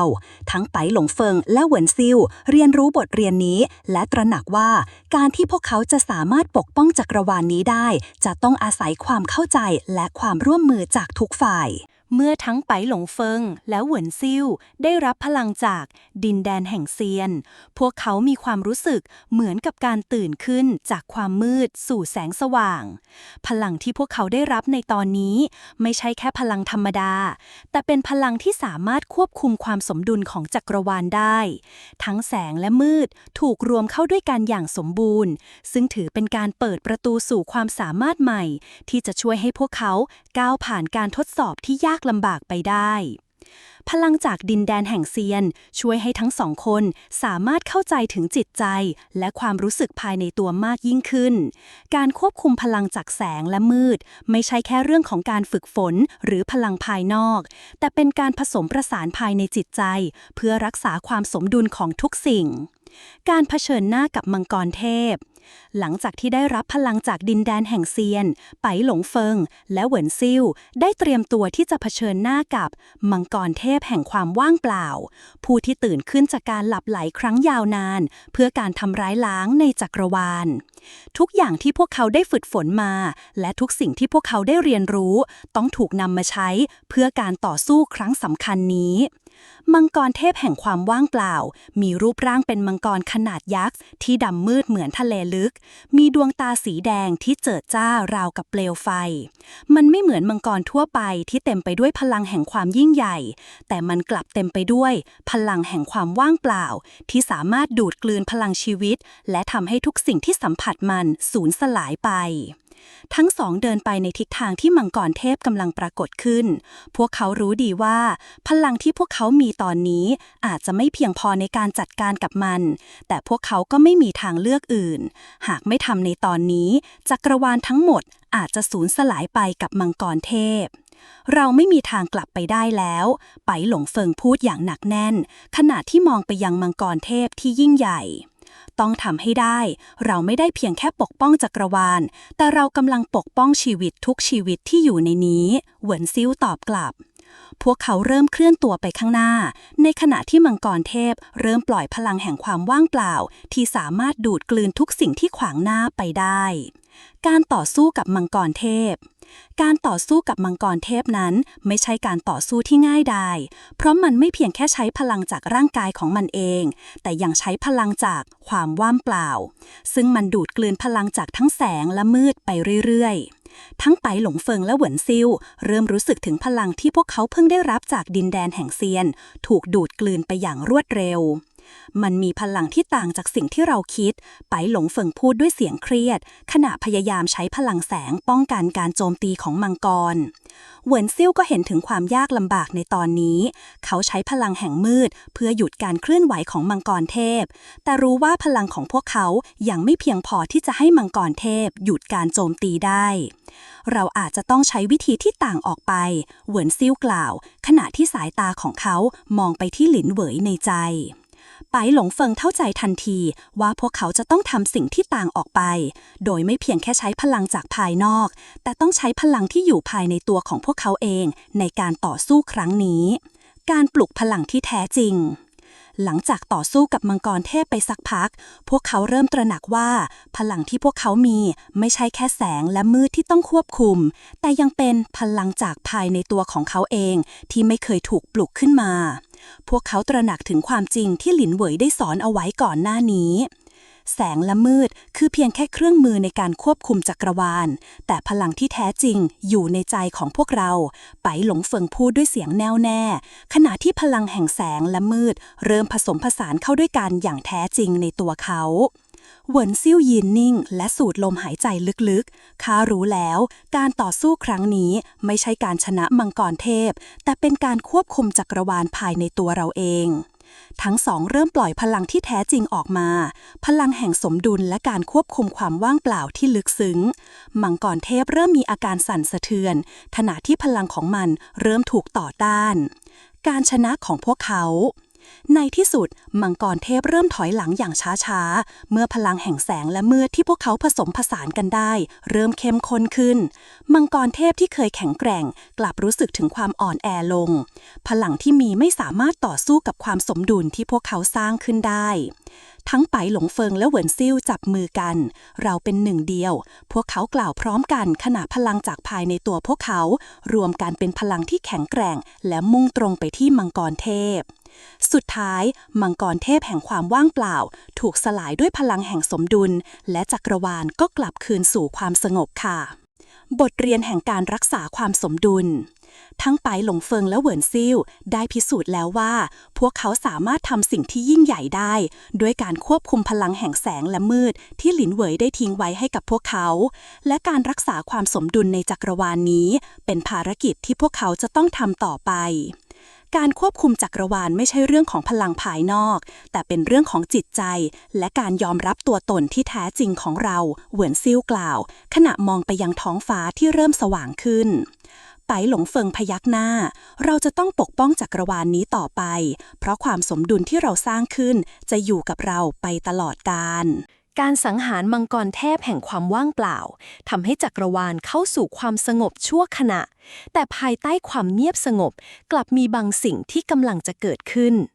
มังกรเทพไม่ได้เป็นแค่สิ่งมีชีวิตที่มีพลังสูงสุดเท่านั้นแต่ยังเป็นตัวแทนของความมืดในจักรวาลซึ่งมันไม่ได้ตายไปพร้อมกับการต่อสู้เพียงครั้งเดียวความจริงคือมันได้ปลดปล่อยวิญญาณแห่งความว่างเปล่าไว้ในจักรวาลซึ่งกำลังจะก่อให้เกิดภัยพิบัติครั้งใหญ่ที่ยากจะหยุดยั้ง ไปหลงเฟิงและเหวินซิ่วรู้ดีว่าชัยชนะในครั้งนี้ยังไม่จบลงพวกเขากำลังเผชิญหน้ากับภารกิจที่ใหญ่กว่าที่จะต้องขจัดวิญญาณแห่งความว่างเปล่าให้หมดไปจากจักรวาลศูนย์กลางแห่งวิญญาณจุดเริ่มต้นของการผจญภัยครั้งใหม่หลังจากที่พวกเขาทำลายมังกรเทพมันได้ทำให้บางส่วนของจักรวาลเกิดความเสียหายและที่สำคัญกว่านั้นคือพวกเขาได้ปลดปล่อยวิญญาณแห่งความว่างเปล่าซึ่งเป็นสิ่งที่อยู่ในใจของมังกรเทพตลอดมาวิญญาณเหล่านี้กำลังจะรวมตัวกันและกลายเป็นภัยคุกคามที่ใหญ่ยิ่งกว่าเดิมการเดินทางไปสู่ศูนย์กลางแห่งวิญญาณจะเป็นการท้าทายครั้งสำคัญสำหรับทั้งสองพวกเขาต้องผ่านอุปสรรคที่ซับซ้อนและเต็มไปด้วยสิ่งที่ไม่สามารถคาดเดาได้ศูนย์กลางแห่งวิญญาณมันอยู่ในมิติที่ไม่สามารถเข้าถึงได้ง่ายดายเหวินซิ่วกล่าวขณะที่เขามองไปยังเส้นทางที่เต็มไปด้วยความมืดเราต้องไปที่นั่นเพื่อให้ทุกสิ่งกลับมาสู่สมดุลไปหลงเฟิงกล่าวอย่างมั่นใจหากเราไม่ไปทำลายมันในตอนนี้ทุกสิ่งที่เราได้ทำไว้จะสูญเปล่าพวกเขาเริ่มเดินทางไปยังศูนย์กลางแห่งวิญญาณผ่านอาณาจักรแห่งความมืดที่ยังคงมีซากของมังกรเทพเหลืออยู่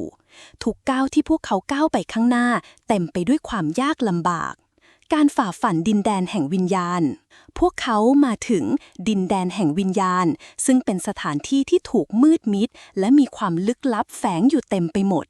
พื้นดินรอบๆเต็มไปด้วยความหนาวเย็นและพลังที่ลึกลับราวกับมีสิ่งที่มองไม่เห็นคอยจับตาดูอยู่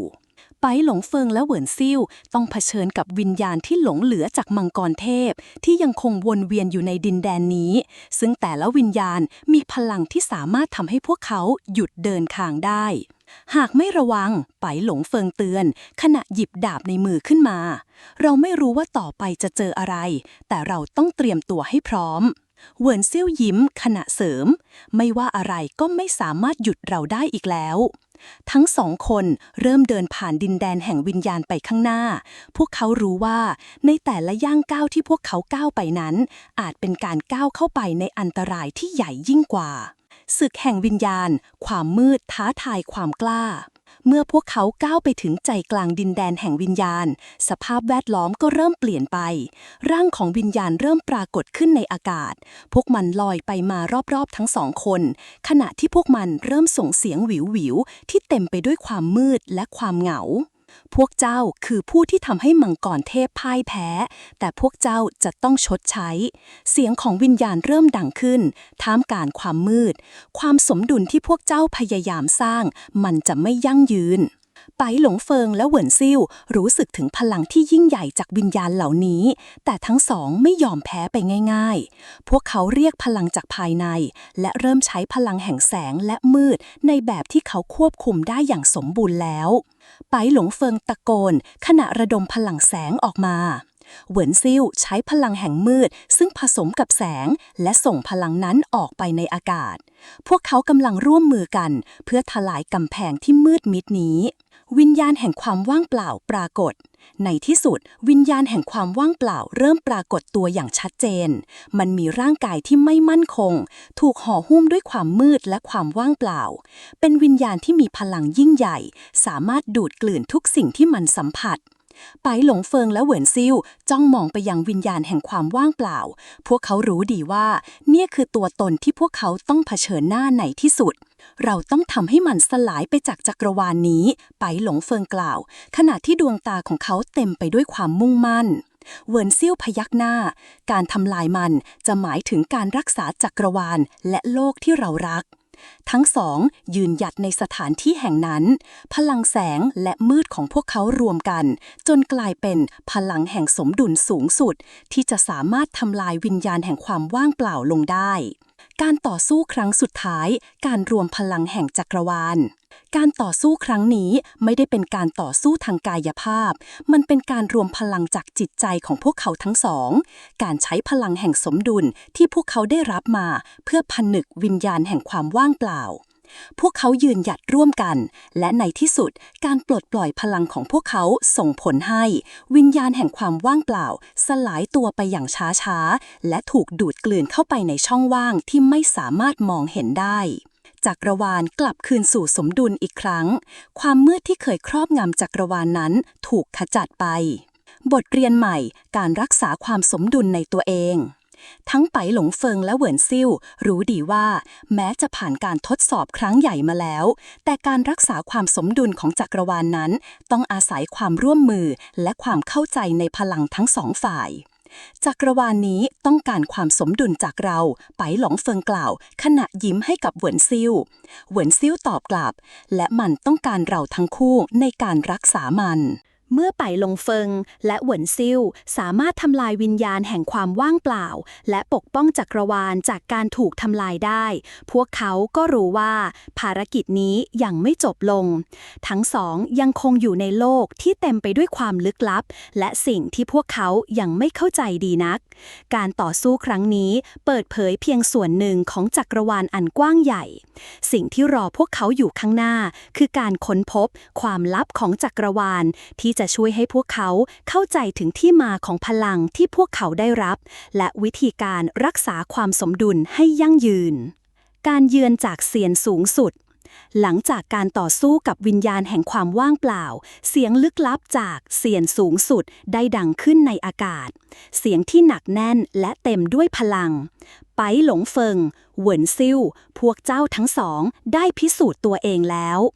ทั้งสองมองไปยังท้องฟ้าที่เริ่มมืดลงขณะที่แสงสว่างจากพลังของเซียนสูงสุดส่องสว่างลงมาจากท้องฟ้า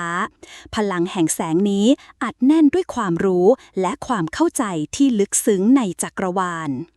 พวกเจ้าทั้งสองมีความสามารถในการรักษาความสมดุลในจักรวาลแต่ยังมีสิ่งที่พวกเจ้าต้องรู้เพื่อที่จะสามารถควบคุมพลังของจักรวาลได้อย่างแท้จริงเสียงของเซียนสูงสุดดังขึ้นอีกครั้งพวกเจ้าต้องเดินทางไปยังดินแดนแห่งธรรมสาบานซึ่งเป็นสถานที่ที่ถูกซ่อนอยู่ในมิติอื่นที่นี่จะเปิดเผยความลับที่จะช่วยพวกเจ้ารู้จักจักรวาลมากยิ่งขึ้นการเดินทางสู่ดินแดนแห่งคำสาบานการเดินทางไปยังดินแดนแห่งคำสาบานไม่ใช่เรื่องง่ายดินแดนนี้เป็นสถานที่ที่ไม่สามารถเข้าถึงได้โดยง่ายผู้ที่ต้องการเดินทางไปยังที่แห่งนี้จะต้องใช้พลังแห่งคำสาบานและทำการยืนยันถึงความจริงในใจของตนเองเพื่อที่จะสามารถเข้าไปได้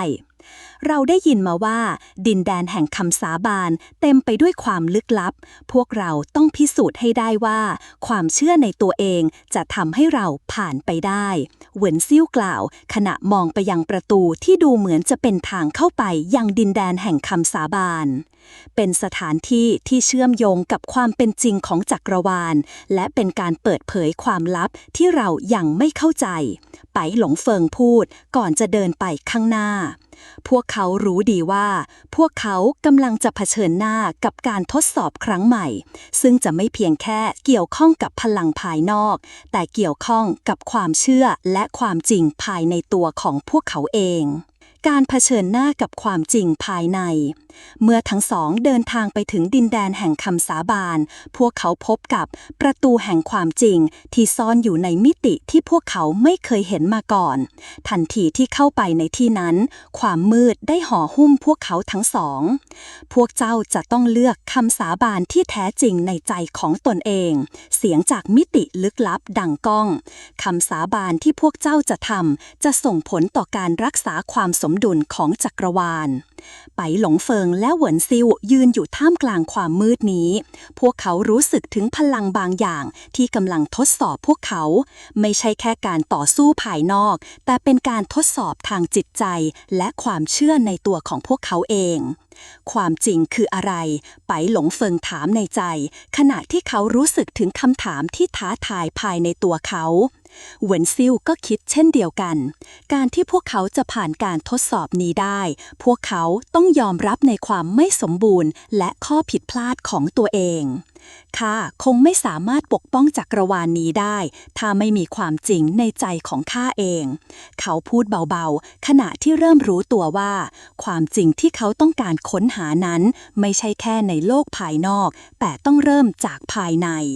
การเลือกคำสาบานทางเลือกของการต่อสู้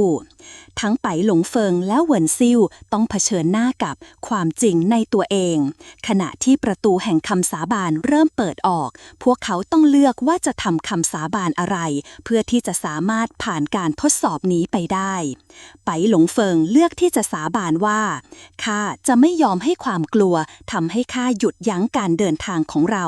ข้าจะเป็นผู้ปกป้องจักรวาลนี้ไม่ว่าจะเกิดอะไรขึ้นเหวินซิ่วเลือกที่จะสาบานว่าข้าจะยอมรับความไม่สมบูรณ์ของตัวเองและเรียนรู้จากข้อผิดพลาดข้าจะรักษาความสมดุลด้วยความเข้าใจที่แท้จริงการมอบความรู้อันล้ำค่าหลังจากที่เขาทำคำสาบานเสร็จสิ้นดินแดนแห่งคำสาบานก็เริ่มส่องแสงสว่างขณะที่ความมืดค่อยๆจางหายไปเสียงจากมิติที่ลึกลับกล่าวขึ้นพวกเจ้าทั้งสองได้เลือกคำสาบานที่แท้จริงแล้วข้าจะมอบความรู้ในจักรวาลให้กับพวกเจ้าแสงจากดินแดนแห่งคำสาบานส่องไปทั่วทั้งจักรวาลขณะที่พวกเขารับรู้ถึงความลับแห่งจักรวาลที่ถูกเปิดเผยต่อหน้าพวกเขาสิ่งที่พวกเขารู้ในตอนนี้คือจักรวาลที่สมดุลคือการผสมผสานทั้งพลังแสงและมืดการยอมรับและการปกป้องความจริงและความเชื่อทุกสิ่งต้องได้รับการบำรุงรักษาอย่างต่อเนื่องการกลับคืนสู่สมดุลความเป็นหนึ่งเดียวหลังจากการเปิดเผยความลับแห่งจักรวาลไปหลงเฟิงและเหวินซิ่วรู้ว่าพวกเขาต้องเดินทางต่อไปเพื่อรักษาความสมดุลนี้และไม่ให้มันหายไปอีกพวกเขาร่วมกันสาบานจะทำทุกสิ่งที่จำเป็นเพื่อรักษาจักรวาลให้สมดุลเราจะไม่ให้จักรวาลนี้ล้มเหลวอีกต่อไปไปหลงเฟิงกล่าวขณะมองไปยังท้องฟ้าที่ส่องแสงข้าเชื่อว่าเราจะทำได้เราทั้งสองคือผู้ที่จะรักษาความสมดุลนี้เหวินซิ่วกล่าวขณะยิ้มให้กับไปหลงเฟิงเมื่อไปหลงเฟิงและเหวินซิ่วได้เปิดเผยความลับแห่งจักรวาลในดินแดนแห่งคำสาบานความรู้ที่พวกเขาได้รับทำให้พวกเขามั่นใจมากขึ้นแต่ในขณะเดียวกันก็ทำให้พวกเขาตระหนักถึงความอันตรายที่ยังคงแฝงอยู่ในจักรวาลแม้จะทำลายวิญญาณแห่งความว่างเปล่าไปแล้วแต่มีสิ่งหนึ่งที่พวกเขายังไม่เข้าใจดีพอพลังแห่งจักรวาลที่แท้จริงซึ่งยังคงมืดมนและซ่อนเร้นอยู่ในลึกที่สุดในที่สุดเสียงคำเตือนจากเซียนสูงสุดดังขึ้นในหัวใจของพวกเขาการรักษาความสมดุลของจักรวาลไม่เพียงแต่ต้องรักษาความมืดและแสงให้สมดุลแต่ยังต้องรับมือกับมิติแห่งการทำลายที่ซ่อนอยู่ภายในใจของทุกสิ่งเสียงนั้นเรียกร้องให้ทั้งสองเผชิญหน้ากับมหันตภัยจากภายในที่กำลังใกล้เข้ามาการสำรวจมิติแห่งการทำลายเมื่อคำเตือนจากเซียนสูงสุดได้ถูกเปิดเผยออกมาทั้งไปหลงเฟิงรู้ดีว่ามิติแห่งการทำลายไม่ได้เป็นแค่การทำลายสิ่งที่อยู่ภายนอกแต่คือพลังแห่งความสับสนภายในจิตใจของทุกสิ่งที่ยังไม่ได้รับการเยียวยาเราต้องเข้าไปสำรวจมิติแห่งการทำลายมันคือสิ่งที่เชื่อมโยงความมืดและความล้มเหลวในจักรวาลทั้งหมดไปหลงเฟิงกล่าวขณะมองไปยังท้องฟ้าที่เริ่มหม่นหมองเหวินซิ่วยิ้มขมขื่นข้ารู้ว่าเราต้องผ่านมิติแห่งการทำลายนี้แต่เราจะต้องไม่หลงทางในความมืดเราต้องปกป้องความสมดุลนี้ให้ได้พวกเขารู้ว่ามหันตภัยครั้งนี้ไม่เพียงแค่การต่อสู้กับสิ่งที่มองเห็นแต่มันคือการเผชิญหน้ากับความท้าทายที่มาจากภายในจิตใจของพวกเขาเองการเดินทางเข้าสู่มิติแห่งการทำลายมิติแห่งการทำลายไม่ใช่ที่ที่พวกเขาคาดหวังมันไม่ใช่สถานที่ที่มีการต่อสู้ทางกายภาพแต่เป็นดินแดนที่เต็มไปด้วยภาพลวงตาและความยากลำบากทางจิตใจที่จะทดสอบจิตวิญญาณของผู้ที่ก้าวเข้ามาเมื่อพวกเขาก้าวเข้าสู่มิติแห่งการทำลายพวกเขาพบว่าตัวตนอยู่ในเขาวงกฏแห่งความคิดและความสับสนที่ไม่มีที่สิ้นสุดทุกก้าวที่พวกเขาก้าวไปข้างหน้าเหมือนจะพาพวกเขากลับไปที่เดิมโดยไม่สามารถออกจากสถานที่แห่งนี้ได้พวกเราไปไหนกันทำไมมันเหมือนกับไม่มีทางออกเลยเหวินซิ่วยังไม่สามารถทำใจให้สงบได้ในขณะที่ทั้งสองพยายามหาเส้นทางออกไปหลงเฟิงหยุดและหันไปมองเหวินซิ่วมันเป็นเพียงภาพลวงตาเราต้องหาทางเข้าไปในใจของเราเองเพื่อทำลายการจำกัดที่มันสร้างขึ้น เหวินซิ่วพยักหน้าแม้จะไม่เห็นทางออกในตอนนี้แต่เขาก็รู้ดีว่าความมืดที่พวกเขากำลังเผชิญนั้นมาจากจิตใจของพวกเขาเองการเผชิญหน้ากับความกลัวภายในการเดินทางผ่านมิติแห่งการทำลายทำให้พวกเขาต้องเผชิญหน้ากับความกลัวภายในซึ่งเป็นความกลัวที่ฝังลึกในจิตใจของแต่ละคนไปลุงเฟิงต้องเผชิญกับการสูญเสียที่เขากลัวมาตลอดความกลัวที่จะไม่ได้ปกป้องโลกจากความมืดข้าจะไม่สูญเสียอะไรไปอีกแล้วไปหลงเฟิงตะโกนในขณะที่พลังแห่งแสงในตัวเขาสว่างขึ้นเหวินซิ่วต้องเผชิญกับความกลัวของความไม่สมบูรณ์และความลังเลในตัวเองข้าไม่สามารถเชื่อในตัวเองได้อีกแล้วถ้าข้าผิดพลาดอีกครั้งทุกอย่างจะสูญเปล่าแต่ในที่สุดเขาก็ตระหนักได้ว่าความกลัวที่เขากลัวนั้นก็แค่สิ่งที่เกิดจากใจของเขาเองเขาตัดสินใจที่จะยอมรับความไม่สมบูรณ์ของตัวเองข้าไม่ต้องสมบูรณ์ข้าต้องการแค่เดินหน้าต่อไปและเชื่อในตัวเองการทำลายความมืดภายในทั้งสองร่วมมือกันใช้พลังจากภายในตัวเองเพื่อทำลายการจำกัดที่มิติแห่งการตั้งขึ้นพวกเขาเริ่มระเบิดพลังแห่งสมดุลที่แท้จริงออกมาพลังแห่งแสงและมืดที่ผสานกันกลายเป็นพลังแห่งการยอมรับและความเข้าใจพวกเขากล่าวด้วยกันเราจะไม่ยอมให้ความกลัวและความมืดในใจเรามาหยุดยั้งเราจะรักษาความสมดุลให้ได้และในที่สุดพวกเขาก็สามารถทำลายการจำกัดจากมิติแห่งการทำลายและทางออกก็ปรากฏขึ้นการกลับมาของแสงสว่างเมื่อทั้งสองออกจากมิติแห่งการทำลายได้พวกเขารู้สึกถึงการเปลี่ยนแปลงในจิตใจของตนเองความกลัวและความไม่มั่นคงที่เคยปกคลุมจิตใจของพวกเขานั้นหายไปเหลือเพียงแค่ความมั่นคงและความมุ่งมั่นที่จะรักษาความสมดุลของจักรวาลจักรวาลนี้ไม่สามารถถูกควบคุมด้วยพลังภายนอกเพียงอย่างเดียวมันต้องมาจากความเข้าใจภายในและการยอมรับว่าเราไม่สมบูรณ์แต่ก็ยังสามารถปกป้องสิ่งที่สำคัญที่สุดได้เหวินซิ่วพยักหน้าเราต้องทำให้จักรวาลนี้สมดุลแต่ไม่ใช่เพียงแค่การใช้พลังแต่มันต้องมาจากใจของเราทั้งสองการเริ่มต้นบทใหม่หลังจากการเผชิญหน้ากับความกลัวและมิติแห่งการทำลายไปหลงเฟิงและเหวินซิ่วตระหนักถึงบทเรียนสำคัญการรักษาความสมดุลของจักรวาลไม่ใช่เรื่องของพลังภายนอกแต่เป็นเรื่องของการยอมรับและความเข้าใจภายในตัวเองทั้งสองเริ่มมองไปข้างหน้าด้วยความมั่นใจว่าพวกเขาจะสามารถปกป้องจักรวาลและรักษาความสมดุลเราไม่สามารถทำได้คนเดียวแต่ถ้าเราร่วมมือกันเราจะสร้างจักรวาลนี้ให้ดียิ่งขึ้นไปหลงเฟิงกล่าวด้วยความมั่นใจเหวินเซี่ยวยิ้มเพราะเราเป็นหนึ่งเดียวเราจะทำให้จักรวาลนี้สมดุลตลอดไป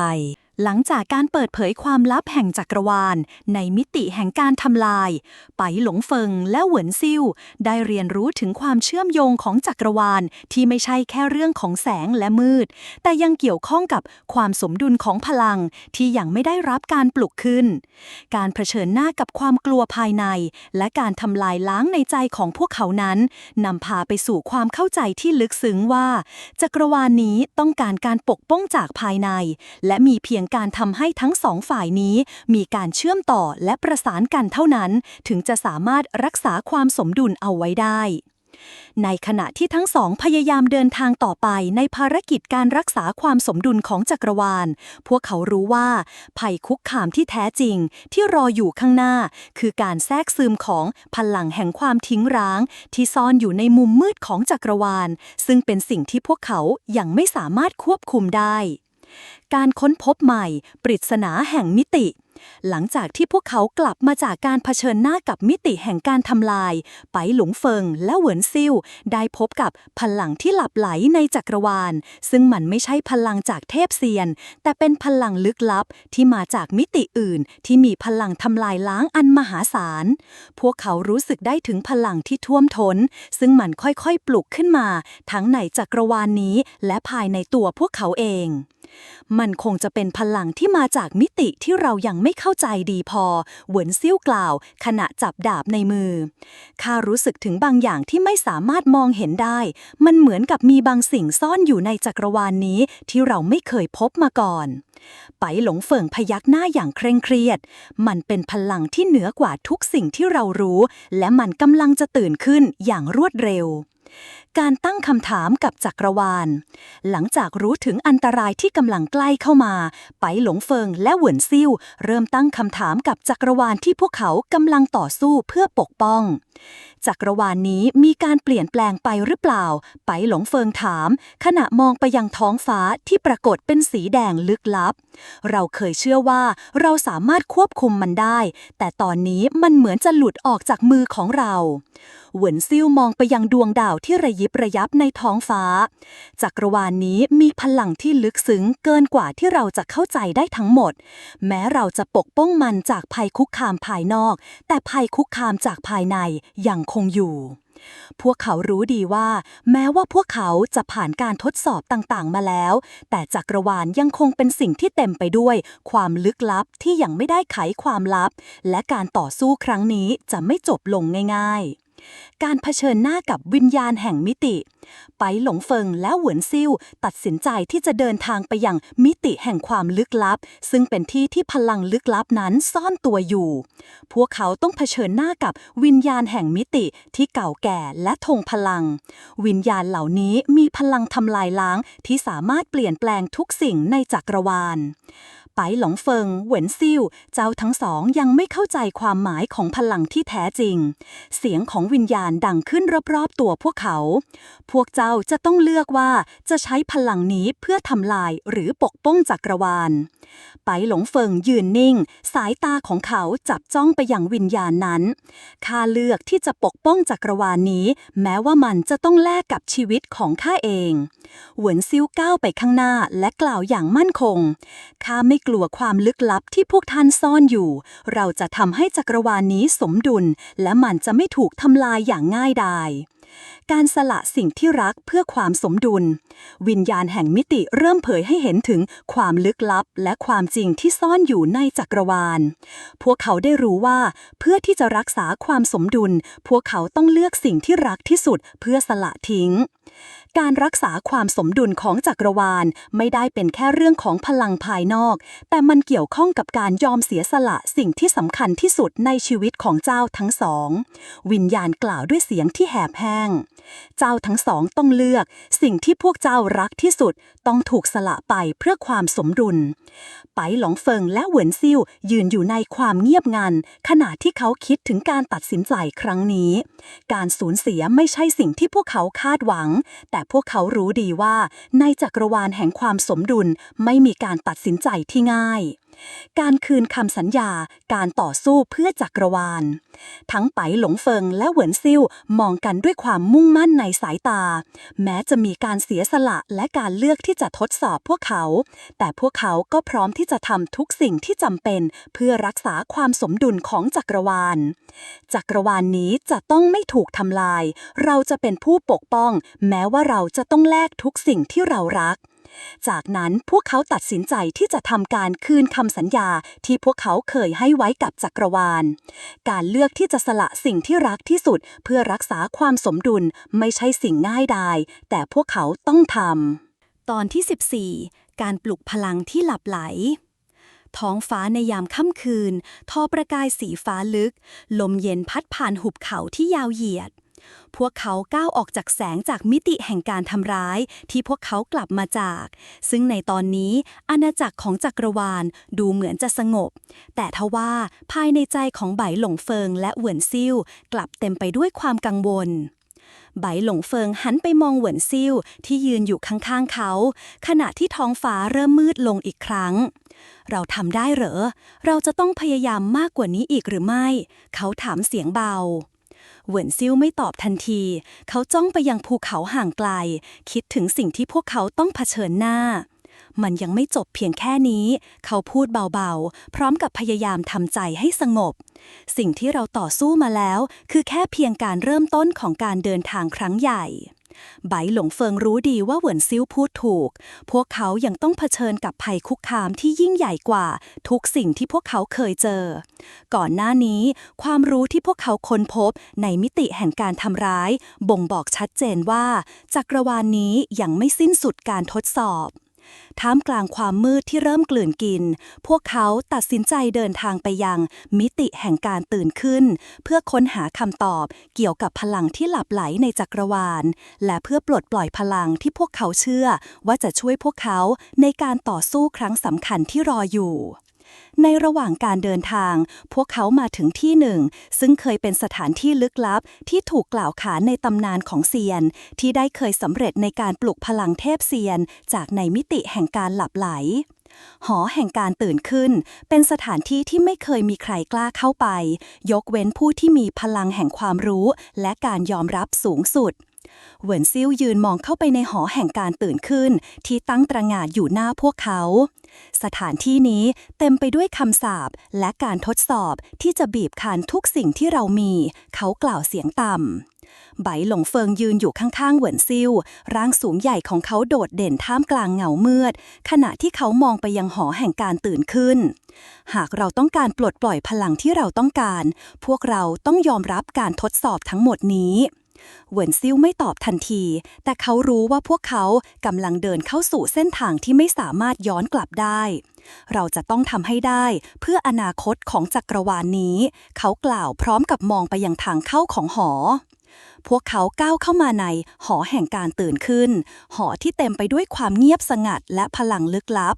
หอแห่งนี้ไม่ใช่สถานที่ธรรมดาแต่เป็นมิติที่เชื่อมโยงกับทุกสิ่งในจักรวาลซึ่งจะทดสอบความเชื่อมั่นและความสามารถในการควบคุมพลังของผู้ที่เข้ามาไบหลงเฟิงรู้สึกถึงพลังที่แผ่ซ่านจากหอซึ่งราวกับว่าพลังที่ซ่อนอยู่ในจักรวาลนี้กำลังรอการปลุกขึ้นพวกเขาก้าวเข้าไปในห้องมืดที่ไม่มีสิ่งใดอยู่เลยยกเว้นศิลาจารึกโบราณที่ติดอยู่บนผนังพลังที่เราเคยได้ยินมามันคงเป็นสิ่งนี้ไบหลงเฟิงกล่าวขณะที่เขาเดินไปใกล้ศิลาจารึกเหล่านั้นเหวินซิ่วเดินไปข้างๆพร้อมทั้งพยายามจับสมาธิในขณะที่เสียงคำเตือนจากเซียนสูงสุดดังในใจเขาพลังนี้ต้องใช้การสละสิ่งที่มีค่าที่สุดในตัวเจ้าในที่สุดพวกเขาก็เห็นปริศนาของจักรวาลที่ซ่อนอยู่ในศิลาจารึกโบราณนั้นเริ่มปรากฏออกมาจักรวาลนี้ต้องการความสมดุลที่แท้จริงเราจะต้องปลดปล่อยพลังนี้ด้วยการยอมรับสิ่งที่ถูกต้องการตัดสินใจของทั้งสองเริ่มชัดเจนขึ้นพวกเขารู้ดีว่าการปลุกพลังนี้จะไม่ใช่แค่การเพิ่มความแข็งแกร่งให้กับตัวเองแต่จะเป็นการเปิดทางสู่การทดสอบความมืดและแสงที่ต้องผ่านไปให้ได้ไบหลงเฟิงจับมือของเหวินซิ่วและกล่าวเราจะต้องเลือกระหว่างการรักษาพลังนี้เพื่อปกป้องจักรวาลหรือจะปล่อยให้มันกลายเป็นภัยคุกคามที่ไม่สามารถควบคุมได้เหวินซิ่วมองไปที่เขาอย่างแน่วแน่เราไม่มีทางเลือกมากนักเราต้องเดินหน้าไปเพื่ออนาคตของจักรวาลและพวกเขาก็เริ่มกระทำตามที่คำทำนายในศิลาจารึกบอกไว้พร้อมกันนั้นทั้งสองต้องเผชิญกับการทดสอบที่จะทดสอบทุกอย่างที่พวกเขาเคยเชื่อในตัวเองในห้องมืดที่มีแสงสว่างยกเว้นเพียงแสงจางๆที่ส่องผ่านจากทางเข้าไปยังห้องศิลาจารึกพลังลึกลับที่เคยถูกซ่อนอยู่รอการปลุกอยู่รอบๆตัวพวกเขาไปหลงเฟิงและเหวินซิ่วเดินตามรอยเท้าของความรู้ที่ได้ค้นพบจากศิลาจารึกบนผนังหอแห่งการตื่นขึ้นนั้นดูเหมือนจะเต็มไปด้วยพลังที่ไม่สามารถมองเห็นได้ด้วยตาแต่พวกเขาสัมผัสได้ถึงแรงกดดันที่ค่อยๆพุ่งเข้ามาทุกทิศทางเหวินซิ่วหยุดเดินในทันทีดวงตาของเขาส่องประกายเจิดจ้ามันเริ่มแล้วเราอยู่ในจุดที่ไม่สามารถถอยกลับได้ไปหลงเฟิงเงียบไปครู่หนึ่งก่อนจะพยักหน้าและกล่าวพวกเราต้องตัดสินใจเลือกจะเข้าไปในห้องด้านในนี้หรือไม่คำพูดของเขาไม่ได้มีเพียงแค่ความสงสัยแต่เต็มไปด้วยความกลัวที่ลึกซึ้งความกลัวที่มีเพียงการยอมรับว่าพวกเขากำลังเดินไปสู่การทดสอบที่อาจทำให้ทุกอย่างเปลี่ยนแปลงไปอย่างที่ไม่คาดคิด เมื่อพวกเขาก้าวเท้าต่อไปยังห้องที่ลึกเข้าไปนั้นแสงสว่างจากอัญมณีโบราณเริ่มส่องออกมาจากผนังเหมือนการเชื้อเชิญให้พวกเขาก้าวไปข้างหน้าแต่ทว่าแสงนั้นกลับไม่ใช่แค่การให้แสงสว่างมันคือคำทำนายที่เรียกพวกเขาไปยังการทดสอบที่แท้จริงทุกขั้นตอนที่พวกเขาก้าวไปยังห้องนั้นกลับรู้สึกว่าบางสิ่งที่ถูกเก็บงำอยู่ในจักรวาลกำลังจะเผยตัวออกมาเหวินซิ่วหันมามองไปหลงเฟิงไปหลงเฟิงรู้ไหมว่าความรู้ที่เราได้จากศิลาจารึกไม่ได้หมายถึงแค่การปลุกพลังแต่ยังหมายถึงการเผชิญกับการทำลายที่ไม่สามารถหลีกเลี่ยงได้ไปหลงเฟิงพยักหน้า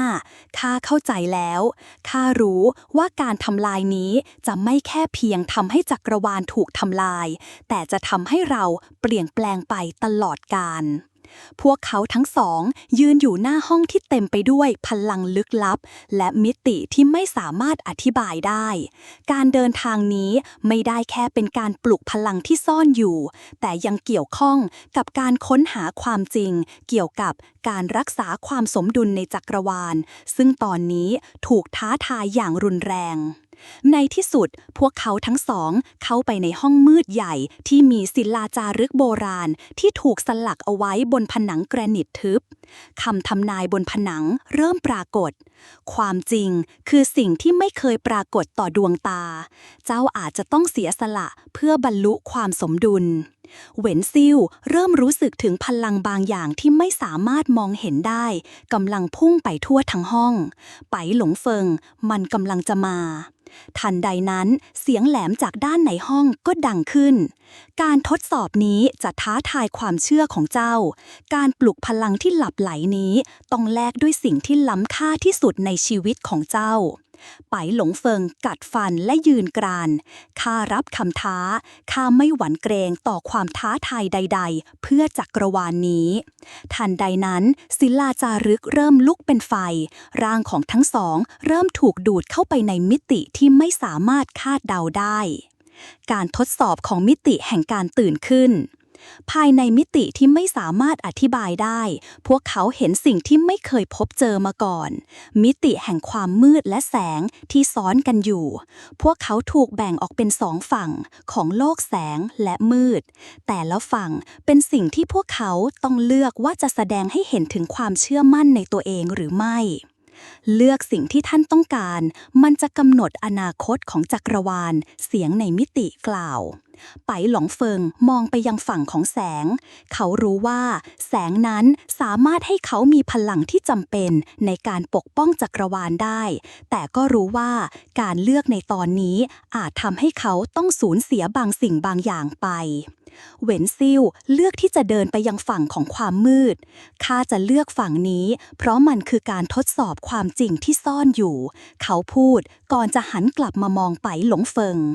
ทั้งสองเดินไปยังเส้นทางที่แตกต่างกันแสงและมืดนั้นไม่ใช่แค่เพียงสัญลักษณ์ของความดีและความชั่วแต่การทดสอบความเข้มแข็งภายในที่จะทำให้พวกเขาได้รู้ว่าพวกเขาสามารถเผชิญกับความเป็นจริงของจักรวาลได้หรือไม่ไปหลงเฟิงยืนอยู่ท่ามกลางแสงสว่างที่แผ่กระจายออกมาจากมิติแห่งแสงขณะที่เหวินซิ่วเดินไปในทิศทางตรงกันข้ามเขากำลังมุ่งหน้าไปยังมิติแห่งความมืดซึ่งทั้งสองถูกเลือกให้เดินแยกกันเพื่อทดสอบพลังภายในที่แท้จริงของพวกเขาไปหลงเฟิงรู้สึกถึงพลังที่หมุนวนอยู่รอบๆตัวเขามันคือพลังที่แปลกประหลาดและไม่สามารถควบคุมได้อย่างสมบูรณ์จะเกิดอะไรขึ้นเมื่อเราต้องเลือกระหว่างแสงและมืดไปหลงเฟิงคิดในใจ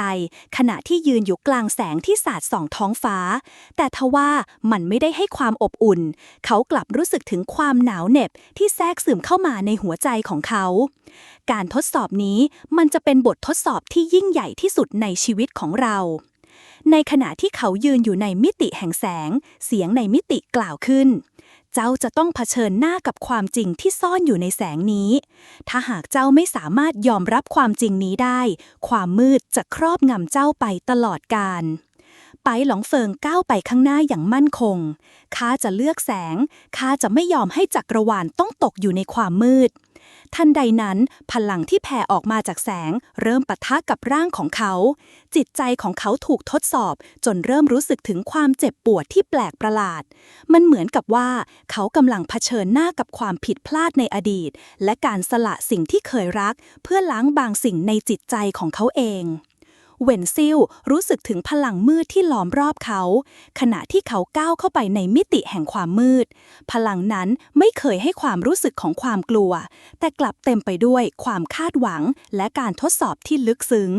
เขารู้ว่าฝั่งมืดไม่ได้หมายถึงความชั่วร้ายแต่มันคือการทดสอบความสมดุลที่เขาต้องเรียนรู้ไม่ใช่ทุกสิ่งในความมืดที่จะทำให้เจ้าเสียชีวิตบางครั้งมันอาจจะเปิดเผยความจริงที่ซ่อนอยู่ในจิตใจเจ้าเสียงในมิติกล่าวออกมาเหมือนจะท้าทายเวนซิลยืนนิ่งมองไปข้างหน้าข้าเข้าใจแล้วเขากล่าวการทดสอบนี้จะทำให้ข้าได้รู้จักตัวเองมากขึ้นขณะที่เขาเดินไปข้างหน้าเขาสัมผัสได้ถึงพลังที่เป็นของตนเองและความมืดนั้นได้ช่วยเขาทำลายข้อจำกัดในตัวเองการเดินทางในมิติแห่งความมืดนี้ไม่ใช่การหลบหนีจากแสงแต่เป็นการเข้าไปเพื่อทำความเข้าใจในจิตใจและความมืดในตัวเขาเองในขณะที่เวนซิลและไปหลงเฟิงยังคงเดินหน้าไปในเส้นทางของตนมิติแห่งแสงและมิติแห่งความมืดเริ่มเปลี่ยนแปลงและบิดเบือนเหมือนกำลังทดสอบความมั่นคงของพวกเขาความรู้สึกของความสับสนและความสั่นสะเทือนเริ่มคลุมร่างของพวกเขาขณะเดียวกันเสียงในมิติเริ่มปรากฏขึ้นอีกครั้งพลังที่แท้จริงของเจ้าจะต้องผ่านการทดสอบนี้เจ้าไม่สามารถหลีกเลี่ยงจากความจริงที่เจ้าไม่เคยเห็นมาก่อนเสียงนั้นทวีความเข้มข้นการเปิดเผยความลับที่ซ่อนอยู่ไปหลงเฟิงมองไปข้างหน้าในมิติแห่งแสงเขาเริ่มเห็นภาพที่ปรากฏขึ้นในใจภาพของอดีตที่เขาเคยลืมไปและภาพของการสละสิ่งที่รักในที่สุดเขาต้องตัดสินใจความสับสนในใจของเขากำลังจะพาเขาไปสู่เส้นทางที่ไม่สามารถย้อนกลับได้ภาพที่เขาเห็นคือการสูญเสียคนที่เขารักและการยอมรับความเจ็บปวดที่ต้องแลกเพื่อความสมดุลของจักรวาลถ้าหากข้าไม่ยอมรับความจริงนี้ข้าจะไม่สามารถไปถึงขั้นสุดท้ายได้เขาคิดในใจขณะที่พลังแห่งแสงนั้นเริ่มทะลักเข้ามาเต็มตัวเขาตัดสินใจยอมรับความจริงแม้จะต้องแลกกับการสูญเสียสิ่งที่เขารักแต่การยอมรับนี้กลับทำให้เขารู้สึกถึงพลังที่แท้จริงที่ก่อให้เกิดการเปลี่ยนแปลงอย่างไม่คาดคิดในมิติแห่งความมืดเวนซิลกำลังยืนเงียบๆในสภาพที่แสงสว่างได้จางหายไปเขารู้ว่าการทดสอบที่แท้จริงของเขาคือการยอมรับความมืดในตัวเองการเดินทางนี้ไม่ใช่แค่การข้ามไปในที่มืดแต่คือการเรียนรู้ที่จะยอมรับความมืดนั้นในตัวเราทันใดนั้นเขารู้สึกได้ถึงพลังที่แปลกไปขณะที่เขาก้าวเข้าไปในมิติแห่งมืดมากขึ้นเรือนร่างของเขารับรู้ถึงการเชื่อมโยงกับจักรวาลนี้อย่างลึกซึ้งเขาได้เลือกที่จะเข้าใจในที่สุดข้าได้ปลดปล่อยสิ่งที่ข้าไม่เคยยอมรับจุดเปลี่ยนการทดสอบนี้ไม่เพียงแต่ทดสอบความแข็งแกร่งในร่างกายแต่ยังทดสอบจิตใจและการยอมรับในตัวเองไปหลงเฟิงและเหวินซิลได้เรียนรู้ว่าแสงและมืดไม่ใช่สิ่งที่แยกจากกันแต่เป็นส่วนหนึ่งของจักรวาลที่ต้องการความสมดุลการทดสอบนี้ทำให้พวกเขาเข้าใจพลังที่แท้จริงและความสามารถในการควบคุมมันมากขึ้นการเดินทางครั้งนี้ของทั้งสองคนยังไม่สิ้นสุดพวกเขาต้องเผชิญกับการต่อสู้ครั้งใหญ่ที่สุดที่จะต้องทดสอบทั้งจิตใจและพลังที่พวกเขาค้นพบในตัวเองใครคาดคิดพวกเขาก้าวผ่านความมืดและแสงด้วยกันทั้งสองไม่ได้เพียงแค่ต้องเผชิญกับการทดสอบพลังที่ไม่เคยพบเจอแต่ยังต้องพบกับการสูญเสียและการเสียสละซึ่งจะเปลี่ยนแปลงทุกสิ่งที่พวกเขาเคยเชื่อไปหลงเฟิงรู้สึกถึงความแปลกประหลาดในร่างกายของเขาขณะที่พลังที่เขาควบคุมเริ่มสั่นสะเทือนในภายในจนทำให้เขาแทบไม่สามารถยืนได้ความรู้สึกของความผิดพลาดในอดีตกลับมาถาโถมทับจิตใจเขาจ้องมองไปที่แสงที่ปรากฏขึ้นตรงหน้าของเขามันไม่ใช่แสงจากท้องฟ้าแต่มันคือแสงจากภายในตัวเขาเองซึ่งปรากฏขึ้นหลังจากการยอมรับความจริงในมิติแห่งแสง หากข้าไม่ยอมรับการเสียสละนี้ พลังนี้จะไม่สามารถควบคุมได้ไปหลงเฟิงกล่าวในใจ ขณะที่ร่างกายของเขากำลังเริ่มสั่นสะท้าน แสงนั้นส่องผ่านร่างของเขา เสียงในมิติกล่าวขึ้นมาอีกครั้ง การเสียสละไม่เพียงแต่เป็นการสูญเสีย แต่เป็นการที่เจ้าเลือกที่จะปล่อยสิ่งที่เจ้าเคยรัก เพื่อให้ได้มา ซึ่งพลังที่ยิ่งใหญ่กว่าที่เจ้าคาดคิด ไปหลงเฟิงรู้ดีว่า การเลือกในตอนนี้ไม่ใช่เรื่องง่าย ทุกสิ่งที่เขาต้องการรักษา ต้องแลกมาด้วยสิ่งที่มีค่ามากที่สุดของตัวเขาเอง ความรัก ความเชื่อมั่นที่เขามีในตัวเอง และในความสัมพันธ์ที่เขามีกับหวนซิ่วและคนรอบข้าง ในมิติแห่งแสงที่เขายืนอยู่ ภาพของการสูญเสียที่เขาเห็นชัดเจนขึ้นเรื่อยๆ เหมือนกับเป็นภาพในอนาคตที่ถูกเชื่อมโยงกับการกระทำในปัจจุบัน ไปหลงเฟิงได้เห็นภาพของการทำลายจักรวาล ภาพของคนที่เขารักที่ต้องจากไป เพื่อให้ความสมดุลของจักรวาลกลับคืนมา สิ่งที่ข้ารักอาจจะต้องสูญเสียไปเพื่อรักษาความสมดุลนี้ ไปหลงเฟิงพึมพำอย่างเงียบๆ ขณะที่มองภาพเหล่านั้นด้วยความเจ็บปวด เขาตัดสินใจเดินไปข้างหน้าด้วยความเข้าใจในสิ่งที่ต้องเกิดขึ้น ข้าจะเลือก แต่ข้าจะไม่ยอมให้ความรักของข้าหายไป เหวินซิ่วที่กำลังเดินทางในมิติแห่งความมืดนั้นก็เริ่มรู้สึกถึงการเปลี่ยนแปลงในตัวเขาเอง ความมืดไม่เคยหมายถึงความชั่วร้ายสำหรับเขา แต่เป็นการทดสอบความเชื่อในตัวเอง ความมืดเผยให้เห็นถึงส่วนลึกในจิตใจที่เขาไม่เคยยอมรับ ข้าต้องเลือกแล้วจะยอมรับความมืดที่ซ่อนอยู่ในตัวข้าหรือจะปฏิเสธมันและกลับสู่แสง เหวินซิ่วคิด มิติแห่งความมืดไม่ใช่เพียงแค่สถานที่ที่ให้พลังจากความมืด แต่เป็นการเปิดเผยความจริงที่ยิ่งใหญ่ในตัวเขา เขาได้เห็นภาพของการทำลายล้างและการสูญเสีย แต่กลับรู้สึกถึงการตื่นขึ้นภายในที่เขาต้องเผชิญ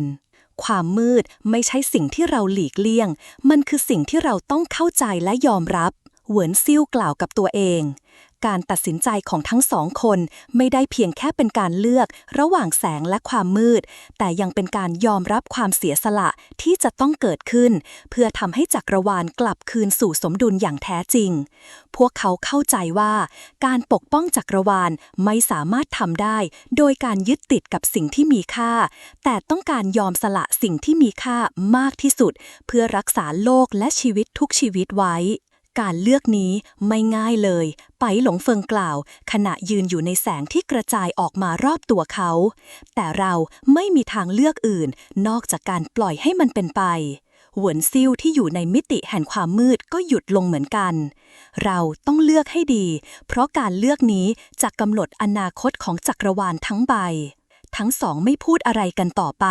แต่การเลือกนั้นชัดเจน ทั้งแสงและมืดในตัวพวกเขาไม่ใช่สิ่งที่ต้องถูกมองเป็นคู่ขนานอีกต่อไป แต่เป็นส่วนหนึ่งของความสมดุลที่แท้จริง ที่พวกเขาต้องเรียนรู้ในการเดินทางครั้งนี้ ไปหลงเฟิงและเหวินซิ่วได้เดินทางไปยังจุดที่พวกเขาจะต้องเผชิญหน้ากับการเลือกครั้งสำคัญ บททดสอบที่พวกเขาผ่านมานั้นไม่ใช่แค่การทดสอบพลังภายใน แต่ยังเป็นการทดสอบความสามารถในการยอมรับสิ่งที่พวกเขาจะต้องสูญเสีย ในขณะที่เดินไปตามทางที่มีแต่ความเงียบเหงาและความมืด พวกเขารู้สึกถึงการเปลี่ยนแปลงที่เกิดขึ้นภายในร่างกายของตัวเอง พลังที่หลับไหลภายในเริ่มตื่นขึ้น แต่ในขณะเดียวกัน พวกเขาก็เริ่มสัมผัสได้ถึงความเจ็บปวดที่ลึกซึ้งในจิตใจ ซึ่งมันเป็นการปลุกพลังที่มีราคาที่สูงมาก ข้าไม่เคยคิดมาก่อนว่าความเสียสละจะเป็นส่วนหนึ่งของการตื่นขึ้นเช่นนี้ ไปหลงเฟิงกล่าวเสียงเบา ขณะที่มือของเขาสัมผัสผนังหินที่มีแสงกระจายอยู่เบาๆ ทุกการตื่นขึ้นมาพร้อมกับความเสียสละ เหวินซิ่วตอบ ขณะที่เขามองไปยังเส้นขอบฟ้าท่ามกลางการปกคลุมของหมอกหนา และบางครั้งเราต้องทำใจยอมรับการสูญเสียที่ไม่สามารถหลีกเลี่ยงได้ไปหลงเฟิงหยุดเดิน เขาหันมองเหวินซิ่วและเห็นดวงตาของเขาที่เต็มไปด้วยความสงบแต่ลึกซึ้ง เขารู้ว่าการเดินทางในครั้งนี้ไม่ได้ง่าย แต่ก็จำเป็นต้องทำเพื่อความสมดุลของทุกสิ่งทุกอย่างในจักรวาล ในขณะที่ทั้งสองเดินผ่านไปพวกเขาก็เริ่มเห็นแสงแปลกประหลาดที่ทะลุผ่านเมฆหมอกมาทางด้านหน้าแสงนั้นเริ่มส่องไปตามทิศทางที่พวกเขากำลังเดินไปทำให้พวกเขาสัมผัสได้ถึงความเปลี่ยนแปลงในจักรวาลซึ่งกำลังจะนำไปสู่การตัดสินใจครั้งสำคัญพลังนั้นมันไม่ใช่แค่พลังที่เราควบคุมได้อีกต่อไปไปหลงเฟิงพูดมันคือพลังที่ต้องใช้การเสียสละเพื่อควบคุมมันอย่างแท้จริงเหวินซิ่วพยักหน้ารับเราไม่ได้แค่ก้าวผ่านการทดสอบนี้ไปเท่านั้นเรากำลังจะเผชิญกับการปลดปล่อยพลังที่ยิ่งใหญ่ที่สุดแสงที่เริ่มค่อยๆสว่างขึ้นนั้นเริ่มเปลี่ยนเป็นแสงสีทองที่เต็มไปด้วยพลังที่ยากจะอธิบายซึ่งทำให้ทั้งสองคนรู้สึกถึงพลังที่แปลกประหลาดภายในตัวเองกำลังตื่นขึ้นและเชื่อมโยงกับจักรวาลเราไม่สามารถกลับหลังได้อีกแล้วไปหลงเฟิงกล่าวขณะที่ดวงตาของเขากำลังมองไปยังแสงทองนั้นอย่างมุ่งมั่นสิ่งที่ข้ากำลังเผชิญตอนนี้คือการตัดสินใจที่จะทำให้ทุกอย่างมีความสมดุลเหวินซิ่วยิ้มออกมาใช่แล้วเราทั้งสองต้องเลือกให้ดี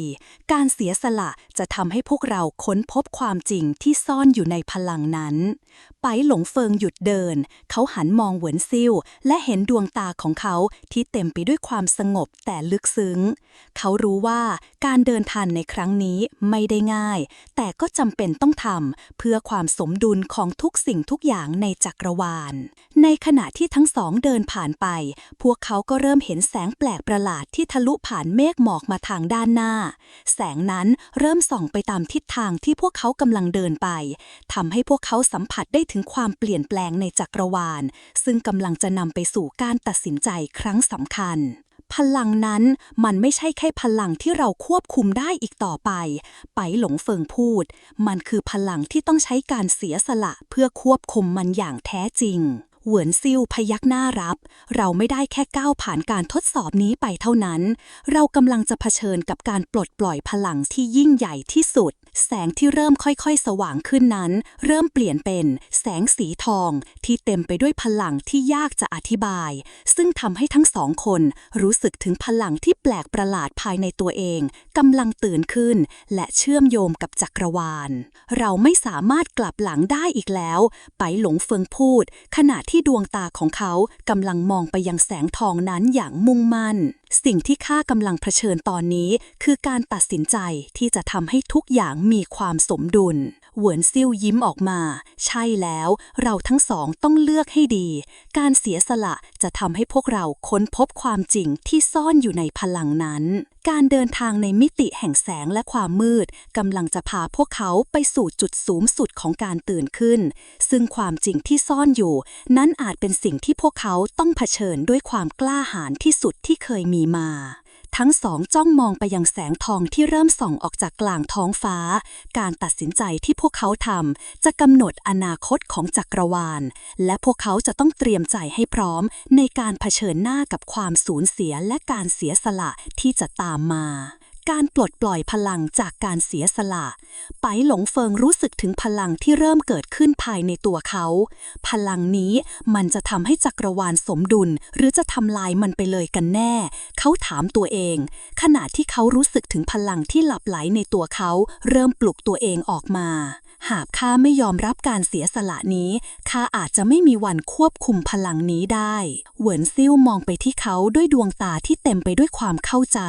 พวกเราต้องยอมรับทุกสิ่งที่มาพร้อมกับพลังนั้นเขากล่าวการปลดปล่อยพลังนี้ไม่ใช่แค่การควบคุมมันแต่เป็นการยอมรับทุกสิ่งที่เราต้องสูญเสียเพื่อให้จักรวาลกลับมาสมดุลทั้งสองจ้องมองไปยังแสงทองที่ทวีความร้อนขึ้นพลังนั้นเริ่มเชื่อมโยงกับร่างกายและจิตใจของพวกเขา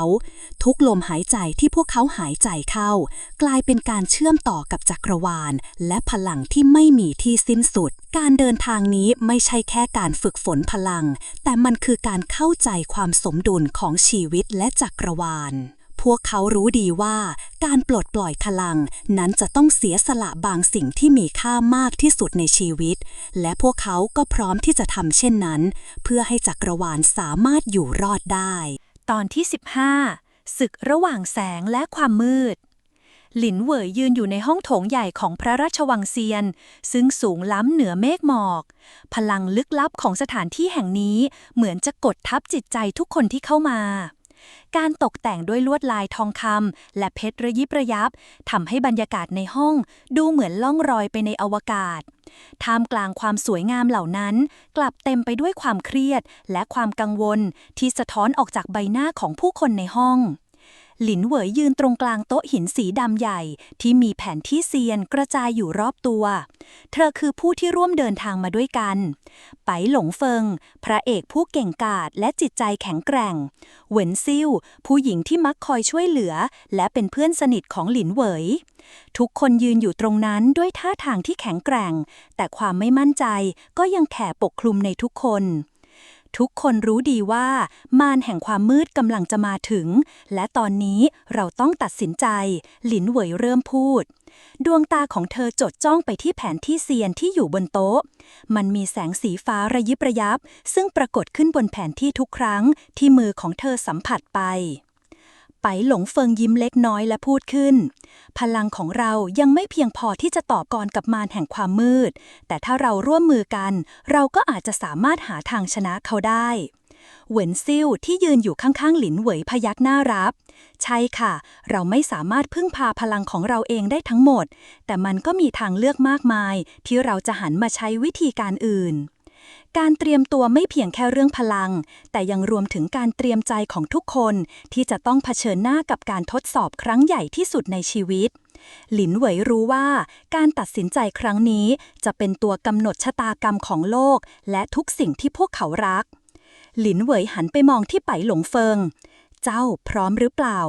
น้ำเสียงของหลินเหวยแสดงออกถึงความกังวลเล็กน้อยแม้ว่าเธอจะพยายามแสดงความมั่นใจออกมาไปหลงเฟิงยิ้มให้กับเธอแม้จะเห็นถึงความเครียดในดวงตาของเธอแน่นอนข้าเชื่อในพลังของเราเหวินซิ่วก็พูดขึ้นด้วยความมั่นใจพวกเราจะทำได้มันยังไม่จบไม่มีอะไรที่ยิ่งใหญ่กว่าการร่วมมือและการเสียสละเพื่อสิ่งที่เราเชื่อหลินเหวยพยักหน้าและสูดหายใจลึกๆงั้นเรามาเริ่มกันเถอะเธอรู้ว่าการเดินทางครั้งนี้จะไม่ง่ายแต่เธอมั่นใจในทีมที่เธอเลือกและความแข็งแกร่งที่พวกเขามีไม่นานหลังจากการประชุมในพระราชวังเซียนเสียงคำรามดังขึ้นจากด้านนอกของวังพลังมืดอันมหาศาลปรากฏตัวอยู่บนฟากฟ้าก่อให้เกิดการสั่นสะเทือนและแสงสีดำที่พุ่งออกจากท้องฟ้าเหมือนโลกกำลังจะพังทลายหลินเหวยมองขึ้นไปที่ท้องฟ้าบางสิ่งในใจของเธอเริ่มรู้สึกถึงความไม่มั่นคงและการสูญเสียที่ไม่สามารถหลีกเลี่ยงได้มันเริ่มแล้วหลินเหวยกล่าวเสียงต่ำในขณะที่มารแห่งความมืดปรากฏตัวขึ้นกลางเวหาอย่างรวดเร็วพลังแห่งความมืดที่เต็มไปด้วยแรงทำลายล้างความชั่วร้ายก็กระจายออกไปทั่วท้องฟ้าสายตาของเขาเจิดจ้าเหมือนแสงที่แทรกผ่านมืดมิดซึ่งเต็มไปด้วยความเกลียดชังและความต้องการในการทำลายพวกเจ้าคิดว่าจะหยุดข้าได้หรือมารแห่งความมืดกล่าวด้วยเสียงที่ดังเหมือนฟ้าผ่าข้าเกิดจากความมืดในใจมนุษย์ข้าไม่สามารถถูกทำลายได้โดยง่ายเซียนผู้เก่าแก่ปรากฏตัวขึ้นในห้องโถงใหญ่ของพระราชวังพวกเขาทุกคนหันไปมองเซียนผู้ซึ่งได้ให้คำแนะนำเมื่อหลายปีก่อนมารแห่งความมืดไม่ใช่เพียงแค่ศัตรูที่มีพลังในการทำลายล้างเซียนกล่าวด้วยเสียงต่ำและหนักหน่วงเขาคือความชั่วร้ายที่มีอยู่ในทุกสิ่งที่มีชีวิตแต่ความลับหนึ่งคือเขามีจุดอ่อนอยู่ที่จิตใจของเขาเองหลินเหวยจับคำพูดของเซียนอย่างตั้งใจหมายความว่าเราต้องใช้จิตใจของเราในการต่อสู้กับเขาใช่เซียนกล่าวต่อพลังแห่งความมืดจะอ่อนแอลงเมื่อเผชิญหน้ากับความจริงใจและการเชื่อมั่นในตัวเองการเปิดเผยนี้ทำให้หลินเหวยมั่นใจขึ้นทันทีขณะที่เธอเริ่มคิดถึงวิธีการที่เธอจะใช้เพื่อเผชิญหน้ากับมารแห่งความมืดการเตรียมตัวเข้าสู่สนามรบเริ่มต้นขึ้นหลังจากการค้นหาจุดอ่อนของมารแห่งความมืดและการฝึกพลังอย่างหนักหลินเหวยและกลุ่มของเธอเดินทางไปยังสถานที่ที่มารแห่งความมืดกำลังจะปรากฏตัวพวกเขาพร้อมที่จะเผชิญหน้ากับสิ่งที่อาจทำลายทุกสิ่งที่พวกเขารัก สนามรบนี้ตั้งอยู่ในหุบเขามืดซึ่งเต็มไปด้วยหมอกหนาและพลังลึกลับที่ทำให้ทุกสิ่งในพื้นที่นี้ดูเหมือนจะมีชีวิตบรรยากาศเต็มไปด้วยความตึงเครียดและการคาดเดาไม่ได้หลินเหวยยืนอยู่ตรงกลางกลุ่มของเธอสายตาของเธอจับจ้องไปที่มารแห่งความมืดที่กำลังก่อตัวขึ้นจากหมอกหนาในหุบเขาการเดินทางมาถึงจุดที่ต้องต่อสู้เพื่ออนาคตหลินเหวยหันมองไปที่ไบหลงเฟิงและเหวินซิ่วที่ยืนอยู่ข้างๆพวกเขาทั้งสองไม่ได้พูดอะไรแต่การมองตาของกันและกันนั้นมีความหมายมากกว่าคำพูดใดๆพวกเขารู้ดีว่าไม่ใช่แค่พลังภายนอกที่จะช่วยให้พวกเขาชนะศึกในครั้งนี้ได้แต่ต้องใช้ความเชื่อมั่นในกันและกันให้มากที่สุดเตรียมตัวให้พร้อมหลินเหวยกล่าวด้วยเสียงที่มั่นคงแม้ว่าภายในใจของเธอจะเต็มไปด้วยความไม่มั่นใจแต่เธอไม่ได้แสดงออกมาการต่อสู้กับมารแห่งความมืดไม่ใช่เรื่องง่ายมันไม่ใช่แค่การใช้พลังที่ฝึกฝนมาแต่การสู้กับสิ่งที่มองเห็นได้ด้วยตาเปล่าจิตใจที่ถูกทำลายและการทำลายล้างภายในใจของตัวเองการโจมตีครั้งแรกมาจากมารแห่งความมืดที่เริ่มยกมือขึ้นไปในอากาศพลังมืดที่ค่อยๆพุ่งออกจากมือของเขาเริ่มแผ่กระจายไปทั่วท้องฟ้าพลังนั้นเต็มไปด้วยความเกลียดชังและความต้องการที่จะทำลายทุกสิ่งเจ้าไม่สามารถหนีจากข้าได้มารแห่งความมืดกล่าวด้วยเสียงทุ้มที่สะท้อนในหุบเขาหลินเหวยยกมือขึ้นและปล่อยพลังแสงสว่างที่สะท้อนความหวังและความรักที่หลบอยู่ภายในตัวเธอดวงตาของเธอสว่างระยิบระยับเหมือนดาวบนฟากฟ้าพลังนี้ไม่ได้แค่ส่องสว่างแต่เต็มไปด้วยความตั้งใจที่จะหยุดยั้งความมืดที่กำลังจะครอบงำโลกแสงสว่างจากหลินเหวยชนกับพลังมืดของมารแห่งความมืดทำให้เกิดการประทะที่รุนแรงพลังทั้งสองฝ่าฟันอากาศจนเกิดระเบิดเสียงดังสนั่นทุกคนในสนามรบสามารถรู้สึกถึงแรงสั่นสะเทือนที่เกิดจากการต่อสู้ไบหลงเฟิงมองเห็นโอกาสในการโจมตีเขากระโจนไปข้างหน้าและปล่อยพลังดาบแห่งสวรรค์ที่เต็มไปด้วยพลังน้ำแข็งซึ่งเป็นทักษะที่เขาฝึกฝนมาอย่างยาวนานดาบของเขาพุ่งตรงไปที่มารแห่งความมืดพร้อมกับพลังที่สะท้อนแสงและความเย็นจัดแต่มารแห่งความมืดหลับตาและยกมือขึ้นพร้อมกับปล่อยพลังทำลายจิตใจออกมาพลังนี้ทำให้ทุกคนในทีมเริ่มรู้สึกถึงความสับสนและความกลัวที่ค่อยๆเข้าครอบงำพวกเขานี่ไม่ใช่แค่การต่อสู้กับพลังมารแห่งความมืดพูดด้วยเสียงที่เบาลงนี่คือการต่อสู้กับจิตใจของพวกเจ้าต่างหากหลินเหวยรู้สึกถึงความกดดันที่เริ่มเข้ามาในจิตใจของเธอความกลัวเริ่มก่อตัวแต่เธอยังคงยืนหยัดและมองไปที่ไบหลงเฟิงกับเหวินซิ่วอ๋อยยอมแพ้หลินเหวยพูดเสียงดังสั่นเทาแต่เต็มไปด้วยความมุ่งมั่นเรามีแค่กันและกันคำพูดของหลินเหวยปลุกความมุ่งมั่นในใจของไบหลงเฟิงและเหวินซิ่วทั้งสองค่อยๆรวมพลังและยืนเคียงข้างกันพลังที่มารแห่งความมืดพยายามจะครอบยำพวกเขากลับกลายเป็นความกลมเกลียวและความรักที่เข้มแข็งยิ่งขึ้นมารแห่งความมืดเห็นภาพนี้แล้วเริ่มหงุดหงิดเจ้าคิดว่าแค่ความรักจะช่วยได้หรือความรักทำให้ทุกคนอ่อนแอแต่หลินเหวยกลับหัวเราะออกมาไม่ความรักทำให้เราแข็งแกร่งขึ้นเพราะเรารู้ว่าเรามีอะไรที่ต้องปกป้อง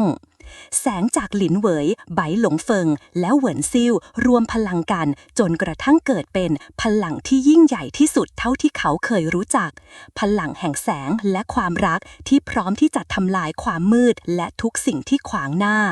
ในช่วงเวลานั้นเองหลินเหวยเริ่มรู้สึกถึงการต่อสู้ที่ไม่ใช่แค่ทางกายภาพแต่เป็นการต่อสู้ในจิตใจของตัวเองเธอรู้สึกถึงความสับสนที่ถูกปลุกขึ้นมาความกลัวที่เคยซ่อนอยู่ในมุมมืดของจิตใจกลับลอยขึ้นมาเหมือนเงาร้ายเราจะทำได้หลินเหวยพูดกับตัวเองแต่เสียงในใจกลับกังวลหรือว่าเราแค่หลอกตัวเองจู่ๆความมืดที่อยู่ในตัวมารแห่งความมืดก็เริ่มกระจายออกมาและพุ่งตรงมาที่หลินเหวยมันเหมือนกับการโจมตีจากภายในจิตใจของเธอเองเหวินซิ่วที่เห็นหลินเหวยเริ่มสั่นไหวรีบวิ่งไปข้างหน้าและพูดขึ้น หลินเหวยจำไว้ว่าความแข็งแกร่งของเราไม่ได้มาจากพลังภายนอกแต่มาจากการที่เรามีความเชื่อในกันและกันเราจะไม่ยอมให้ความมืดทำลายความสัมพันธ์ของเราคำพูดนั้นทำให้หลินเหวยรู้สึกถึงแรงผลักดันที่กลับคืนมาอีกครั้งเธอรู้ดีว่าเธอไม่สามารถสู้กับมารแห่งความมืดได้เพียงลำพังไปหลงเฟิงยิ้มเล็กน้อยและกระซิบเรามีคุณอยู่ข้างๆเราจะอยู่เคียงข้างคุณเสมอหลินเหวยรู้สึกถึงพลังที่มาจากความรักและความเชื่อใจจากคนที่อยู่รอบตัวเธอพลังเหล่านี้ทำให้เธอสามารถต่อต้านความมืดที่พยายามครอบงำเธอได้ในขณะที่พลังของหลินเหวยไปหลงเฟิงและเหวินซิ่วรวมกันเป็นแสงที่จะแย่งชิงความมืดทุกสิ่งรอบตัวเริ่มจางหายไปกลายเป็นแค่เงามืดที่ไม่สามารถจับต้องได้พวกเขาเห็นแค่ภาพลวงตาและอุปสรรคที่ตั้งขึ้นเพื่อให้พวกเขาหวาดกลัวและสับสนมารแห่งความมืดมองไปที่พวกเขาด้วยสายตาที่เปล่งประกายด้วยความเกลียดชังและความพึงพอใจจากการที่เห็นความยิ่งใหญ่ของพลังที่พวกเขาต้องเผชิญพลังที่เจ้าใช้คือพลังที่เจ้าไม่เข้าใจมารแห่งความมืดกล่าวเสียงทุ้มมันจะทำให้เจ้าอ่อนแอพวกเจ้าคิดว่าแค่ความรักและการเชื่อมั่นในกันและกันจะทำให้ชนะข้าได้หรือทุกสิ่งในโลกนี้ล้วนแต่อ่อนแอและต้องเผชิญกับการทำลายหลินเหวยหายใจลึกเธอรู้สึกถึงการต่อสู้ที่ไม่ได้เกิดขึ้นแค่ภายนอกแต่มันเป็นการต่อสู้ที่มีสงครามภายในจิตใจที่ต้องเอาชนะนี่คือการทดสอบว่าเธอจะสามารถยืนหยัดในสิ่งที่เธอเชื่อมั่นหรือไม่ไปหลงเฟิงพูดออกมาด้วยเสียงที่หนักแน่นไม่ว่าจะเป็นความมืดหรือแสงเราจะใช้มันให้เป็นพลังในการต่อสู้เขาเตรียมดาบแห่งสวรรค์ที่ถูกเสริมพลังจากความรักและความเชื่อมั่นของหลินเหวยและทุกคนทันใดนั้นพลังแห่งความมืดพุ่งเข้ามาอีกครั้งกลายเป็นคลื่นพลังมืดที่ทำให้ทุกสิ่งที่มันสัมผัสต้องพังทลายลงเหมือนการบดขยี้ทุกสิ่งที่ขวางหน้าแต่หลินเหวยและเพื่อนของเธอไม่ยอมแพ้ทำลายมันหลินเหวยตะโกนเธอปลดปล่อยพลังแสงสว่างที่เกิดขึ้นจากการรวมพลังของทุกคนพลังนี้ไม่ได้แค่แผ่ออกไปในท้องฟ้าแต่ส่งพลังออกมาอย่างท่วมท้นพลังแห่งความรักที่ไม่ได้หยุดยั้งแค่ในใจของพวกเขาแต่ได้แพร่กระจายไปทั่วทั้งโลกการต่อสู้รุนแรงขึ้นสุดท้ายแล้วพลังของมารแห่งความมืดเริ่มถูกยับยั้งขณะที่แสงจากพวกหลินเหวยเริ่มเจิดจ้าเหนือฟ้าผ่านการร่วมมือที่แน่นแฟ้นจากเพื่อนทั้ง3 คนพวกเขากลายเป็นแรงผลักดันที่ยิ่งใหญ่ที่สุดในการต่อสู้กับมารแห่งความมืดมองไปยังแสงนั้นด้วยความตกใจ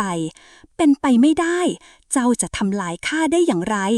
หลินเหวยไปหลงเฟิงและเหวินฟิ่วไม่ตอบคำถามของมารแห่งความมืดแต่ปล่อยพลังออกมาอย่างเต็มที่จนเกิดเป็นคลื่นแสงขนาดใหญ่ที่ทำให้มารแห่งความมืดสะท้านไปทั่วพลังจากแสงนั้นได้ผลมารแห่งความมืดร้องออกมาด้วยเสียงที่เต็มไปด้วยความเจ็บปวดและความโกรธเมื่อแสงนั้นสัมผัสไปที่ตัวเขามันทำให้ร่างของเขาค่อยๆจางหายไปเป็นเท่าฐานเราทำได้แล้วไปหลงเฟิงพูดเสียงแผ่วหลินเหวยมองไปที่มารแห่งความมืดที่เริ่มจางหายไปแล้วหันไปหาคู่หูของเธอพลังของเราคือความเชื่อมั่นในกันและกันและนั่นคือสิ่งที่เราชนะได้เหวินซิ่วยิ้มบางๆไม่มีอะไรที่ทำลายความรักของเราได้พวกเขายืนอยู่ในสนามรบที่เต็มไปด้วยความเงียบสงัดสิ่งที่เหลืออยู่ตอนนี้คือการเชื่อมั่นและการเสียสละที่พวกเขามีให้กันและกันความมืดถูกขับไล่ออกไปแต่โลกใบนี้ยังคงต้องการการฟื้นฟูจากความเสียหายที่เกิดขึ้น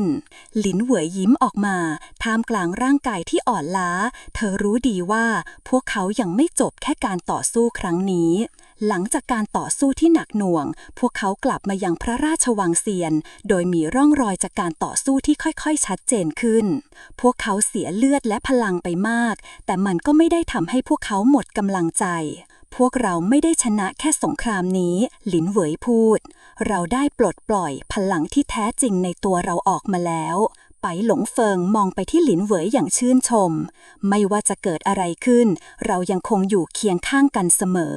เหวินซิ่วยิ้มและเสริม ใช่ค่ะ เรายังมีหน้าที่ต่อสู้เพื่ออนาคตของเราและคนที่เรารัก การฟื้นฟูยังคงเป็นกระบวนการที่ยาวนาน แต่ในระหว่างนี้หลินเหวยและเพื่อนๆของเธอเริ่มเตรียมตัวการเดินทางครั้งใหม่เพื่อเผชิญหน้ากับภัยคุกคามที่ยังไม่สิ้นสุด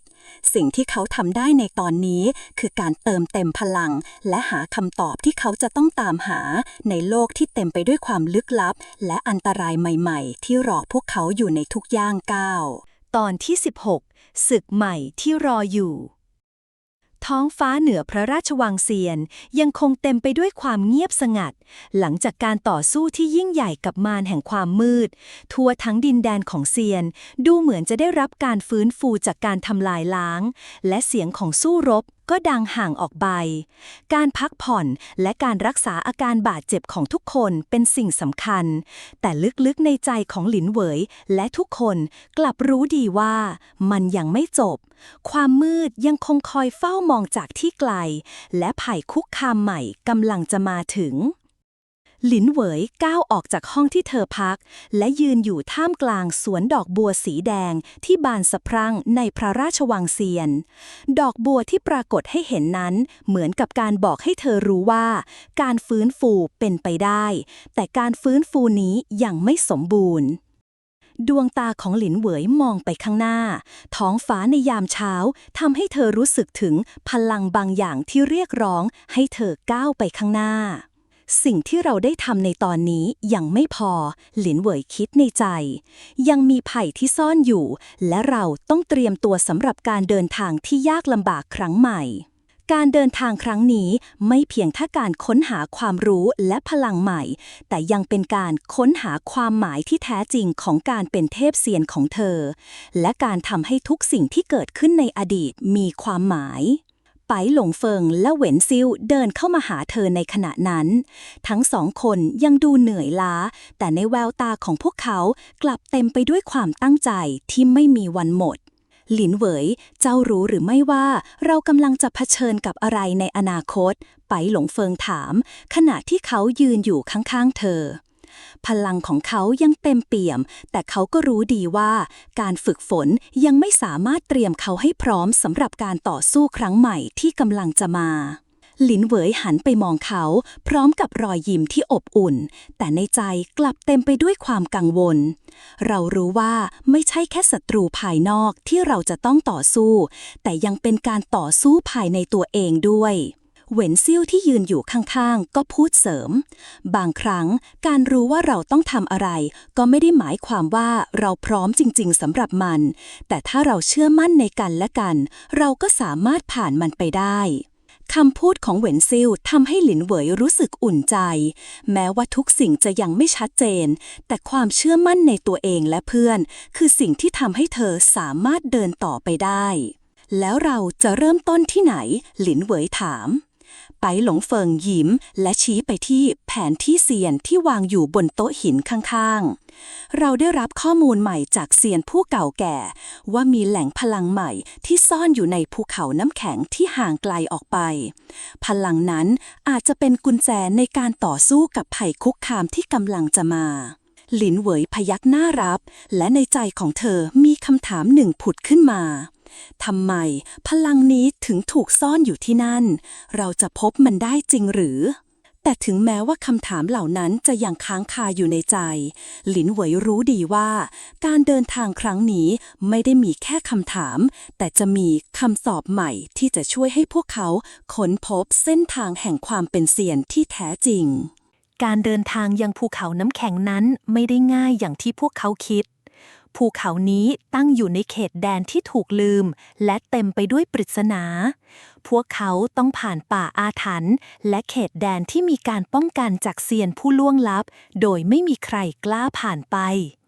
หลังจากที่เดินทางออกจากพระราชวังเซียน หลินเหวยและกลุ่มของเธอได้เดินทางยังเขตแดนเหนือที่มีภูเขาน้ำแข็งสูงใหญ่ท่ามกลางหิมะหนาวเย็น พวกเขาต้องฝ่าฟันอุปสรรคต่างๆมากมาย ทั้งการเดินทางในภูมิประเทศที่ยากลำบากและภัยธรรมชาติที่พร้อมจะทำลายพวกเขา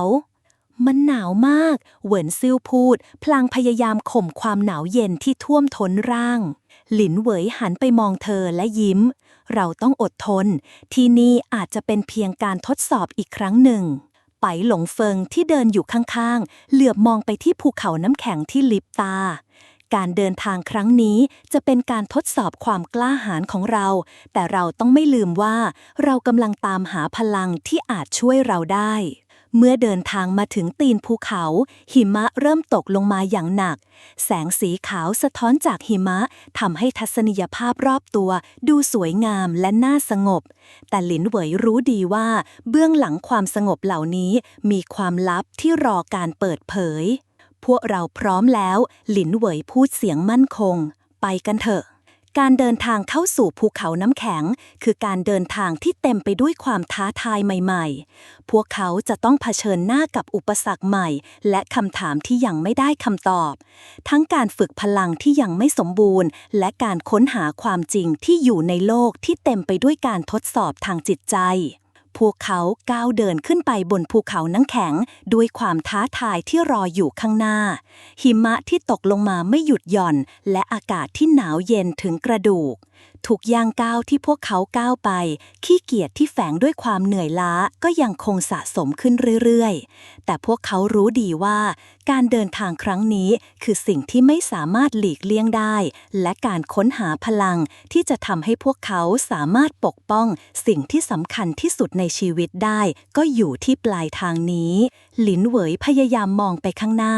ดวงตาของเธอเต็มไปด้วยความมุ่งมั่นแต่ในใจก็มีความสงสัยที่ยังคงลึกซึ้งจะมีสิ่งใดรอพวกเราอยู่ข้างหน้าเราจะพบพลังที่เราต้องการหรือไม่คำถามเหล่านี้วนเวียนอยู่ในหัวของหลินเหวยตลอดเวลาแม้ว่าเธอจะมีความมั่นใจในการต่อสู้แต่เธอก็รู้ว่าทุกสิ่งย่อมมีความลับและความท้าทายที่ไม่สามารถคาดเดาได้หยุดไปหลงเฟิงพูดเสียงดังและยกมือขึ้นทำให้ทุกคนหยุดเดินทันทีเหวินซิ่วหันไปมองเขามีอะไรหรอไปหลงเฟิงมองไปรอบๆและพยักหน้ารอบตัวเราไม่ปกติการเดินทางนี้อาจจะไม่ได้ง่ายอย่างที่คิดเขาหยุดอยู่ในที่แห่งหนึ่งที่ลมพัดแรงและทำให้หิมะรอบตัวพัดประทะไปทั่วพวกเขาเห็นแสงสีฟ้าเรืองรองออกมาจากด้านในของภูเขาน้ำแข็งสิ่งนั้นดูเหมือนจะดึงดูดพวกเขาไปข้างหน้านั่นแหละที่เราต้องการหลินเหวยกล่าวพร้อมกับก้าวไปข้างหน้าอย่างมั่นคงแม้ลมและหิมะจะทำให้การมองเห็นลดลงแต่เธอเชื่อว่าพลังที่พวกเขากำลังมองหานั้นรออยู่ข้างหน้าเมื่อพวกเขาก้าวเข้าไปใกล้แสงสีฟ้าก็เริ่มสว่างขึ้นจนแทบจะมองไม่เห็นสิ่งอื่นใดไปหมดมีเส้นทางที่ถูกสร้างขึ้นจากพลังน้ำแข็งและพลังเวทมนต์โบราณที่ยังคงมีอยู่ในภูเขานี้ไปหลงเฟิงคิดอย่างรอบคอบเราไม่รู้ว่าเส้นทางนี้จะนำเราไปที่ไหนแต่ถ้าเราไม่ไปเราจะไม่มีทางรู้คำตอบหลินเหวยพยักหน้าไปกันเถอะพวกเขาก้าวเดินเข้าไปตามเส้นทางน้ำแข็งที่เริ่มเปิดออกและทิ้งร่องรอยของพลังเวทมนต์ไว้ตามเส้นทางนั้นท้องฟ้าเริ่มมืดลงและลมหนาวก็แรงขึ้นจนทำให้ผิวของพวกเขารู้สึกเจ็บปวดแต่อย่างไรก็ตามพวกเขารู้ดีว่าเส้นทางนี้ต้องการการทดสอบความกล้าหาญเมื่อเดินลึกเข้าไปในภูเขาน้ำแข็งเส้นทางค่อยๆแคบลงกลายเป็นทางเดินที่ปกคลุมด้วยน้ำแข็งใสที่สะท้อนแสงสีฟ้าจากรอบๆจนทำให้ที่นี่ดูเหมือนกับสถานที่ที่ถูกสร้างจากความทรงจำเก่าแก่พลังเวทมนต์ที่ยังคงเหลืออยู่ในที่นี้ทำให้รู้สึกเหมือนการเดินผ่านไปในอีกมิติหนึ่งรอบตัวเรามันดูไม่เหมือนที่เราเคยเห็นหวันซิ่วพูดเสียงเบาขณะที่เธอเงยหน้าขึ้นมองฟ้าเหนือที่เหมือนจะมืดลงอย่างรวดเร็วนี่คือเส้นทางที่ถูกทิ้งร้างจากอาณาจักรเซียนโบราณหลินเหวยพูดแต่อย่าให้ความมืดทำให้เรากลัวเพราะเรารู้ดีว่าเส้นทางนี้คือสิ่งที่เราต้องเผชิญพวกเขายังคงเดินต่อไปจนมาถึงห้องลับที่ดูเหมือนจะถูกปิดผนึกไว้ด้วยพลังเวทมนต์โบราณพลังนั้นไม่ได้มีแค่ความแข็งแกร่งแต่ยังเต็มไปด้วยความลับที่ถูกซ่อนอยู่ที่ยังไม่มีใครรู้จักหลินเหวยยืนนิ่งและสัมผัสกับพลังที่ล้อมรอบตัวห้องนั้นมันรู้สึกเหมือนเราใกล้จะถึงแล้ว ไปหลงเฟิงและเหวินซิ่วยืนอยู่ข้างๆพร้อมกันรู้สึกถึงพลังที่แข็งแกร่งที่อยู่รอบตัวไม่ว่าจะเป็นสิ่งใดพวกเราต้องผ่านมันไปให้ได้ไปหลงเฟิงกล่าวด้วยเสียงที่เต็มไปด้วยความมั่นใจหลินเหวยยิ้มขึ้นเราไม่มีทางหันหลังกลับอีกแล้วทันใดนั้นพลังจากห้องลับที่พวกเขายืนอยู่เริ่มสั่นสะเทือนราวกับมีบางสิ่งที่กำลังตื่นขึ้น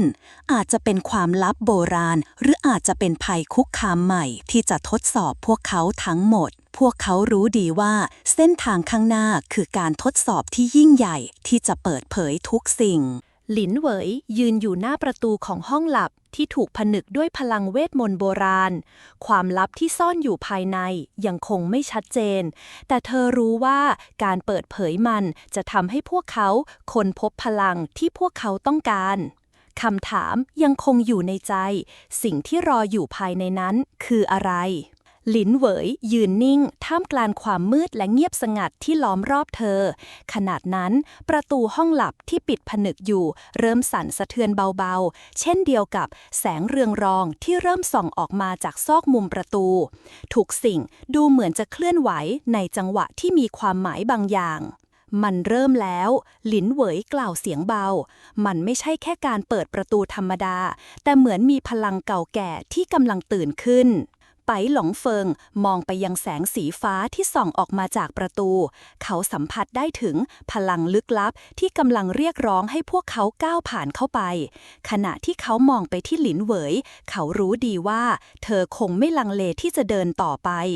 เราพร้อมแล้วไปหลงเฟิงพูดเขาก้าวไปข้างหน้าอย่างมั่นคงขณะที่เสียงหิมะบดขยี้อยู่รอบตัวเขา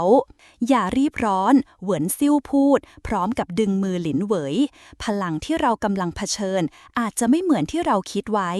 สิ่งที่รอเราอยู่ข้างในอาจจะไม่ใช่แค่พลังแต่มันอาจจะมีคำตอบของทุกสิ่งที่เรากำลังตามหา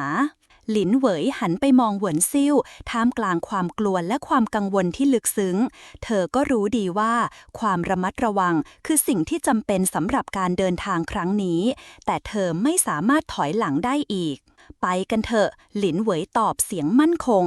ทันใดนั้นแสงเรืองรองก็เริ่มแผ่ขยายไปทั่วทั้งห้องและประตูห้องลับก็ถูกเปิดออกด้วยพลังอันลึกลับที่ทำให้ทุกสิ่งรอบตัวพวกเขาดูเหมือนจะหยุดนิ่ง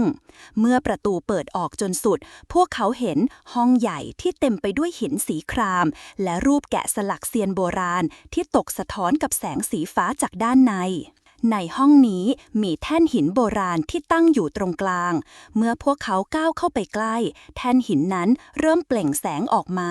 และเสียงของพลางก็ดังขึ้นในหูของทุกคนหลินเหวยหยุดเดินและมองไปที่แท่นหินโบราณด้วยความสงสัยนี่คืออะไรไปหลงเฟิงมองไปที่แท่นหินด้วยสายตาที่เคยเห็นอะไรแบบนี้นี่ไม่ใช่แค่แท่นหินธรรมดามันคือเครื่องมือเซียนโบราณที่เคยใช้ในการกักเก็บพลังหรือสิ่งมีชีวิตบางประเภทเหวินซิ่วก็พยักหน้าเห็นด้วยดูเหมือนจะเป็นเครื่องมือที่จะช่วยเราค้นหาความลับบางอย่างที่ซ่อนอยู่หลินเหวยเริ่มเดินไปข้างหน้าเธอหยิบดาบเซียนที่มาพร้อมกับพลังพิเศษและยกมันขึ้นท่ามกลางแสงเรืองรองดาบนั้นเริ่มเปล่งแสงฟ้าและค่อยๆดูดซับพลังจากแท่นหินทันใดนั้นเสียงที่ดังขึ้นจากพื้นห้องก็ทำให้พวกเขาหยุดชะงักเสียงนั้นเหมือนการตื่นขึ้นของบางสิ่งที่ถูกขังไว้นานหลายพันปีเสียงของการปลุกพลังโบราณที่ซ่อนอยู่ในห้องหากเจ้าไม่ยอมละทิ้งทางนี้สิ่งที่เจ้าจะได้พบจะเป็นความหายนะเสียงลึกลับนั้นดังขึ้นอย่างชัดเจนไม่ใช่จากปากของมนุษย์แต่เหมือนเสียงของเซียนผู้ล่วงลับที่ยังคงคุ้มครองห้องแห่งนี้หลินเหวยหันไปมองไปหลงเฟิงและเหวินซิ่วทุกคนต่างรู้สึกถึงพลังที่ไม่สามารถควบคุมได้ที่แผ่กระจายออกมาจากแท่นหินเราต้องทำอย่างไรหลินเหวยถามเสียงเบาแต่ในแววตาของเธอเต็มไปด้วยความมั่นใจ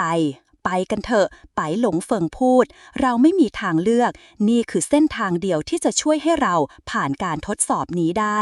เขาหันไปมองแท่นหินโบราณทุกสิ่งที่เราเจอมาถึงตอนนี้มันไม่ได้ง่ายดายเลยแต่ถ้าเราต้องการเปิดเผยความจริงที่ซ่อนอยู่เราก็ต้องเผชิญกับมันเหวินซิ่วยิ้มพวกเราจะไม่กลัวสิ่งใดที่มาขวางเรารวมกันเป็นหนึ่งเดียว หลินเหวยพยักหน้ารับอย่างเด็ดขาดเมื่อเธอยกดาบเซียนขึ้นอีกครั้งเพียงแค่สัมผัสมันกับแท่นหินความเรืองรองที่ออกมาจากดาบก็ค่อยๆเปิดประตูแห่งพลังโบราณที่ลึกลับนั้นขึ้นเสียงของการปลดล็อกดังขึ้นแท่นหินเริ่มส่องแสงอย่างเจิดจ้าและเมื่อประตูที่ปิดผนึกอยู่เปิดออกพลังที่แท้จริงของโลกเซียนก็เริ่มปรากฏออกมาในที่สุดพวกเขาก็พบกับสิ่งที่ไม่เคยคาดคิดมาก่อน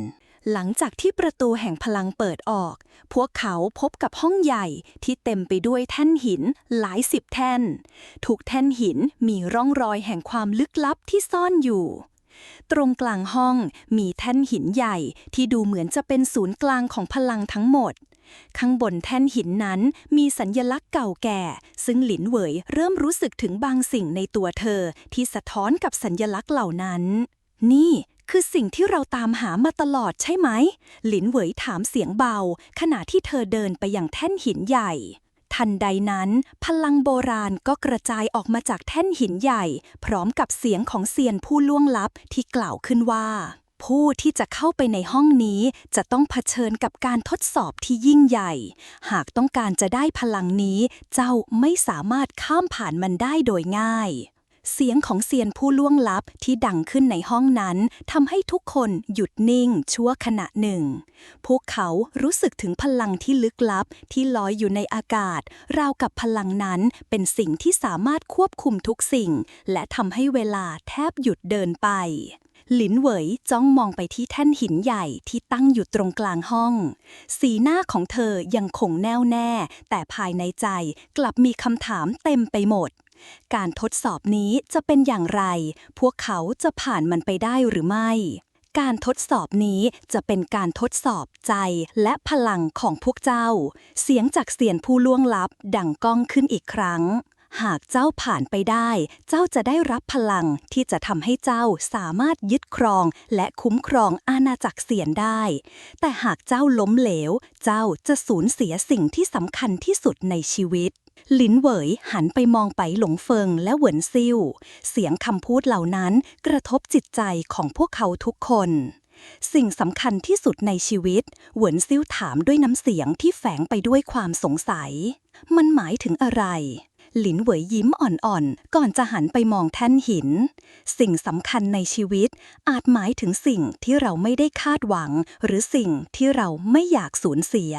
แต่ในขณะเดียวกันหลินเหวยก็รู้ว่าการทดสอบนี้ไม่ใช่แค่การทดสอบพลังของเธอแต่ยังรวมถึงการทดสอบการเลือกของเธอว่าเธอจะเลือกที่จะเสี่ยงและท้าทายหรือจะยอมแพ้และปล่อยให้โชคชะตาเป็นผู้กำหนดทุกอย่างเราต้องตัดสินใจอย่างไรไปหลงเฟิงถามขึ้นเราไม่มีทางเลือกหลินเหวยตอบเสียงมั่นคงนี่คือเส้นทางที่เราเลือกเราจะผ่านมันด้วยกันในขณะนั้นเองแท่นหินใหญ่ก็เริ่มส่องแสงเรืองรองขึ้นอีกครั้งและพลังจากแท่นหินเริ่มแผ่กระจายไปทั่วทั้งห้องทำให้อากาศรอบตัวพวกเขาเริ่มร้อนแรงแม้จะยังคงอยู่ในสภาพอากาศหนาวเย็นของภูเขาน้ำแข็งเสียงดังก้องจากแท่นหินใหญ่กล่าวอีกครั้งว่าเผชิญหน้ากับสิ่งที่เจ้าเกลียดที่สุดทันใดนั้นภาพหลอนก็เริ่มปรากฏขึ้นรอบตัวหลินเหวยไปหลงเฟิงและเหวินซิ่วภาพที่เป็นความกลัวและความเศร้าโศกที่ซ่อนอยู่ในใจของพวกเขา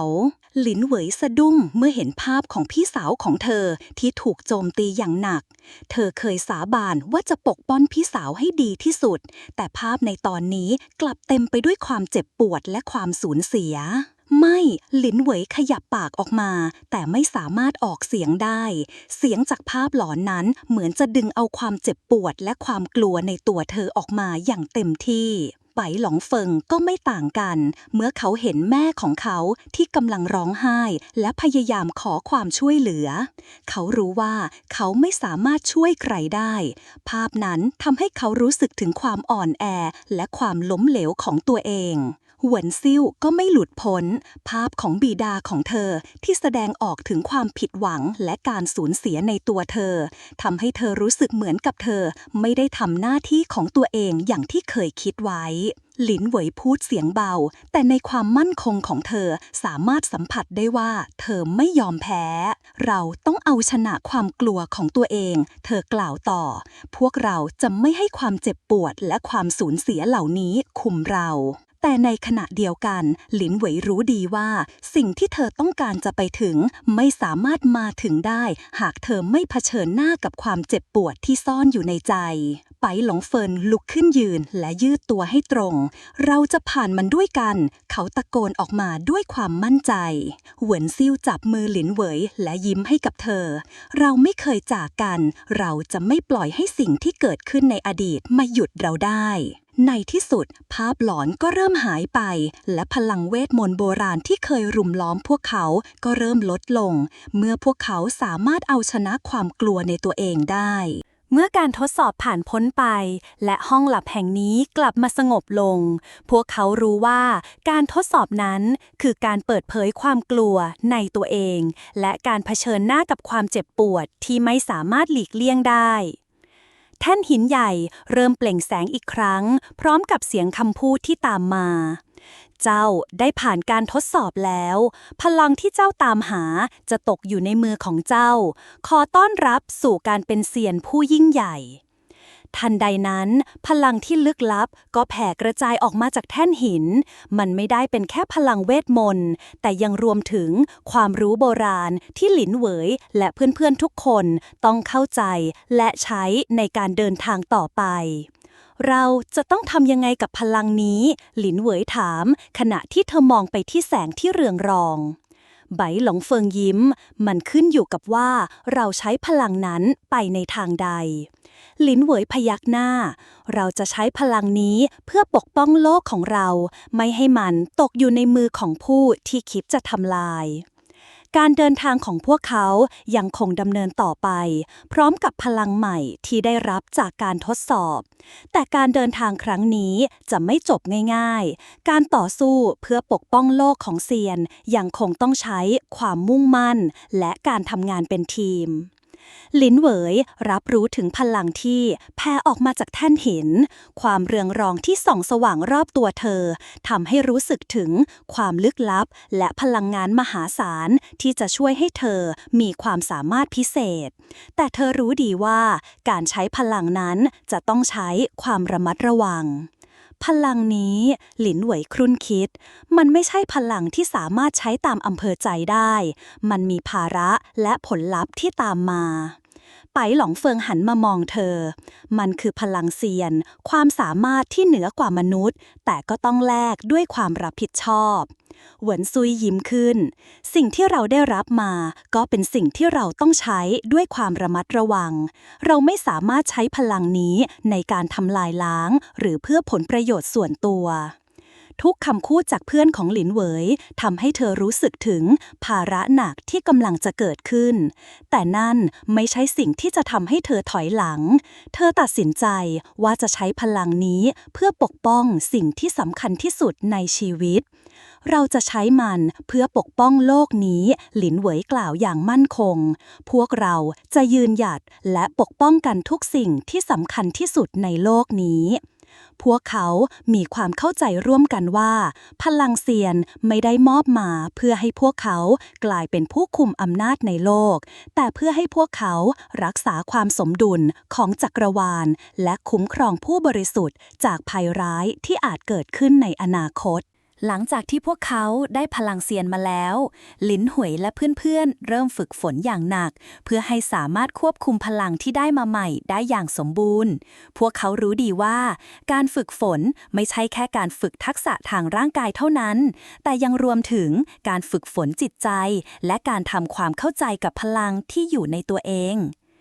ถ้าจะใช้พลังนี้ให้ถูกต้องเราต้องเรียนรู้วิธีควบคุมมันหลินหวยกล่าวขณะยืนอยู่ในลานฝึกท่ามกลางแสงแดดที่ส่องลงมาอย่างอ่อนโยน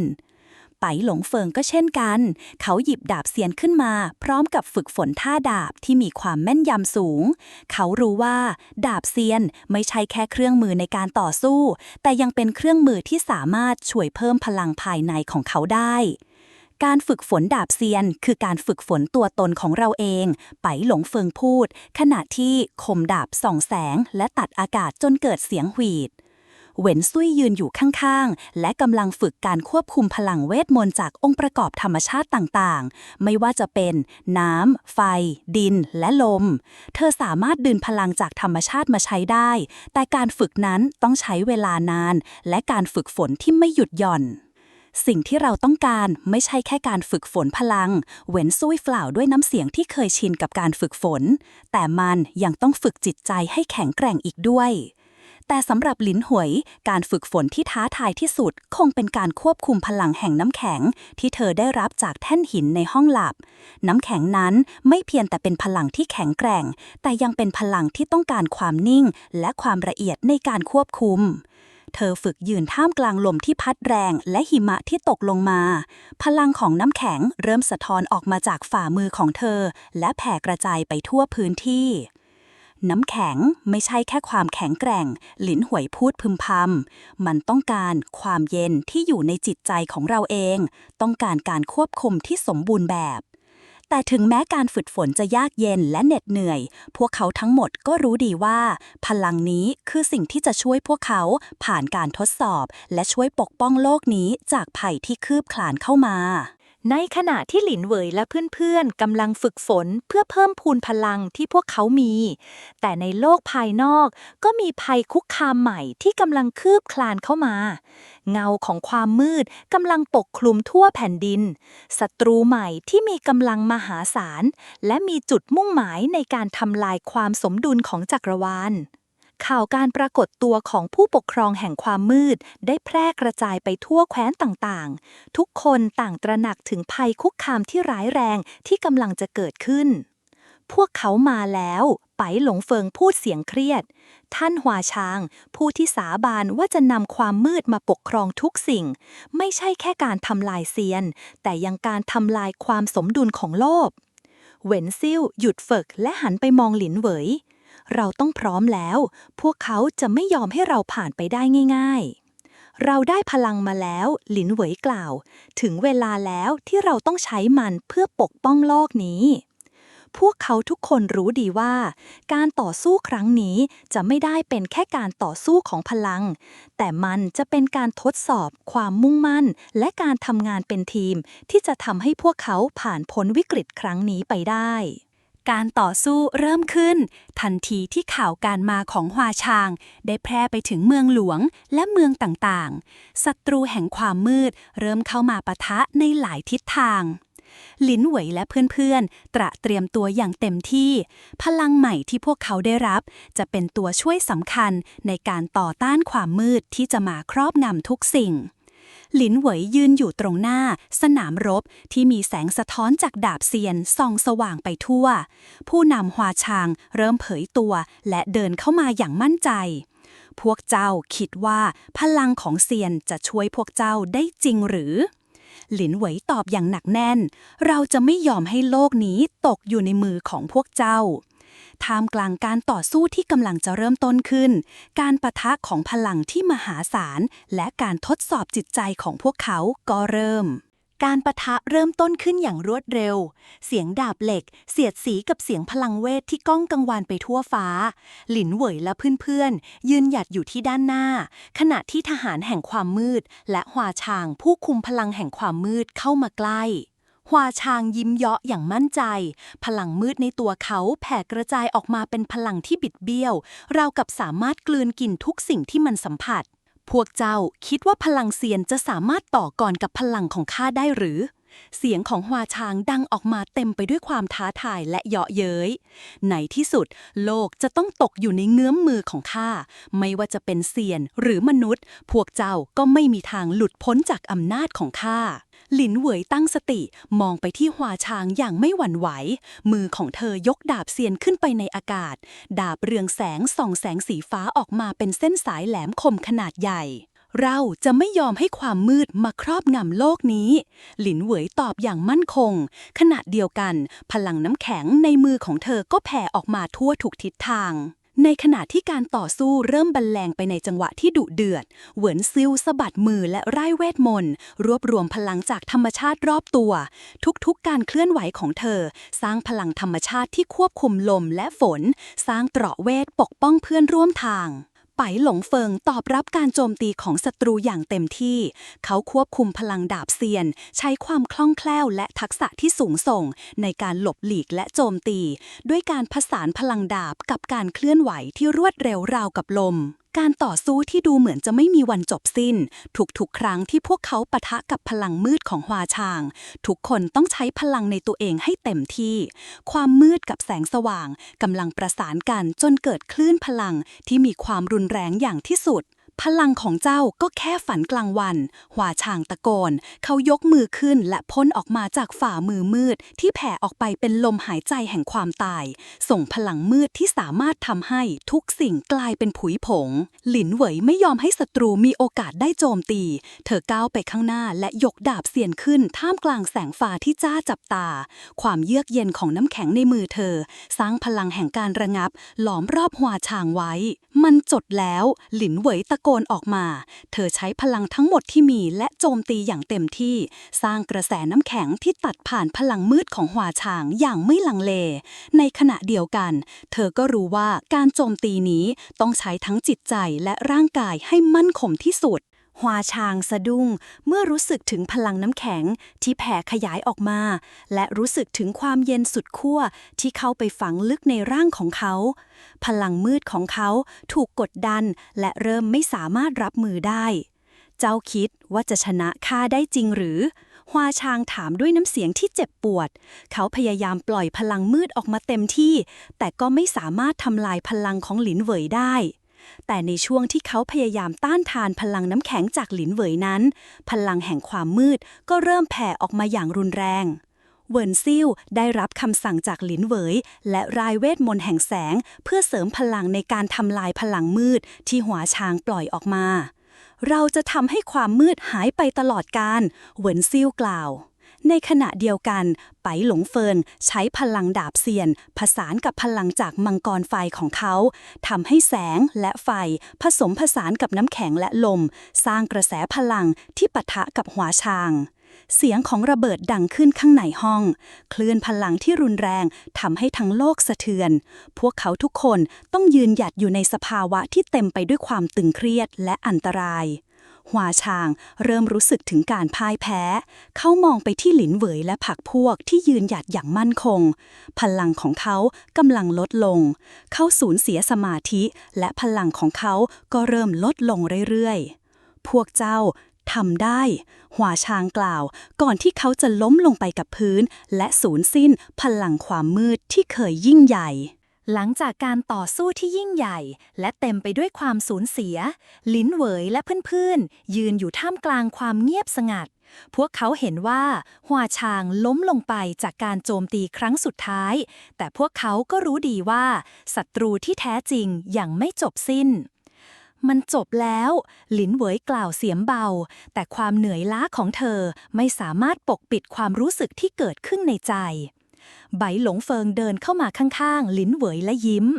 เรายังไม่ได้เสร็จเส้นการเดินทางจริงๆหรอกเหวินซิ่วพยักหน้าและพูดว่าการเดินทางครั้งนี้ยังมีอีกหลายบททดสอบที่รอเราอยู่โลกนี้ยังเต็มไปด้วยความลับและความลึกลับที่เราต้องค้นหาหลินเหวยมองไปที่ท้องฟ้าที่เปิดกว้างขึ้นอีกครั้งหลังจากการต่อสู้ครั้งยิ่งใหญ่เธอรู้ดีว่าเส้นทางข้างหน้าเต็มไปด้วยอันตรายและการทดสอบใหม่แต่เธอก็รู้สึกถึงความมั่นใจว่าเธอและเพื่อนๆจะสามารถก้าวผ่านมันไปได้ถึงเวลาที่เราจะเริ่มต้นบทใหม่หลินเหวยกล่าวอย่างมั่นใจเราจะค้นหาความจริงที่ยังซ่อนอยู่ในโลกนี้และปกป้องมันให้ดีที่สุดการเดินทางของหลินเหวยและเพื่อนๆยังคงดำเนินต่อไปพวกเขาจะต้องเผชิญกับอุปสรรคใหม่และศัตรูที่ยิ่งใหญ่แต่พวกเขาก็รู้ดีว่าพลังแห่งความกล้าหาญและความรักจะช่วยพวกเขาให้สามารถก้าวผ่านมันไปได้ จุดเริ่มต้นของบทใหม่ของการผจญภัยกำลังจะเริ่มต้นขึ้นในไม่ช้า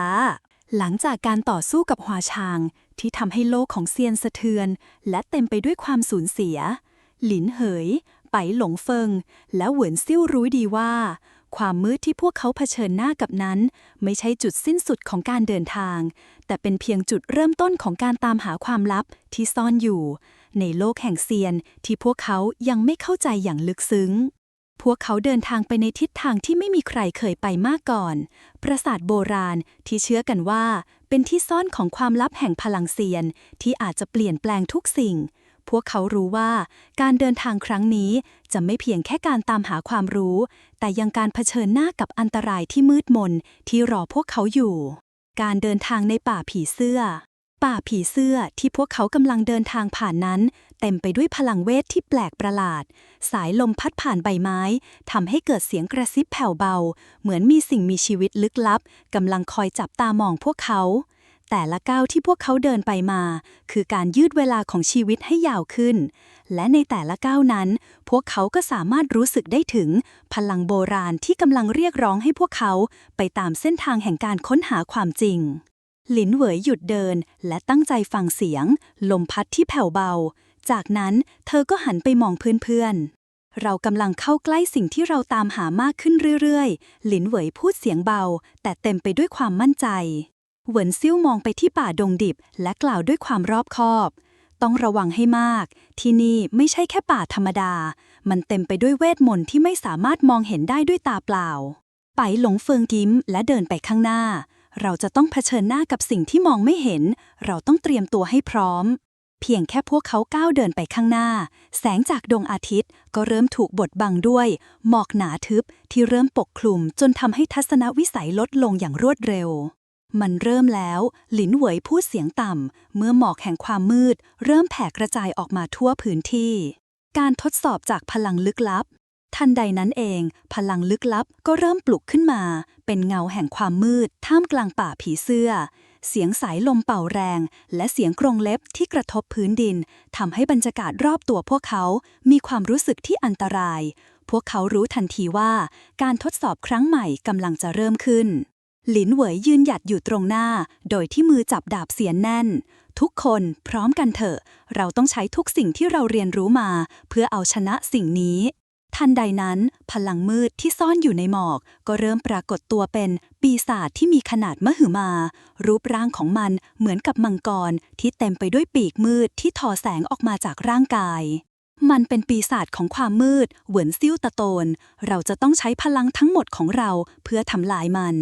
หลินเหวยมองไปที่มังกรมืดที่พุ่งตรงมาอย่างรวดเร็วแล้วเธอก็ยกดาบเสียนขึ้นไปในอากาศพลังของน้ำแข็งเริ่มไหลเวียนไปรอบๆตัวเธอและน้ำแข็งก็เริ่มสร้างเกราะปกป้องพวกเขา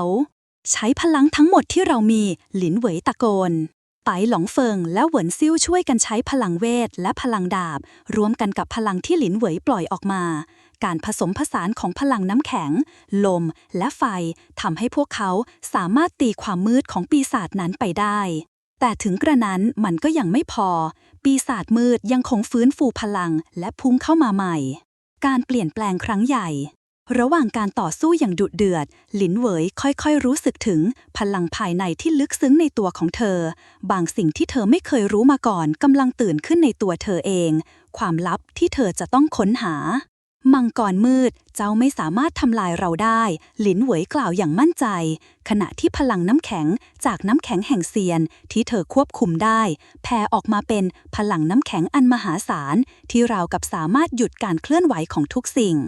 ทันใดนั้นเองมังกรมืดหยุดนิ่งและค่อยๆหายไปในหมอกมืดเมื่อพลังของหลินเหวยกลายเป็นสิ่งที่ยิ่งใหญ่และสามารถกดข่มสิ่งชั่วร้ายทั้งหมดลงได้การเผชิญหน้าครั้งนี้จบลงด้วยชัยชนะของพวกเขาแม้จะต้องแลกมาด้วยความเหนื่อยล้าและพลังที่แทบหมดไปแต่พวกเขาก็ได้รู้ว่าทุกการทดสอบที่พวกเขาผ่านนั้นได้สร้างพลังใหม่ในตัวพวกเขาและในทุกๆการทดสอบที่เกิดขึ้นพวกเขากำลังเข้าใกล้การค้นหาความลับที่ซ่อนอยู่ในโลกนี้หลังจากผ่านการทดสอบปีศาจมืดที่ลึกลับพวกเขารู้ดีว่าโลกแห่งเซียนยังมีความลับที่พวกเขายังไม่รู้จักอยู่ เราต้องหาคำตอบจากสถานที่แห่งนี้หลินเหวยกล่าวเสียงหนักแน่นในที่สุดพวกเราจะได้รู้จักความลับของเซียนและจะนำมันมาใช้เพื่อปกป้องโลกเพื่อนๆของเธอเห็นด้วยและตัดสินใจเดินต่อไปในเส้นทางที่ไม่รู้จักที่เต็มไปด้วยความลึกลับและการทดสอบใหม่ๆที่รอพวกเขาอยู่การเดินทางเพื่อค้นหาความจริงและการปกป้องโลกของพวกเขากำลังเริ่มต้นขึ้นอย่างเต็มตัวหลินเหวยและเพื่อนๆยังคงเดินต่อไปในป่าผีเสื้อที่ดูเหมือนจะไม่สิ้นสุดพวกเขากำลังตามหาความลับที่เกี่ยวกับพลังเซียนซึ่งซ่อนอยู่ในปราสาทโบราณที่ยังไม่มีใครสามารถเข้าถึงได้จนถึงปัจจุบันการเดินทางผ่านป่าที่เต็มไปด้วยพลังเวทและวิญญาณโบราณทำให้พวกเขารู้สึกถึงการคุกคามที่แฝงอยู่ในอากาศแม้จะมีพลังของเซียนที่หลินเหวยได้ฝึกฝนจนควบคุมได้แต่พวกเขาก็รู้ดีว่าโลกนี้ยังมีอันตรายที่ซ่อนอยู่มากมายที่จะทดสอบพวกเขาทุกเมื่อเราใกล้จะถึงแล้วหลินเหวยกล่าวเบาๆขณะเดินผ่านทางเดินที่เต็มไปด้วยเถาวัลย์ที่พันกันไปมา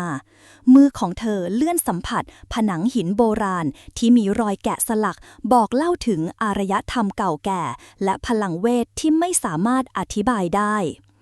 การเดินทางของเราไม่ใช่แค่การตามหาความจริงที่เกี่ยวข้องกับเซียนแต่มันยังหมายถึงการเข้าใจความหมายของพลังที่เราได้รับมาเหวินซิ่วกล่าวด้วยน้ำเสียงที่แฝงไปด้วยความกังวลมันสำคัญมากหลินเหวยพยักหน้าไม่ใช่แค่เพราะมันจะช่วยเราในอนาคตแต่เพราะมันเป็นสิ่งที่เกี่ยวข้องกับการปกป้องโลกนี้จากการถูกทำลายในขณะที่พวกเขากำลังเดินไปข้างหน้าเส้นทางที่เป็นป่าก็เริ่มเปลี่ยนไปผนังหินที่ขรุขระเริ่มแปลสภาพเป็นโครงสร้างของปราสาทโบราณที่ดูเหมือนจะหลับไหลอยู่มานานหลายพันปีหลินเหวยหยุดยืนและมองไปข้างหน้าที่นี่คงเป็นที่ที่เรากำลังตามหาหลินเหวยกล่าวเสียงเบาทันใดนั้นเองแสงประหลาดเริ่มส่องออกมาจากกลางปราสาทที่มืดมิดจนแทบมองไม่เห็น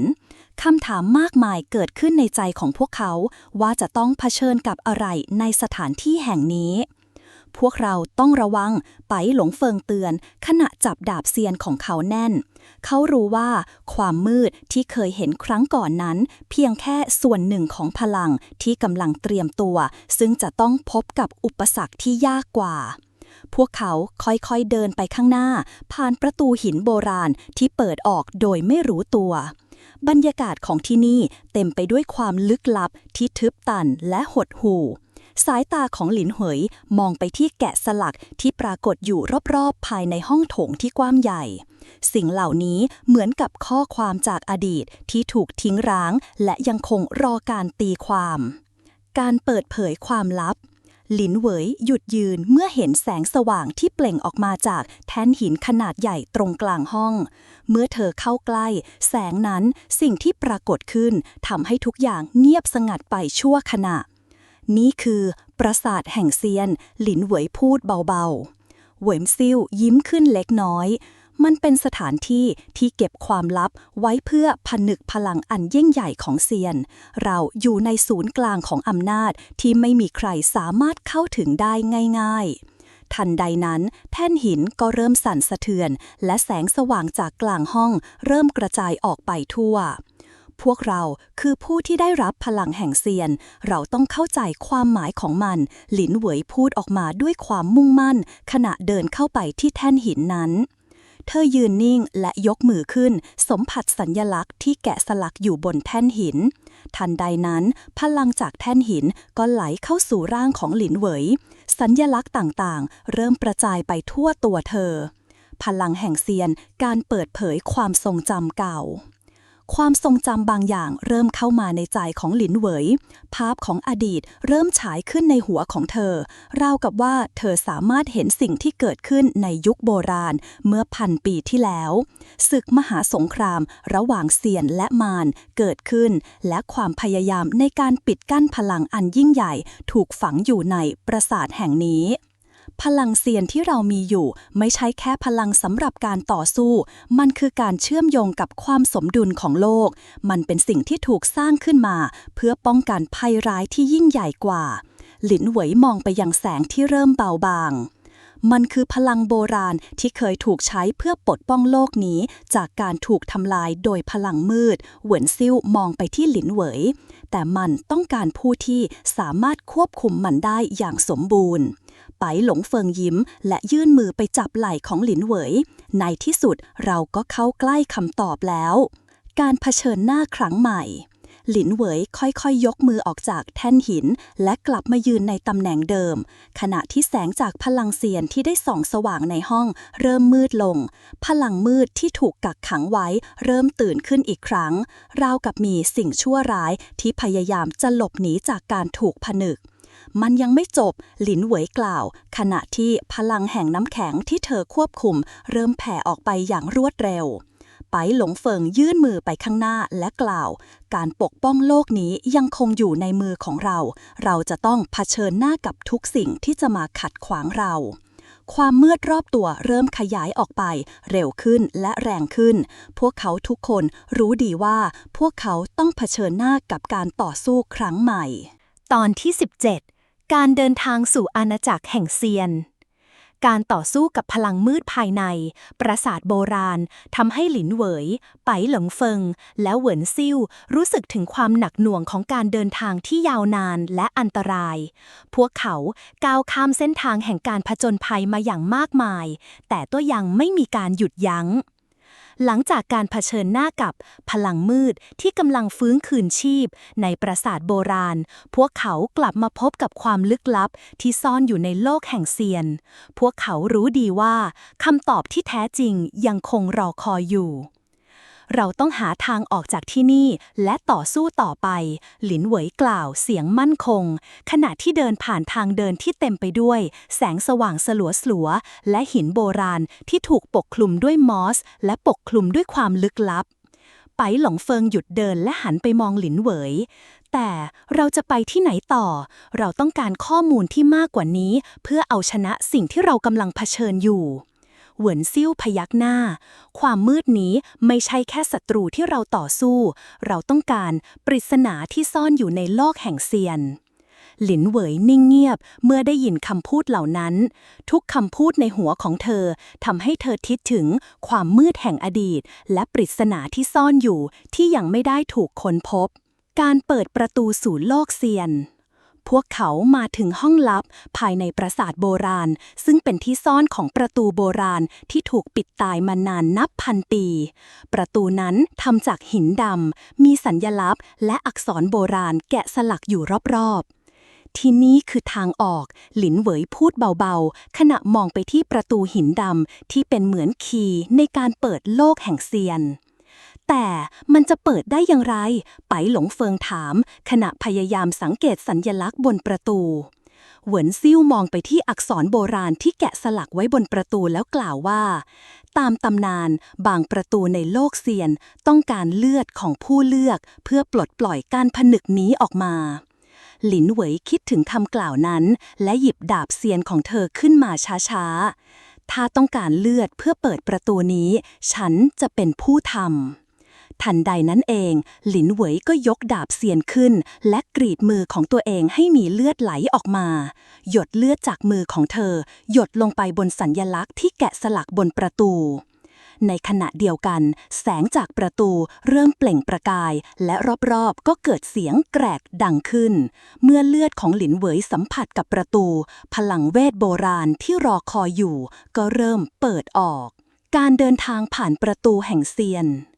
ประตูหินดำค่อยๆเปิดออกและเผยให้เห็นช่องทางมืดที่มืดมนและเยือกเย็น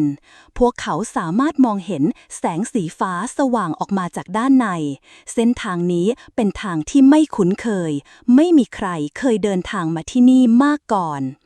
หลินเหวยหันไปมองไปหลงเฟิงและเหวินซิ่วเราไม่ได้เดินทางมาเพื่อแค่หาความลับของเซียนเรายังต้องหาทางทำลายอำนาจมืดที่คุกคามโลกนี้ด้วยไปหลงเฟิงพยักหน้าใช่พลังมืดนั้นไม่ได้ถูกทำลายแค่เพียงการทำลายหัวชางเราต้องหาวิธีหยุดมันจากการขยายตัวไปในทุกมิติ เหวินซิ่วมองไปที่ช่องทางที่เปิดขึ้นโลกแห่งเซียนไม่ใช่ที่จะปล่อยให้มืดมิดครอบงำได้เราจะต้องเข้าไปต่อสู้และรักษาสมดุลที่แท้จริงด้วยความมุ่งมั่นหลินเหวยเดินไปข้างหน้าร่วมกับไปหลงเฟิงและเหวินซิ่วพวกเขาก้าวเดินผ่านช่องทางมืดเพื่อมุ่งไปยังจุดหมายปลายทางที่ไม่มีใครรู้จักในโลกแห่งเซียนการต่อสู้ในโลกเซียนเมื่อพวกเขาก้าวเข้าสู่โลกแห่งเซียนที่แท้จริงพวกเขาพบว่าท้องฟ้าที่นี่ไม่เหมือนกับที่เขาคุ้นเคยมันเต็มไปด้วยแสงและเงาที่ประสานกันอย่างลงตัวเสียงกระซิบจากวิญญาณเซียนที่เคยดำรงอยู่ในที่นี้เริ่มดังขึ้นในหัวของเขามันต่างจากโลกที่เรารู้จักมากเหวินซิ่วพูดเบาๆขณะมองไปที่ท้องฟ้าพลังของที่นี่ดูเหมือนจะสามารถเปลี่ยนแปลงทุกสิ่งในโลกที่เราเคยรู้หลินเหวยรู้สึกถึงการเปลี่ยนแปลงในร่างกายของเธอขณะที่เธอก้าวเดินไปข้างหน้าพลังของน้ำแข็งเซียนเริ่มแผ่ออกมาจากตัวเธอไม่ต้องกลัวหลินเหวยกล่าวและหันไปมองเพื่อนๆเราอยู่ที่นี่เพื่อค้นหาความจริงของพลังแห่งเซียนและหยุดความมืดที่กำลังคุกคามทันใดนั้นเองพวกเขาก็พบกับปราสาทแห่งเซียนที่ยิ่งใหญ่ตั้งอยู่ข้างหน้าขนาดของมันใหญ่โตจนแทบจะบดบังท้องฟ้าไว้การทดสอบที่แท้จริงเมื่อหลินเหวยและเพื่อนๆเข้าใกล้ปราสาทแห่งเซียนพวกเขาพบว่ามีทหารเซียนโบราณยืนอยู่หน้าปราสาทเหล่านั้นร่างกายของพวกเขาทั้งหมดเต็มไปด้วยพลังเซียนโบราณที่มองไม่เห็นยินดีต้อนรับผู้ที่เลือกเสียงจากทหารเซียนดังก้องขึ้นในอากาศการทดสอบที่แท้จริงกำลังเริ่มต้นขึ้นแล้วหลินเหวยรู้สึกถึงการทดสอบที่แท้จริงที่กำลังจะมาถึงและทุกสิ่งรอบตัวก็เริ่มแปรเปลี่ยนไปความมืดที่ซ่อนอยู่ในจิตใจ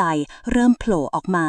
เธอรู้ว่าการต่อสู้ครั้งใหญ่จะเริ่มขึ้นในที่สุดการเดินทางผ่านการทดสอบแห่งเซียนเริ่มต้นขึ้นแล้วแต่ไม่ว่าพลังแห่งความมืดจะยิ่งใหญ่เพียงใดพวกเขาก็พร้อมที่จะต่อสู้เพื่อโลกนี้และเพื่อปกป้องความสงบสุขที่จะกลับมาอีกครั้งหลินเหวยไบหลงเฟิงและเหวินซิ่วยังคงเดินลึกเข้าไปในโลกแห่งเซียนที่มืดมิดและแปลกประหลาดแสงจากดวงดาวที่ส่องอยู่ในท้องฟ้าไม่ได้ให้ความอบอุ่นหรือแสงที่ทำให้รู้สึกปลอดภัยแต่กลับเต็มไปด้วยความลึกลับและท้าทายเส้นทางที่พวกเขากำลังเดินไม่ได้เต็มไปด้วยแค่การต่อสู้หรือการตามหาความลับแต่มันยังเป็นการค้นหาสมดุลในโลกที่ทุกอย่างถูกท้าทายจากพลังแห่งมืดที่กำลังคุกคามที่นี่ไม่ใช่ที่ที่เราคุ้นเคยเหวินซิ่วกล่าวเบาๆขณะเดินผ่านเส้นทางที่แปลกตาเขามองไปที่ท้องฟ้าที่เต็มไปด้วยแสงและรู้สึกว่าอะไรบางอย่างกำลังคุกคามหลินเหวยหยุดและมองไปรอบๆเธอรู้สึกถึงพลังที่ซ่อนอยู่ในอากาศนี้เหมือนกับการที่มีสิ่งที่ไม่สามารถมองเห็นด้วยตาเปล่ากำลังเฝ้าดูพวกเขาอยู่ความมืดนี้ยังคงอยู่ในทุกที่มันยังไม่หมดไปเธอกล่าวเสียงต่ำไปหลงเฟิงที่เดินอยู่ข้างๆหันมามองหลินเหวยและกล่าวมันไม่ใช่แค่ความมืดที่เราต้องกังวลสิ่งที่เรากำลังเผชิญอยู่นี้มันลึกซึ้งกว่านั้นเราต้องรู้ให้ได้ว่าพลังที่แท้จริงของเซียนคืออะไรหลินเหวยพยักหน้าใช่ความลับที่ถูกซ่อนไว้ในโลกนี้มันลึกเกินไปเราต้องค้นหาคำตอบด้วยตัวเองทันใดนั้นเองพวกเขามาถึงประตูโบราณที่ดูเหมือนจะเป็นการผนึกของบางสิ่งที่มีอำนาจมหาศาลประตูหินนี้มีสัญลักษณ์ลึกลับแกะสลักอยู่และดูเหมือนว่าจะยังไม่เคยเปิดออกมาในรอบหลายพันปีนี่คือทางเข้าของสถานที่ที่ซ่อนความลับแห่งเซียนหลินเหวยกล่าวด้วยความมั่นใจถ้าเราจะค้นหาความจริงเกี่ยวกับพลังเซียนเราต้องผ่านประตูนี้ไปหลงเฟิงมองไปที่ประตูแล้วกล่าวเราจะต้องทำให้แน่ใจว่าไม่มีอันตรายที่แฝงอยู่ภายในเราต้องผ่านไปไม่ว่าจะเป็นอันตรายใดๆก็ตามหลินเหวยยืนยันการทดสอบจากภายในเมื่อหลินเหวยยกมือไปสัมผัสกับประตูหินความรู้สึกแปลกๆก็วิ่งผ่านร่างกายของเธอสามารถรู้สึกได้ถึงพลังบางอย่างที่กำลังลอยอยู่ในอากาศลมหายใจของเธอรุนแรงขึ้นเมื่อรู้สึกถึงการทดสอบที่เริ่มต้นขึ้น ทันใดนั้นเองประตูหินเริ่มมีแสงสีฟ้าส่องออกมาจากร่องรอยที่แกะสลักอยู่เสียงคำรามจากพลังแห่งความมืดเริ่มดังก้องในหูของพวกเขาและประตูหินก็ค่อยๆเปิดออกช้าๆระวังตัวให้ดีไบหลงเฟิงร้องเตือนขณะที่เขาประชับดาบในมืออย่างมั่นคงสายลมเย็นเยือกเริ่มพัดเข้ามาและภายในประตูนั้นก็ปรากฏห้องลับที่เต็มไปด้วยแสงสีฟ้าและมีวิญญาณเซียนที่รอการทดสอบมันเป็นการทดสอบที่แท้จริงวิญญาณซิ่วพูดพร้อมกับยกดาบเซียนขึ้นต้องเตรียมตัวให้ดีเรากำลังจะเผชิญหน้ากับสิ่งที่ไม่สามารถคาดเดาได้ในขณะเดียวกันแสงสีฟ้าจากห้องลับเริ่มเปล่งประกายและจากในความมืดนั้นก็ปรากฏวิญญาณเซียนรูปร่างโปร่งแสงลอยออกมาจากอากาศพวกมันเหมือนกับผู้พิทักษ์แห่งเซียนที่ได้รับการปลุกขึ้นจากการหลับไหลหลายพันปีท่านผู้มาเยือนเสียงจากวิญญาณเซียนดังขึ้นการทดสอบนี้จะพิสูจน์ว่าเจ้าเป็นผู้ที่คู่ควรกับพลังแห่งเซียนหรือไม่หลินเหวยยืนนิ่งในที่ของตัวเองและยิ้มเราไม่มีทางเลือกอื่นแล้ววิญญาณเซียนทั้งหลายเริ่มลอยเข้ามาและล้อมรอบพวกเขาร่างโปร่งแสงนี้เริ่มเคลื่อนที่เหมือนกับพลังที่ไร้รูปร่างที่มีความมืดซ่อนอยู่ในทุกการเคลื่อนไหวมันไม่ง่ายอย่างที่คิดเหวินซิ่วพูดเสียงต่ำขณะเตรียมตัวรับมือทันใดนั้นวิญญาณเซียนทั้งหลายก็พุ่งไปยังพวกเขาพวกมันจะต้องทำการทดสอบทั้งร่างกายและจิตใจการต่อสู้ครั้งนี้ไม่เพียงแค่การใช้พลังแห่งเซียนแต่ยังต้องใช้ปัญญาและความเชื่อมั่นในตนเองเพื่อเอาชนะการทดสอบของพลังเซียนเมื่อการทดสอบเริ่มขึ้นหลินเหวยได้สัมผัสถึงพลังที่มากเกินไปที่หลั่งไหลเข้าไปในร่างกายของเธอพลังแห่งน้ำแข็งที่เธอควบคุมอยู่นั้นเริ่มได้รับการทดสอบให้ถึงขีดสุดพลังที่หลั่งเข้ามานั้นเป็นพลังที่ทั้งแข็งแกร่งและเยือกเย็นราวกับมีบางสิ่งที่ไม่สามารถควบคุมได้หลินเหวยค่อยๆตั้งสติและยืดหลังขึ้นอย่างมั่นคงข้าเลือกที่จะใช้พลังนี้เพื่อปกป้องโลกนี้ไม่ใช่เพื่อการทำลายพลังของเธอเริ่มเติบโตและแปลเปลี่ยนให้มีความเข้มข้นมากยิ่งขึ้น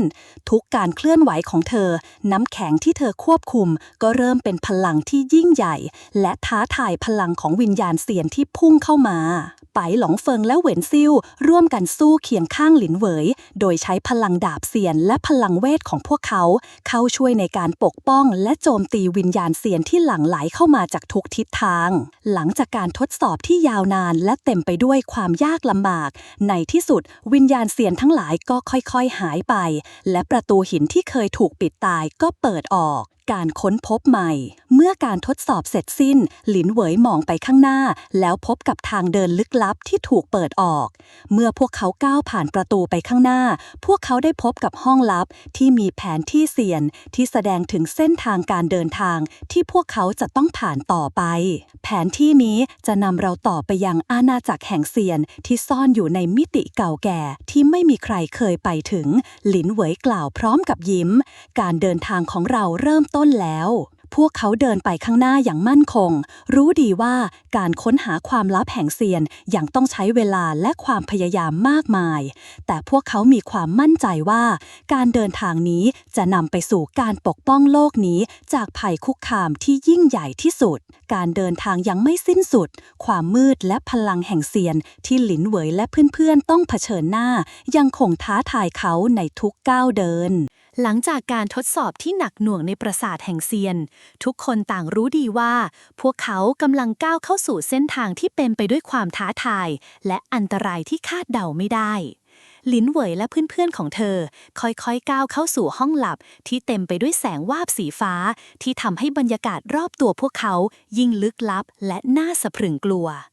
แผนที่เซียนที่หลินเหวยถืออยู่ในมือเริ่มเปล่งแสงและแสดงเส้นทางบางเส้นที่ยิ่งใหญ่ที่ไม่มีใครเคยเห็นมาก่อน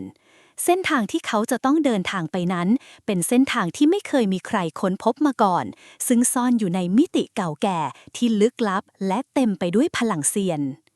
แผนที่นี้จะนำเราไปยังอาณาจักรแห่งเซียนที่เคยถูกฝังอยู่ในมิติโบราณหลินเหวยกล่าวเบาๆขณะพิจารณาภาพที่ปรากฏขึ้นบนแผนที่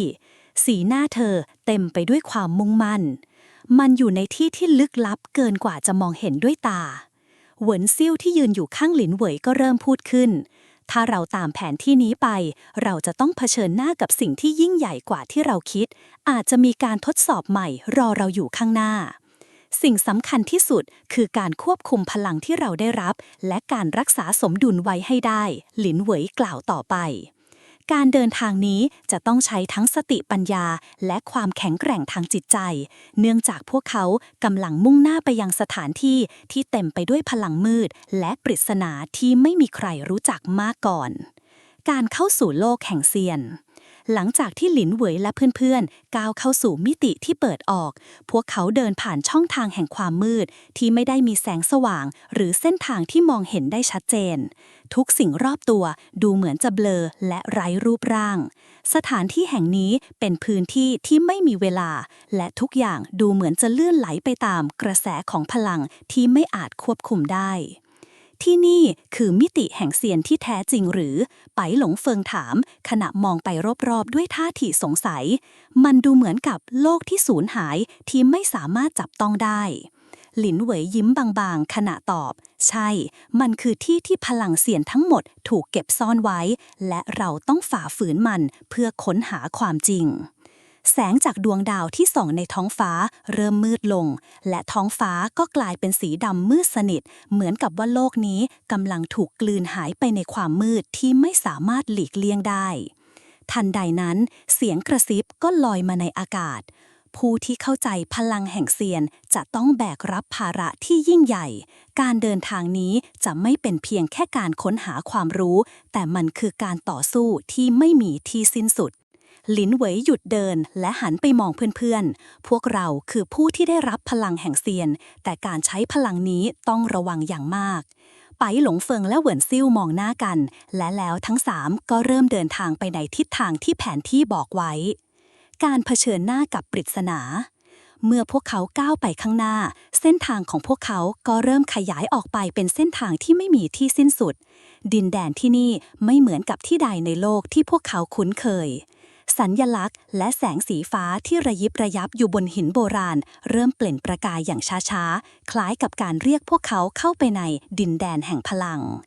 ที่นี่มันคือใจกลางของมิติแห่งเซียนหลินเหวยพูดเสียงเบาขณะยกมือขึ้นสัมผัสหินที่มีแสงสว่างถ้าเราเดินต่อไปทุกสิ่งอาจจะเปลี่ยนไปพวกเขาก้าวเดินไปอย่างระมัดระวังทุกย่างก้าวที่พวกเขาก้าวเข้าไปในสถานที่แห่งนี้ยิ่งทำให้ความรู้สึกของความอันตรายทวีคูณขึ้นหลินเหวยรู้สึกถึงพลังบางอย่างที่ยังคงหมุนวนอยู่ในอากาศทันใดนั้นเองปรากฏการณ์แปลกๆก็เกิดขึ้นรอบตัวพวกเขาดินแดนที่อยู่รอบๆเริ่มหมุนวนกระแสลมแรงพัดเข้ามาแสงสีฟ้าที่ก่อนหน้านี้กลับมืดลงจนหมดเราต้องหาทางออกจากที่นี่ก่อนที่มันจะสายเกินไปเหวินซิ่วร้องเตือนในขณะนั้นเสียงกระซิบที่ไม่สามารถจับต้นชนปลายได้ดังขึ้นในอากาศหากอยากหลีกหนีจากการทดสอบนี้พลังของเจ้าจะต้องเป็นผู้ชนะทุกคนต่างรู้ดีว่าการทดสอบครั้งนี้ไม่ใช่แค่การใช้พลังของเซียนเท่านั้นแต่ยังต้องมีการตัดสินใจที่สำคัญที่จะกำหนดอนาคตของโลกนี้การเปิดประตูสู่ความลับแห่งเซียนการเดินทางในดินแดนนี้เต็มไปด้วยความลึกลับและความกลัวพวกเขาค่อยๆเดินไปในทิศทางที่แผนที่นำพาจนกระทั่งเขามาถึงปราสาทโบราณที่ถูกปกคลุมด้วยความมืดทุกสิ่งรอบตัวพวกเขาหลุดออกจากการควบคุมของเวลาและเริ่มหลอมรวมเข้ากับพลังของเซียนเมื่อพวกเขามาถึงห้องใหญ่ภายในปราสาทก็มีปรากฏการณ์แปลกๆเกิดขึ้นประตูทองคำที่ถูกปิดตายมาแต่อดีตได้เปิดออกเองในชั่วพริบตามันกำลังรอเราอยู่ข้างในหลินเหวยกล่าวเบาๆขณะยืนอยู่หน้าประตูทองคำที่เปิดออกเองไปหลงเฟิงและเหวินซิ่วไม่พูดอะไรแต่พวกเขารู้ดีว่าพวกเขากำลังจะพบกับความท้าทายใหม่ที่จะทำให้ทุกอย่างเปลี่ยนไปหลินเหวยเป็นคนแรกที่ก้าวผ่านประตูทองคำเข้าไปและในชั่วขณะนั้นเองความมืดที่เคยครอบงำพวกเขาในมิติแห่งเซียนก็เริ่มเผยตัวออกมาอย่างเต็มที่การทดสอบครั้งสุดท้ายได้เริ่มขึ้นแล้ว เมื่อประตูทองคำเปิดออก เสียงคำรามของพลังเสียนที่กึกก้องในห้อง เริ่มทำให้ทั้ง3 คนรู้สึกถึงพลังที่ยิ่งใหญ่ที่หลั่งไหลออกมาอย่างไม่หยุดยัง้งบรรยากาศรอบตัวเต็มไปด้วยความมืดมิดและเยือกเย็น ราวกับว่าโลกแห่งเซียนทั้งมิติเริ่มล่มสลายหลินเหวยไบหลงเฟิงและเหวินซิ่วค่อยๆก้าวเข้าไปในห้องลับที่ภายในถูกเติมเต็มด้วยพลังเซียนที่ล่องลอยอยู่ในอากาศท้องฟ้าภายในห้องนั้นมีแสงวาบจากดวงดาวที่แตกต่างจากที่พวกเขาเคยเห็นสัญลักษณ์โบราณที่สะท้อนแสงในท้องฟ้าทำให้บรรยากาศยิ่งลึกลับและเต็มไปด้วยปริศนาพลังที่เราเคยสัมผัสมันแค่ปลายเท่านั้นเรากำลังอยู่ในจุดที่สำคัญที่สุดหลินเหวยพูดด้วยเสียงต่ำขนาดเดินไปข้างหน้าเหวินซิ่วมองไปที่ท้องฟ้าด้วยสายตากังวลเราเข้าสู่การทดสอบสุดท้ายแล้วนี่จะเป็นช่วงเวลาที่พวกเราได้พิสูจน์ว่าเราคู่ควรกับพลังเสียนจริงหรือไม่ในขณะที่พวกเขากำลังเดินไปข้างหน้าอย่างระมัดระวังเสียงคำรามจากมิติแห่งเสียนดังขึ้นและเงาของวิญญาณเสียนเริ่มปรากฏในห้องพวกมันล่องลอยไปมาอย่างไร้รูปร่างเพื่อเข้าสู่การเป็นเซียนเจ้าต้องฟันฝ่าการทดสอบของจิตใจและวิญญาณเสียงแหบแห้งจากเงาวิญญาณเซียนดังขึ้นพร้อมกับการปล่อยพลังลึกลับออกมาจากทุกทิศทางการทดสอบนี้จะเป็นการเลือกที่แท้จริงว่าเจ้าจะอยู่หรือไปเสียงนั้นกล่าวต่อไปขณะที่วิญญาณเซียนปรากฏในร่างของชายและหญิงในชุดขาวบริสุทธิ์หลินเหวยรู้สึกถึงการตัดสินใจที่ต้องทำเธอกำลังจะพบกับการทดสอบที่ไม่ได้เกี่ยวกับการต่อสู้ทางกายภาพหรือพลังเซียนแต่เป็นการทดสอบทางจิตใจและการยอมรับความจริงในตัวเองการทดสอบจิตใจความกลัวและความหลอกลวงในทันทีที่หลินเหวยไปหลงเฟิงและเหวินซิ่วก้าวเข้าไปในห้องลับพวกเขาก็พบว่าโลกที่พวกเขากำลังยืนอยู่นั้นเริ่มแปรเปลี่ยนทุกสิ่งรอบตัวพวกเขาเริ่มพลิกผันไปตามจิตใจและความกลัวที่แฝงอยู่ในใจของพวกเขาหลินเหวยมองไปที่ไบหลงเฟิงและเหวินซิ่วพวกเขาทั้งสองก็รู้สึกเหมือนกันว่าการทดสอบนี้ไม่ใช่แค่การแสดงความแข็งแกร่งทางพลังเซียนแต่คือการที่พวกเขาจะต้องเผชิญหน้ากับความกลัวและความหลอกลวงที่ซ่อนอยู่ในตัวเองสิ่งที่เราจะได้เห็นในที่นี่ไม่ใช่โลกที่เราคุ้นเคยแต่เป็นภาพลวงตาที่ก่อตัวจากความกลัวในจิตใจเรา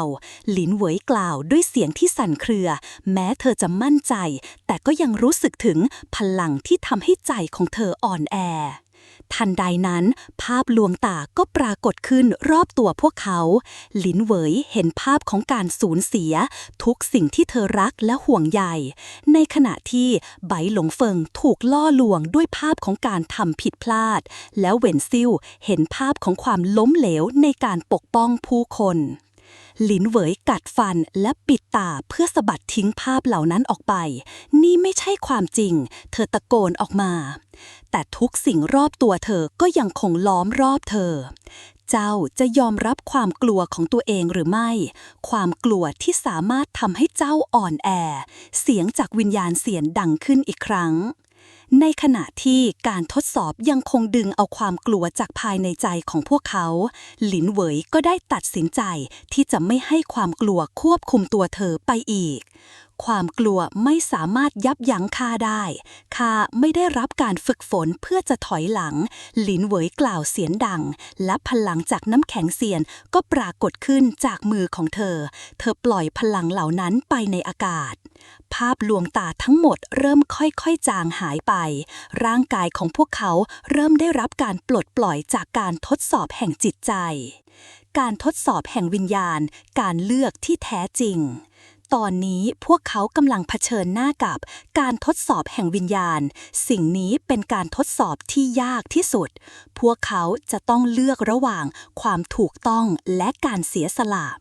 หลินเหวยไบหลงเฟิงและเหวินซิ่วยืนอยู่ต่อหน้าป้ายใหญ่ที่เขียนด้วยอักษรโบราณการเลือกที่แท้จริงและต้องเลือกสิ่งที่สำคัญที่สุดในโลกนี้ หลินเหวยรู้สึกเหมือนกับว่าการทดสอบนี้จะเป็นการที่พวกเขาจะต้องเลือกทิศทางที่จะเดินไปต่อในชีวิตของพวกเขา หากเจ้าเลือกที่จะอยู่กับสิ่งที่เจ้ารัก เจ้าจะต้องเสียสละบางสิ่งที่เจ้ารักที่สุด เสียงวิญญาณเสียนกล่าว หลินเหวยหันไปมองไบหลงเฟิงและเวนซิ่วเมื่อเห็นว่าพวกเขากำลังตกอยู่ในภาวะลังเลเหมือนกับเธอ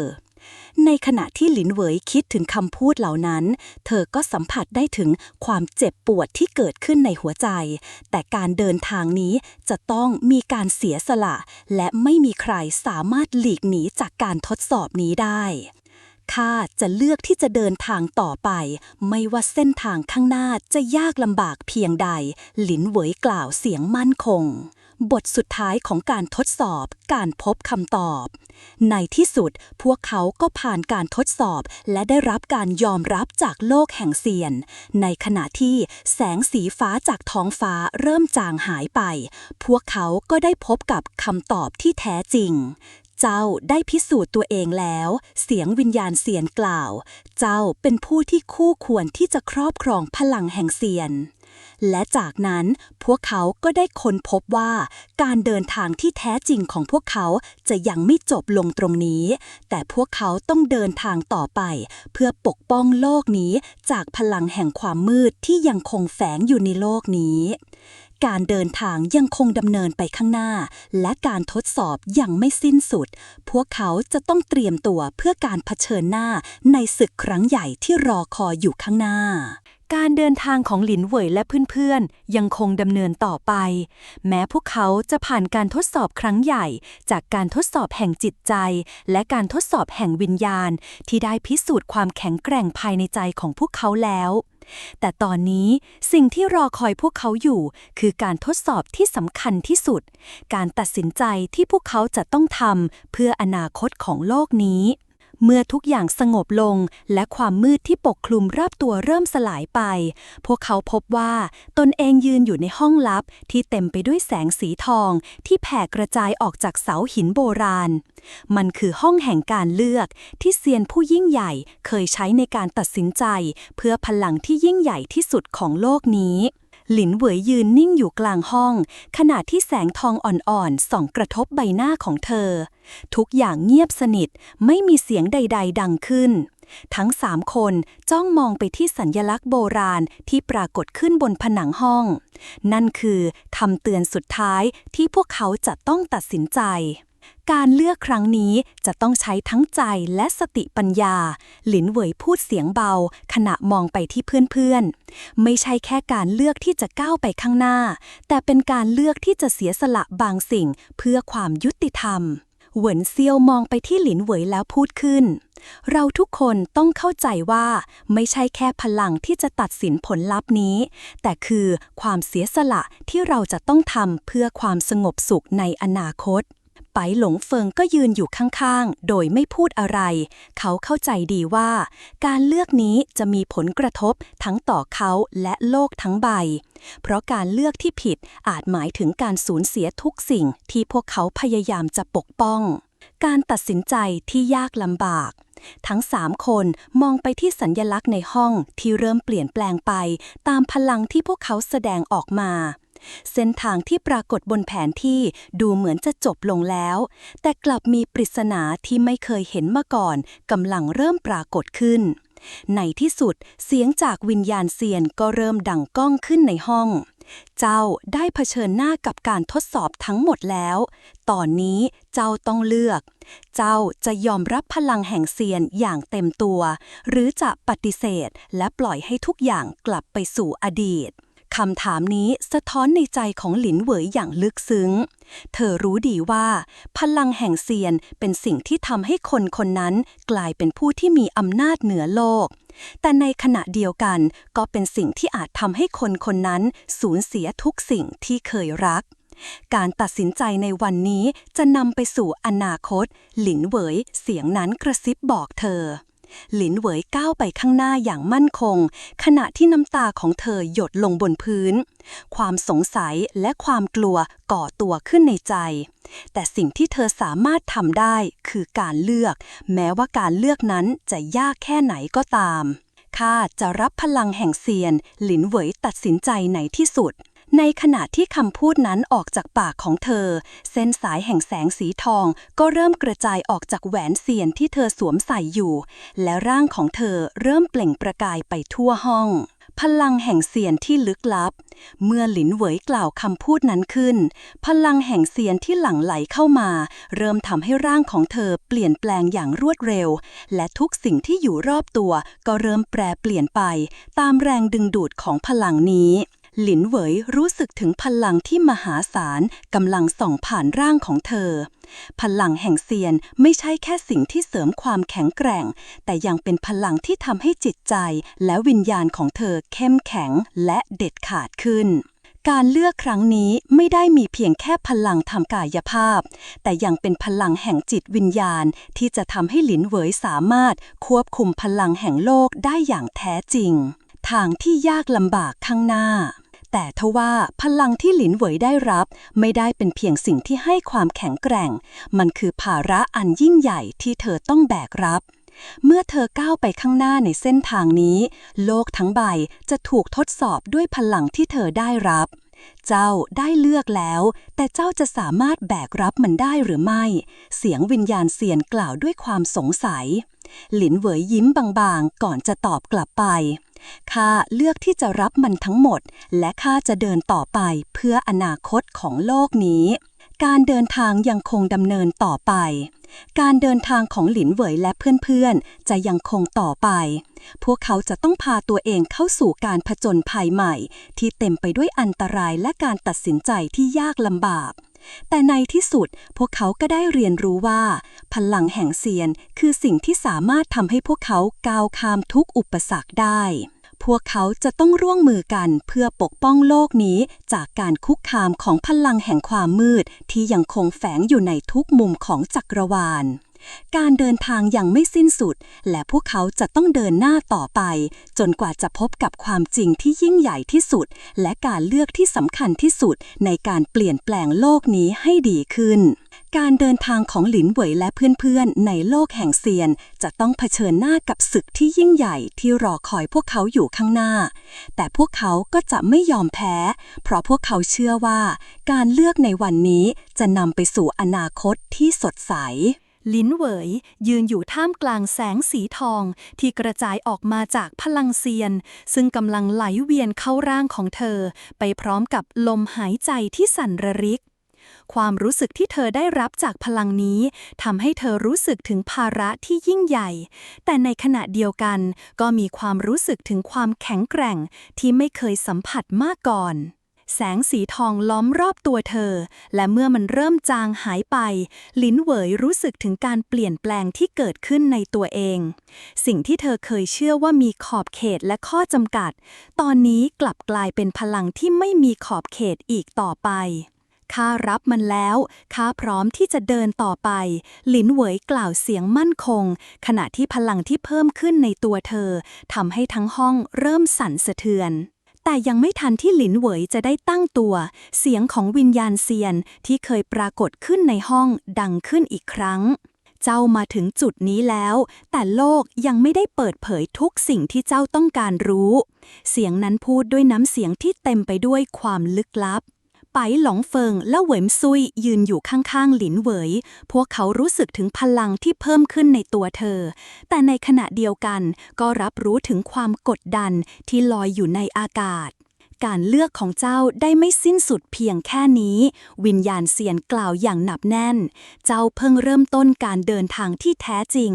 สิ่งที่รอคอยอยู่ข้างหน้าไม่ใช่แค่ศึกทางกายภาพแต่เป็นการต่อสู้ที่ทดสอบจิตวิญญาณของเจ้าหลินเหวยไม่ตอบคำแต่เธอรู้ในทันทีว่าการเดินทางนี้ยังไม่จบลงพลังที่เธอได้รับมาไม่ใช่การตอบแทนเพียงแค่ความกล้าหาญแต่คือการเตรียมตัวสำหรับภารกิจที่ยิ่งใหญ่ที่ต้องเผชิญ การเปิดเผยความลับของโลกแห่งเซียนกำลังจะเริ่มขึ้น และพวกเขาจะต้องค้นพบความจริงที่เกี่ยวข้องกับการเกิดของพลังที่ยิ่งใหญ่ในโลกนี้ การต่อสู้ครั้งใหญ่กำลังจะมาถึง การเดินทางที่ยังไม่จบ หลังจากการพิสูจน์ตัวเองในห้องแห่งการเลือก หลินเหวยและเพื่อนๆได้ค้นพบว่าโลกแห่งเซียนยังมีความลับมากมายที่ต้องค้นหา และการทดสอบสุดท้ายที่รอคอยอยู่ คือการเผชิญหน้ากับศัตรูที่มืดมนที่สุดที่มีอำนาจเหนือกว่าเซียนผู้ยิ่งใหญ่หลายเท่า หลินเหวยมองไปที่แผนที่แสดงเส้นทางที่ต้องเดิน พวกเขากำลังมุ่งหน้าไปยังดินแดนที่ถูกลืม ซึ่งถูกซ่อนเอาไว้ด้วยพลังที่ยิ่งใหญ่ที่สุดของโลกเซียน เราเดินทางต่อไป หลินเหวยกล่าวเสียงมั่นคง ขณะที่เธอจับมือของเพื่อนๆอย่างแน่วแน่ ใช่ เราต้องไปข้างหน้าเพื่อค้นหาความจริง ไปหลงเฟิงตอบ พร้อมกับแสดงท่าทีมุ่งมั่น เหวินซุยมองไปที่ทั้งสองแล้วพยักหน้า ไม่ว่าเส้นทางข้างหน้าจะยากลำบากแค่ไหน เราจะไปด้วยกัน จากนั้นพวกเขาต้องเริ่มเดินทางอีกครั้ง โดยมีพลังแห่งเซียนคอยคุ้มครองพวกเขา แต่ในขณะเดียวกันก็รู้ดีว่าศัตรูที่แท้จริงยังคงหลบซ่อนอยู่ในมุมมืดของโลกใบนี้ การเดินทางในภารกิจใหม่ การเดินทางของหลินเหวยและเพื่อนๆจะต้องเผชิญกับการทดสอบใหม่ที่ยากยิ่งกว่าเดิม เพราะการเปิดเผยความจริงเกี่ยวกับพลังเซียนจะเกี่ยวข้องกับอดีตที่ถูกฝังไว้ และอนาคตที่ยังไม่แน่นอน พวกเขาต้องต่อสู้ไม่เพียงแต่กับศัตรูภายนอก แต่ยังต้องต่อสู้กับความมืดภายในใจที่ค่อยๆก่อตัวขึ้น การเดินทางครั้งนี้จะไม่ใช่การปกป้องโลกจากภัยคุกคามภายนอก แต่ยังต้องมีการต่อสู้ที่สำคัญภายในตัวเอง เพื่อให้สามารถควบคุมพลังเซียนที่ได้รับมา แล้วไม่ให้มันกลายเป็นภัยที่ไม่อาจควบคุมได้ พวกเขาจะต้องเผชิญหน้ากับการตัดสินใจครั้งสำคัญที่จะเปลี่ยนแปลงอนาคตของโลกทั้งใบ บทสรุปเบื้องต้น หลินเหวยและเพื่อนๆยืนอยู่ในจุดที่สำคัญที่สุดในชีวิตของพวกเขา พวกเขาได้พิสูจน์ตัวเองในห้องทดสอบแห่งเซียน และได้รับพลังแห่งเซียนที่ยิ่งใหญ่ แต่นั่นไม่ใช่การสิ้นสุดการเดินทางของพวกเขา พวกเขายังคงต้องเผชิญกับความท้าทายที่ยิ่งใหญ่ ในการปกป้องโลกจากพลังที่มืดมิดและลึกลับที่ยังคงซ่อนตัวอยู่ การเดินทางครั้งนี้จะเป็นการเดินทางของความรู้สึก การต่อสู้ที่ไม่ใช่การใช้พลัง แต่ยังเกี่ยวข้องกับการรักษาความสงบในใจ และการรักษาสมดุลของพลังเซียนที่ได้รับมา โลกแห่งเซียนกำลังเปิดเผยความลับที่ยิ่งใหญ่ที่สุด และหลินเหวยจะต้องต่อสู้เพื่อปกป้องโลกนี้จากพลังที่ยิ่งใหญ่และมืดมิดที่ไม่อาจจินตนาการได้ การเดินทางครั้งใหม่กำลังจะเริ่มขึ้น และมันจะเต็มไปด้วยความลึกลับและการทดสอบที่ยังไม่เคยเกิดขึ้นมาก่อน เขาจะเดินทางไปตามเส้นทางที่ไม่รู้จัก และจะต้องใช้พลังที่แท้จริงของเซียนในการเปิดเผยความจริงที่ยังถูกซ่อนอยู่ในโลกใบนี้ บทต่อไปจะเป็นการเปิดเผยศัตรูที่แท้จริง และการเผชิญหน้ากับการทดสอบใหม่ที่จะเป็นจุดเริ่มต้นของการผจญภัยครั้งยิ่งใหญ่ของหลินเหวยและเพื่อนๆ ตอนที่ 18 การเผชิญหน้ากับศัตรูแห่งมิติ พลังที่หลินเหวยได้รับนั้นยิ่งใหญ่เกินกว่าจะคาดคิด เธอสามารถรู้สึกถึงการเชื่อมโยงระหว่างตัวเองกับพลังแห่งเซียนที่ลึกซึ้งยิ่งขึ้น แต่ในขณะเดียวกันมันก็ทำให้เธอรู้สึกถึงภาระอันหนักหน่วงที่ต้องแบกรับ แม้จะมีพลังมากมายแต่ในใจของหลินเหวยกลับรู้สึกถึงความเปราะบางที่ไม่เคยรู้สึกมาก่อน ในขณะที่ทั้งสามเดินทางลึกเข้าไปในดินแดนที่ถูกลืม พวกเขาเริ่มพบกับร่องรอยของพลังอันเก่าแก่ที่ไม่เคยมีใครกล้าค้นพบ การเดินทางในครั้งนี้จะเป็นการทดสอบที่ยากที่สุดที่พวกเขาต้องเผชิญ หลินเหวยจ้องไปที่เส้นทางที่ถูกปกคลุมไปด้วยหมอกมืดและลมเย็นเยือกที่พัดผ่าน เมื่อพวกเขาก้าวเดินไปข้างหน้าการเคลื่อนไหวของพวกเขาดูเหมือนจะดึงดูดพลังมืดที่ซ่อนอยู่ในทุกมุมของดินแดนแห่งนี้ เรากำลังเข้าใกล้จุดที่อันตรายที่สุดแล้วไปหลงเฟิงกล่าวเสียงเครียดขณะที่เขาเฝ้าระวังรอบตัวอย่างระมัดระวัง เหวินซุ่มมองไปที่ท้องฟ้าที่เต็มไปด้วยเมฆหมอกสีดำที่ดูเหมือนจะกดทับโลกแห่งนี้อย่างไม่มีที่สิ้นสุดการทดสอบในครั้งนี้จะไม่เหมือนกับเราเคยเจอมาพลังที่รออยู่ข้างหน้าอาจจะเป็นสิ่งที่เราไม่สามารถต่อสู้ได้หลินเหวยหันไปมองพวกเขาด้วยความมุ่งมั่นเรามาถึงจุดนี้แล้วไม่มีทางที่จะถอยหลังพวกเราจะต้องสู้เพื่อค้นหาความจริงและปกป้องทุกสิ่งที่เรารักพวกเขาก้าวต่อไปท่ามกลางการเผชิญหน้ากับอันตรายที่ไม่สามารถมองเห็นได้จนกระทั่งถึงกลางดินแดนที่ถูกลืมซึ่งมีปราการโบราณปิดกั้นการเดินทางของพวกเขาการปรากฏตัวของศัตรูทันทีที่พวกเขาเข้าไปในเขตนั้นทุกสิ่งที่พวกเขารู้สึกเริ่มเปลี่ยนไปพลังมืดเริ่มลอยเข้ามารอบตัวพวกเขารู้สึกถึงการบีบรัดที่เพิ่มขึ้นจากความลึกลับที่ไม่สามารถมองเห็นได้มันมาถึงแล้วหลินเหวยพูดเสียงสั่นขณะที่พลังของเธอเริ่มสะท้อนออกมาจากร่างแต่ไม่สามารถต่อสู้กับพลังที่ซ่อนอยู่ในมิตินี้ได้อย่างเต็มที่ทันใดนั้นรูปร่างของศัตรูก็เริ่มปรากฏขึ้นกลางหมอกมืดที่หนาทึบเป็นวิญญาณของเซียนโบราณที่เคยล้มเหลวในยุคสมัยที่แล้วและถูกปิดผนึกเอาไว้มันสวมชุดเกราะมืดทึบมีร่างกายคล้ายกับมังกรดำที่มีแสงไฟสีแดงลุกโชนที่ดวงตาพลังของมันคือพลังแห่งความมืดที่ดึงดูดทุกสิ่งให้ตกอยู่ในห้วงหลุมดำแห่งความหวาดกลัวเจ้าไม่มีทางหนีพ้นจากการทดสอบนี้เสียงที่มาจากศัตรูสั่นสะท้านไปทั่วทั้งแผ่นดินหลินเหวยจ้องไปที่มันและรู้สึกถึงพลังลึกลับที่มันปล่อยออกมาไม่ใช่แค่การใช้พลังเสียนเท่านั้นที่จะเอาชนะได้แต่ต้องใช้สติปัญญาและความเข้าใจในการควบคุมพลังแห่งเสียนของตัวเองให้ดีที่สุดการเผชิญหน้ากับพลังมืดข้าจะไม่ยอมแพ้หลินเหวยตะโกนออกมาขณะที่พลังน้ำแข็งประทุออกจากมือของเธอในขณะที่พลังของไปหลงเฟิงและเหวินซุ่มก็เพิ่มขึ้นพร้อมกันแต่ศัตรูกลับหัวเราะออกมาเสียงดังและรุนแรงพวกเจ้าจะไม่มีวันเอาชนะข้าเป็นผู้ที่ได้รับเลือกจากพลังแห่งความมืดทันใดนั้นมังกรดำก็พุ่งออกจากเงามืดสร้างลมหายใจมืดมนที่พัดพาไปทุกทิศทางการโจมตีครั้งนี้เต็มไปด้วยพลังทำลายล้างที่มีความเร็วสูงจนหลินเหวยและเพื่อนๆต้องหลบลี้กอย่างฉับพลันหลินเหวยใช้พลังน้ำแข็งสร้างเกราะป้องกันแต่เกราะนั้นก็เริ่มแตกสลายจากพลังของมังกรดำความกดดันจากการต่อสู้ทำให้ทุกการเคลื่อนไหวของพวกเขาช้าลงเราต้องร่วมมือกันหลินเหวยตะโกนให้เพื่อนๆของเธอได้ยินในขณะที่เธอรวบรวมพลังที่เหลืออยู่ในตัวเพื่อสร้างหอคอยน้ำแข็งขนาดใหญ่ที่สามารถต้านทานพลังของมังกรได้ไปหลงเฟิงควบคุมไฟสร้างเพลิงแห่งเทพและพุ่งเข้าจู่โจมอย่างมังกรดำขณะที่เหวินซุ่มใช้พลังแสงสร้างสนามแสงที่สามารถบีบอัดศัตรูในทุกรูปแบบ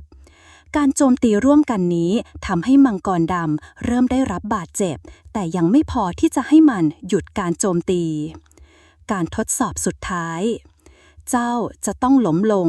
ทุกสิ่งที่เจ้าทำเพื่อหลบหนีจากการทดสอบนี้ก็จะไม่มีความหมายมังกรดำกล่าวออกมาด้วยเสียงที่เต็มไปด้วยความเย้ยหยันหลินเหวยเริ่มรู้สึกถึงความเหนื่อยล้าจากการใช้พลังเสียนที่หนักหน่วงขณะเดียวกันก็รู้สึกถึงการทดสอบจิตใจของเธอที่กำลังเกิดขึ้นข้าจะไม่ให้ความมืดมาควบคุมข้าหลินเหวยกรีดร้องขณะปลดปล่อยพลังน้ำแข็งอย่างเต็มที่พลังนี้เริ่มรวมตัวกันสร้างพายุหิมะที่ล้อมรอบทั้ง3คนและมังกรดำการโจมตีรอบด้านทำให้มังกรดำชะงักไปชั่วคราวขณะที่พลังของหลินเหวยรวบรวมขึ้นอย่างมหาศาล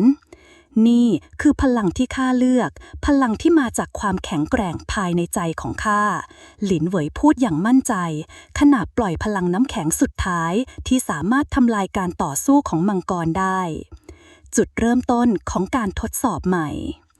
มังกรดำถูกทำลายด้วยพลังมหาศาลของหลินเหวย แต่ในความจริงแล้วมันไม่ได้เป็นศัตรูสุดท้ายที่พวกเขาจะต้องเผชิญ การเดินทางนี้ยังคงอยู่ในจุดเริ่มต้นเท่านั้น พวกเขายังคงต้องเผชิญกับความมืดที่ค่อยๆแผ่ขยายออกไป เจ้าทุกคนจะต้องเผชิญหน้ากับความมืดในตัวเอง เสียงของมังกรดำยังคงก้องในหูของพวกเขา การต่อสู้ครั้งนี้เป็นเพียงบทเริ่มต้นของการเผชิญหน้ากับศัตรูที่แท้จริง การทดสอบที่ยิ่งใหญ่ที่สุดของชีวิตจะเริ่มต้นขึ้นในตอนต่อไป การระเบิดของพลันจากการโจมตีครั้งสุดท้ายทำให้บรรยากาศรอบตัวเริ่มนิ่งสงบลง หลินเหวยและเพื่อนๆยืนหอบเหนื่อยอยู่กลางสนามรบที่เปลี่ยนไปอย่างสิ้นเชิง โลกภายนอกดูเหมือนจะถูกมืดมิดไปหมด ราวกับพวกเขาอยู่ในมิติที่ต่างไปจากเดิม โลกที่ไม่มีแสงใดๆนอกจากแสงจากพลังเซียนที่หลินเหวยปลดปล่อยออกมา พวกเขามองไปที่ซากของมังกรดำที่ตอนนี้ได้จางหายไปแล้ว เหลือเพียงเศษของเท่าฐานมืดที่ยังคงลอยละลิ้วในอากาศ มันหายไปแล้วไบหลงเฟิงกล่าวด้วยเสียงหนักแน่นขณะมองไปที่เศษซากของมังกรดำที่ค่อยๆสลายไปในอากาศ แต่ความรู้สึกในใจเขากลับไม่สงบลงแม้แต่น้อย หลินเหวยยืนนิ่งอยู่สักพักท่ามกลางความเงียบสงบและมืดมิดที่ห้อมล้อม เธอรู้สึกถึงการปรากฏตัวของบางสิ่งที่ซ่อนอยู่ลึกในมิตินี้ ไม่ใช่แค่นี้หลินเหวยพูดเสียงเบาสายตาของเธอจับจ้องไปในความมืดการทดสอบนี้มันไม่จบแค่นี้เหวินซิ่วขยับก้าวขึ้นไปข้างหลินเหวยขณะที่เธอขมวดคิ้วและกล่าวว่าพวกเราแค่ทำลายมังกรดำแต่ยังมีอะไรบางอย่างที่มืดมิดยิ่งกว่ารออยู่ในที่นี่ทันใดนั้นเสียงลมหายใจที่แผ่วเบาก็ดังขึ้นจากที่มืดมิดเมื่อมองไปรอบๆพวกเขาเห็นว่าความมืดที่ปรากฏรอบตัวเริ่มก่อตัวเป็นภาพคล้ายๆกับรูปร่างมนุษย์ที่ไม่คุ้นเคยมันค่อยๆก่อตัวขึ้นจนเห็นรูปร่างของเซียนอีกตนที่ดูเหมือนจะมีพลังเหนือธรรมชาติอย่างที่ไม่เคยพบเห็นมาก่อนมันสวมชุดคลุมสีดำสนิทมีตาสีแดงฉานที่ส่องแสงไปทั่วเจ้าเป็นใครหลินเหวยถามเสียงเบาขณะที่ร่างกายของเธอเตรียมพร้อมรับมือกับภัยที่อาจจะมาเซียนผู้ที่ปรากฏขึ้นยิ้มอย่างเย็นชาก่อนจะตอบว่าข้าเป็นผู้ที่ดูแลการทดสอบของมิติแห่งนี้ข้าเป็นผู้ที่เลือกสิ่งที่จะมอบพลังให้แก่เจ้าและข้าคือผู้ที่ทดสอบว่าเจ้าสมควรที่จะใช้พลังเซียนที่ได้รับมาแล้วหรือไม่ข้าคือผู้ที่สั่งให้มังกรดำปรากฏขึ้นมามันคือตัวแทนของการทดสอบที่แท้จริงเซียนดำยิ้มบางๆหากเจ้าไม่สามารถทำลายมันได้เจ้าก็จะไม่สามารถก้าวไปสู่การทดสอบที่แท้จริงได้หลินเหวยเริ่มเข้าใจแล้วว่าการทดสอบนี้ยังไม่จบลงแค่เพียงการทำลายมังกรดำเธอก้าวไปข้างหน้าอย่างมั่นคงขณะที่พลังเซียนในตัวเธอกำลังไหลเวียนและเติบโตขึ้นท่านต้องการให้เราทำอะไรหลินเหวยถามเสียงสงบแม้ว่าข้างในจะเต็มไปด้วยคำถามที่ไม่สามารถตอบได้เซียนดำจ้องมองเธอด้วยสายตาที่ลึกลับการเลือกของเจ้ายังไม่สมบูรณ์เจ้าต้องผ่านการทดสอบของจิตวิญญาณอีกครั้งทดสอบที่ลึกที่สุดในใจเจ้าการตัดสินใจครั้งนี้จะทำให้เจ้ารู้ถึงความเป็นจริงของสิ่งที่เจ้ากำลังจะต่อสู้และรับมือทันใดนั้นพลังแห่งความมืดก็ดึงดูดหลินเหวยเข้าไปในห้วงมิติที่ลึกสุดภาพทุกอย่างเบื้องหน้าหายไปทุกสิ่งถูกแทนที่ด้วยการฉายภาพแห่งอดีตที่เธอไม่เคยเห็นมาก่อนการทดสอบแห่งจิตวิญญาณหลินเหวยยืนอยู่ในสถานที่ที่ไม่คุ้นเคยเธอหันมองไปรอบๆแต่ไม่มีอะไรเลยนอกจากความว่างเปล่าที่เต็มไปด้วยความมืดเธอรู้สึกถึงความเหงาและความหวาดกลัวที่ลอยมาในหัวใจเจ้ามาที่นี่เพื่อที่จะเข้าใจความจริงแต่ความจริงนั้นไม่ใช่สิ่งที่เจ้าจะหามันได้ในภายนอกมันอยู่ในใจเจ้าเองเสียงของเซียนดำดังขึ้นในอากาศเจ้าเคยถามตัวเองไหมว่าเหตุใดเจ้าถึงต้องการพลังนี้ เจ้าพร้อมที่จะเสียสละความรักและสิ่งที่สำคัญที่สุดหรือไม่คำถามนั้นทำให้หลินเหวยรู้สึกถึงความท้าทายภายในใจพลังที่เธอได้รับมันจะสามารถช่วยโลกนี้ได้จริงหรือไม่หรือมันจะนำไปสู่การทำลายทุกสิ่งที่เธอเคยรับภาพแห่งอดีตของแม่ของหลินเหวยปรากฏขึ้นในความคิดของเธอสายตาของแม่เต็มไปด้วยความรักและหวังดีแม่หลินเหวยพึมพำออกมาในขณะที่น้ำตาคลอเบ้าแม่เคยบอกข้าว่าพลังไม่ได้สำคัญที่สุดสิ่งที่สำคัญคือการปกป้องผู้คนที่เรารักพลังแห่งเสียงที่เธอได้รับนั้นทำให้ทุกสิ่งรอบตัวเปลี่ยนไปในทิศทางที่เธอไม่สามารถควบคุมได้แต่ในใจของเธอเริ่มเข้าใจความจริงที่ซ่อนอยู่ในคำพูดของแม่การตัดสินใจที่แท้จริง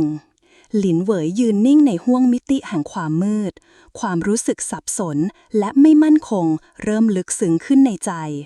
เมื่อเธอเริ่มค้นพบความจริงเกี่ยวกับตัวเองว่าความคิดที่แท้จริงของเธอคืออะไรในขณะนั้นเองวิญญาณของเซียนดำก็ปรากฏขึ้นอีกครั้งพร้อมกับเสียงท้าทายเจ้ายอมรับความจริงนี้แล้วหรือยังหากเจ้าพร้อมที่จะทุ่มเททุกสิ่งเพื่ออำนาจและความยิ่งใหญ่เจ้าต้องแลกมันด้วยทุกสิ่งที่สำคัญที่สุดในชีวิตหลินเหวยยืนนิ่งสายตาของเธอจับจ้องไปในอากาศที่ว่างเปล่าก่อนจะตัดสินใจอย่างเด็ดขาดข้าจะเลือกที่จะใช้พลังนี้เพื่อปกป้องโลกนี้ไม่ใช่เพื่อความยิ่งใหญ่ส่วนตัวข้าพร้อมที่จะเสียสละทุกอย่างถ้ามันหมายถึงการปกป้องผู้คนที่ข้ารักทันใดนั้นแสงสีทองก็เริ่มปรากฏขึ้นจากร่างของหลินเหวยพลังเซียนในตัวเธอเริ่มหลอมรวมกันเป็นพลังที่สมบูรณ์ที่สามารถเอาชนะได้ด้วยจิตวิญญาณที่แข็งแกร่งการทดสอบแห่งจิตวิญญาณจบลงพร้อมกับการเปิดเผยการเลือกที่แท้จริงของหลินเหวยเธอจะเดินต่อไปในเส้นทางที่เต็มไปด้วยการต่อสู้แต่การต่อสู้ครั้งนี้ไม่ใช่เพื่อตัวเองแต่เพื่ออนาคตของทุกคนบททดสอบต่อไปกำลังจะเริ่มขึ้นความจริงที่เกี่ยวกับพลังแห่งเซียนกำลังจะถูกเปิดเผยและหลินเหวยต้องเตรียมพร้อมรับมือกับการทดสอบสุดท้ายที่จะชี้ชะตาอนาคตของโลกใบนี้หลินเหวยยังคงยืนอยู่ท่ามกลางแสงสีทองที่เกิดจากพลังเซียนที่พลุ่งพล่านในตัวเธอมันทำให้เธอรู้สึกถึงพลังที่เธอไม่เคยมีมาก่อนทว่าความมั่นคงในใจของเธอเองกลับมีรอยร้าวบางๆที่ยากจะอธิบายได้การเลือกที่จะใช้พลังเซียนเพื่อปกป้องโลกนี้แทนที่จะหาความยิ่งใหญ่ส่วนตัวเป็นการตัดสินใจที่หนักหน่วงแม้แต่ตัวเธอเองก็ยังไม่แน่ใจในผลลัพธ์ที่จะตามมาแต่ในขณะเดียวกันเธอก็รู้ว่านี่คือทางเดียวที่เธอสามารถเดินไปได้ขณะที่เธอยืนอยู่ตรงกลางของห้วงมิติสถานที่ที่ปรากฏขึ้นรอบตัวเต็มไปด้วยแสงลึกลับและความมืดหลินเหวยรู้สึกถึงบางสิ่งที่กำลังเคลื่อนไหวในเงามืดความรู้สึกนั้นเหมือนกับถูกจับตามองจากบางสิ่งที่ไม่สามารถมองเห็นได้เสียงของเซียนดำดังขึ้นจากมุมมืดของมิติที่หลินเหวยยืนอยู่เจ้าเลือกที่จะยอมรับความจริงและทุ่มเททุกสิ่งที่มีเพื่อโลกนี้แต่เจ้าไม่เคยถามตัวเองว่ามันคุ้มค่าหรือไม่หลินเหวยหันไปมองต้นเสียงที่เป็นเพียงเงาแห่งเซียนดำเธอกลับรู้สึกถึงความเย็นชาและความลึกลับที่สะท้อนออกมาในน้ำเสียงนั้นการทดสอบของเจ้าจะไม่จบลงแค่การทดสอบของจิตวิญญาณเสียงนั้นกล่าวต่อการเดินทางที่แท้จริงของเจ้ากำลังจะเริ่มต้นเจ้าจะต้องเผชิญกับความท้าทายที่ยิ่งใหญ่ซึ่งไม่สามารถรับมือได้แค่ด้วยพลังของเซียนเท่านั้น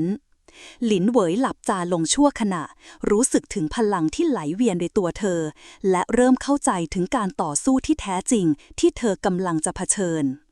ข้าเข้าใจแล้วข้าจะไม่หลบหนีจากสิ่งที่ต้องเผชิญข้าจะใช้พลังนี้เพื่อปกป้องทุกสิ่งที่ข้ารักหลินเหวยกล่าวอย่างมั่นคงทันใดนั้นแสงสีทองที่มาจากการควบคุมพลังของหลินเหวยเริ่มแผ่ออกไปราวกับเป็นสัญลักษณ์ของการเปลี่ยนแปลงที่เกิดขึ้นในตัวเธอพลังที่เกิดขึ้นไม่ใช่แค่พลังเซียนทั่วไปแต่มันเป็นการผสมผสานของพลังแห่งความเชื่อที่หลินเหวยมีต่อการปกป้องโลกนี้ เซียนดำหัวเราะออกมาเบาๆก่อนจะกล่าวว่าเจ้าไม่รู้เลยว่าการเลือกของเจ้านั้นจะนำมาซึ่งการเผชิญหน้าที่ที่ยิ่งใหญ่กว่าที่เจ้าเคยคิดแต่ถึงอย่างนั้นข้าก็จะทดสอบเจ้าให้เห็นเองว่าเจ้ามีความแข็งแกร่งและความกล้ามากพอที่จะยืนหยัดในโลกนี้หรือไม่แสงสีทองจากพลังเซียนของหลินเหวยเริ่มสว่างขึ้นปะทะกับความมืดรอบตัวจนเกิดเป็นการระเบิดของพลังในอากาศทำให้หลินเหวยรู้สึกถึงความตึงเครียดที่เกิดขึ้นทั้งในตัวเองและรอบตัวทันใดนั้นสิ่งมีชีวิตที่ไม่รู้จักก็เริ่มปรากฏขึ้นจากเงามืดมันมีลักษณะคล้ายกับวิญญาณขนาดใหญ่ที่มีปีกมืดแผ่ขยายออกไปทั่วทั้งมิติมันพุ่งเข้าหาหลินเหวยอย่างรวดเร็วพร้อมกับการปล่อยพลังมืดออกมาในรูปแบบที่หลินเหวยไม่เคยพบเห็นมาก่อนพลังมืดโหมกระหน่ำเข้ามาในทิศทางของหลินเหวยแต่เธอไม่ยอมถอยหลังแม้แต่น้อยในมือของเธอมีดาบน้ำแข็งที่ประกายแสงสีฟ้าชั่วขณะนั้นดาบของเธอก็ปลดปล่อยพลังที่ยิ่งใหญ่ไปขัดขวางการโจมตีของศัตรูการปะทะระหว่างพลังเซียนและความมืดก่อให้เกิดการสั่นสะเทือนของมิติรอบตัวนั่นคือสิ่งที่ข้าได้จากการเลือกนี้พลังแห่งความมั่นคงหลินเหวยกล่าวในใจขณะที่เธอก้าวไปข้างหน้าท่ามกลางการปะทะที่รุนแรงไบหลงเฟิงและเหวินซิ่ววิ่งเข้ามาช่วยหลินเหวยพวกเขาพร้อมที่จะต่อสู้กับศัตรูที่ยิ่งใหญ่ด้วยพลังที่พวกเขามีทั้ง3 คนสร้างการโจมตีร่วมเพื่อเอาชนะวิญญาณมืดที่มีพลังเหนือธรรมชาติพวกเราจะไม่ยอมแพ้ไบหลงเฟิงตะโกนพร้อมกับควบคุมพลังไฟสร้างกำแพงเพลิงขนาดใหญ่ปกป้องทั้ง3จากการโจมตีเหวินซิ่วควบคุมพลังแสงสร้างสนาวแสงที่ปกคลุมการโจมตีทั้งหมดทำให้วิญญาณมืดถูกขัดขวางและชะลอการเคลื่อนไหวหลินเหวยมองไปที่ทั้ง2ในขณะที่พลังของเธอกำลังแผ่ขยายไปพร้อมกันเราจะต้องทำลายมันไปให้หมดท่ามกลางการโจมตีทั้ง3ในพลังที่รวมกันกลับมีแสงสีแดงเข้มปรากฏขึ้นในอากาศมันเป็นลายเซ็นของพลังแห่งมิติที่ต้องสู้ให้ถึงที่สุดการโจมตีครั้งนี้จะเป็นการพิสูจน์ว่าพวกเขามีพลังเพียงพอที่จะเอาชนะสิ่งที่มืดมิดหรือพวกเขาจะถูกดูดกลืนในโลกมิติที่ไม่มีทางออกการทดสอบใหม่กำลังจะมาถึงเมื่อการโจมตีของทั้ง3 คนรวมทำให้วิญญาณมืดเริ่มได้รับบาดเจ็บพวกเขารู้ว่าการต่อสู้ครั้งนี้ไม่ใช่แค่การพิชิตศัตรูในโลกมิติแต่เป็นการพิสูจน์การควบคุมพลังเซียนภายในตัวเองพวกเขาจะต้องรวมพลังเพื่อไปถึงจุดที่ยิ่งใหญ่กว่าเดิมและความมืดที่แฝงตัวอยู่ในทุกการกระทำต้องถูกทำลาย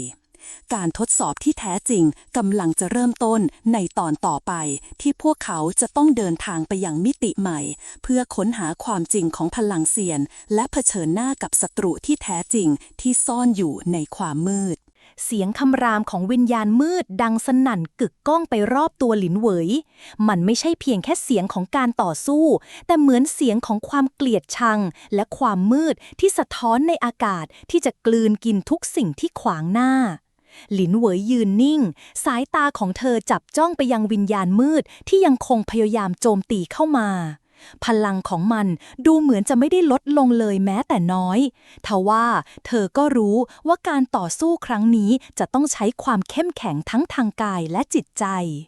ไปหลงเฟิงและเหวินซิ่วยังคงช่วยกันต่อสู้ข้างๆเธอทุกคนต่างตั้งใจที่จะทำลายการคุกคามนี้ให้หมดไปแม้ว่ามิติแห่งมืดที่พวกเขาอยู่จะดูเหมือนจะไม่มีที่สิ้นสุดแต่พวกเขาก็ยังคงต่อสู้ด้วยพลังที่เหลืออยู่มันยังไม่จบง่ายๆหรอกหลินเหวยพูดเสียงเบาขณะที่พลังเซียนในตัวเธอเริ่มไหลเวียนอย่างรุนแรงขึ้นวิญญาณมืดค่อยๆก่อตัวขึ้นเป็นรูปร่างที่ใหญ่ขึ้นและดูเหมือนจะมีพลังมากขึ้นเดิมทันใดนั้นมันก็โจมตีมาอีกครั้งพลังที่มันปลดปล่อยออกมาเป็นคลื่นมืดที่แผ่ขยายไปทั่วมิติพวกเขาไม่มีทางเลือกอื่นนอกจากต้องป้องกันและโจมตีกลับ ไปหลงเฟิงเหวินซิ่วรวมพลังกันหลินเหวยตะโกนสั่งการในขณะที่ดาบน้ำแข็งในมือของเธอปลดปล่อยพลังที่ยิ่งใหญ่ขึ้นไปหลงเฟิงและเหวินซิ่วพยักหน้าก่อนจะเตรียมพลังของตนเองในขณะเดียวกันหลินเหวยก็เริ่มฝืนแรงต้านของมิติที่ขัดขวางการเคลื่อนไหวของพวกเขาทุกคนเราจะไม่ยอมให้มันเอาชนะเราได้ไปหลงเฟิงกล่าวเสียงมั่นคงขณะที่เขาปลดปล่อยพลังไฟอย่างเต็มที่อัดแน่นด้วยความร้อนแรงที่สามารถแผดเผาทุกสิ่งได้เหวินซิ่วเองก็ไม่ยอมแพ้แสงบริสุทธิ์ที่เธอควบคุมออกมาผสานเข้ากับการโจมตีของไปหลงเฟิงทำให้เกิดเป็นการระเบิดของพลังแสงและไฟที่ลุกไหม้ทุกสิ่งในเส้นทางของมันหลินเหวยรู้สึกถึงพลังทั้งหมดที่พวกเขากำลังปลดปล่อยออกมาทั้ง3 คนรวมพลังกันสร้างเป็นกำแพงพลังที่ไม่เพียงแต่ปกป้องตัวเองจากการโจมตีของวิญญาณมืดแต่ยังการบีบเค้นพลังของมันให้ลดลงไปทีละน้อยทว่าในระหว่างนั้นเองความมืดก็เริ่มย้อนกลับและวิญญาณมืดที่พวกเขากำลังต่อสู้อยู่ก็เริ่มพัฒนาเป็นสิ่งที่แข็งแกร่งขึ้นวิญญาณนั้นเริ่มสะสมพลังจากมิติที่มันเรียกออกมากลายเป็นสิ่งที่เหนือกว่าศัตรูที่หลินเหวยเคยต่อสู้ด้วยมันไม่ใช่แค่การโจมตีธรรมดาแล้วหลินเหวยขมวดคิ้วอย่างหนักนี่คือการใช้พลังจากมิติรอบตัวมันให้เข้มข้นขึ้นในขณะเดียวกันเซียนดำที่ยืนอยู่ในมุมมืดของมิติก็ยิ้มอย่างเย็นชาและกล่าวว่าเจ้าทำได้ดีทีเดียวหลินเหวยแต่การทดสอบนี้ไม่ได้จบแค่การพิสูจน์พลังของเจ้ายังมีความมืดอีกมากที่รอเจ้าพร้อมกับคำถามที่ยิ่งใหญ่ที่ต้องตอบหลินเหวยจ้องไปที่เซียนดำรู้สึกถึงการทดสอบที่ยากลำบากที่ยังคงรอเธออยู่ข้าจะผ่านมันไปให้ได้ข้าจะปกป้องทุกคนที่ข้ารักทันใดนั้นการโจมตีจากวิญญาณมืดก็รุนแรงขึ้นมันสะสมพลังในระดับที่หลินเหวยต้องใช้พลังสูงสุดเพื่อรับมือข้าจะต้องใช้พลังทั้งหมดที่มีหลินเหวยตัดสินใจขณะที่เธอยกดาบน้ำแข็งขึ้นพลังจากความเชื่อมั่นและการเสียสละของหลินเหวยเริ่มไหลเข้าในดาบน้ำแข็งในมือเธอเปล่งแสงสีฟ้าเย็นยะเยือกแต่พลังในนั้นกลับแผ่ขยายและรวมตัวกับพลังของทั้งไปหลงเฟิงและเหวินซิ่วทำให้เกิดการเปลี่ยนแปลงในมิติดาบน้ำแข็งนั้นแตกกระจายเป็นแสงที่ปะทะกับวิญญาณมืดอย่างตรงไปตรงมาและในที่สุดการโจมตีของพวกเขาก็ทำให้วิญญาณมืดนั้นแตกสลายไปเป็นฝุ่นผงสลายหายไปในอากาศการทดสอบจบลงแต่หลินเหวยรู้ดีว่านี่ไม่ใช่จุดสิ้นสุดของการต่อสู้ของเธอทุกสิ่งที่เธอได้พบเจอนั้นเป็นแค่จุดเริ่มต้นของการเดินทางที่จะพาเธอไปเผชิญหน้ากับความมืดที่ยังคงคุกคามโลกนี้ความมืดยังคงอยู่และหลินเหวยจะต้องเตรียมตัวเผชิญหน้ากับศัตรูที่มีพลังยิ่งใหญ่กว่าทั้งทางกายและจิตวิญญาณการต่อสู้ที่แท้จริงกำลังจะเริ่มขึ้นในตอนต่อไปขณะที่หลินเหวยและเพื่อนๆต้องออกเดินทางไปยังมิติใหม่ที่รอการทดสอบครั้งใหม่ที่จะท้าทายพวกเขาทุกคนหลินเหวยยืนอยู่ท่ามกลางความเงียบสงัดหลังการต่อสู้ที่เข้มข้นภายในมิติที่เคยแผ่กระจายความมืดนั้นตอนนี้เต็มไปด้วยความสงบเงียบสงัดราวกับการระเบิดของพลังเมื่อครู่ได้ลบล้างทุกสิ่งทุกอย่างที่ขวางหน้าพลังที่หลินเหวยปลดปล่อยออกมาผสมผสานกับพลังของเพื่อนๆก็ได้ทำลายวิญญาณมืดลงได้สำเร็จท่ามกลางแสงจางๆจากดาบน้ำแข็งในมือหลินเหวยเธอเหลือบมองไปที่ซากเศษของวิญญาณมืดที่หายไปจากอากาศลมหนาวจากการจู่โจมครั้งนั้นทำให้ท้องฟ้าเริ่มสะท้อนความเย็นยะเยือกออกมาในขณะที่ความสงบเริ่มแทรกซึมเข้ามาในมิติแห่งนี้แต่ในใจของหลินเหวยกลับเต็มไปด้วยคำถามที่ยังคงไม่จบเส้นสัญญาณบางอย่างที่เธอรู้สึกถึงยังคงอยู่ในอากาศมันยังไม่จบหลินเหวยพูดกับตัวเองเบาๆสายตาของเธอจ้องไปที่ผืนโลกที่ไม่มีอะไรเลยนอกจากแสงและเงาที่ขับขานด้วยกันข้ารู้สึกถึงมันยังมีอะไรบางอย่างที่รออยู่ข้างหน้าหลินเหวยพูดเสียงเบาไป ไปหลงเฟิงก้าวขึ้นข้างหลินเหวยและหยุดยืนข้างๆเขามองไปที่ซากของวิญญาณมืดที่หายไปมันเหมือนกับแค่การเปิดทางให้เราเดินต่อไปใช่ไหมการต่อสู้ครั้งนี้ไม่ใช่จุดสิ้นสุดของการทดสอบใช่เราผ่านมันไปได้แต่มันแค่จุดเริ่มต้นหลินเหวยกล่าวขณะที่เธอตั้งใจแน่วแน่ถึงความมืดที่ยังคงแฝงอยู่ในโลกนี้ทั้ง3 คนยืนมองไปข้างหน้าเหมือนการตัดสินใจครั้งยิ่งใหญ่ที่จะเกิดขึ้นในไม่ช้า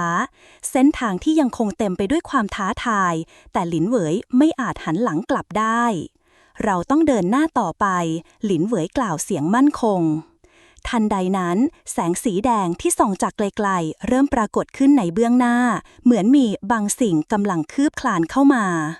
เหวินซิ่วยกมือขึ้นและทำท่าทีตั้งใจมันเริ่มแล้วการทดสอบที่แท้จริงแสงนั้นเริ่มกลายเป็นช่องทางมิติใหม่ที่เปิดออกอย่างช้าๆคล้ายกับประตูมิติที่นำพาพวกเขาไปยังสถานที่ใหม่ภายในนั้นไม่มีแสงสว่างที่นุ่มนวลแต่เต็มไปด้วยความมืดที่เป็นแสงสะท้อนจากกองไฟที่อยู่ไกลมันคือประตูมิติใหม่โลกอื่นที่เรายังไม่เคยพบมาก่อนหลินเหวยกล่าวตาคมของเธอเต็มไปด้วยการตั้งใจแน่วแน่การเลือกที่จะเดินเข้าไปในมิติใหม่ก็เหมือนการเข้าสู่บททดสอบใหม่ที่ซับซ้อนและอันตรายยิ่งขึ้นแต่หลินเหวยรู้ดีว่าตอนนี้เธอไม่มีทางเลือกอื่นเธอเดินไปข้างหน้าขณะที่เพื่อนๆก็ตามมาอยู่ข้างหลังอย่างแน่นหนาการต่อสู้ที่เพิ่งผ่านมายังไม่สามารถเตรียมใจให้พวกเขารู้ว่าสิ่งที่แท้จริงกำลังจะเกิดขึ้นในโลกใหม่ที่พวกเขากำลังจะก้าวเข้าไปทันใดนั้นเสียงหึ่งเริ่มดังก้องขึ้นจากช่องทางมิติใหม่บรรยากาศรอบตัวเริ่มมืดลงอีกครั้งภายในแสงนั้นปรากฏร่างอันลึกลับที่ยืนอยู่ด้านหลังประตูมิติเจ้าได้เลือกแล้วใช่ไหมเสียงแหบแห้งของผู้เฝ้าประตูดังก้องไปทั่วเจ้าจะต้องเลือกอีกครั้งเลือกว่าความยิ่งใหญ่ของพลังเซียนนั้นคุ้มค่ากับสิ่งที่เจ้าต้องสูญเสียหรือไม่หลินเหวยหันไปมองเพื่อนๆท่ามกลางคำถามที่หลั่งไหลเข้ามาในหัวใจของเธอความสับสนเต็มไปหมดแต่ในที่สุดก็ยืนกรานข้าเลือกแล้วข้าจะใช้พลังนี้เพื่อปกป้องทุกสิ่งที่ข้ารักหลินเหวยพูดด้วยน้ำเสียงที่แน่วแน่แต่ก็ไม่อาจหยุดความกลัวที่แฝงอยู่ในใจร่างในเงามืดเริ่มก้าวออกจากช่องมิติมันเป็นสิ่งมีชีวิตที่ไม่ใช่เซียนและไม่ใช่มนุษย์แต่มันมีพลังอันยิ่งใหญ่ที่ดูเหมือนจะทำให้ทุกสิ่งต้องสั่นสะเทือนสิ่งที่เจ้ากำลังจะเผชิญเป็นการทดสอบครั้งสุดท้ายร่างนั้นกล่าวด้วยเสียงที่ดังก้องเจ้าและเพื่อนๆจะต้องต่อสู้กับความมืดที่แท้จริงหากเจ้าผ่านมันไปได้โลกนี้จะถูกเปลี่ยนแปลงแต่หากเจ้าไม่สามารถผ่านมันได้โลกนี้จะตกอยู่ในความมืดชั่วนิรันดร์หลินเหวยมองไปที่ร่างที่ปรากฏขึ้นก่อนจะหันมามองเพื่อนๆทั้งสองที่ยืนข้างๆด้วยท่าทางที่เต็มไปด้วยความมั่นใจเราจะผ่านมันด้วยกันหลินเหวยพูดก่อนจะก้าวไปข้างหน้าการเปิดประตูมิติใหม่ถือเป็นการเริ่มต้นของการเดินทางที่แท้จริงมันจะไม่ใช่แค่การต่อสู้กับศัตรูจากภายนอกแต่เป็นการทดสอบความเชื่อมั่นในตัวเองและความแข็งแกร่งของจิตใจที่จะนำพาพวกเขาไปสู่การพิชิตความมืดที่แท้จริงสิ่งที่กำลังรอพวกเขาอยู่ในตอนต่อไปคือการเปิดเผยของความลับที่ใหญ่กว่าและการทดสอบแห่งการเลือกที่พวกเขาจะต้องเผชิญเพื่อหาคำตอบที่แท้จริงในที่สุดตอนที่ 19 การเดินทางสู่มิติแห่งความมืด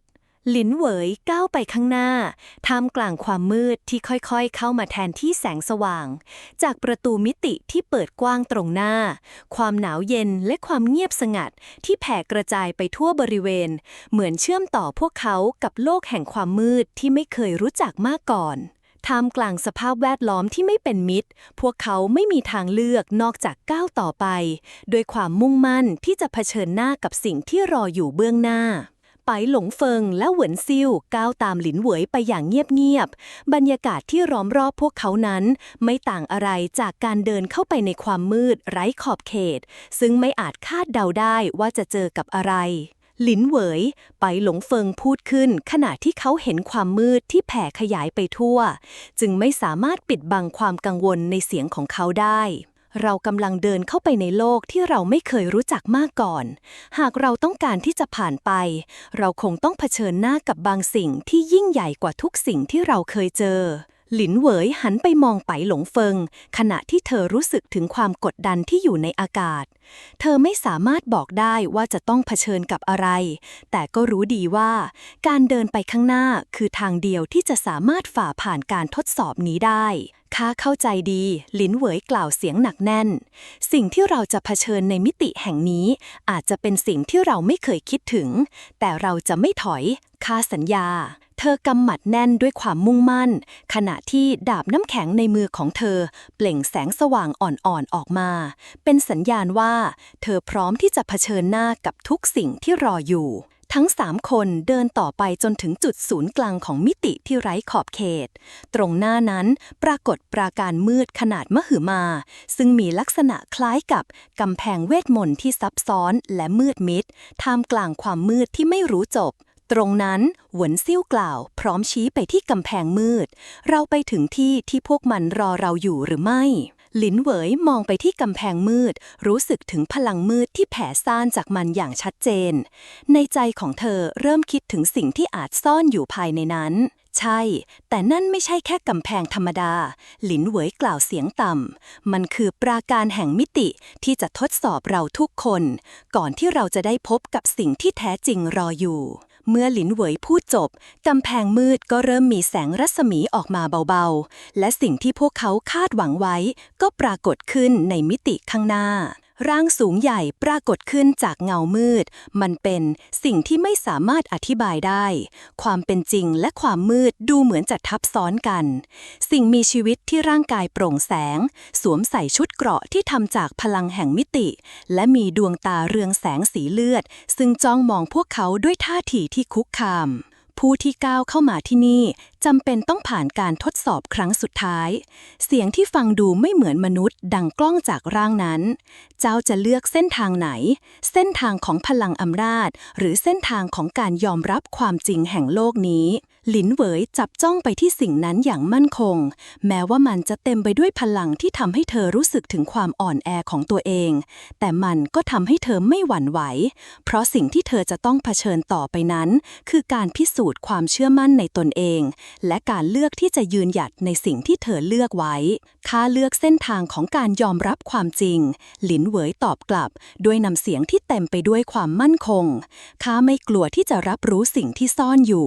ข้าเพียงแค่ต้องการปกป้องทุกสิ่งที่ข้ารับคำตอบของหลินเหวยทำให้ร่างนั้นยืนนิ่งไปชั่วขณะจากนั้นดวงตาของมันเริ่มเรืองแสงอย่างเข้มข้นขึ้นเจ้าเลือกเส้นทางของความจริงและการยอมรับความสูญเสียเสียงนั้นกล่าวออกมาอย่างเย็นชาแต่เจ้าจะต้องยอมรับผลของการเลือกนั้นเองเพราะในเส้นทางนี้ไม่มีการถอยกลับทันใดนั้นพลังมืดจากร่างนั้นก็พุ่งออกมาจากทุกทิศทางพร้อมกับการปล่อยคลื่นพลังที่เต็มไปด้วยความมืดและความลึกลับสายตาของหลินเหวยจับจ้องไปที่กำแพงมิติที่เริ่มสั่นสะเทือนจากการโจมตีพวกเราจะต้องผ่านมันไปให้ได้หลินเหวยตะโกนเสียงดังพร้อมกับยกดาบน้ำแข็งขึ้นพร้อมกับเตรียมพร้อมเพื่อเผชิญหน้ากับการโจมตีที่รุนแรงในขณะเดียวกันไปหลงเฟิงและเหวินซิ่วก็เตรียมพร้อมที่จะใช้พลังของพวกเขาเพื่อร่วมต่อสู้กับสิ่งที่ไม่อาจคาดเดาได้การทดสอบที่แท้จริงกำลังจะเริ่มต้นและพวกเขาจะต้องใช้ทุกสิ่งที่มีเพื่อเอาชนะความมืดหวีและความท้าทายที่พวกเขากำลังจะเผชิญในมิติที่หลินเหวยไปหลงเฟิงและเหวินซิ่วได้ยืนอยู่ท่ามกลางความมืดที่รอคอยทุกเขาทุกอย่างรอบตัวดูเหมือนจะไม่เป็นมิตรไม่ว่าจะเป็นกำแพงมืดที่ล้อมรอบพวกเขาหรือแสงที่เบาบางจากมิติแห่งนี้ที่ทำให้ทั้ง3คนรู้สึกถึงการทดสอบที่แท้จริงที่ต้องเผชิญแต่ความมืดนั้นไม่ใช่เพียงแค่การไม่มีแสงเท่านั้นมันยังแฝงไปด้วยพลังที่เยือกเย็นที่พวกเขายังไม่สามารถเข้าใจได้ทั้งหมดหลินเหวยยืนนิ่งเธอกำหมัดในมือแน่นขณะที่ดาบน้ำแข็งของเธอเปล่งแสงเบาบางเพื่อไล่ล่าความมืดที่เข้ามาหา อย่างไรก็ตามสิ่งที่หลินเหวยรู้สึกคือพลังของมันไม่ใช่แค่ความมืดธรรมดาแต่มันมีอำนาจลึกลับที่จะทดสอบพวกเขาในทุกๆด้านพวกเราต้องทำให้มันสำเร็จหลินเหวยพูดเบาๆขณะหันไปหาผู้ร่วมทางการเดินทางครั้งนี้ไม่ได้ง่ายเลยแต่เราต้องทำมันให้สำเร็จการโจมตีจากศัตรูไม่ช้าก็มาถึงพวกเขาสิ่งที่เฝ้ามองจากเงามืดด้านหลังเริ่มส่งพลังออกมาอย่างรุนแรงมันคือพลังแห่งความมืดที่พวกเขาต้องเผชิญหน้ากับมันอย่างแท้จริงในขณะนั้นการต่อสู้เริ่มเกิดขึ้นพวกเขาต้องใช้ทุกสิ่งที่มีเพื่อรับมือกับมันไปหลงเฟิงยกมือขึ้นปลดปล่อยพลังไฟออกมาทำลายความมืดที่ล้อมรอบพวกเขาขณะที่เหวินซิ่วรวบรวมพลังแสงบริสุทธิ์เพื่อป้องกันการโจมตีจากทิศทางต่างๆพวกเราไม่สามารถยอมแพ้ไปหลงเฟิงกล่าวพร้อมกับเสริมพลังไฟที่แรงขึ้นเราต้องใช้ทุกความสามารถในการต่อสู้กับมันหลินเหวยไม่รอช้าเธอโจมตีด้วยดาบน้ำแข็งปะทะกับพลังมืดนั้นทันทีเสียงการปะทะกันระหว่างแสงและความมืดดังไปทั่วบริเวณการต่อสู้ยังคงดุเดือดต่อไปแต่หลินเหวยก็เริ่มรู้สึกถึงการเปลี่ยนแปลงบางอย่างในตัวเธอเอง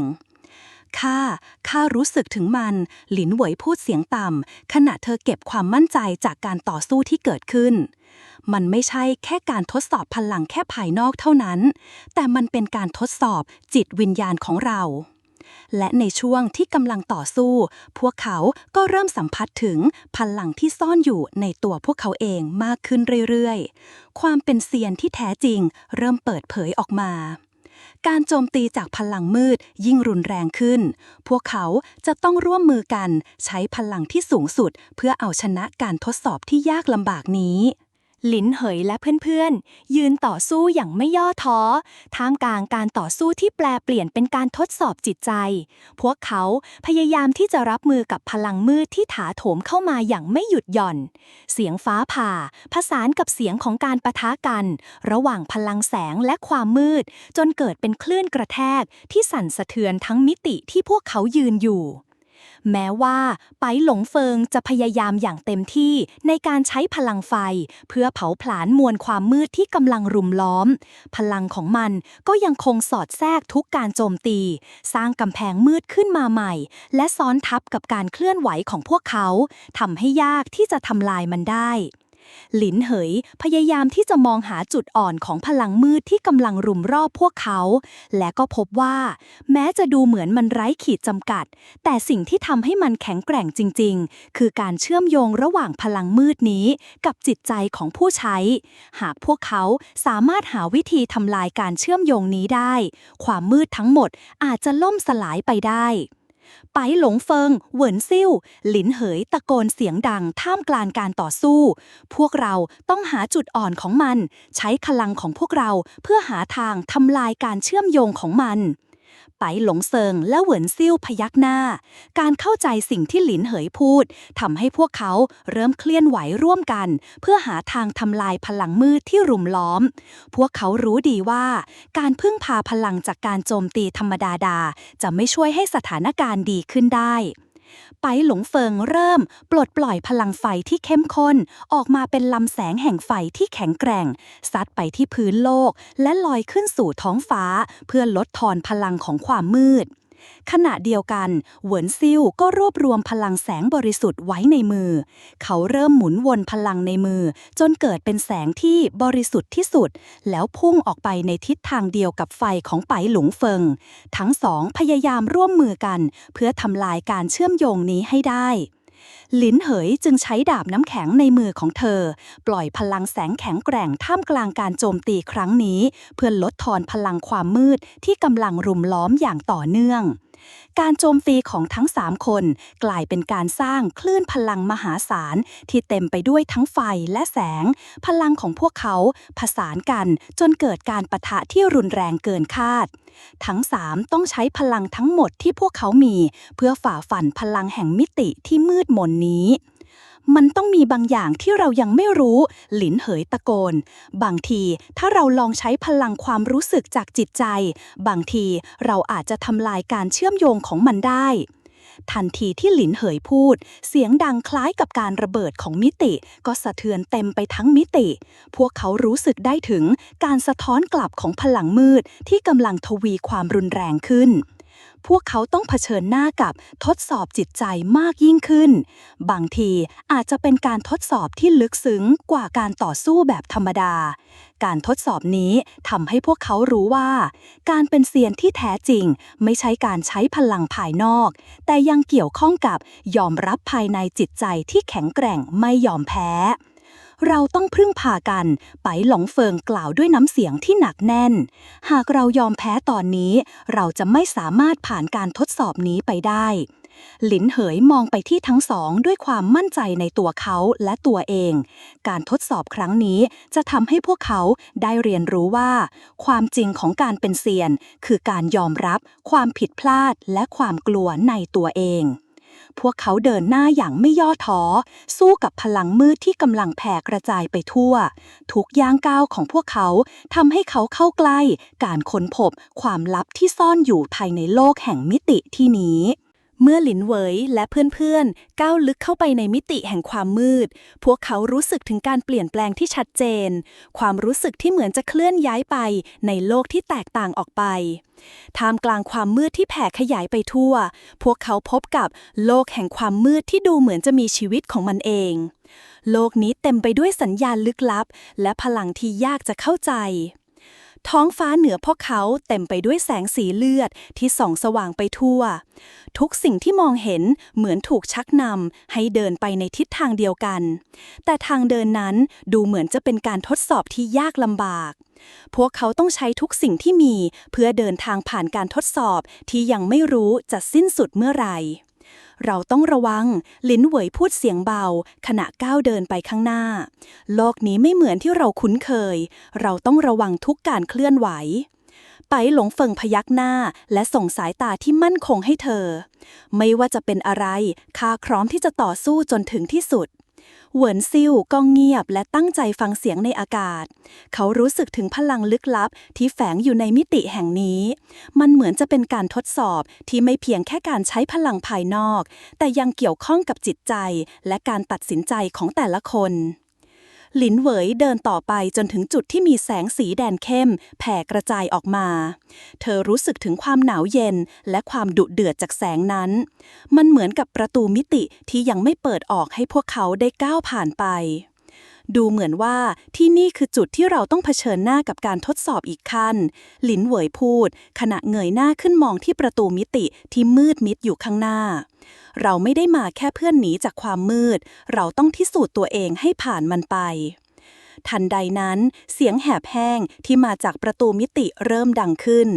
ผู้ที่มาถึงที่นี่เจ้าจะต้องพิสูจน์ความกล้าหาญของตัวเองผ่านการทดสอบที่ไม่มีทางย้อนกลับไปได้เสียงนั้นทำให้ทุกคนเริ่มเข้าใจถึงสิ่งที่พวกเขากำลังจะเผชิญพวกเขาจะต้องพิสูจน์จิตใจและความเชื่อมั่นของตัวเองและยอมรับความจริงที่ซ่อนอยู่ในมิติแห่งนี้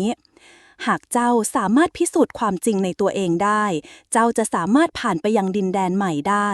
แต่หากไม่ความมืดนี้จะคงอยู่กับเจ้าตลอดไป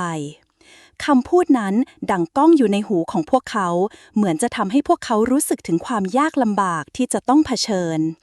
ไม่ว่าอะไรจะเกิดขึ้นเราต้องผ่านมันไปให้ได้หลินเหวยพูดเสียงมั่นคงขณะที่เธอจับดาบน้ำแข็งที่ถืออยู่ในมือแน่น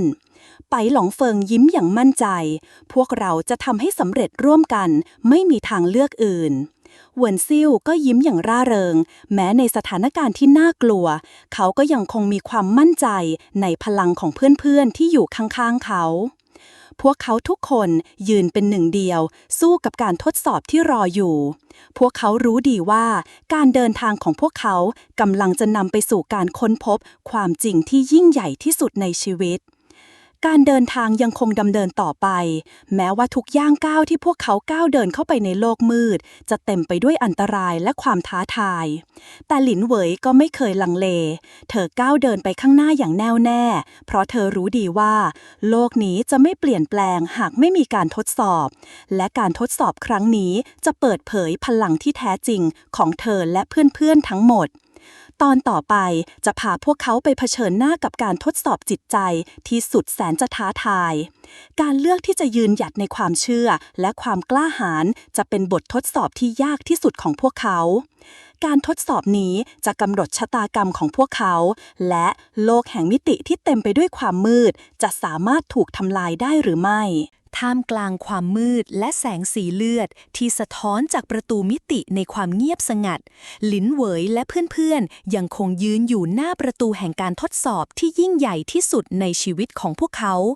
เสียงดังคล้ายการระเบิดสะท้อนในอากาศจากการเคลื่อนตัวของพลังมืดทำให้พวกเขารู้สึกถึงแรงกดดันที่ยิ่งใหญ่แต่หลินเหวยไม่ยอมแพ้แม้ว่าความท้าทายจะยากลำบากเพียงใดเธอยังคงยืนนิ่งกำหมัดในมือของตัวเองแน่นและเงยหน้าขึ้นมองไปที่ประตูมิติที่ไม่เคยเปิดออกมาก่อน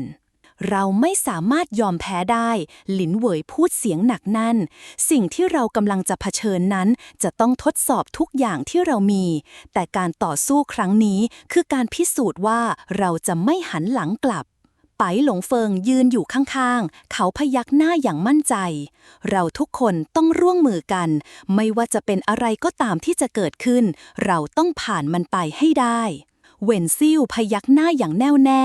แม้จะไม่สามารถคาดเดาสิ่งที่กำลังจะเกิดขึ้นได้แต่เขาก็รู้ว่าการเดินทางครั้งนี้จะต้องทำให้พวกเขาได้พบกับสิ่งที่พวกเขาตามหาเสมอมาหลินเหวยเงียบและหันไปหาประตูมิติอีกครั้งด้วยการตัดสินใจที่เต็มไปด้วยความมั่นคงจากนั้นพวกเขาก้าวไปข้างหน้าทันทีที่พวกเขาก้าวผ่านเส้นขอบของประตูมิติที่มืดมิดนั้นการทดสอบครั้งใหญ่ก็เริ่มขึ้นร่างของหลินเหวยถูกล้อมรอบด้วยแสงสีขาวและสีดำที่ผสมผสานกันในขณะที่เสียงลึกลับในอากาศดังขึ้นท่านทั้งสามได้เข้าสู่การทดสอบสุดท้ายเสียงนั้นกล่าวออกมาอย่างลึกลับเจ้าจะต้องเลือกระหว่างสองทาง1คือเส้นทางของการเอาชนะความมืดเพื่อเปลี่ยนแปลงโลกใบนี้อีก1คือการยอมรับความมืดในตัวเองและปกป้องโลกจากการเปลี่ยนแปลงที่จะตามมาหลินเหวยมองไปรอบๆรู้สึกถึงพลังมืดที่กำลังแผ่ขยายและทวีความแรงขึ้นในทุกๆวินาทีร่างของเธอรู้สึกเหมือนจะถูกดึงดูดเข้าสู่โลกแห่งความมืดที่ไม่มีที่สิ้นสุดขณะที่พลังแห่งความมืดก็แผ่ออกมาจากทุกทิศทางเธอเริ่มรู้สึกถึงสิ่งที่เรียกว่าการทดสอบความเป็นจริงเลือกสิ่งที่ท่านต้องการเสียงนั้นกล่าวอีกครั้งเส้นทางที่แท้จริงจะถูกเปิดเผยเมื่อเจ้าทำการเลือกหลินเหวยนิ่งเงียบและจับดาบน้ำแข็งของตัวเองไว้แน่นดวงตาของเธอเต็มไปด้วยความมุ่งมั่นและความมุ่งหวังที่ไม่เคยเปลี่ยนแปลงไปหลงเฟิงที่ยืนข้างๆก็ตระหนักถึงความลึกซึ้งของการทดสอบนี้เราต้องผ่านการทดสอบครั้งนี้ด้วยกันเขาพูดด้วยเสียงที่มั่นใจไม่มีใครสามารถเลือกทางเดินนี้ได้คนเดียวทุกการตัดสินใจของเราจะเป็นการเลือกเส้นทางที่มีผลต่ออนาคตเวนซิ่วพยักหน้าอย่างเงียบๆมองไปยังหลินเหวยและไปหลงเฟิงด้วยความมั่นใจในตัวเขาด้วยความมั่นใจ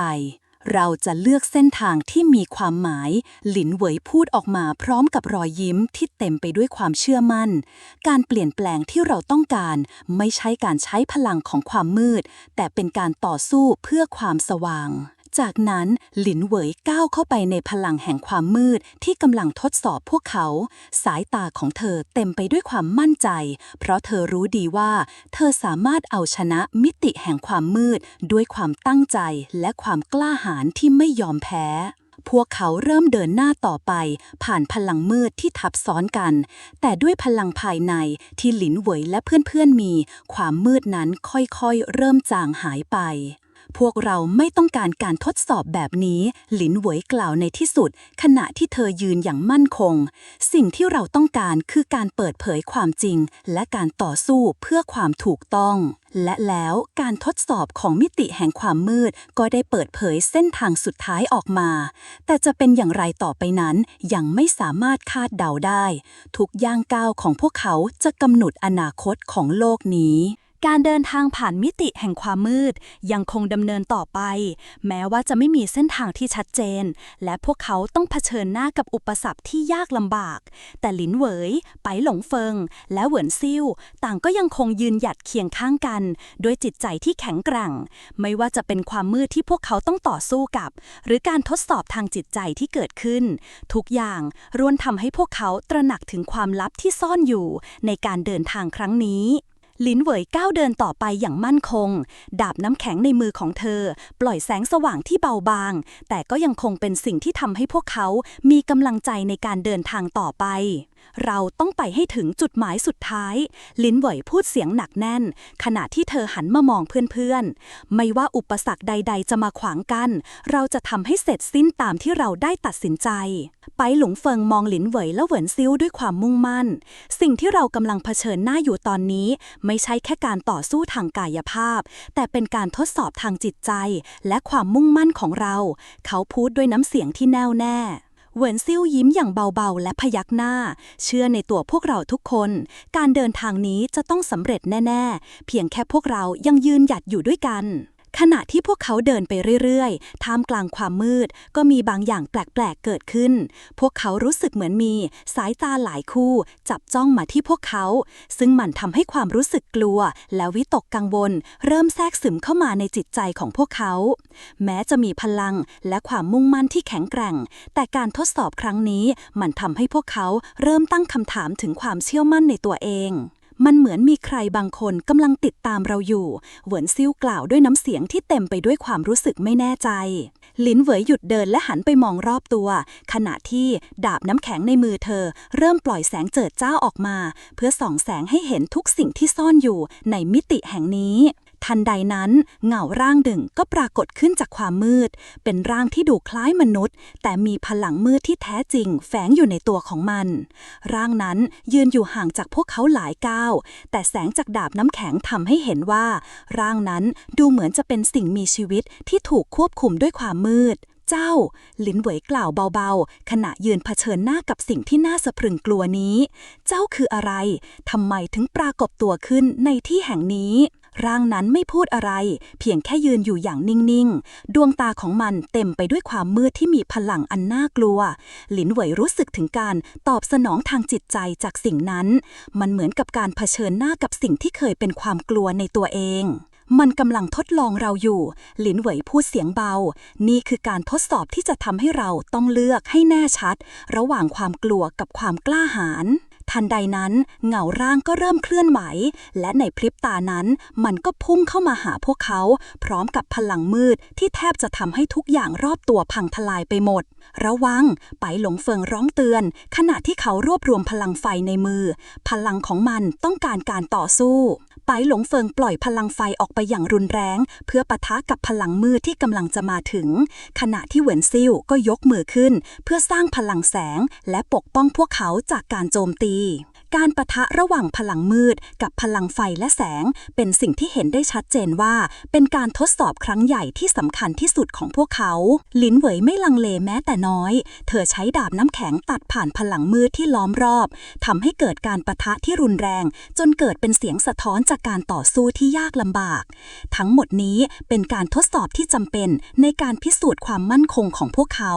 เราต้องร่วมมือกันทำลายมันหลินเหวยตะโกนอย่างหนักแน่นพร้อมกับใช้พลังภายในที่เธอมีในขณะนี้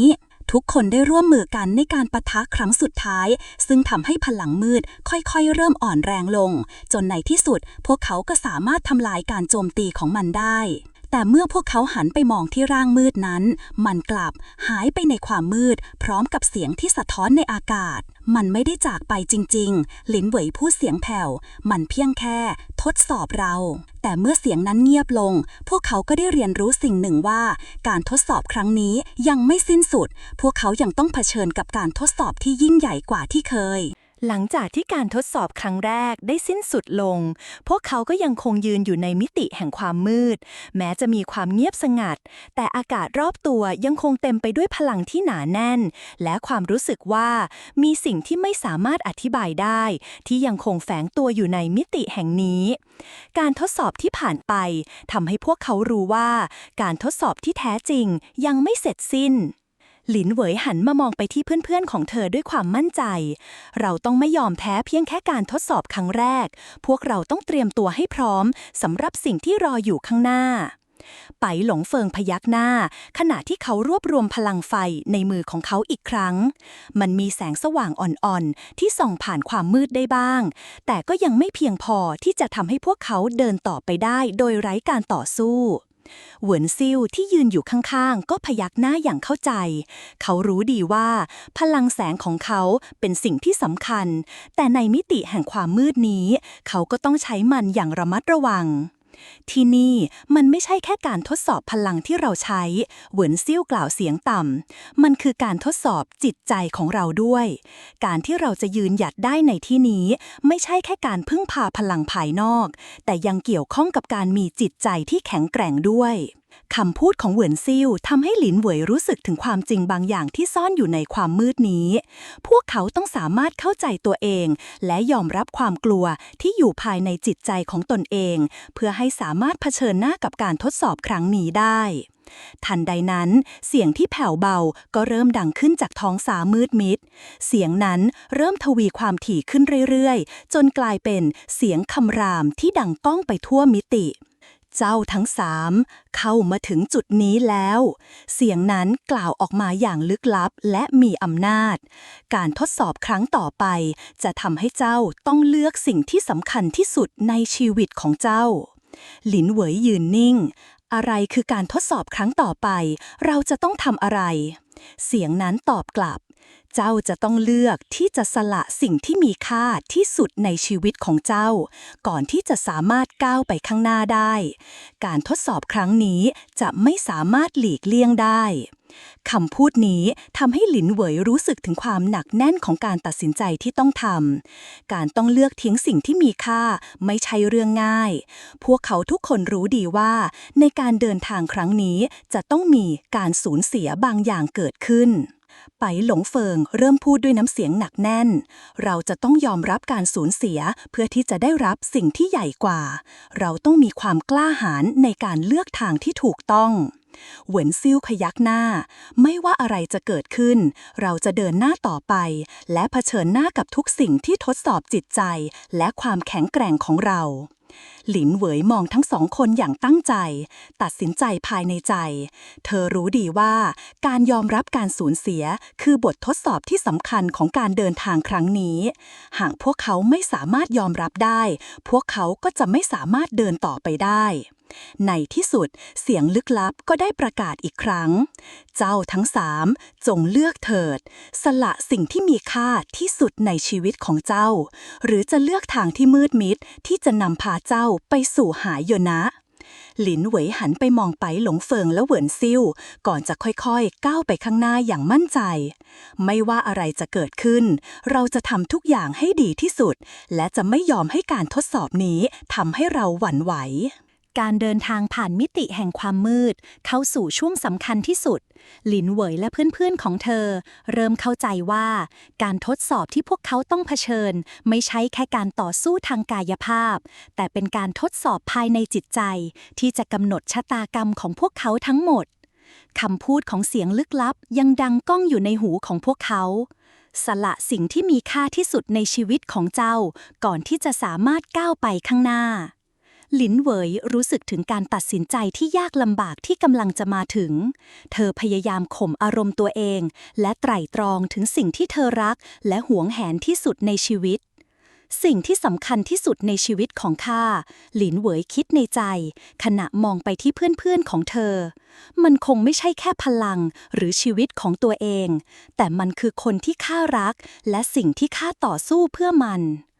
ไปหลงเฟิงยืนข้างๆเธออย่างเงียบๆ ดวงตาของเขามีแววคิดลึก เขารู้ดีว่าเขาก็ต้องเผชิญกับการเลือกที่ยากเช่นเดียวกัน มันยากเหลือเกินไปหลงเฟิงกล่าวเสียงเบาสิ่งที่เราคิดว่าเป็นสิ่งที่สำคัญที่สุดมันอาจจะไม่ได้เป็นอย่างที่เราเคยคิดไว้เหวินซุยยิ้มเล็กน้อยแต่เราไม่สามารถหลีกเลี่ยงการเลือกนั้นได้ไม่ว่าเราจะเลือกอะไรสิ่งที่สำคัญที่สุดคือการยอมรับผลของมันหลินเหวยพยักหน้าเธอไม่สามารถปฏิเสธคำพูดเหล่านั้นได้แม้ว่าเธอจะรู้ว่าเส้นทางที่เธอกำลังจะเลือกนั้นอาจจะหมายถึงการสูญเสียบางสิ่งที่เธอเคยรักมากที่สุด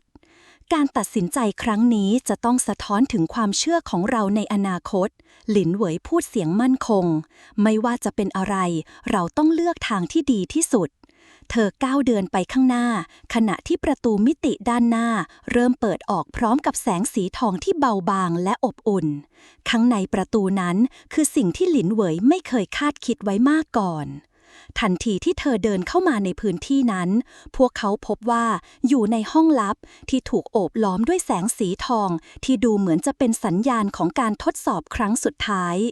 สิ่งที่รออยู่ภายในห้องนั้นคือตัวตนที่หลินเหวยเคยรักคนหนึ่งจากอดีตที่เธอไม่เคยคิดว่าจะได้เจออีกครั้งคนนั้นคือแม่ของหลินเหวยแม่หลินเหวยพูดเสียงเบาขณะเธอเห็นร่างของผู้หญิงที่เคยจากไปยืนอยู่ตรงหน้าเธอไม่สามารถเชื่อสายตาของตัวเองได้ว่าแม่ของเธอยืนอยู่ตรงหน้า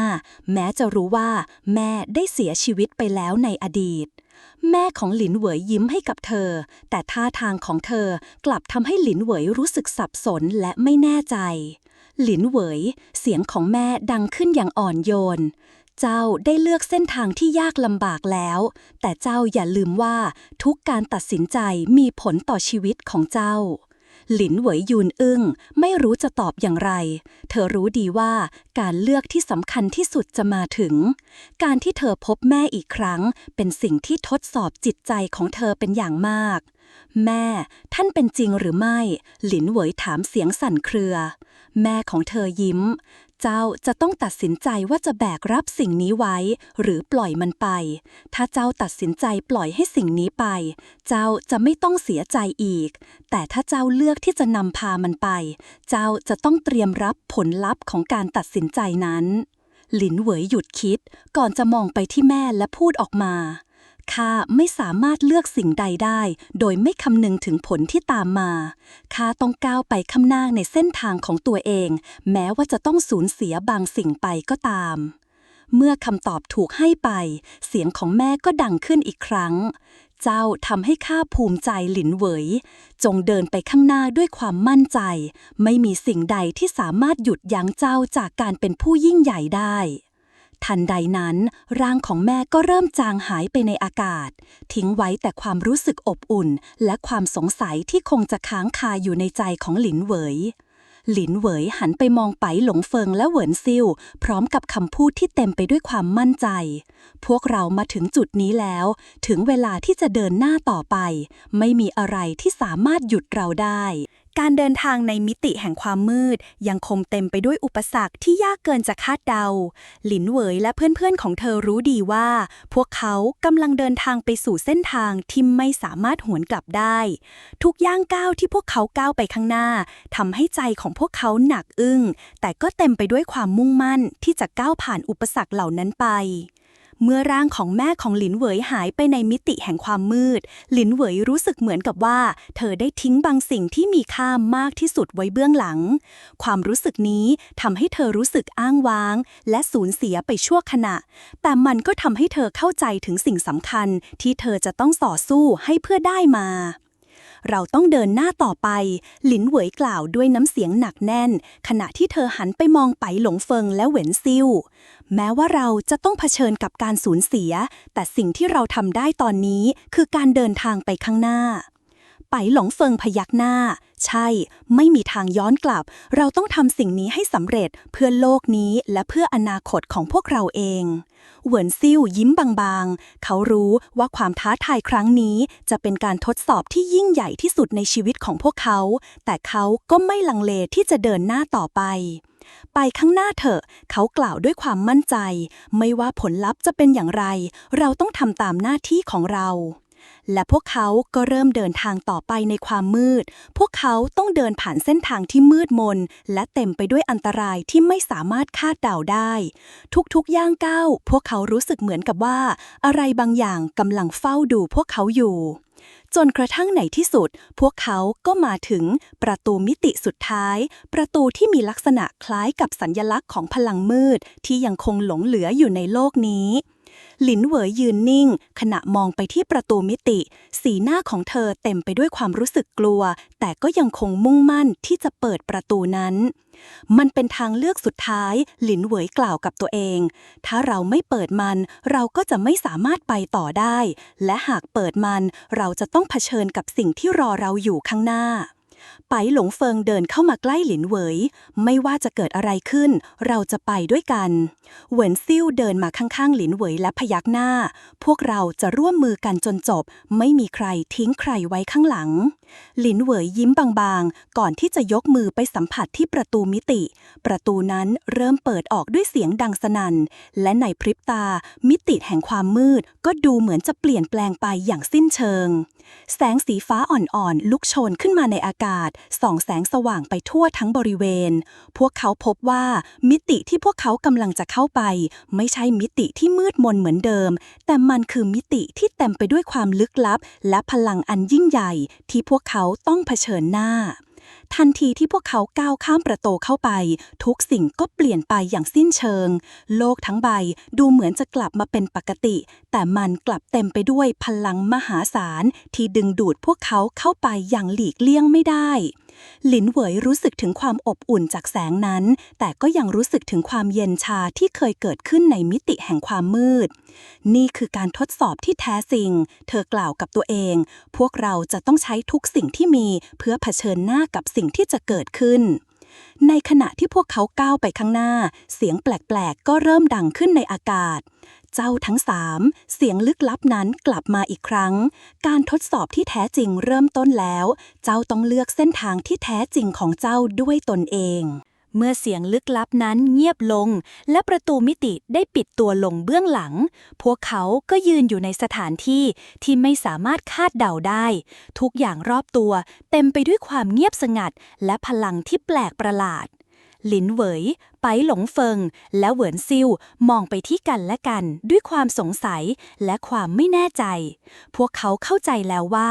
การทดสอบที่แท้จริงของพวกเขาได้เริ่มต้นขึ้นแล้วที่นี่คือที่ไหนหลินเหวยถามเสียงเบาขณะที่เธอเดินไปข้างหน้าอย่างระมัดระวังสภาพรอบตัวพวกเขาคล้ายกับโลกแห่งความฝันมันมีแสงสว่างสีฟ้าอ่อนลอยขึ้นจากพื้นดินคล้ายกับเงาของภูเขาเล็กๆที่ลอยอยู่ในอากาศทุกอย่างดูเหมือนจะล่องลอยไม่มีท้องฟ้าไม่มีแผ่นดินและไม่มีเส้นขอบของโลกที่นี่ไม่เหมือนที่ใดเลยไปหลงเฟิงกล่าวเบาๆขณะที่เขามองไปรอบๆทันใดนั้นคลื่นพลังมืดก็เริ่มปรากฏขึ้นจากพื้นดินรอบตัวพวกเขามันคล้ายกับการทดสอบพลังภายในของพวกเขาเองดูเหมือนเราจะถูกทดสอบจากภายในเหวินซิ่วกล่าวนี่ไม่ใช่แค่การทดสอบพลังภายนอกแต่ยังเป็นการทดสอบทางจิตใจและจิตวิญญาณของเราทันใดนั้นพลังมืดที่ลอยอยู่ในอากาศก็เริ่มเปลี่ยนรูปร่างกลายเป็นเงาร่างของปีศาจขนาดมหึมาพวกเขามีปีกมืดขนาดใหญ่และมีดวงตาที่ส่องแสงเป็นสีแดงราวกับไฟมันคือตัวแทนแห่งความมืดหลินเหวยกล่าวด้วยน้ำเสียงหนักแน่นมันต้องการให้เราสู้กับมันในขณะที่พวกเขากำลังพิจารณาว่าจะต้องทำอะไรต่อไปพลังแสงจากดาบน้ำแข็งของหลินเหวยก็เริ่มส่องแสงจ้าออกมาซึ่งทำให้เงาร่างของปีศาจนั้นชะงักไปเล็กน้อยพลังแสงและพลังมืดการทดสอบนี้คือการเลือกหลินเหวยพูดเบาๆเราต้องเลือกให้ถูกต้องเพราะมันไม่ใช่แค่การต่อสู้ทางกายภาพแต่เป็นการต่อสู้ทางในไปหลงเฟิงที่ยืนอยู่ข้างๆเริ่มรวบรวมพลังไฟในมือขณะที่พลังไฟนั้นก็เริ่มลุกโชนขึ้นเราไม่อาจจะหลีกเลี่ยงได้แล้วถึงเวลาที่เราจะต้องปะทะกับมันเหวินซิ่วยิ้มให้กับพวกเขาเราได้เผชิญหน้ากับการทดสอบมาแล้วหลายครั้งถ้าเราไม่สามารถผ่านมันไปได้ในตอนนี้เราก็ไม่คู่ควรกับการเดินทางนี้ เมื่อทุกคนพร้อมแล้วการต่อสู้ครั้งยิ่งใหญ่ก็เริ่มขึ้นพวกเขารวมพลังทั้ง3คนและโจมตีเงาร่างปีศาจที่อยู่ตรงหน้าพวกเขาพลังไฟ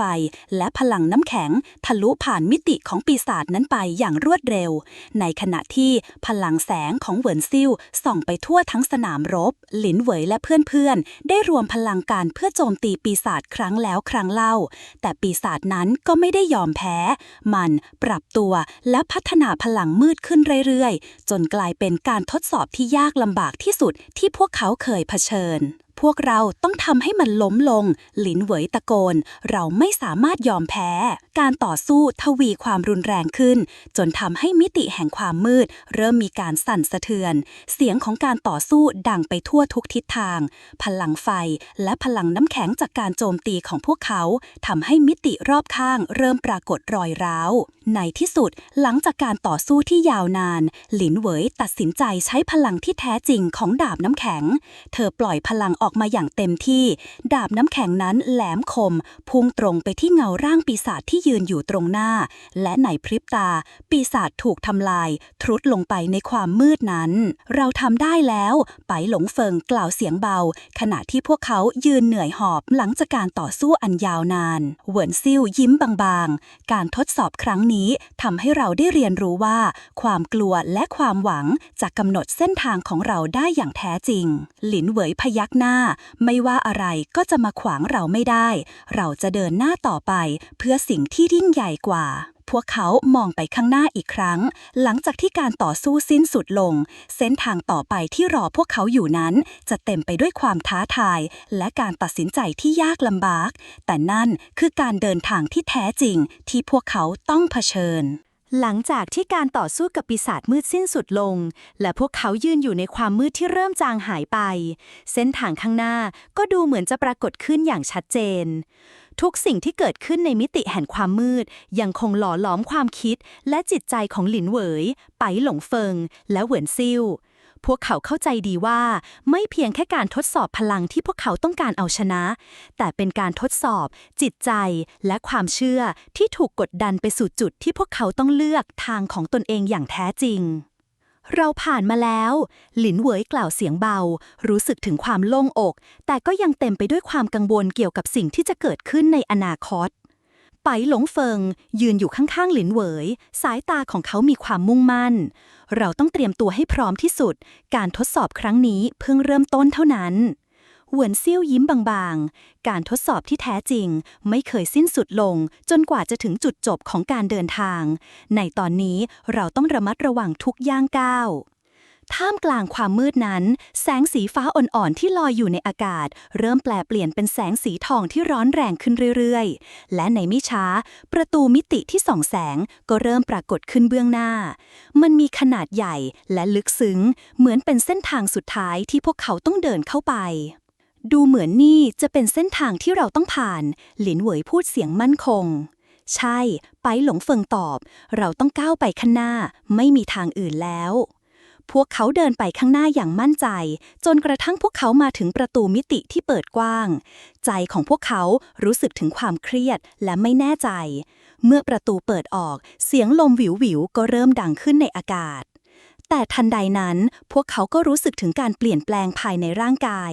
พลังมืดและแสงสว่างในจิตใจของพวกเขากำลังรบกวนพวกเขารู้สึกเหมือนถูกดึงดูดไปในบางสิ่งที่ใหญ่กว่าที่พวกเขาเคยคิดไว้เป็นอะไรไปหลินเหวยหันไปถามเหวินซิ่วเหวินซิ่วที่ยืนอยู่ข้างๆหันมามองและพยักหน้าเรากำลังเผชิญหน้ากับการทดสอบที่แท้จริงการทดสอบทางจิตใจของเราทันใดนั้นเสียงลึกลับดังขึ้นอีกครั้งทำให้ทุกคนสะดุ้งเจ้าทั้ง3พวกเจ้าต้องเลือกอีกครั้งหนึ่งเลือกอะไรหลินเหวยถามทันทีเสียงนั้นตอบกลับมา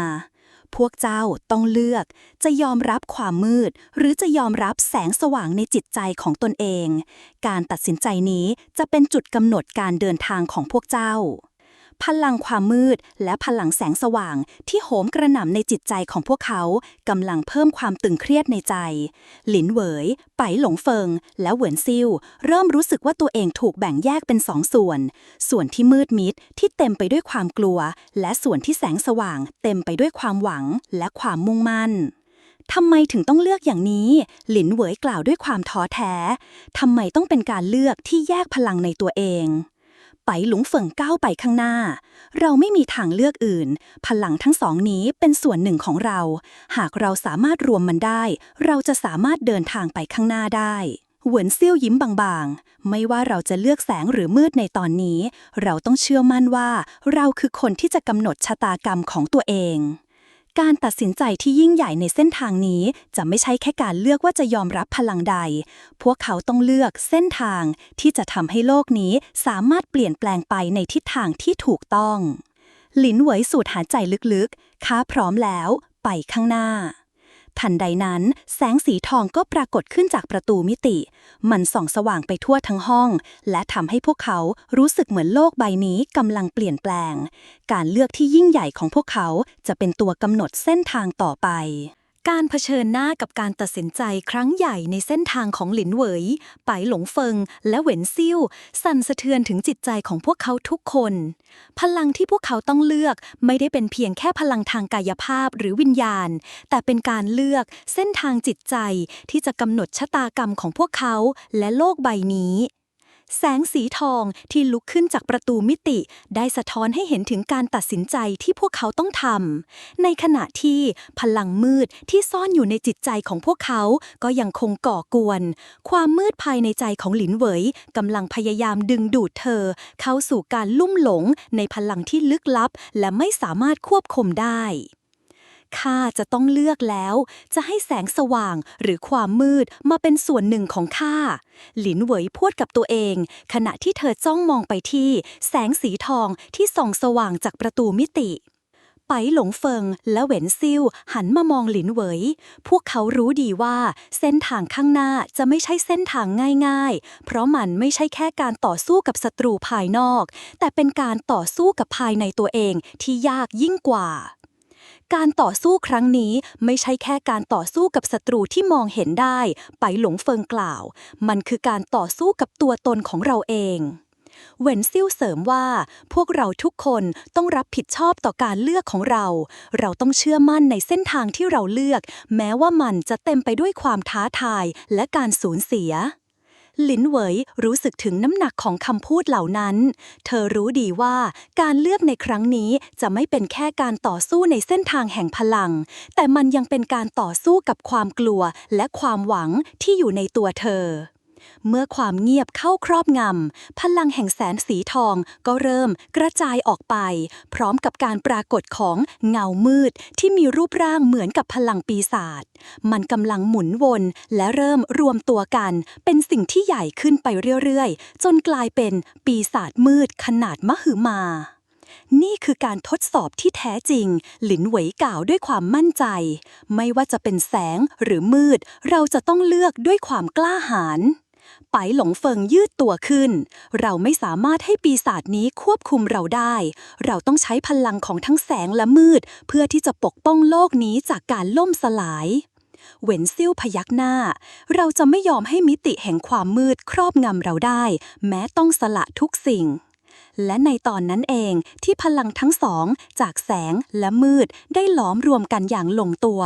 พวกเขารู้สึกถึงพลังที่ยิ่งใหญ่ที่เริ่มก่อตัวขึ้นในตัวพวกเขาเองการเลือกครั้งนี้ทำให้พวกเขาสามารถควบคุมพลังที่รวมกันของทั้งแสงสว่างและความมืดได้นี่คือทางเลือกของเราหลินเหวยกล่าวด้วยเสียงที่หนักแน่นเราจะก้าวเดินไปข้างหน้าด้วยความเชื่อมั่นในตัวเองและในเพื่อนของเราการต่อสู้เริ่มขึ้นอีกครั้งเมื่อปีศาจมืดได้รวมตัวกันเป็นมังกรมืดขนาดยักษ์ที่กำลังพุ่งตรงไปยังหลินเหวยและเพื่อนๆในจังหวะที่มันพุ่งเข้ามาหลินเหวยได้ยกดาบน้ำแข็งขึ้นมาทันทีที่ดาบปะทะกับมังกรมืดเป็นชิ้นๆก่อนที่จะจมลงไปในความมืดที่มันสร้างขึ้นเราทำได้ไปหลงเฟิงกล่าวด้วยเสียงตื่นเต้นเราผ่านมันไปแล้ว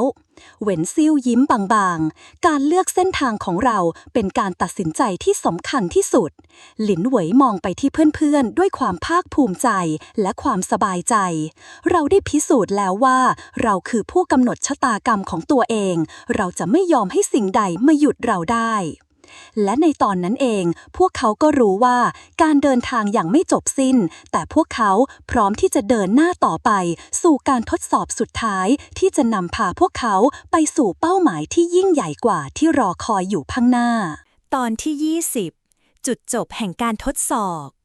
การเดินทางมาถึงจุดสุดท้ายแล้วภายหลังจากที่หลินเหวย ไปหลงเฟิง และเหวินซิ่วผ่านการทดสอบที่ยากลำบากพวกเขาได้เข้าใจถึงความหมายที่แท้จริงของการเป็นผู้ที่มีพลังแห่งแสงและมืดรวมอยู่ในตัวพวกเขาทุกคนรู้ดีว่า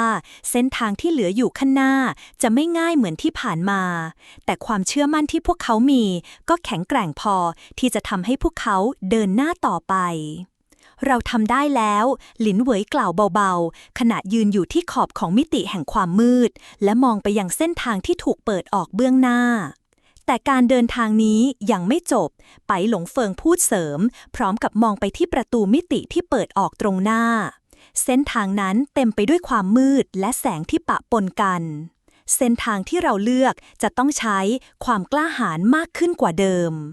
เหวินซิ่วยิ้มบางๆพวกเราจะต้องต่อสู้กับตัวเองการต่อสู้ที่ยิ่งใหญ่ที่สุดไม่ได้อยู่ที่มิติแห่งความมืดแต่คือการเผชิญหน้ากับจิตใจของเราเองทันใดนั้นเสียงลึกลับดังขึ้นอีกครั้งเสียงนั้นเหมือนจะมาจากทุกทิศทาง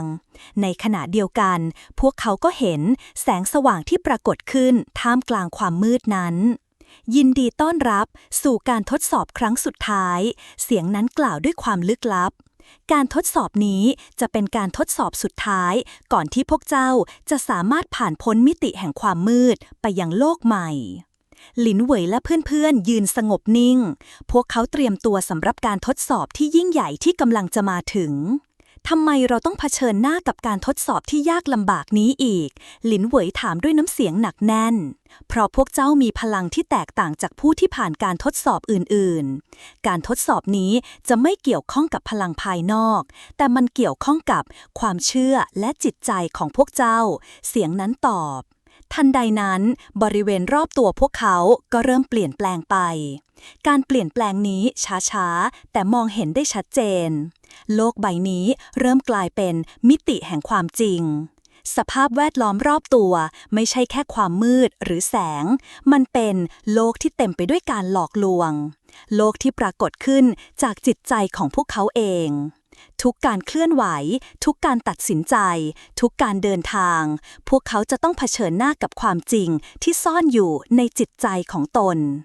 นี่คือการทดสอบที่ยิ่งใหญ่ที่สุดของเราไปหลงเฟิงกล่าวเสียงเบาเราไม่เพียงแต่ต้องเอาชนะโลกนี้แต่ยังต้องเอาชนะความกลัวและความคาดหวังภายในตัวเองเหวินซิ่วยิ้มอย่างสงบการทดสอบนี้จะเป็นการตัดสินว่าเราจะก้าวข้ามไปหรือจะติดอยู่ในโลกแห่งความหลอกลวงที่เราเองสร้างขึ้นโลกแห่งการทดสอบเริ่มเปลี่ยนแปลงอีกครั้งในพริบตา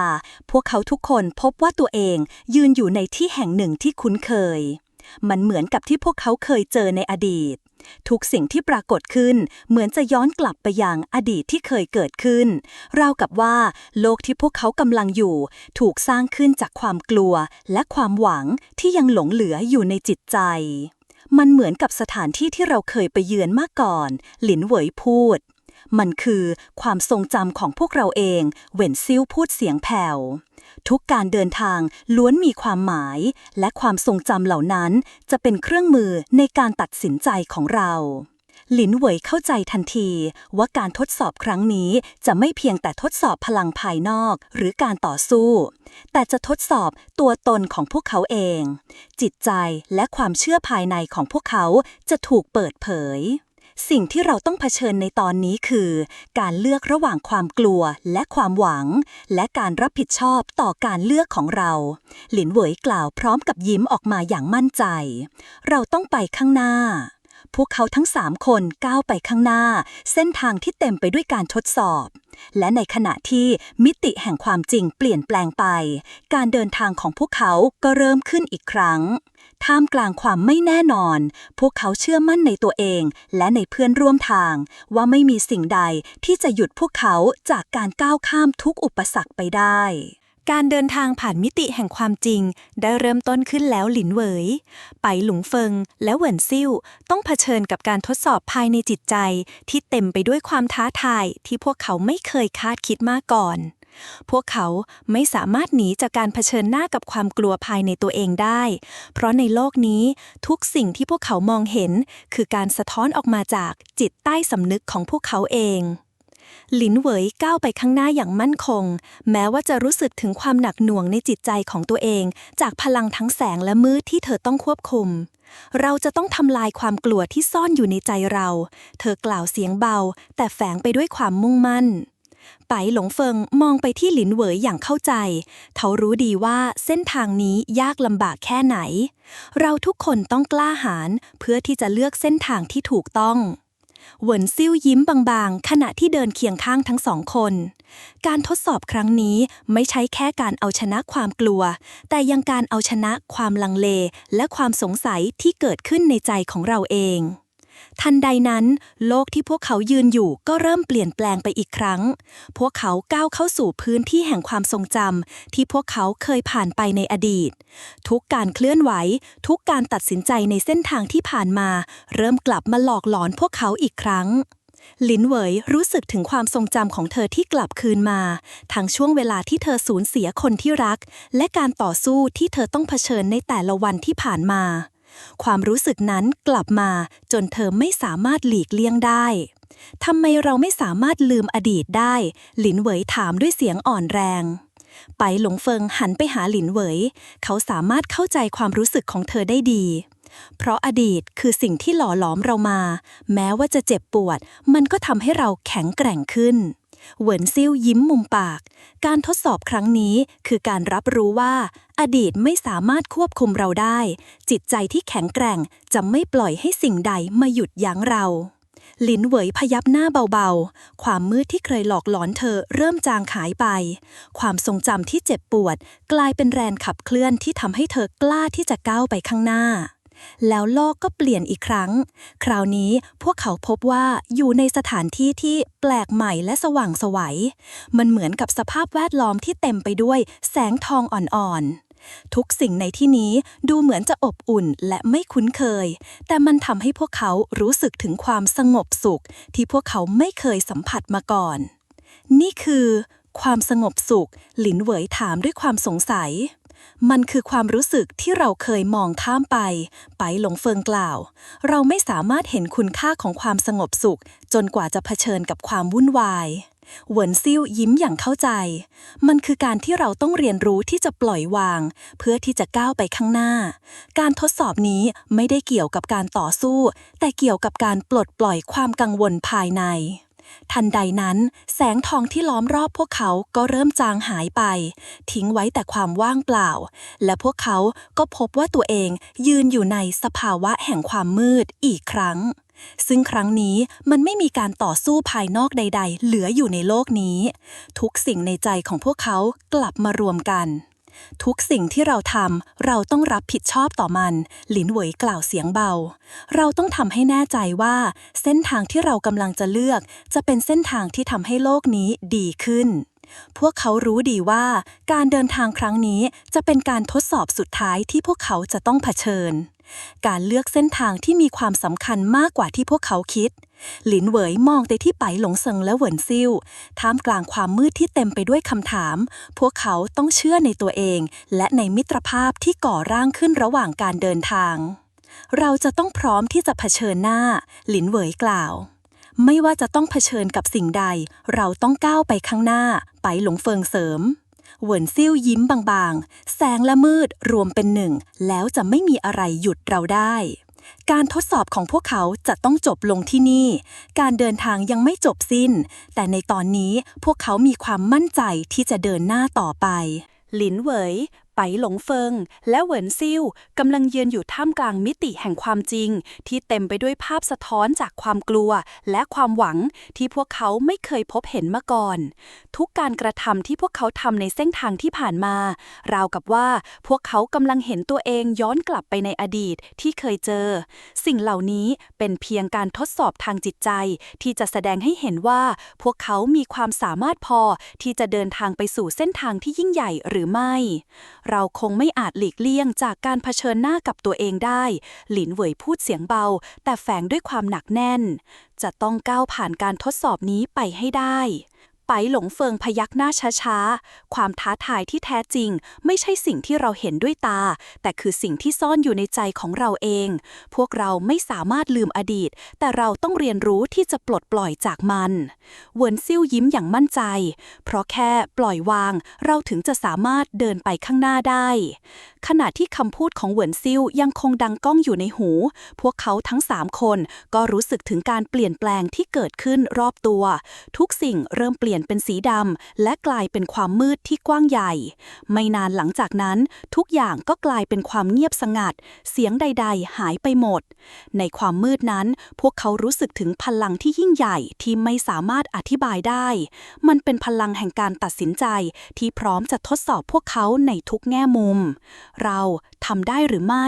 หลินเหวยพูดด้วยเสียงสั่นเครือแต่ก็พยายามควบคุมความกลัวในใจตัวเองเราไม่ต้องตอบคำถามนี้ไปหลงเฟิงเปล่าคำตอบอยู่ในตัวเราเองเราต้องกล้าที่จะยอมรับการเลือกและการเดินทางเหวินซิ่วหันไปมองทั้ง2คนเขาพูดอย่างมั่นใจแค่เรากล้าที่จะเลือกเส้นทางของเราทุกอย่างที่เราทำจะไม่สูญเปล่าในขณะที่พวกเขาพูดคุยกันอยู่โลกรอบตัวพวกเขาก็เริ่มแตกสลายความมืดเริ่มหายไปและแสงสว่างก็กลับมาอีกครั้งพร้อมกับการปรากฏตัวของเส้นทางใหม่ที่พวกเขาจะต้องเดินไปหลินเหวยยิ้มออกมาการเดินทางยังไม่สิ้นสุดแต่เรารู้แล้วว่าเส้นทางที่เราจะเลือกไม่สามารถเปลี่ยนแปลงได้ไปหลงเฟิงมองไปยังแสงที่ส่องเข้ามาเราคือผู้สร้างทางของเราเองเหวินซิ่วยิ้มและกล่าวแสงและมืดเราจะใช้มันเป็นพลังในการเปลี่ยนแปลงโลกใบนี้ทันใดนั้นพวกเขาเห็นประตูมิติที่ปรากฏขึ้นกลางแสงสว่างประตูนั้นเต็มไปด้วยพลังงานมหาศาลที่ผสมระหว่างแสงและมืดที่พวกเขาเคยสัมผัสมาตลอดการเดินทางประตูนี้คือทางออกของเราหรือไม่หลินเหวยถามใช่ไปหลงเฟิงกล่าวมันคือตัวเลือกสุดท้ายที่เราต้องทำพวกเขารู้ดีว่าการเดินผ่านประตูนี้หมายถึงการปลดปล่อยตัวเองจากอดีตและเข้าสู่เส้นทางใหม่ที่ไม่เคยมีใครเดินมาก่อนมันคือการยอมรับการเดินทางครั้งใหม่ที่พวกเขาต้องเดินต่อไปโดยไม่กลัวผลลัพธ์ใดๆหลินเหวยไปหลงเฟิงยืนมองประตูนั้นพวกเขาไม่ได้ลังเลอีกต่อไปแล้วการเดินทางที่ยิ่งใหญ่ที่สุดของพวกเขากำลังจะเริ่มต้นขึ้นจริงๆเราพร้อมแล้วหลินเหวยกล่าวเสียงมั่นใจไปกันเถอะไปหลงเฟิงพูดพร้อมกับก้าวไปข้างหน้าเหวินซิ่วยิ้มและเดินตามหลังทั้งสองไปพร้อมกับคำพูดที่ดังขึ้นในใจของพวกเขาแสงและมืดรวมเป็นหนึ่งหลังจากผ่านการทดสอบและเลือกเส้นทางที่พวกเขาต้องการเดินทุกสิ่งในโลกใบนี้เริ่มเกิดการเปลี่ยนแปลงอย่างรุนแรงเส้นทางที่หลินเหวยไบหลงเฟิงและเหวินซิ่วได้เลือกไว้ไม่เพียงแต่ส่งผลกระทบต่อชีวิตของพวกเขาเองแต่ยังสร้างคลื่นแห่งการเปลี่ยนแปลงที่แผ่ขยายไปทั่วโลกการเดินทางของพวกเขายังไม่สิ้นสุดทุกการตัดสินใจในช่วงเวลานี้กำลังจะกำหนดชะตากรรมของทุกสิ่งที่พวกเขาคิดว่าแน่นอนมันไม่ใช่แค่แสงหรือมืดแต่คือการสร้างสมดุลที่แท้จริงของโลกใบนี้หลินเหวยยืนอยู่ท่ามกลางพื้นที่ที่เต็มไปด้วยแสงสว่างอันอบอุ่นและความมืดที่แทรกซึมเข้ามาอย่างช้าๆเธอรู้สึกถึงพลังที่เคยหล่อหลอมตัวเธอมาแต่ตอนนี้มันกำลังค่อยๆเปลี่ยนแปลงไปพร้อมกับการมาถึงของพลังใหม่ที่เธอสามารถควบคุมได้มันไม่เหมือนเดิมอีกต่อไปหลินเหวยพูดกับตัวเองพลางมองไปที่ท้องฟ้าที่เต็มไปด้วยแสงสว่างและทุ่งหญ้าที่แผ่กว้างไบหลงเฟิงเดินเข้ามาใกล้เงียบๆเมื่อมองเห็นหลินเหวยในท่าทางที่ลึกลับการเลือกของเราคือการสร้างความสมดุลระหว่างแสงและมืดเมื่อแสงและมืดร่วมมือกันโลกจะได้ความแข็งแกร่งที่แท้จริง เหวินซิ่วยืนมองท้องฟ้าที่ข้างหลังไปอย่างมุ่งมั่น บางทีเราอาจต้องใช้ความมืดเพื่อให้แสงสามารถส่องสว่างได้ เขาหันไปมองทั้งสองอย่างจริงจัง การสร้างพลังใหม่ไม่ง่ายเลย แต่พวกเราต้องทำให้มันเกิดขึ้น ท่ามกลางการพูดคุยของพวกเขาพื้นที่รอบตัวเริ่มสั่นสะเทือน แสงและความมืดก่อตัวรวมกันเป็นพลังที่ไม่มีที่สิ้นสุดก่อตัวขึ้นในกลางอากาศมันเป็นพลังที่แทบจะยากเกินกว่าจะควบคุมได้พวกเขาต้องเผชิญหน้ากับพลังที่มหาศาลและการเชื่อมโยงระหว่างพวกเขากับโลกใบนี้เราต้องรู้จักใช้พลังนี้อย่างมีสติหลินเหวยพูดอย่างมั่นใจ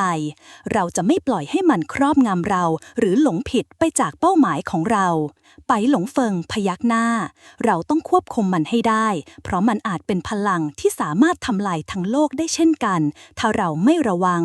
เหวินซิ่วมองไปที่พลังในอากาศอย่างสงบมันคือการทดสอบครั้งใหม่ที่ไม่เหมือนใครเราต้องสร้างความสมดุลในตัวเองก่อนแล้วถึงจะสามารถควบคุมพลังนี้ได้หลังจากคำพูดเหล่านั้นพวกเขาทั้งสามก็เริ่มรู้สึกถึงการเปลี่ยนแปลงภายในตัว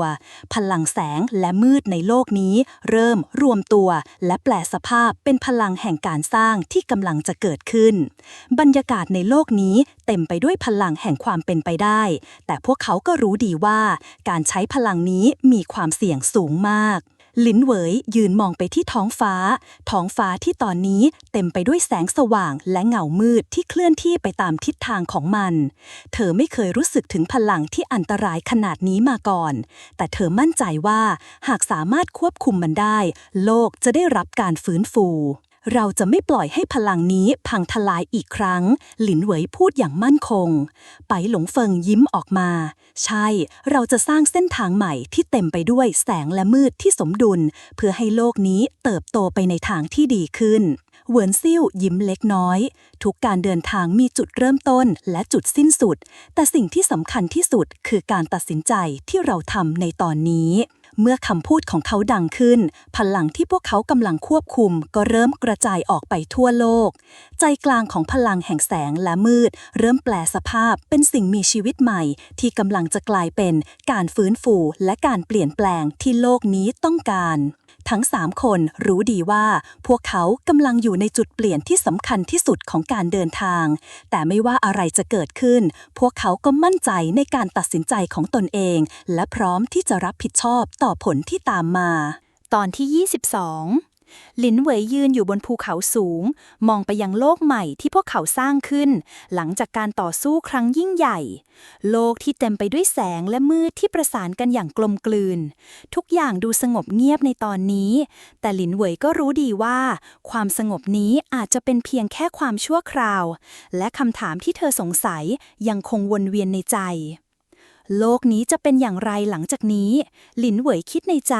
ขณะที่ยืนมองท้องฟ้าที่เต็มไปด้วยแสงและมืดที่สอดประสานกันอย่างสวยงามแต่กลับไม่รู้สึกสงบในใจการสร้างสมดุลของแสงและมืดนั้นเป็นเรื่องที่ยากแต่จะยากแค่ไหนหากพวกเขาต้องเผชิญกับสิ่งที่ไม่คาดคิดในอนาคตไปหลงเฟิงยืนอยู่ข้างๆหลินเหวยและมองไปยังทิวทัศน์มันอาจจะไม่สมบูรณ์แบบแต่สิ่งที่เราทำวันนี้จะนำไปสู่การเปลี่ยนแปลงในอนาคตเราสร้างสมดุลแล้วเขาพูดอย่างมั่นใจแต่ถึงอย่างนั้นหลินเหวยก็ยังรู้สึกไม่พอใจเธอไม่สามารถวางใจได้เต็มที่กับสิ่งที่เกิดขึ้นแต่ถ้าโลกนี้ยังไม่สงบเต็มที่หรือถ้ามีสิ่งใหม่ที่เรายังไม่รู้จักจะปรากฏขึ้นล่ะคำถามเหล่านี้ยังคงค้างคาในใจเธอเหวินซิ่วที่ยืนอยู่ห่างออกไปกล่าวเราทำสิ่งที่ดีที่สุดแล้วการสร้างสมดุลในโลกนี้ไม่ได้หมายความว่าเราจะไม่มีปัญหาแต่มันหมายถึงการยอมรับว่าทุกอย่างสามารถเกิดการเปลี่ยนแปลงได้หลินเหวยถอนหายใจลึกๆแล้วมองไปยังท้องฟ้าที่เริ่มมืดลงเล็กน้อยเธอคิดถึงการเดินทางที่ผ่านมาความสูญเสียและการสู้รบที่พวกเขาต้องเผชิญถึงแม้จะประสบความสำเร็จในตอนนี้แต่หลินเหวยก็รู้ดีว่าการสร้างสมดุลยังไม่จบแค่ที่การต่อสู้ครั้งนั้นพวกเขาจึงเดินทางต่อไปสู่จุดที่พวกเขาเชื่อว่าจะเป็นที่มาของคำตอบในสิ่งที่พวกเขาตั้งคำถามไว้การเดินทางของหลินเหวยไปหลงเฟิงและเหวินซิ่วนำพาพวกเขาลึกเข้าไปในป่าทึบที่เต็มไปด้วยความมืดและแสงที่ปะปนกันอย่างประหลาด พวกเขารู้ว่ามีบางสิ่งที่พวกเขาต้องค้นพบเพื่อให้โลกใหม่ของพวกเขาสมดุลอย่างแท้จริงหลินเหวยเดินนำหน้ามองไปยังพื้นป่าที่เต็มไปด้วยเถาวัลย์หนาทึบและต้นไม้สูงใหญ่ที่หายใจอย่างเงียบๆเราเคยเห็นโลกในมุมมองที่แตกต่างกันไปแต่ตอนนี้เราต้องยอมรับว่าการมีทั้งแสงและมืดอยู่ร่วมกันเป็นสิ่งที่เราไม่เคยคาดคิดหลินเหวยทูดเสียงต่ำไปหลงเฟิงเดินตามหลังหลินเหวยมาและพูดขึ้นการสร้างสมดุลไม่ใช่เรื่องง่ายถ้าเราไม่สามารถยอมรับทั้งแสงและมืดได้อย่างเท่าเทียมกันโลกนี้อาจจะล่มสลายอีกครั้งเหวินซิ่วที่เดินอยู่ข้างหลังพูดเสริมสมดุลไม่เพียงแค่การรักษาพลังที่สมบูรณ์แบบแต่มันคือการรู้จักการรับผิดชอบต่อพลังทั้งสองที่เรามีความล้มเหลวของพวกเราครั้งก่อนจะไม่เกิดขึ้นอีกพวกเขาเดินทางผ่านป่าไปเรื่อยๆจนกระทั่งพบกับทุ่งหญ้าที่กว้างใหญ่ที่เต็มไปด้วยดอกไม้ที่แบ่งบานและมีแสงแดดส่องลงมาอย่างอบอุ่นโลกนี้เริ่มมีสัญญาณของการฟื้นฟูขึ้นแต่ในขณะเดียวกันก็ยังมีพื้นที่บางแห่งที่ถูกทิ้งให้มืดมิดและไม่สมบูรณ์โลกนี้จะกลับเป็นอย่างที่เราต้องการได้จริงหรือหลินเหวยถามไปหลงเฟิงยิ้มและตอบสิ่งที่เราเคยสูญเสียไปจะกลับมาไม่ได้แต่โลกใหม่ที่เราสร้างขึ้นนั้นมีความหมายมากกว่าความสมบูรณ์แบบมันเป็นการยอมรับในทุกสิ่งที่เราต้องเผชิญเหวินซิ่วหันไปมองทิวทัศน์รอบตัวเราได้ทำสิ่งที่ยิ่งใหญ่ที่สุดแล้วการปรับสมดุลไม่ได้หมายความว่าโลกจะไม่เคยมีความขัดแย้งมันหมายถึงการยอมรับความขัดแย้งและหาทางผ่านมันไปให้ได้ขณะที่พวกเขาเดินไปข้างหน้าเห็นหมอกหนาจางลงตามแรงลมที่พัดมาเบาๆทั่วทั้งทุ่งหญ้าการเปลี่ยนแปลงที่เกิดขึ้นในโลกนี้เป็นการสะท้อนความพยายามและความพยายามของพวกเขาที่ไม่ยอมแพ้ระหว่างทางหลินเหวยได้ยินเสียงบางอย่างดังขึ้นจากด้านหลังมันเหมือนเสียงที่แฝงด้วยความไม่สงบและคำพูดบางอย่างที่ทำให้หัวใจของเธอเต้นเร็วขึ้นโลกนี้ยังไม่พร้อมสำหรับการเปลี่ยนแปลงที่แท้จริงเสียงลึกลับจากทุ่งหญ้า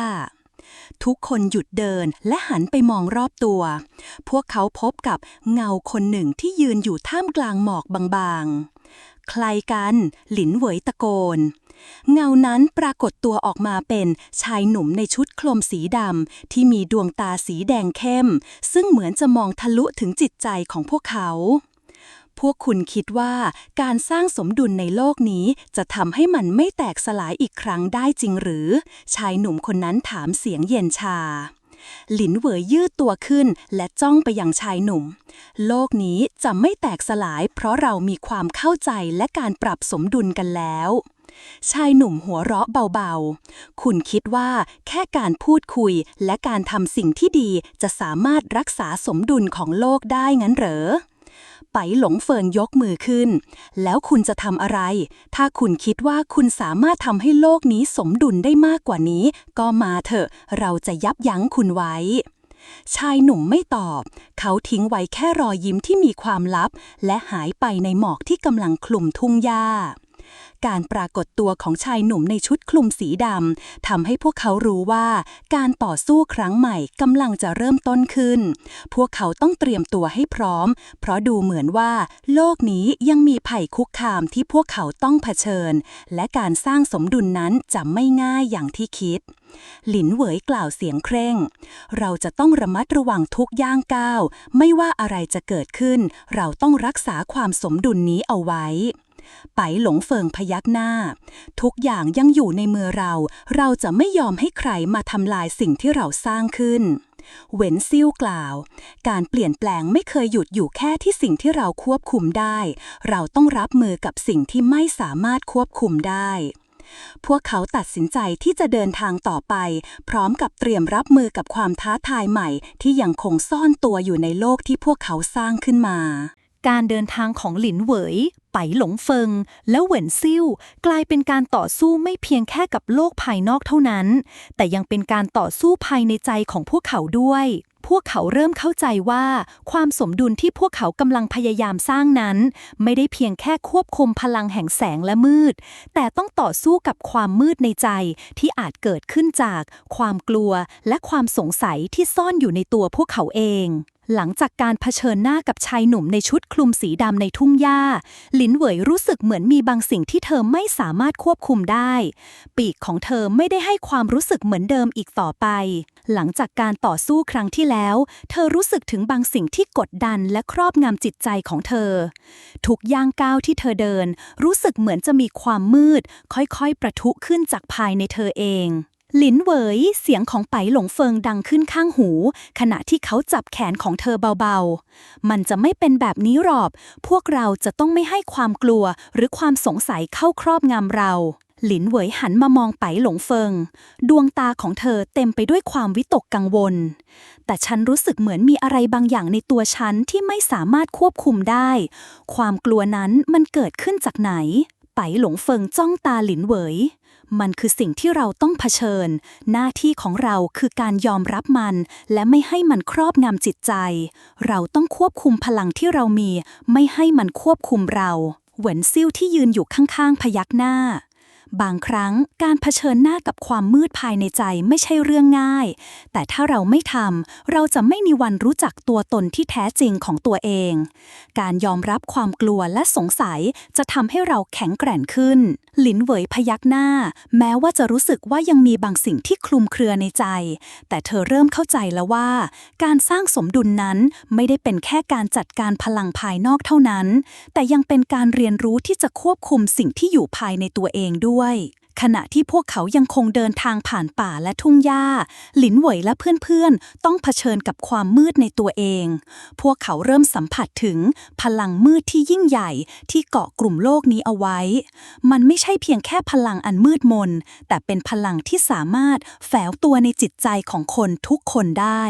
พวกเราต้องระวังให้ดีหลินเหวยกล่าวเสียงหนักพลังของความมืดไม่ใช่แค่สิ่งที่เห็นจากภายนอกมันสามารถเข้ามาครอบงำในตัวเราได้ไปหลงเฟิงแสดงท่าทีมั่นคงเราเคยเผชิญกับการต่อสู้มากมายแล้วเราจะผ่านมันไปได้อีกครั้งถ้าสมดุลภายในตัวเราแข็งแกร่งพอความมืดภายนอกก็ไม่สามารถทำร้ายเราได้เหวินซิ่วยิ้มให้กำลังใจการเผชิญหน้ากับความมืดไม่ได้ทำให้เรากลัวแต่ทำให้เรารู้ว่าเราสามารถแข็งแกร่งขึ้นหลินเหวยพยักหน้าแม้ว่าจะรู้สึกว่ายังมีบางสิ่งที่คลุมเครือในใจแต่เธอเริ่มเข้าใจแล้วว่าการสร้างสมดุลนั้นไม่ได้เป็นแค่การจัดการพลังภายนอกเท่านั้นแต่ยังเป็นการเรียนรู้ที่จะควบคุมสิ่งที่อยู่ภายในตัวเองด้วยขณะที่พวกเขายังคงเดินทางผ่านป่าและทุ่งหญ้าหลินเหวยและเพื่อนๆต้องเผชิญกับความมืดในตัวเองพวกเขาเริ่มสัมผัสถึงพลังมืดที่ยิ่งใหญ่ที่เกาะกลุ่มโลกนี้เอาไว้มันไม่ใช่เพียงแค่พลังอันมืดมนแต่เป็นพลังที่สามารถแฝงตัวในจิตใจของคนทุกคนได้พวกเราต้องระวังให้ดีหลินเหวยกล่าวเสียงหนักพลังของความมืดไม่ใช่แค่สิ่งที่เห็นจากภายนอกมันสามารถเข้ามาครอบงำในตัวเราได้ไปหลงเฟิงแสดงท่าทีมั่นคงเราเคยเผชิญกับการต่อสู้มากมายแล้วเราจะผ่านมันไปได้อีกครั้งถ้าสมดุลภายในตัวเราแข็งแกร่งพอความมืดภายนอกก็ไม่สามารถทำร้ายเราได้เหวินซิ่วยิ้มให้กำลังใจการเผชิญหน้ากับความมืดไม่ได้ทำให้เรากลัวแต่ทำให้เรารู้ว่าเราสามารถแข็งแกร่งขึ้นพวกเขายังคงเดินต่อไปอย่างมั่นคงถึงแม้ภายในจิตใจจะมีความสงสัยและความกลัวแต่พวกเขาก็รู้ว่าความเข้มแข็งที่แท้จริงนั้นมาจากการยอมรับความมืดภายในและไม่ยอมให้มันควบคุมพวกเขา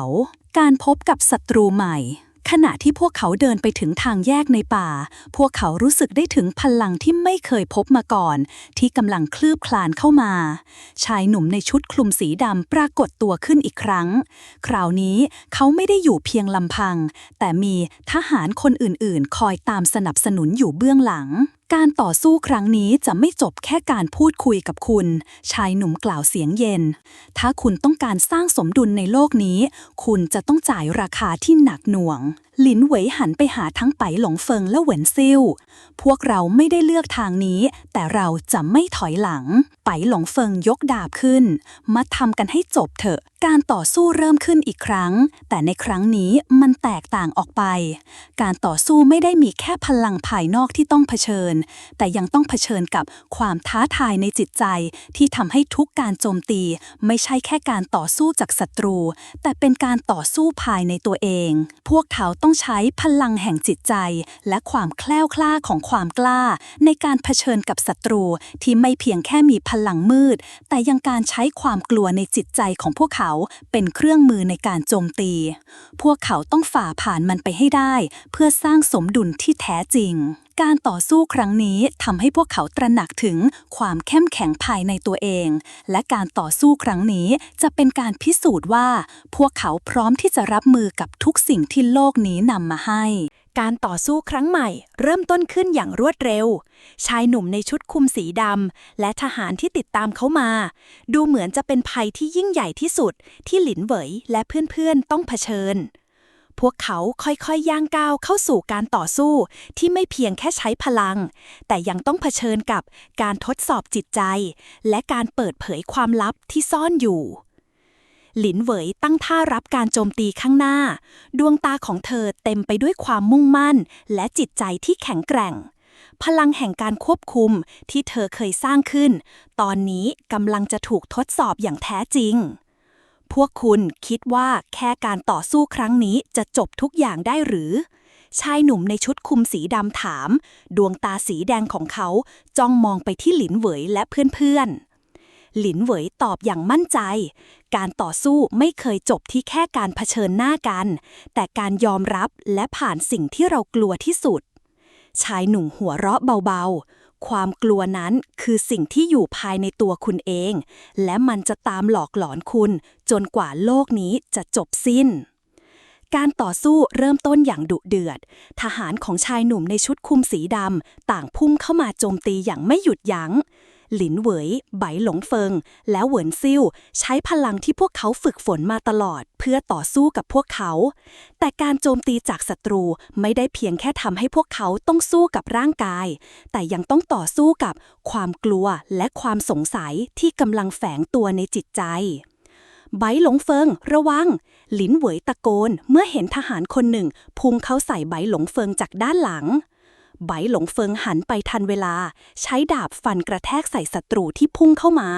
ขอบคุณเขาพูดเสียงต่ำเหวินซิ่วใช้พลังแห่งวิญญาณอันลึกลับควบคุมกระแสลมรอบตัวเพื่อยับยั้งการโจมตีของศัตรูพวกมันไม่ใช่แค่ศัตรูทางร่างกายแต่มันกำลังเข้ามาควบคุมจิตใจของเรา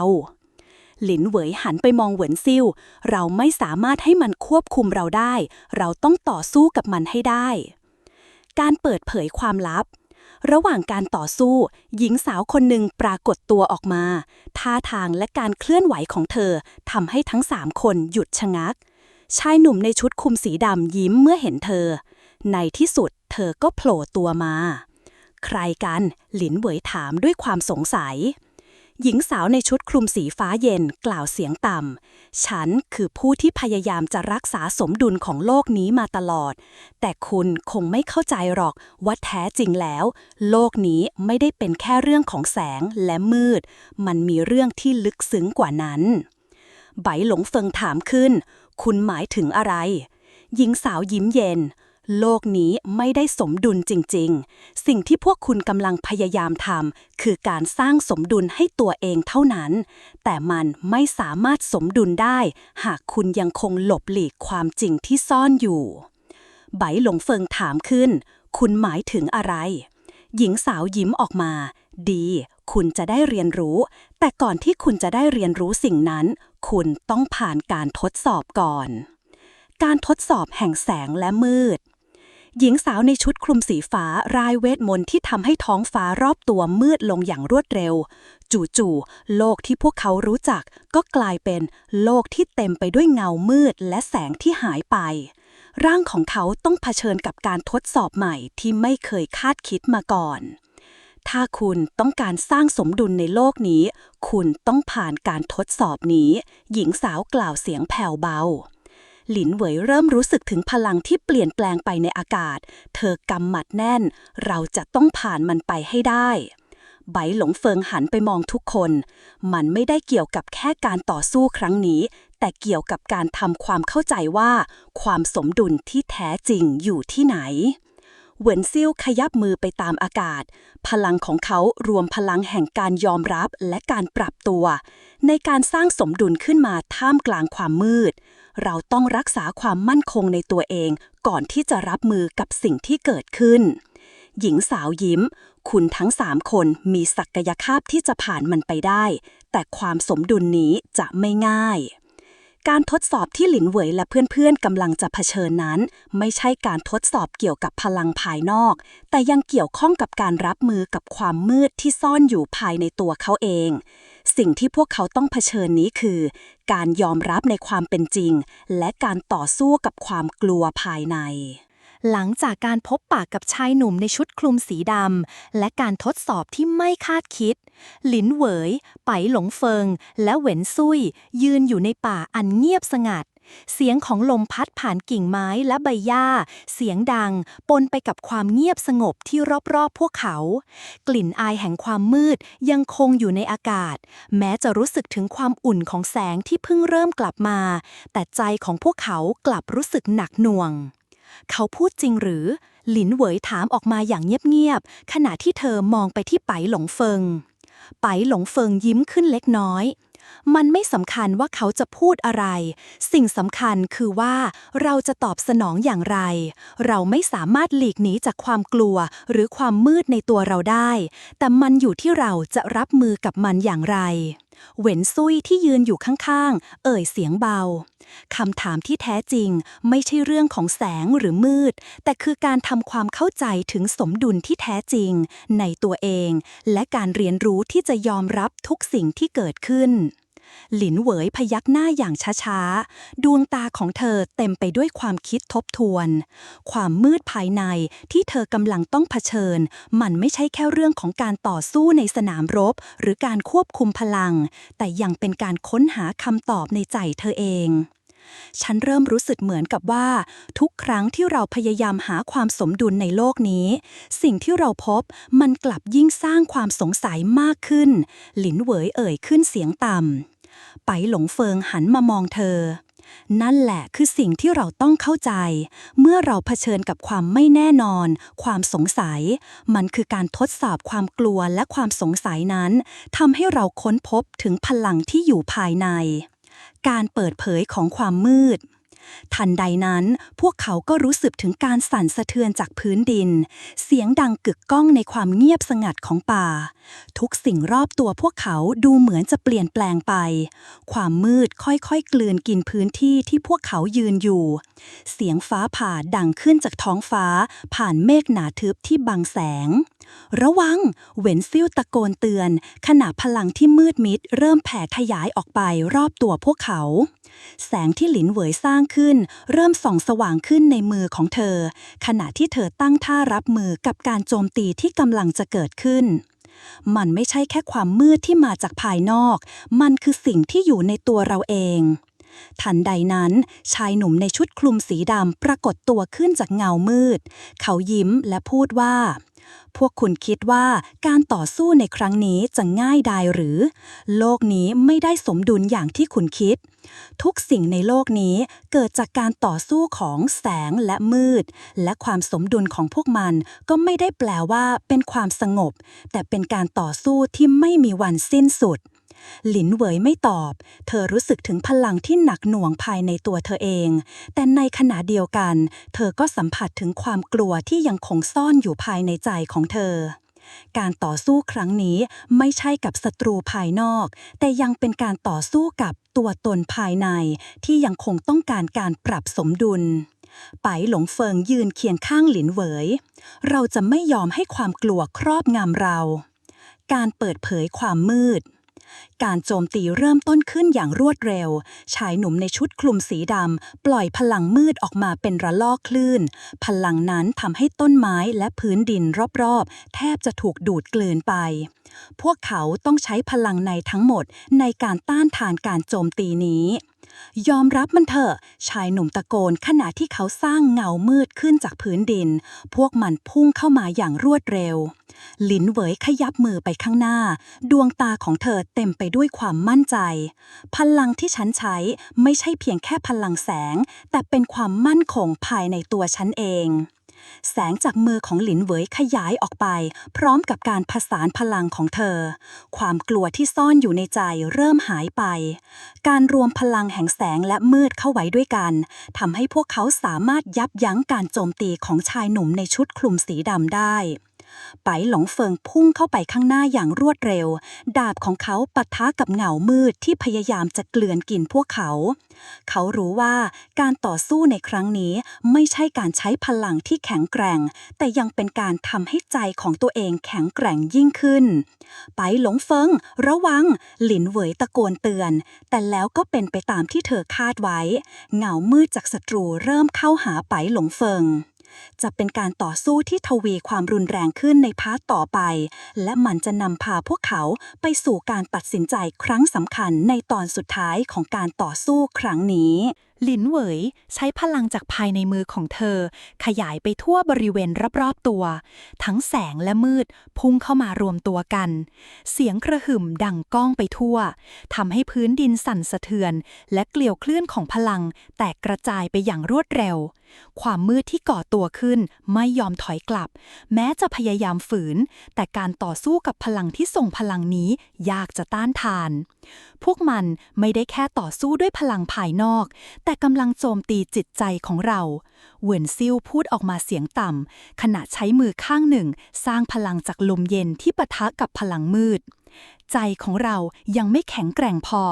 หลินเหวยหันมามองเพื่อนทั้งสองคนเราต้องผ่านมันไปให้ได้อย่าให้ความกลัวมากำหนดอนาคตของเราไปหลงเฟิงยิ้มและพยักหน้าไม่ว่าจะเจออะไรเราจะไปให้ถึงที่สุดการโจมตีของชายหนุ่มในชุดคลุมสีดำยังคงทวีความรุนแรงขณะที่เขาก้าวเข้ามาใกล้หลินเหวยและเพื่อนๆด้วยการใช้พลังมืดอย่างเต็มที่เขารู้ดีว่าการต่อสู้ครั้งนี้ไม่ใช่แค่การต่อสู้กับร่างกายของพวกเขาแต่ยังเกี่ยวกับการต่อสู้กับความกลัวและความไม่แน่ใจภายในใจพวกคุณคิดว่าความกลัวจะทำให้พวกคุณชนะได้ชายหนุ่มในชุดคลุมสีดำพูดเสียงเย้ยหยันขณะที่พลังมืดของเขารูปทรงแปลงประหลาดและขยายออกไปในทุกทิศทางหลินเหวยจับมือไปที่หน้าอกและจิตใจของเธอรู้สึกถึงความเชื่อมโยงระหว่างตัวเองกับโลกใบนี้ความรู้สึกว่าแสงและมืดเป็นหนึ่งเดียวเกิดขึ้นในใจเธอร่างกายเธอเต็มไปด้วยพลังที่ไม่เคยรู้จักมาก่อนความกลัวไม่สามารถควบคุมเราได้อีกแล้วหลินเหวยพูดออกมาอย่างมั่นใจไปหลงเฟิงเคลื่อนไหวอย่างรวดเร็วใช้ดาบคู่ฟันออกไปข้างหน้าแต่ศัตรูใช้พลังมืดสกัดกั้นการโจมตีของเขาทันใดนั้นเหวินซิ่วก้าวไปข้างหน้าพร้อมกับการปลดปล่อยพลังแห่งลมซึ่งเป็นพลังที่เขาฝึกฝนมาเพื่อปรับสมดุลภายในโลกแห่งมืดและแสงอย่าให้พลังเหล่านี้หลอกลวงเราเหวินซิ่วตะโกนพวกมันเป็นเพียงแค่ภาพลวงตาของความกลัวเท่านั้นความสับสนในจิตใจขณะที่การต่อสู้ทวีความรุนแรงขึ้นบางสิ่งในจิตใจของหลินเหวยกลับเริ่มปรากฏออกมาสิ่งที่พวกเขาต่อสู้ไม่ใช่แค่พลังที่มองเห็นแต่เป็นความสับสนในจิตใจของพวกเขาเองโลกนี้ไม่ได้มีแค่แสงและมืดแต่มีบางสิ่งที่ลึกซึ้งกว่านั้นหลินเหวยหันมามองไปหลงเฟิงเราเคยคิดว่าแสงและมืดเป็นสิ่งที่แยกจากกันแต่ตอนนี้ฉันเริ่มเห็นความจริงบางอย่างไปหลงเฟิงหันไปมองเธอด้วยสายตาที่แสดงถึงความเข้าใจใช่เราไม่สามารถแบ่งแยกมันออกจากกันได้เราต้องทำให้มันสมดุลเราต้องยอมรับทั้งสองด้านในตัวเราเองขณะที่การต่อสู้ดำเนินไปพวกเขาทั้ง3คนเริ่มตระหนักถึงสิ่งที่สำคัญที่สุดในตอนนี้คือการยอมรับและปลดปล่อยพลังที่แท้จริงที่มีอยู่ในตัวของพวกเขาเองสิ่งที่คุณคิดว่าเป็นศัตรูมันไม่ใช่สิ่งที่สามารถต่อสู้ได้เพียงแค่ด้วยพลังชายหนุ่มในชุดคลุมสีดำพูดเสียงเย็นชาขณะที่พลังมืดที่เขาควบคุมเริ่มขยายตัวออกไปจนเต็มบริเวณ หลินเหวยยืนนิ่งอยู่ในท่าต่อสู้โดยปล่อยพลังแสงและมืดให้ผสมผสานกันไปในอากาศ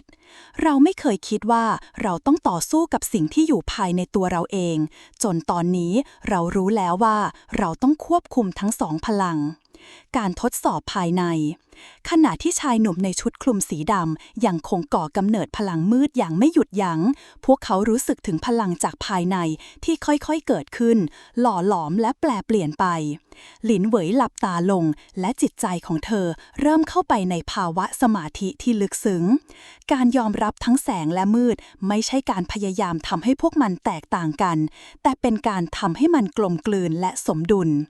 ไปหลงเฟิงยิ้มและยืนเคียงข้างหลินเหวยไม่ว่าจะมีความมืดอยู่ที่ไหนแสงนั้นก็ยังคงส่องสว่างได้เสมอเหวินซิ่วซึ่งยืนอยู่ด้านหลังกล่าวขึ้นความจริงคือไม่มีพลังใดที่สมบูรณ์แบบทุกสิ่งต้องมีสมดุลไม่ว่าจะเป็นแสงหรือมืดเราทุกคนต้องยอมรับทั้งสองด้านชายหนุ่มในชุดคลุมสีดำจ้องมองพวกเขาด้วยความหงุดหงิดคุณไม่เข้าใจสิ่งที่คุณคิดว่าเป็นสมดุลมันจะนำพาคุณไปสู่การทำลายล้างหลินเหวยตอบกลับอย่างมั่นใจไม่เราเข้าใจดีแล้วการทำลายล้างไม่สามารถควบคุมเราได้อีกการต่อสู้สุดท้าย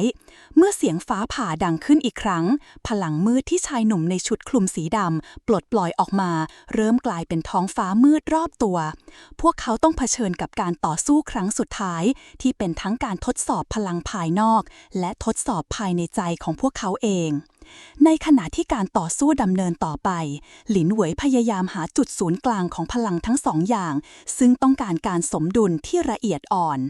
ไปหลงเฟิงใช้ดาบของเขาฟาดไปที่ท้องฟ้าขณะที่เหวินซิ่วปล่อยกระแสลมเย็นออกมาพัดกระจายทั้งแสงและมืดออกไปอย่างรวดเร็วเราจะชนะในครั้งนี้หลินเหวยตะโกนออกมาพร้อมกับพลังแสงที่พุ่งออกมาจากมือของเธอพลังมืดที่แผ่ขยายออกไปจากชายหนุ่มในชุดคลุมสีดำทำให้ทุกอย่างรอบตัวพวกเขาคล้ายกับกำลังจะถูกทำลายลง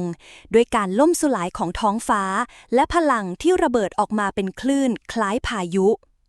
หลินเหวยยืนอยู่ท่ามกลางสายฝนของความมืดที่กระทบกับร่างกายและจิตใจของเธอเหมือนกับความทุกข์ทรมานที่เคยสะสมไว้ในอดีตกำลังวิ่งกลับมาหาเธออีกครั้งเราต้องทำให้มันจบลงหลินเหวยตะโกนออกมาขณะที่พลังแสงที่กำลังดวงส่องสว่างจากมือเธอเริ่มค่อยๆปะทะกับพลังมืดที่ชายหนุ่มปล่อยออกมาพลังทั้งสองเริ่มปะทะกันอย่างดุเดือดกลายเป็นพลังที่สร้างสรรค์และทำลายได้ในเวลาเดียวกันไปหลงเฟิงที่ยืนอยู่ข้างๆทะยานเข้าไปพร้อมกับดาบของเขาใช้พลังมืดและแสงในการสกัดกั้นการโจมตีของศัตรูการต่อสู้ครั้งนี้ไม่ใช่แค่การชนะแต่เป็นการค้นพบตัวตนที่แท้จริงของเราเหวินซิ่วที่ยืนอยู่ข้างๆพูดด้วยน้ำเสียงสงบถ้าหากเรายังมองหาความกลัวในสิ่งที่เป็นมืดและคิดว่าแสงนั้นคือสิ่งที่สมบูรณ์แบบเราจะไม่มีทางเข้าใจความจริงเขายืดมือออกไปข้างหน้าทำให้พลังของเขากระจายออกไปอย่างราบรื่นขัดขวางการโจมตีของมืดด้วยการใช้พลังลมที่ผสมผสานกันหลินเหวยหันไปมองเพื่อนทั้งสองเราจะต่อสู้ไปจนถึงที่สุดแต่ไม่ใช่แค่การใช้พลังภายนอกเราจะค้นหาความจริงในตัวเองทันใดนั้นชายหนุ่มในชุดคลุมสีดำเริ่มคลายพลังออกมาอย่างหนักเขาไม่ยอมแพ้แม้จะรู้ว่าเวลาของการต่อสู้นี้ใกล้จะถึงจุดสุดท้ายคุณทั้งสามไม่เข้าใจอะไรเลยความสมดุลที่แท้จริงมันต้องการการเสียสละเขาพูดด้วยเสียงทุ้มต่ำที่สะท้อนความมืดภายในใจของเขาหลินเหวยยิ้มอย่างมั่นใจความเสียสละที่แท้จริงคือต้องยอมรับความจริงไม่ใช่ทำลายทุกสิ่งรอบตัวการสะท้อนภายในใจขณะที่การต่อสู้ยังคงดุเดือดหลินเหวยเริ่มสัมผัสถึงการเปลี่ยนแปลงในตัวเองความรู้สึกของการทำลายที่เคยเกิดขึ้นในใจเธอเมื่ออดีตกลับเริ่มหายไปเมื่อเธอเข้าใจแล้วว่าความสมดุลในตัวเองไม่ได้เกิดจากการเลือกข้างแต่เกิดจากการยอมรับทั้งสองด้านของตัวเองเมื่อเธอคิดว่าไม่ว่าเราจะเลือกเส้นทางไหนพลังของแสงและมืดจะต้องอยู่ด้วยกันหลินเหวยคิดในใจขณะที่เธอปล่อยพลังแสงออกไปท่ามกลางความมืดที่ห้อมล้อม ไปหลงเฟิงใช้ดาบคู่ของเขาฟาดไปที่พื้นทำให้เกิดพลังลมแรงขึ้นถ้าคุณไม่เข้าใจตอนนี้ก็ไม่สามารถเห็นอนาคตที่เราจะสร้างได้เหวินซิ่วก้าวไปข้างหน้าพร้อมกับการสร้างพลังจากลมเย็นที่ละเอียดอ่อนเพื่อช่วยเสริมพลังของทั้งหลินเหวยและไปหลงเฟิงการเผชิญหน้าครั้งนี้จะตัดสินอนาคตของเราไม่สามารถถอยหลังได้แล้วความพ่ายแพ้ของความมืดเมื่อเสียงฟ้าผ่าดังกึกก้องและพลังทั้งหมดรวมตัวกันเป็นหนึ่งเดียวพลังที่มืดนั้นเริ่มที่จะแตกสลายเมื่อแสงที่หลินเหวยและเพื่อนๆร่วมกันปล่อยออกมาผสานกับความมั่นใจที่เกิดขึ้นในใจของพวกเขาชายหนุ่มในชุดคลุมสีดำเริ่มคุกเข่าลงขณะที่พลังมืดที่เขาควบคุมล้มเหลวคุณทำไมพลังนี้ไม่สามารถต้านทานได้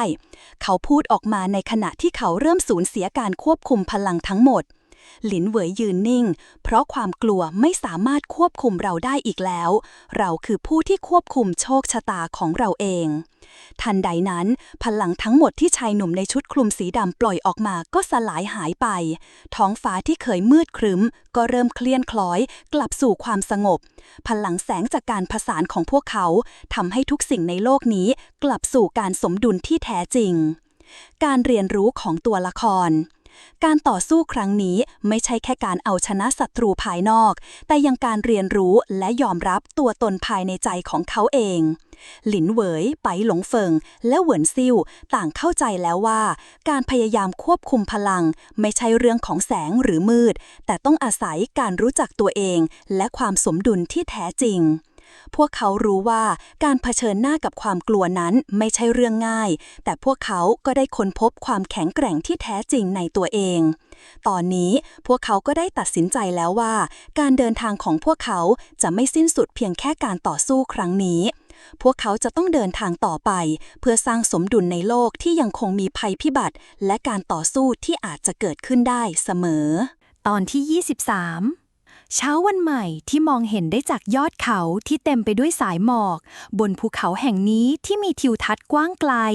ไม่นานหลินเหวยก็ปลุกเพื่อนๆขึ้นจากการพักผ่อนที่สงบเงียบวันนี้เราจะเริ่มการเดินทางใหม่หลินเหวยกล่าวด้วยน้ำเสียงมั่นใจขณะที่สายลมที่พัดผ่านใบหน้าของเธอทำให้รู้สึกถึงความสดชื่นและการเริ่มต้นใหม่ไปหลงเฟิงยืดตัวขึ้นและยิ้มการเดินทางของเรายังไม่จบหรอกหลินเหวยตอนนี้เราคือผู้ที่ควบคุมโชคชะตาของเราเองเหวินซิ่วที่ยืนอยู่ข้างๆหันมามองทั้งสองใช่แล้วเราต้องไปหาทางปรับสมดุลของโลกนี้ให้เกิดขึ้นมันยังมีอันตรายและความท้าทายที่เราต้องเผชิญหน้ากับมันหลินเหวยพยักหน้าเบาๆเราคือผู้ที่เลือกเส้นทางนี้ด้วยตัวเราเองเราจะไม่หลีกเลี่ยงอะไรทั้งนั้นแม้ว่ามันจะยากเย็นแค่ไหนการเดินทางครั้งใหม่นี้ไม่ใช่แค่การผจญภัยทางกายภาพแต่ยังเป็นการเดินทางภายในจิตใจพวกเขารู้ดีว่าการปรับสมดุลโลกและตัวเองนั้นไม่ใช่เรื่องง่ายแต่ต้องทำอย่างแน่วแน่การค้นหาสมดุลในโลกที่ยังไม่สงบหลังจากเดินทางออกจากภูเขาหลินเหวยไปหลงเฟิงและเหวินซิ่วเดินทางผ่านหมู่บ้านและชนบทที่พวกเขาเคยพบมาในอดีตพวกเขาเห็นถึงความสงบที่กลับมาและการฟื้นตัวของหมู่บ้านจากการต่อสู้ที่ผ่านไปแต่ความสงบนี้กลับมีรอยแตกร้าวที่อาจเกิดขึ้นได้เสมอทุกสิ่งในโลกนี้ล้วนต้องการสมดุลหลินเหวยพูดกับตัวเองขณะเดินไปตามทางพวกเราทุกคนล้วนมีส่วนในสมดุลนั้นแม้จะไม่สามารถควบคุมได้ทั้งหมดแต่เราสามารถเรียนรู้และเข้าใจขณะที่พวกเขากำลังเดินทางผ่านภูมิประเทศที่หลากหลายไปยังจุดหมายพวกเขาพบกับสถานที่ที่ถูกทิ้งร้างและได้รับความเสียหายจากการต่อสู้ครั้งใหญ่สถานที่เหล่านี้สะท้อนให้เห็นถึงความสำคัญของการรักษาสมดุลในทุกๆสิ่งที่พวกเขาทำพวกเราต้องทำให้โลกนี้ฟื้นฟูไปหลงเฟิงกล่าวด้วยความตั้งใจเหวินซิ่วที่สังเกตเห็นสิ่งต่างๆรอบตัวก็พูดขึ้นโลกนี้จะไม่สามารถหวนคืนสู่ความสงบได้ถ้าหากเราไม่เข้าใจความหมายของสมดุลอย่างแท้จริงศัตรูใหม่ในเงามืด ในขณะที่พวกเขากำลังเดินทางไปยังเมืองที่ตั้งอยู่บนยอดเขา เพื่อพบกับปราชญ์แห่งศาสนาที่สามารถช่วยแก้ไขปัญหาของโลกได้ พวกเขากลับรู้สึกถึงการแทรกแซงจากสิ่งที่มองไม่เห็นศัตรูในเงามืดที่ยังคงอยู่ในโลกนี้พวกเราควรระวังหลินเหวยพูดด้วยความระมัดระวังบางสิ่งที่ไม่เห็นด้วยตาอาจยังคงคุกคามเราในขณะนั้นเองบริเวณที่อยู่รอบๆก็เริ่มแปลเปลี่ยนเป็นมืดมิดอีกครั้งการแทรกแซงจากพลังมืดเริ่มกลับมาอีกครั้งแต่คราวนี้มันเป็นพลังที่ซ่อนอยู่ในเงามืดซึ่งค่อยๆซึมเข้ามาใกล้ตัวพวกเขาพลังนี้มันคุ้นเคยเกินไปหลงเฟิงกล่าวเสียงต่ำขณะรู้สึกถึงพลังที่ทวีความรุนแรงขึ้นจากรอบๆเหวินซิ่วระบายลมหายใจออกเราไม่สามารถปล่อยให้พลังนี้กลับมาอีกครั้งได้หลินเหวยหันมามองเพื่อนๆและพูดอย่างมั่นใจเราจะรับมือกับมันและค้นหาความจริงที่ซ่อนอยู่การตัดสินใจที่สำคัญการเดินทางของพวกเขากลับมาทบทวนการตัดสินใจที่สำคัญอีกครั้งการต้องเผชิญหน้ากับอันตรายที่ยังไม่จบสิ้นทำให้พวกเขารู้ว่าการยอมรับความท้าทายเป็นสิ่งที่สำคัญที่สุดในตอนนี้การเดินทางของพวกเขายังคงอยู่บนเส้นทางที่เต็มไปด้วยความไม่แน่นอนถึงแม้เราจะต้องเผชิญกับความมืดเราก็จะยืนหยัดต่อไปหลินเหวยยืนอยู่ท่ามกลางการเปลี่ยนแปลงที่ไม่คาดคิดสิ่งที่สำคัญที่สุดในตอนนี้คือการยืนหยัดในเส้นทางของเราเองการเดินทางที่เริ่มต้นขึ้นอีกครั้งนี้ไม่ใช่แค่การต่อสู้ทางกายภาพเท่านั้นแต่ยังเป็นการค้นหาความสมดุลที่ลึกซึ้งในตัวเองและในโลกที่พวกเขายังไม่เข้าใจทั้งหมดพวกเขาจะต้องเผชิญหน้ากับศัตรูที่ไม่สามารถมองเห็นได้การตัดสินใจที่สำคัญจะเกิดขึ้นในตอนถัดไปและแน่นอนว่าการค้นหาความสมดุลจะนำพาพวกเขาไปสู่การเผชิญหน้าครั้งสุดท้ายที่เปลี่ยนแปลงทุกสิ่งในโลกความมืดเริ่มขยายตัวไปทั่วท้องฟ้าและแผ่ลงมาจากทิศทางที่ไม่มีใครคาดคิดสถานที่ที่พวกเขากำลังเดินทางไปเริ่มกลายเป็นที่ที่ถูกครอบงำด้วยความมืดที่ซ่อนอยู่ภายในนั้นคือพลังมืดที่แท้จริงซึ่งไม่เหมือนกับสิ่งที่พวกเขาเคยเผชิญมา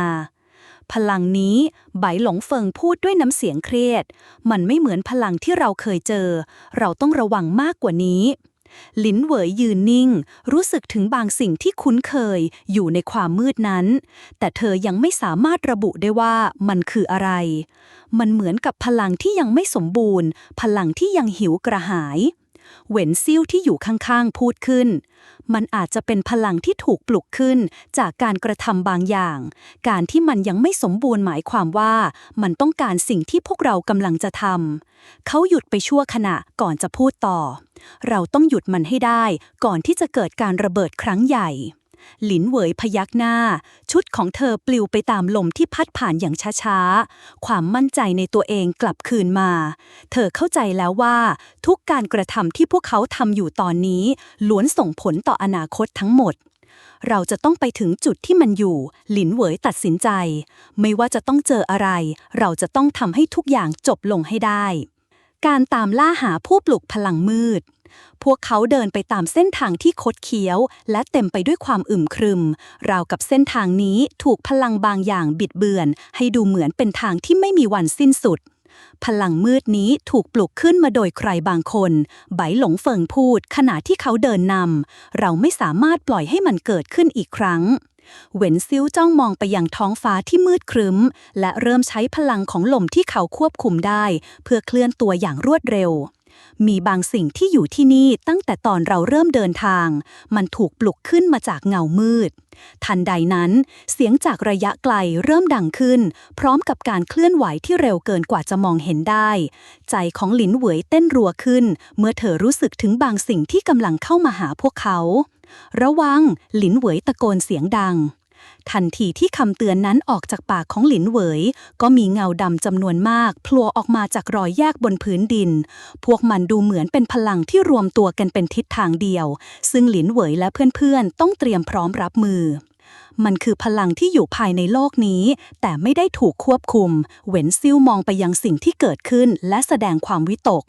มันไม่ได้เป็นแค่พลังที่แยกออกไปแต่มันรวมตัวกันเพื่อสร้างสิ่งที่เราไม่คาดคิด พลังมืดเริ่มล้อมรอบพวกเขาพร้อมกับเสียงแหลมจากในความมืดที่ดังขึ้นเรื่อยๆและสิ่งที่ปรากฏอยู่ในความมืดก็เริ่มเคลื่อนไหวอย่างไม่หยุดนิ่งความรู้สึกใหม่ของหลินเหวยรู้สึกถึงความเปลี่ยนแปลงในตัวเองเธอกำลังเริ่มเข้าใจแล้วว่าการจะหยุดยั้งความมืดนี้จำเป็นต้องมีการรวมพลังทั้งแสงและมืดไว้ในตัวเองเพื่อให้ได้มาซึ่งความสมดุลที่แท้จริงถ้าเราไม่สามารถควบคุมความมืดที่อยู่ในตัวเราจะไม่มีทางหยุดมันได้หลินเหวยคิดในใจไบหลงเฟิงมองไปที่หลินเหวยอย่างเข้าใจถ้าเราไม่สามารถต่อสู้ด้วยพลังที่สมดุลกันเราจะไม่มีทางเข้าใจมันได้เราจะต้องเชื่อมโยงพลังทั้งสองให้สมบูรณ์แบบเหวินซิ่วพูดขณะที่เขาเตรียมตัวเพื่อรับมือกับพลังที่ล้อมรอบพวกเขาในขณะที่พวกเขากำลังรวบรวมพลังเพื่อเผชิญหน้ากับอันตรายที่ไม่สามารถมองเห็นได้หลินเหวยรู้สึกว่าพลังภายในตัวเองกำลังเริ่มเคลื่อนไหวอย่างแปลกประหลาดคล้ายกับการสร้างสมดุลระหว่างแสงและมืดอย่างที่เธอไม่เคยสัมผัสมาก่อนครั้งนี้เราจะทำให้มันจบลงได้จริงๆหลินเหวยพูด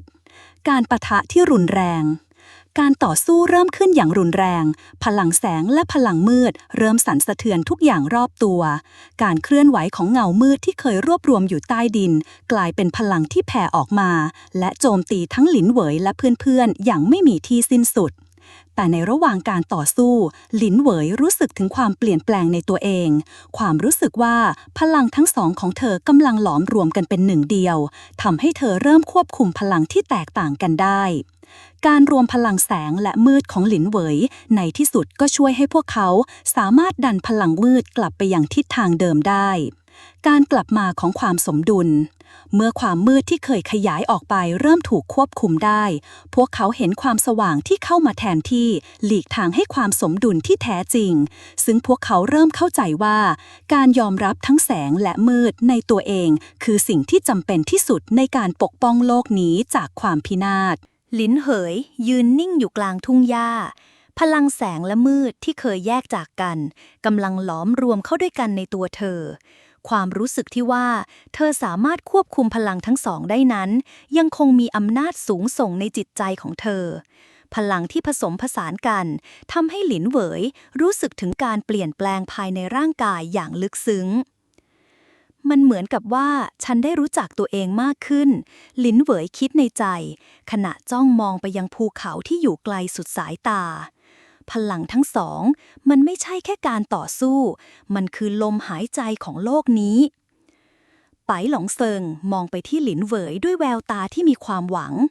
เราจะไม่ยอมให้พลังมืดนี้กลับมาได้อีกมันถึงเวลาที่เราต้องไปยังศูนย์กลางของการต่อสู้ครั้งสุดท้ายเหวินซิ่วก็ยืนมองท้องฟ้าอย่างหนักใจมันยังไม่จบเขากล่าวการปะทะในครั้งนี้อาจจะเป็นแค่การเริ่มต้นเราต้องไปหาผู้ที่อยู่เบื้องหลังพลังนี้และทำให้มันหมดไปตลอดกาลการค้นหาเบื้องหลังพลังมืดหลังจากการต่อสู้ที่ยิ่งใหญ่เสร็จสิ้นลงแล้วพวกเขาตัดสินใจเดินทางไปยังศูนย์กลางที่พวกเขาคิดว่าจะเป็นที่มาของการฟื้นคืนพลังมืดนั้นสถานที่นั้นตั้งอยู่ในเมืองโบราณที่ถูกลืมไปนานโดยชื่อของมันถูกซ่อนอยู่ในตำนานมันคือเมืองอสูรทมิฬที่ถูกปิดบังไว้จากการค้นพบไปหลงเฟิงกล่าวขณะก้าวเดินไปข้างหน้าเมืองนี้เป็นสถานที่ที่เคยเต็มไปด้วยพลังมืดมันถูกกักเก็บไว้เพราะความลับบางอย่างแล้ววันนี้เราจะไปเปิดเผยความลับนั้นหลินเหวยกล่าวด้วยความมั่นใจการเดินทางไปยังเมืองอสูรทมิฬเป็นเส้นทางที่ยากลำบากและเต็มไปด้วยความท้าทายทั้ง3 คนต้องใช้เวลาหลายวันกว่าจะมาถึงที่หมายและสิ่งที่พวกเขาเห็นอยู่ตรงหน้าคือปราสาทเก่าแก่ที่มีลักษณะคล้ายกับที่หลุดออกจากยุคสมัยบางสิ่งบางอย่างเกี่ยวกับสถานที่แห่งนี้ทำให้รู้สึกถึงความผิดปกติเรามาถึงแล้วเหวินซิ่วพึมพำในขณะที่มองปราสาทนั้นการเผชิญหน้ากับผู้ที่อยู่เบื้องหลังเมื่อพวกเขาเข้ามาในปราสาททุกก้าวที่พวกเขาก้าวเดินทำให้รู้สึกถึงพลังที่ปกคลุมอยู่ในอากาศเหมือนกับมีสิ่งที่ไม่เห็นคอยจับจ้องพวกเขาหลินเหวยหยุดเดินขมวดคิ้วเล็กน้อยมีบางอย่างที่กำลังจับตามองเราอยู่ ระวังตัวให้ดีไปหลงเฟิงกล่าวเสียงเบามันไม่ใช่แค่พลังมืดที่อยู่ในที่แห่งนี้แต่มันอาจจะมีสิ่งที่ไม่คาดคิดรอเราอยู่พวกเขาก้าวเดินเข้าไปในห้องใหญ่กลางปราสาทที่นั่นมีกระจกโบราณตั้งอยู่กลับมีเงาร่างหนึ่งยืนอยู่ด้านในของกระจกร่างนั้นมีลักษณะคล้ายกับคนแต่ไม่ใช่คนมันคือวิญญาณที่ถูกพันธนาการและดูเหมือนจะเป็นสิ่งที่จมอยู่ในความมืดมานานท่านคือใครหลินเหวยถามเสียงเย็นเงาร่างในกระจกขยับตัวเล็กน้อยก่อนที่จะปรากฏเป็นเสียงต่ำจากสิ่งที่อยู่ภายในนั้นข้าคือผู้ที่ถูกสาปแช่งข้าคือผู้ปลุกพลังนี้ขึ้นมาท่านปลุกพลังนี้ขึ้นมาไปหลงเฟิงกล่าวท่านทำไมต้องทำเช่นนี้เพื่ออะไรเพื่อความสมบูรณ์แบบของการเป็นอมตะเงาร่างตอบโลกนี้ยังไม่สมบูรณ์ข้าเพียงแค่ต้องการทำให้มันสมบูรณ์หลินเหวยสบตากับเงาร่างนั้นแล้วพูดเสียงหนักแน่นโลกไม่จำเป็นต้องสมบูรณ์แบบโลกที่สมดุลคือสิ่งที่ดีที่สุดการทำให้มันสมบูรณ์แบบด้วยวิธีนี้คือการทำลายมันเสียงจากกระจกเริ่มเบาลงข้าไม่สามารถถอยหลังได้แล้วพลังที่ข้าเคยปลุกขึ้นมาได้แทรกซึมไปทั่วโลกนี้ข้าคือจุดเริ่มต้นของทุกสิ่งการต่อสู้ครั้งสุดท้ายหลินเหวยไปหลังเฟิงและเหวินซิ่วเตรียมตัวเข้าต่อสู้กับเงาร่างนั้นที่เริ่มแผ่พลังมืดออกมาอย่างรุนแรงกระจกที่ปกคลุมเงาร่างนั้นเริ่มแตกร้าวออกเป็นเสียงเสี้ยงพร้อมกับพลังที่ค่อยๆทะลุออกมาครอบงำทั้งห้องพวกเขารู้ดีว่าการต่อสู้ครั้งนี้จะเป็นการตัดสินชะตาของโลกนี้การต่อสู้ครั้งสุดท้ายในตอนนี้จะเต็มไปด้วยความท้าทายความเจ็บปวดและการตัดสินใจที่สำคัญซึ่งจะสร้างความเปลี่ยนแปลงครั้งใหญ่ต่อโลกใบนี้การเผชิญหน้ากับเงาร่างในกระจกดำเนินไปอย่างน่ากลัวพลังมืดที่ระเบิดออกมาจากร่างนั้นทำให้บรรยากาศในห้องเริ่มหนาทึบด้วยอำนาจที่ลึกลับและน่ากลัวหลินเหวยรู้สึกถึงความหนาวเย็นที่แผ่กระจายไปทั่วร่างกายแต่สิ่งที่เธอรู้สึกได้ชัดเจนที่สุดคือการตัดสินใจที่ต้องทำในตอนนี้เราไม่มีทางเลือกแล้วหลินเหวยพูดเสียงหนักแน่นขณะที่มือของเธอเริ่มสะท้อนแสงจากพลังที่กำลังจะพุ่งออกมาเราต้องหยุดมันเงาร่างในกระจกหัวเราะเบาๆอย่างเยาะเย้ยหยุดไม่มีใครหยุดข้าได้ข้าได้ปลุกพลังนี้ขึ้นมาแล้วไม่มีใครที่จะมาหยุดมันได้หลินเหวยสะบัดมือขวาให้พลังแสงพุ่งออกไป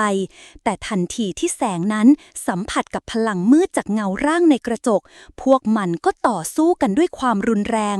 ความมืดในห้องเริ่มแผ่ขยายออกอย่างรวดเร็วจนเริ่มปกคลุมทุกสิ่งทุกอย่างภายในห้องไปหลงเฟิงและเหวินซิ่วต่างใช้พลังของตัวเองในการโจมตีและป้องกันแต่การที่พวกเขายังไม่สามารถเข้าถึงเงาร่างนั้นได้ทำให้พวกเขารู้ว่ามันเป็นการต่อสู้ที่ยากลำบากและมีความท้าทายมากต้องใช้พลังของทุกคนเหวินซิ่วตะโกนขณะใช้พลังของลมในการห่อหุ้มพวกเขาให้ปลอดภัยจากการโจมตีของพลังมืดหลินเหวยหันไปหาทั้งสองเราต้องเชื่อมพลังทั้งสามร่วมกันเพื่อทำลายมันทันใดนั้นเองร่างของเงามืดในกระจกก็เริ่มแปลเปลี่ยนเป็นสิ่งที่ไม่มีรูปร่างคงที่มันกลายเป็นมังกรมืดที่มีขนาดมหึมาแผ่ปีกใหญ่และกำลังพ่นพลังมืดใส่พวกเขาการต่อสู้กับมังกรมืดการต่อสู้กับมังกรมืดเริ่มขึ้นอย่างรุนแรงพวกเขาทั้งสามใช้พลังที่มีร่วมกันในการโจมตีแต่มังกรมืดนั้นมีพลังเหนือกว่าที่พวกเขาคาดคิดไว้หลินเหวยใช้พลังแสงจากมือของเธอในการโจมตีและสร้างเกราะเพื่อป้องกันการโจมตีของมังกรมืดขณะที่ไปหลงเฟิงใช้พลังของอักคีเพื่อลอบโจมตีจากด้านข้างและเหวินซิ่วใช้ลมที่รวดเร็วเพื่อเคลื่อนไหวและช่วยในกระบวนการโจมตีมันแข็งแกร่งเกินไปไปหลงเฟิงกล่าวเสียงต่ำขณะเงยหน้าขึ้นมองมังกรมืดที่ปีกของมันกว้างเกินกว่าจะหลบเลี่ยงได้หลินเหวยกัดฟันเราต้องใช้พลังทั้งสองนี้รวมกันให้เป็นหนึ่งเดียวเราต้องหยุดมัน การรวมพลังหลินเหวยมองไปที่เหวินซิ่วและไปหลงเฟิงรู้ว่าถ้าพวกเขาจะสามารถเอาชนะมังกรมืดนี้ได้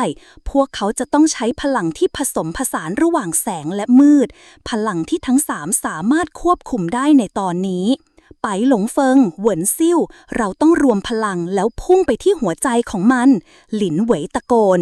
ทันทีที่คำสั่งออกจากปากของหลินเหวยทั้ง3 คนก็รวมพลังที่มีอยู่ทั้งหมดพลังแสงของหลินเหวยพลังอัคคีของไปหลงเฟิงและพลังลมของเหวินซิ่วทุกอย่างมารวมกันเป็นคลื่นพลังที่ยิ่งใหญ่ที่มุ่งตรงไปยังมังกรมืดมังกรมืดที่พ่นพลังมืดออกมาเพื่อโจมตีทั้ง3กลายเป็นเป้าหมายของคลื่นพลังที่กำลังจะมาถึงการตัดสินใจสุดท้ายคลื่นพลังที่รวมกันออกไปทำให้มังกรมืดเริ่มสั่งสะท้านแต่ยังไม่ถึงขีดสุดที่มันจะพ่ายแพ้หลินเหวยรู้สึกถึงพลังที่อยู่ภายในตัวเธอการใช้พลังแสงและมืดร่วมกันนี้คือการเปลี่ยนแปลงที่แท้จริงของพวกเขามันต้องจบในวันนี้หลินเหวยตะโกนอย่างเต็มเสียงขณะที่พลังของเธอพุ่งออกไปทันใดนั้นเองคลื่นพลังที่รวมกันได้ระเบิดออกไปอย่างรุนแรงเปลวไฟและแสงจ้าผสมผสานกันจนทำให้มังกรมืดเกิดการสลายไปอย่างสมบูรณ์สิ้นสุดการต่อสู้มังกรมืดกลายเป็นเพียงฝุ่นธุลีที่ลอยไปในอากาศสิ่งที่เหลืออยู่คือพลังจากการรวมตัวกันของทั้ง3ที่ยังคงคุกรุ่นอยู่ในอากาศหลินเหวยยืนนิ่งมองไปยังที่เกิดเหตุพวกเขาทั้ง3รู้ว่าชัยชนะครั้งนี้ไม่ใช่แค่การเอาชนะมังกรมืดแต่เป็นการที่พวกเขาค้นพบความสมดุลในตัวเองและในโลกนี้มันจบแล้วเหวินซิ่วกล่าวเสียงเบาแต่ยังไม่จบทั้งหมดหลินเหวยตอบเราต้องไปทำให้โลกนี้สมดุลจริงๆการต่อสู้ครั้งนี้ไม่เพียงแค่การเอาชนะศัตรูในเงามืดแต่เป็นการเรียนรู้และเติบโตที่หลินเหวยไปหลงเฟิงและเหวินซิ่วจะต้องใช้พลังของตัวเองเพื่อรักษาความสมดุลของโลกและพวกเขารู้ดีว่าการเดินทางยังไม่สิ้นสุดหลินเหวยไปหลงเฟิงและเหวินซิ่วยืนอยู่ในศูนย์กลางของเมืองอสูรทมิฬที่ถูกทำลายไปเกือบหมดแล้วหลังจากที่พวกเขาสามารถเอาชนะมังกรมืดได้การเผชิญหน้าครั้งนี้ได้เปิดเผยสิ่งที่ซ่อนเร้นอยู่ภายในปราสาทเก่าแก่ที่เคยเป็นศูนย์กลางพลังมืดอันน่าสะเพร่งกลัวแต่สิ่งที่พวกเขาไม่ได้คาดคิดคือความจริงที่เกี่ยวข้องกับความลับในอดีตที่มองไม่เห็นภายในเมืองนี้เราเอาชนะมันแล้วแต่ยังมีคำถามที่ยังค้างอยู่หลินเหวยกล่าวขณะมองไปรอบๆใช่ไปหลงเฟิงพูดเสียงเบามันไม่ใช่แค่การต่อสู้กับพลังมืดนี้มันมีอะไรบางอย่างที่ลึกซึ้งกว่าที่เราคิดเหวินซิ่วมองไปที่กำแพงหินที่แตกที่อยู่ตรงหน้า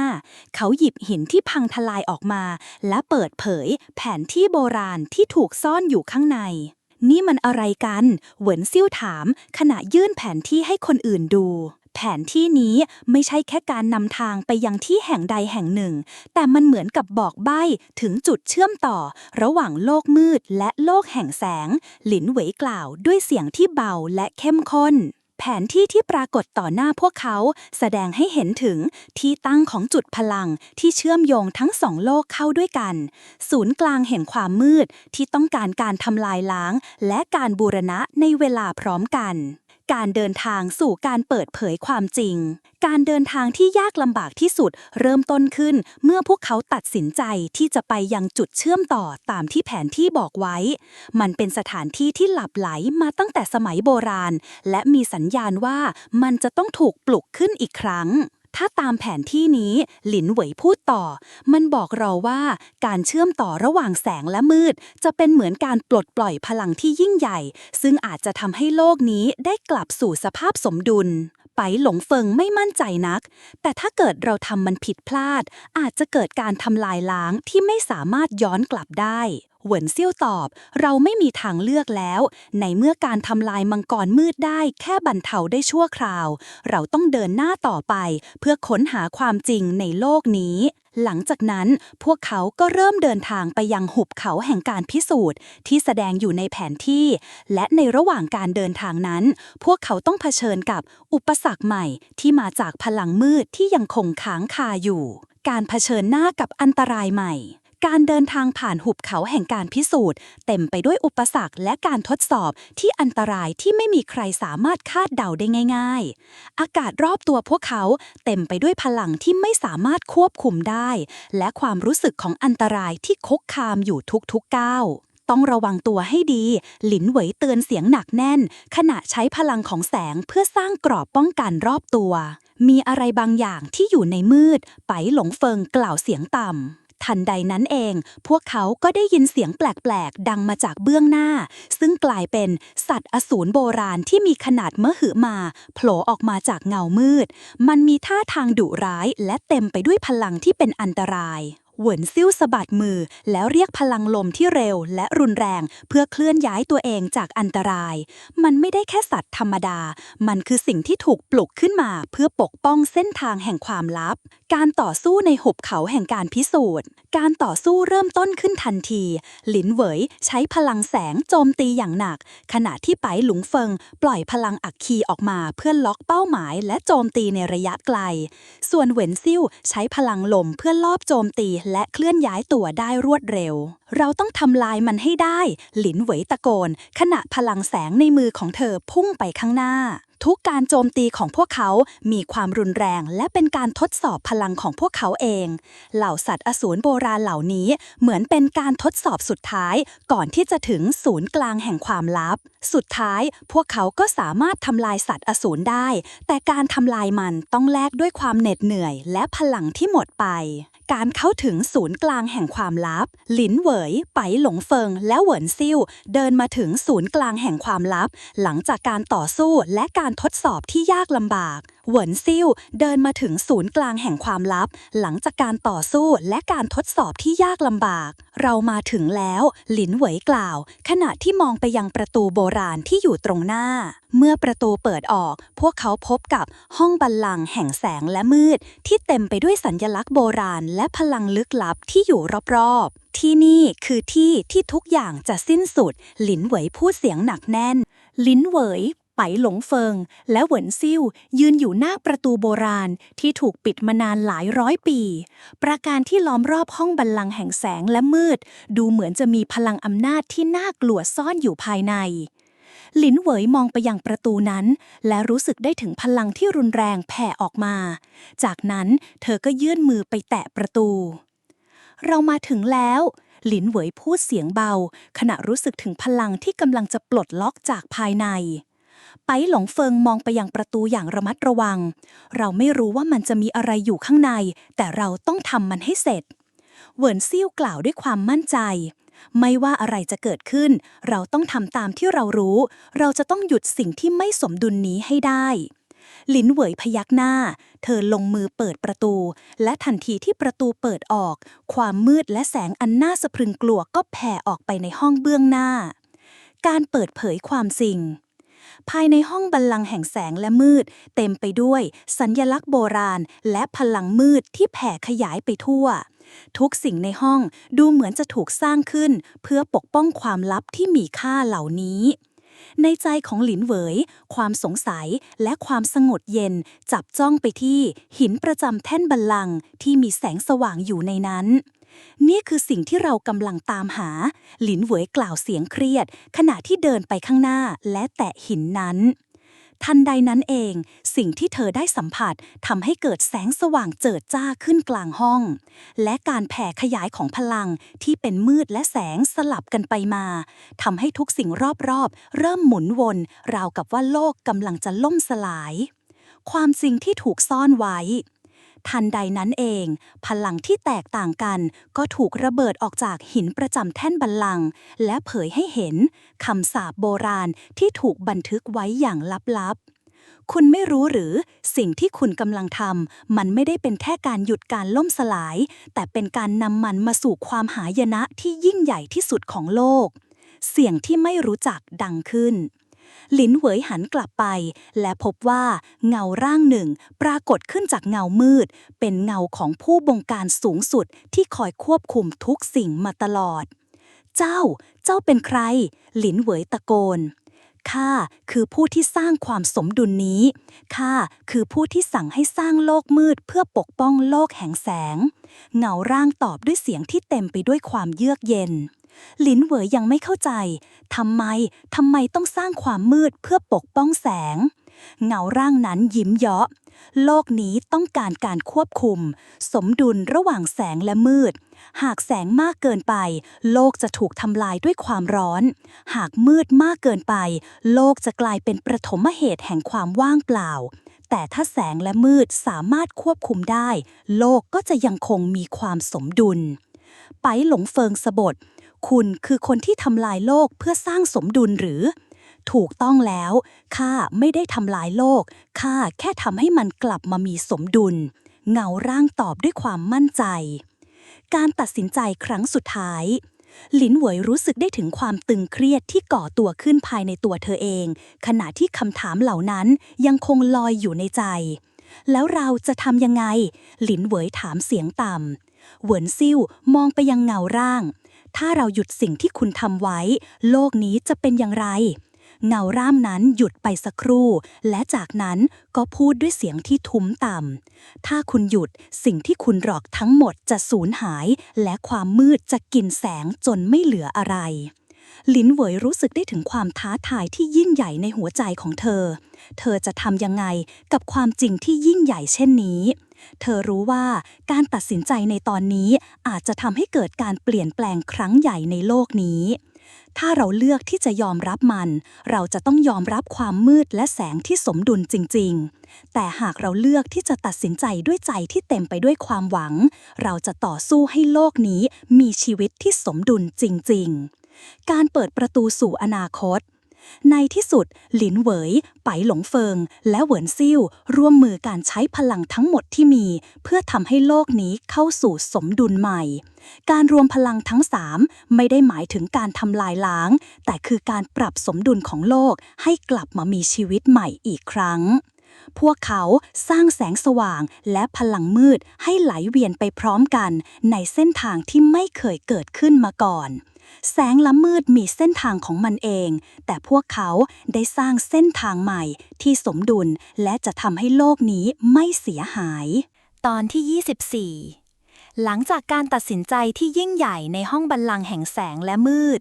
หลินเหวยไปหลงเฟิงและเหวินซ่วมมองไปที่แสงและมืดที่ไหลเวียนไปพร้อมกันเสมือนการเชื่อมโยงกันระหว่างสองโลกพลังที่พวกเขารวมกันได้ก่อตัวเป็นเส้นทางแห่งสมดุลที่กำลังแผ่ขยายไปทั่วทุกมุมโลก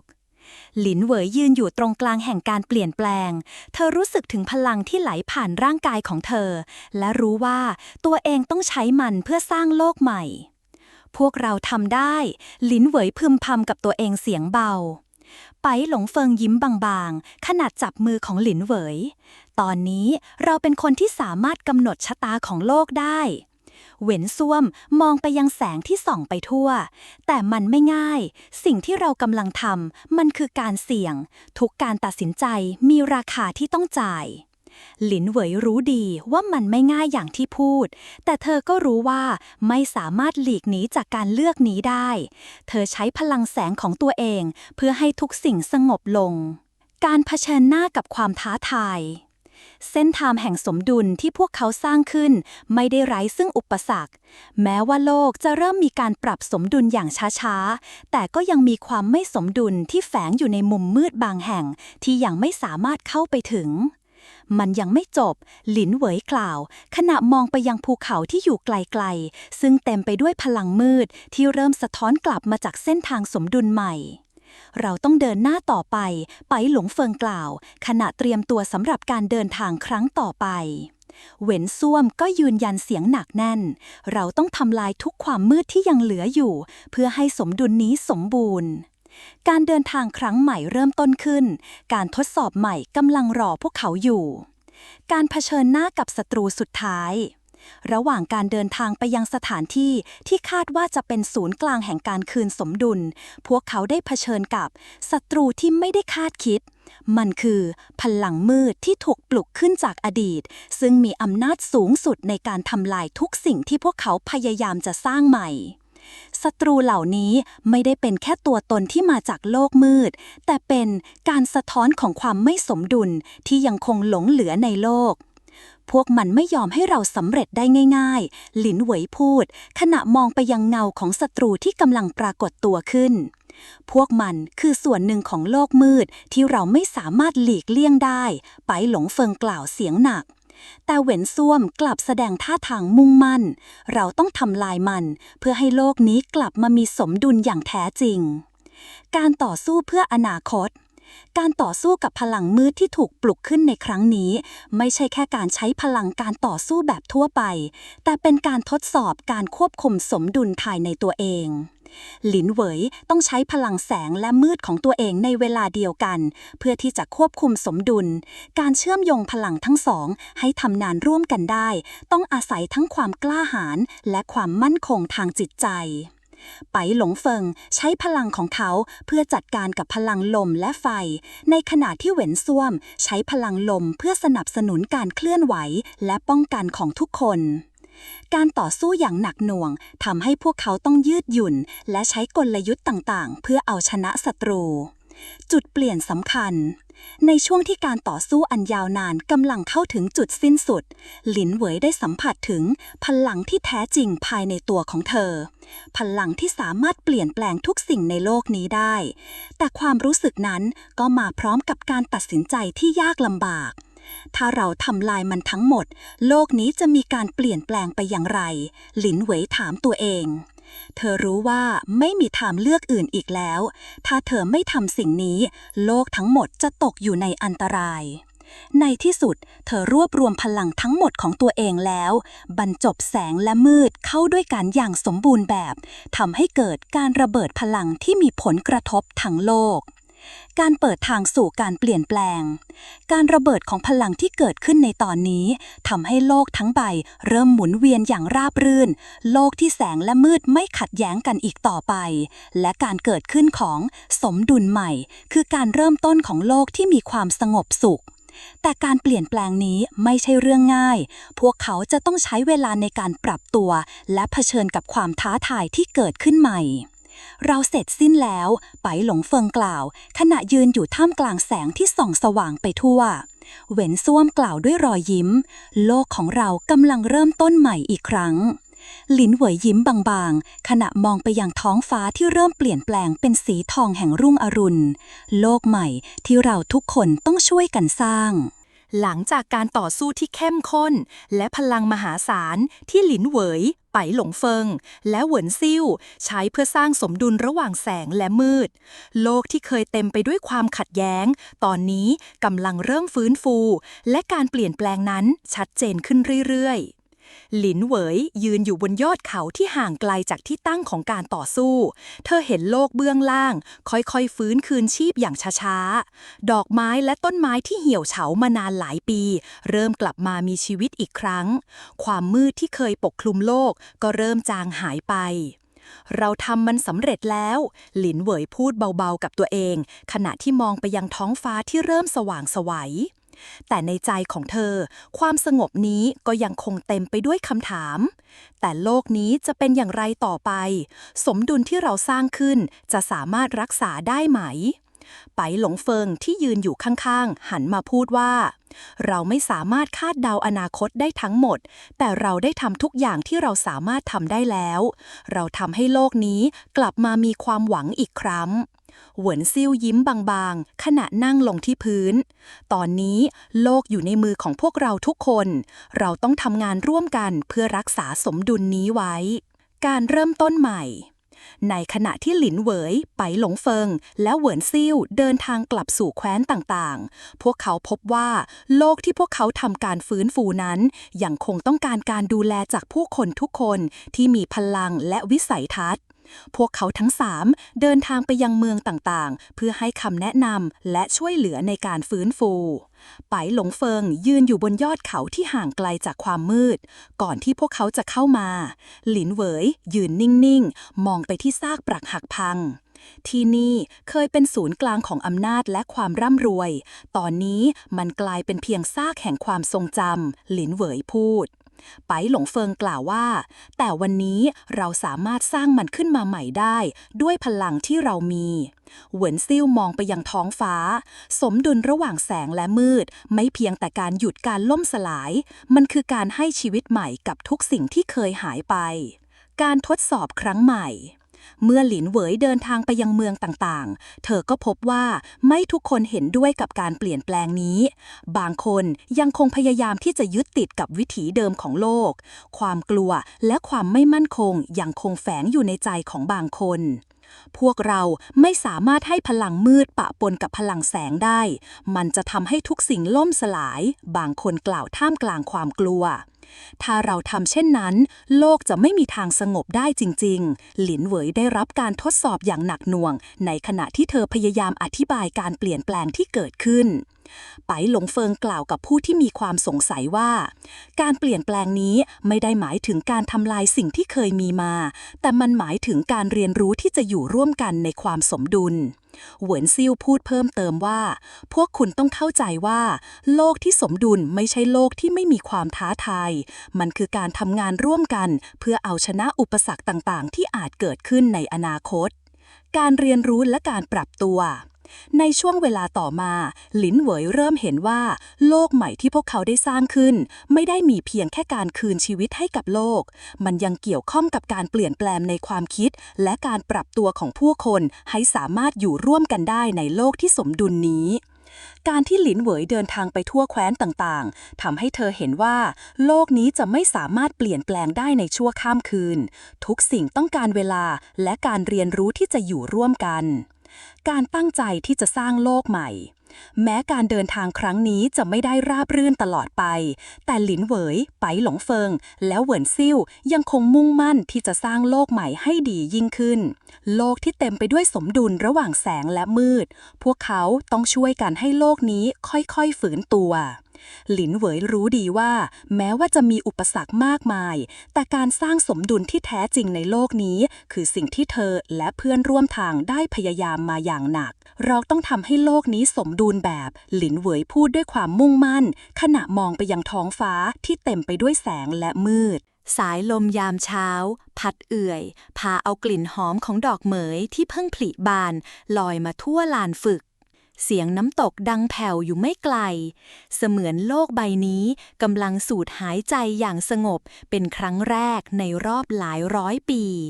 แต่สำหรับหลินเหวยความสงบนี้ไม่ใช่จุดสิ้นสุดมันคือความเงียบก่อนพายุลูกใหม่เธอก้มมองจดหมายโบราณที่ได้มาจากสุสานเซียนซึ่งเขียนด้วยหมึกสีทองที่ยังเปล่งประกายแม้ผ่านการเวลาเนื้อความข้างในบ่งบอกถึงประตูแห่งการผนึกที่แท้จริงประตูซึ่งไม่ได้ถูกทำลายไปพร้อมจักรพรรดิอสูรแต่ถูกซ่อนเอาไว้ในมิติระหว่างแสงและมืดหากประตูนั้นเปิดออกอีกครั้งสมดุลจะล่มสลายหลินเหวยพับจดหมายอย่างระมัดระวังก่อนหันไปหาไปหลงเฟิงและเหวินซิ่วที่ยืนอยู่ข้างหลังเรายังไม่จบเธอกล่าวเสียงหนักแน่นยังมีบางอย่างที่รอเราอยู่สิ่งที่อาจทำลายทุกอย่างที่เราเพิ่งสร้างไปหลงเฟิงขมวดคิ้วเจ้ากำลังพูดถึงประตูผนึกใช่หรือไม่ข้าคิดว่ามันถูกปิดตายไปแล้วเหวินซิ่วถอนหายใจนั่นคือสิ่งที่ทุกคนคิดแต่พลังที่ไหลเวียนอยู่ตอนนี้ไม่มั่นคงเลยราวกับมีบางสิ่งรอเวลาปรากฏการเดินทางสู่มิติระหว่างแสงและมืดเพื่อไปถึงประตูผนึกพวกเขาจำเป็นต้องข้ามผ่านห้วงขั้นแห่งเงาสถานที่ซึ่งแม้แต่เซียนโบราณยังหลีกเลี่ยงเพราะที่นั่นคือรอยต่อที่การเวลาและความจริงบิดเบี้ยวไม่มีสิ่งมีชีวิตใดอยู่ได้นานหากไร้การปกป้องหลินเหวยจึงสร้างค่ายกลปกป้องขึ้นจากพลังรวมของทั้ง3 คนโดยผสานดวงวิญญาณมังกรของไปหลงเฟิงกับพลังสายน้ำแห่งดวงจิตของเหวินซิ่วและเพิ่มความแข็งแกร่งด้วยพลังหยางของเธอเองเมื่อก้าวเข้าสู่ห้วงคันแสงและเงาก็พันกันราวกับสายน้ำหมุนวนภาพในอดีตและอนาคตฉายสลับกันไปมารอบตัว บางครั้งหลินเหวยเห็นภาพตนเองในวัยชรา บางครั้งเห็นโลกที่แตกสลายจนไร้ชีวิต เสียงกระซิบจากความมืดดังขึ้น เจ้าจะปกป้องสมดุลได้อย่างไร ในเมื่อหัวใจเจ้าก็ยังสั่นไหวต่อพลังแห่งความมืด หลินเหวยเม้มริมฝีปากแน่นแต่ก้าวต่อไปโดยไม่หยุด การพบกับผู้เฝ้าประตู ในที่สุดพวกเขามาถึงทุ่งกว้างที่กลางเวหามีประตูสูงตระหง่านทำจากหยกดำและทองคำสลักด้วยอักษรโบราณที่ส่องแสงราวเปลวไฟประหลาด เบื้องหน้ามีร่างชายชราผมขาวยาวสยายดวงตาสีทองแดงเหมือนเปลวเพลิงและอาภรณ์ปักลายดวงอาทิตย์กับพระจันทร์ข้าคือผู้เฝ้าประตูชายชรากล่าวหน้าที่ของข้าคือไม่ให้ใครเปิดมันอีกแต่เวลาของข้าใกล้หมดแล้วและข้าสัมผัสได้ว่าพวกเจ้ามิได้มาเพื่อทำลายหลินเหวยคุกเข่าลงข้ามาเพื่อปิดผนึกมันให้สมบูรณ์ที่สุดเพื่อที่โลกจะได้ไม่ต้องตกอยู่ในความกลัวอีกชายชราหรี่ตาเช่นนั้นเจ้าต้องแลกด้วยบางสิ่งที่สำคัญที่สุดของเจ้าไปหลงเฟิงรีบก้าวออกมาข้าจะเป็นคนแรกแต่หลินเหวยสายหน้านี่คือภาระของข้า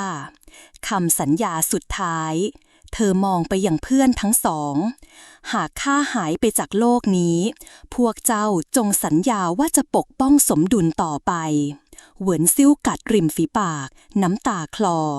เจ้าเป็นศูนย์กลางของสมดุลนี้หากเจ้าจากไป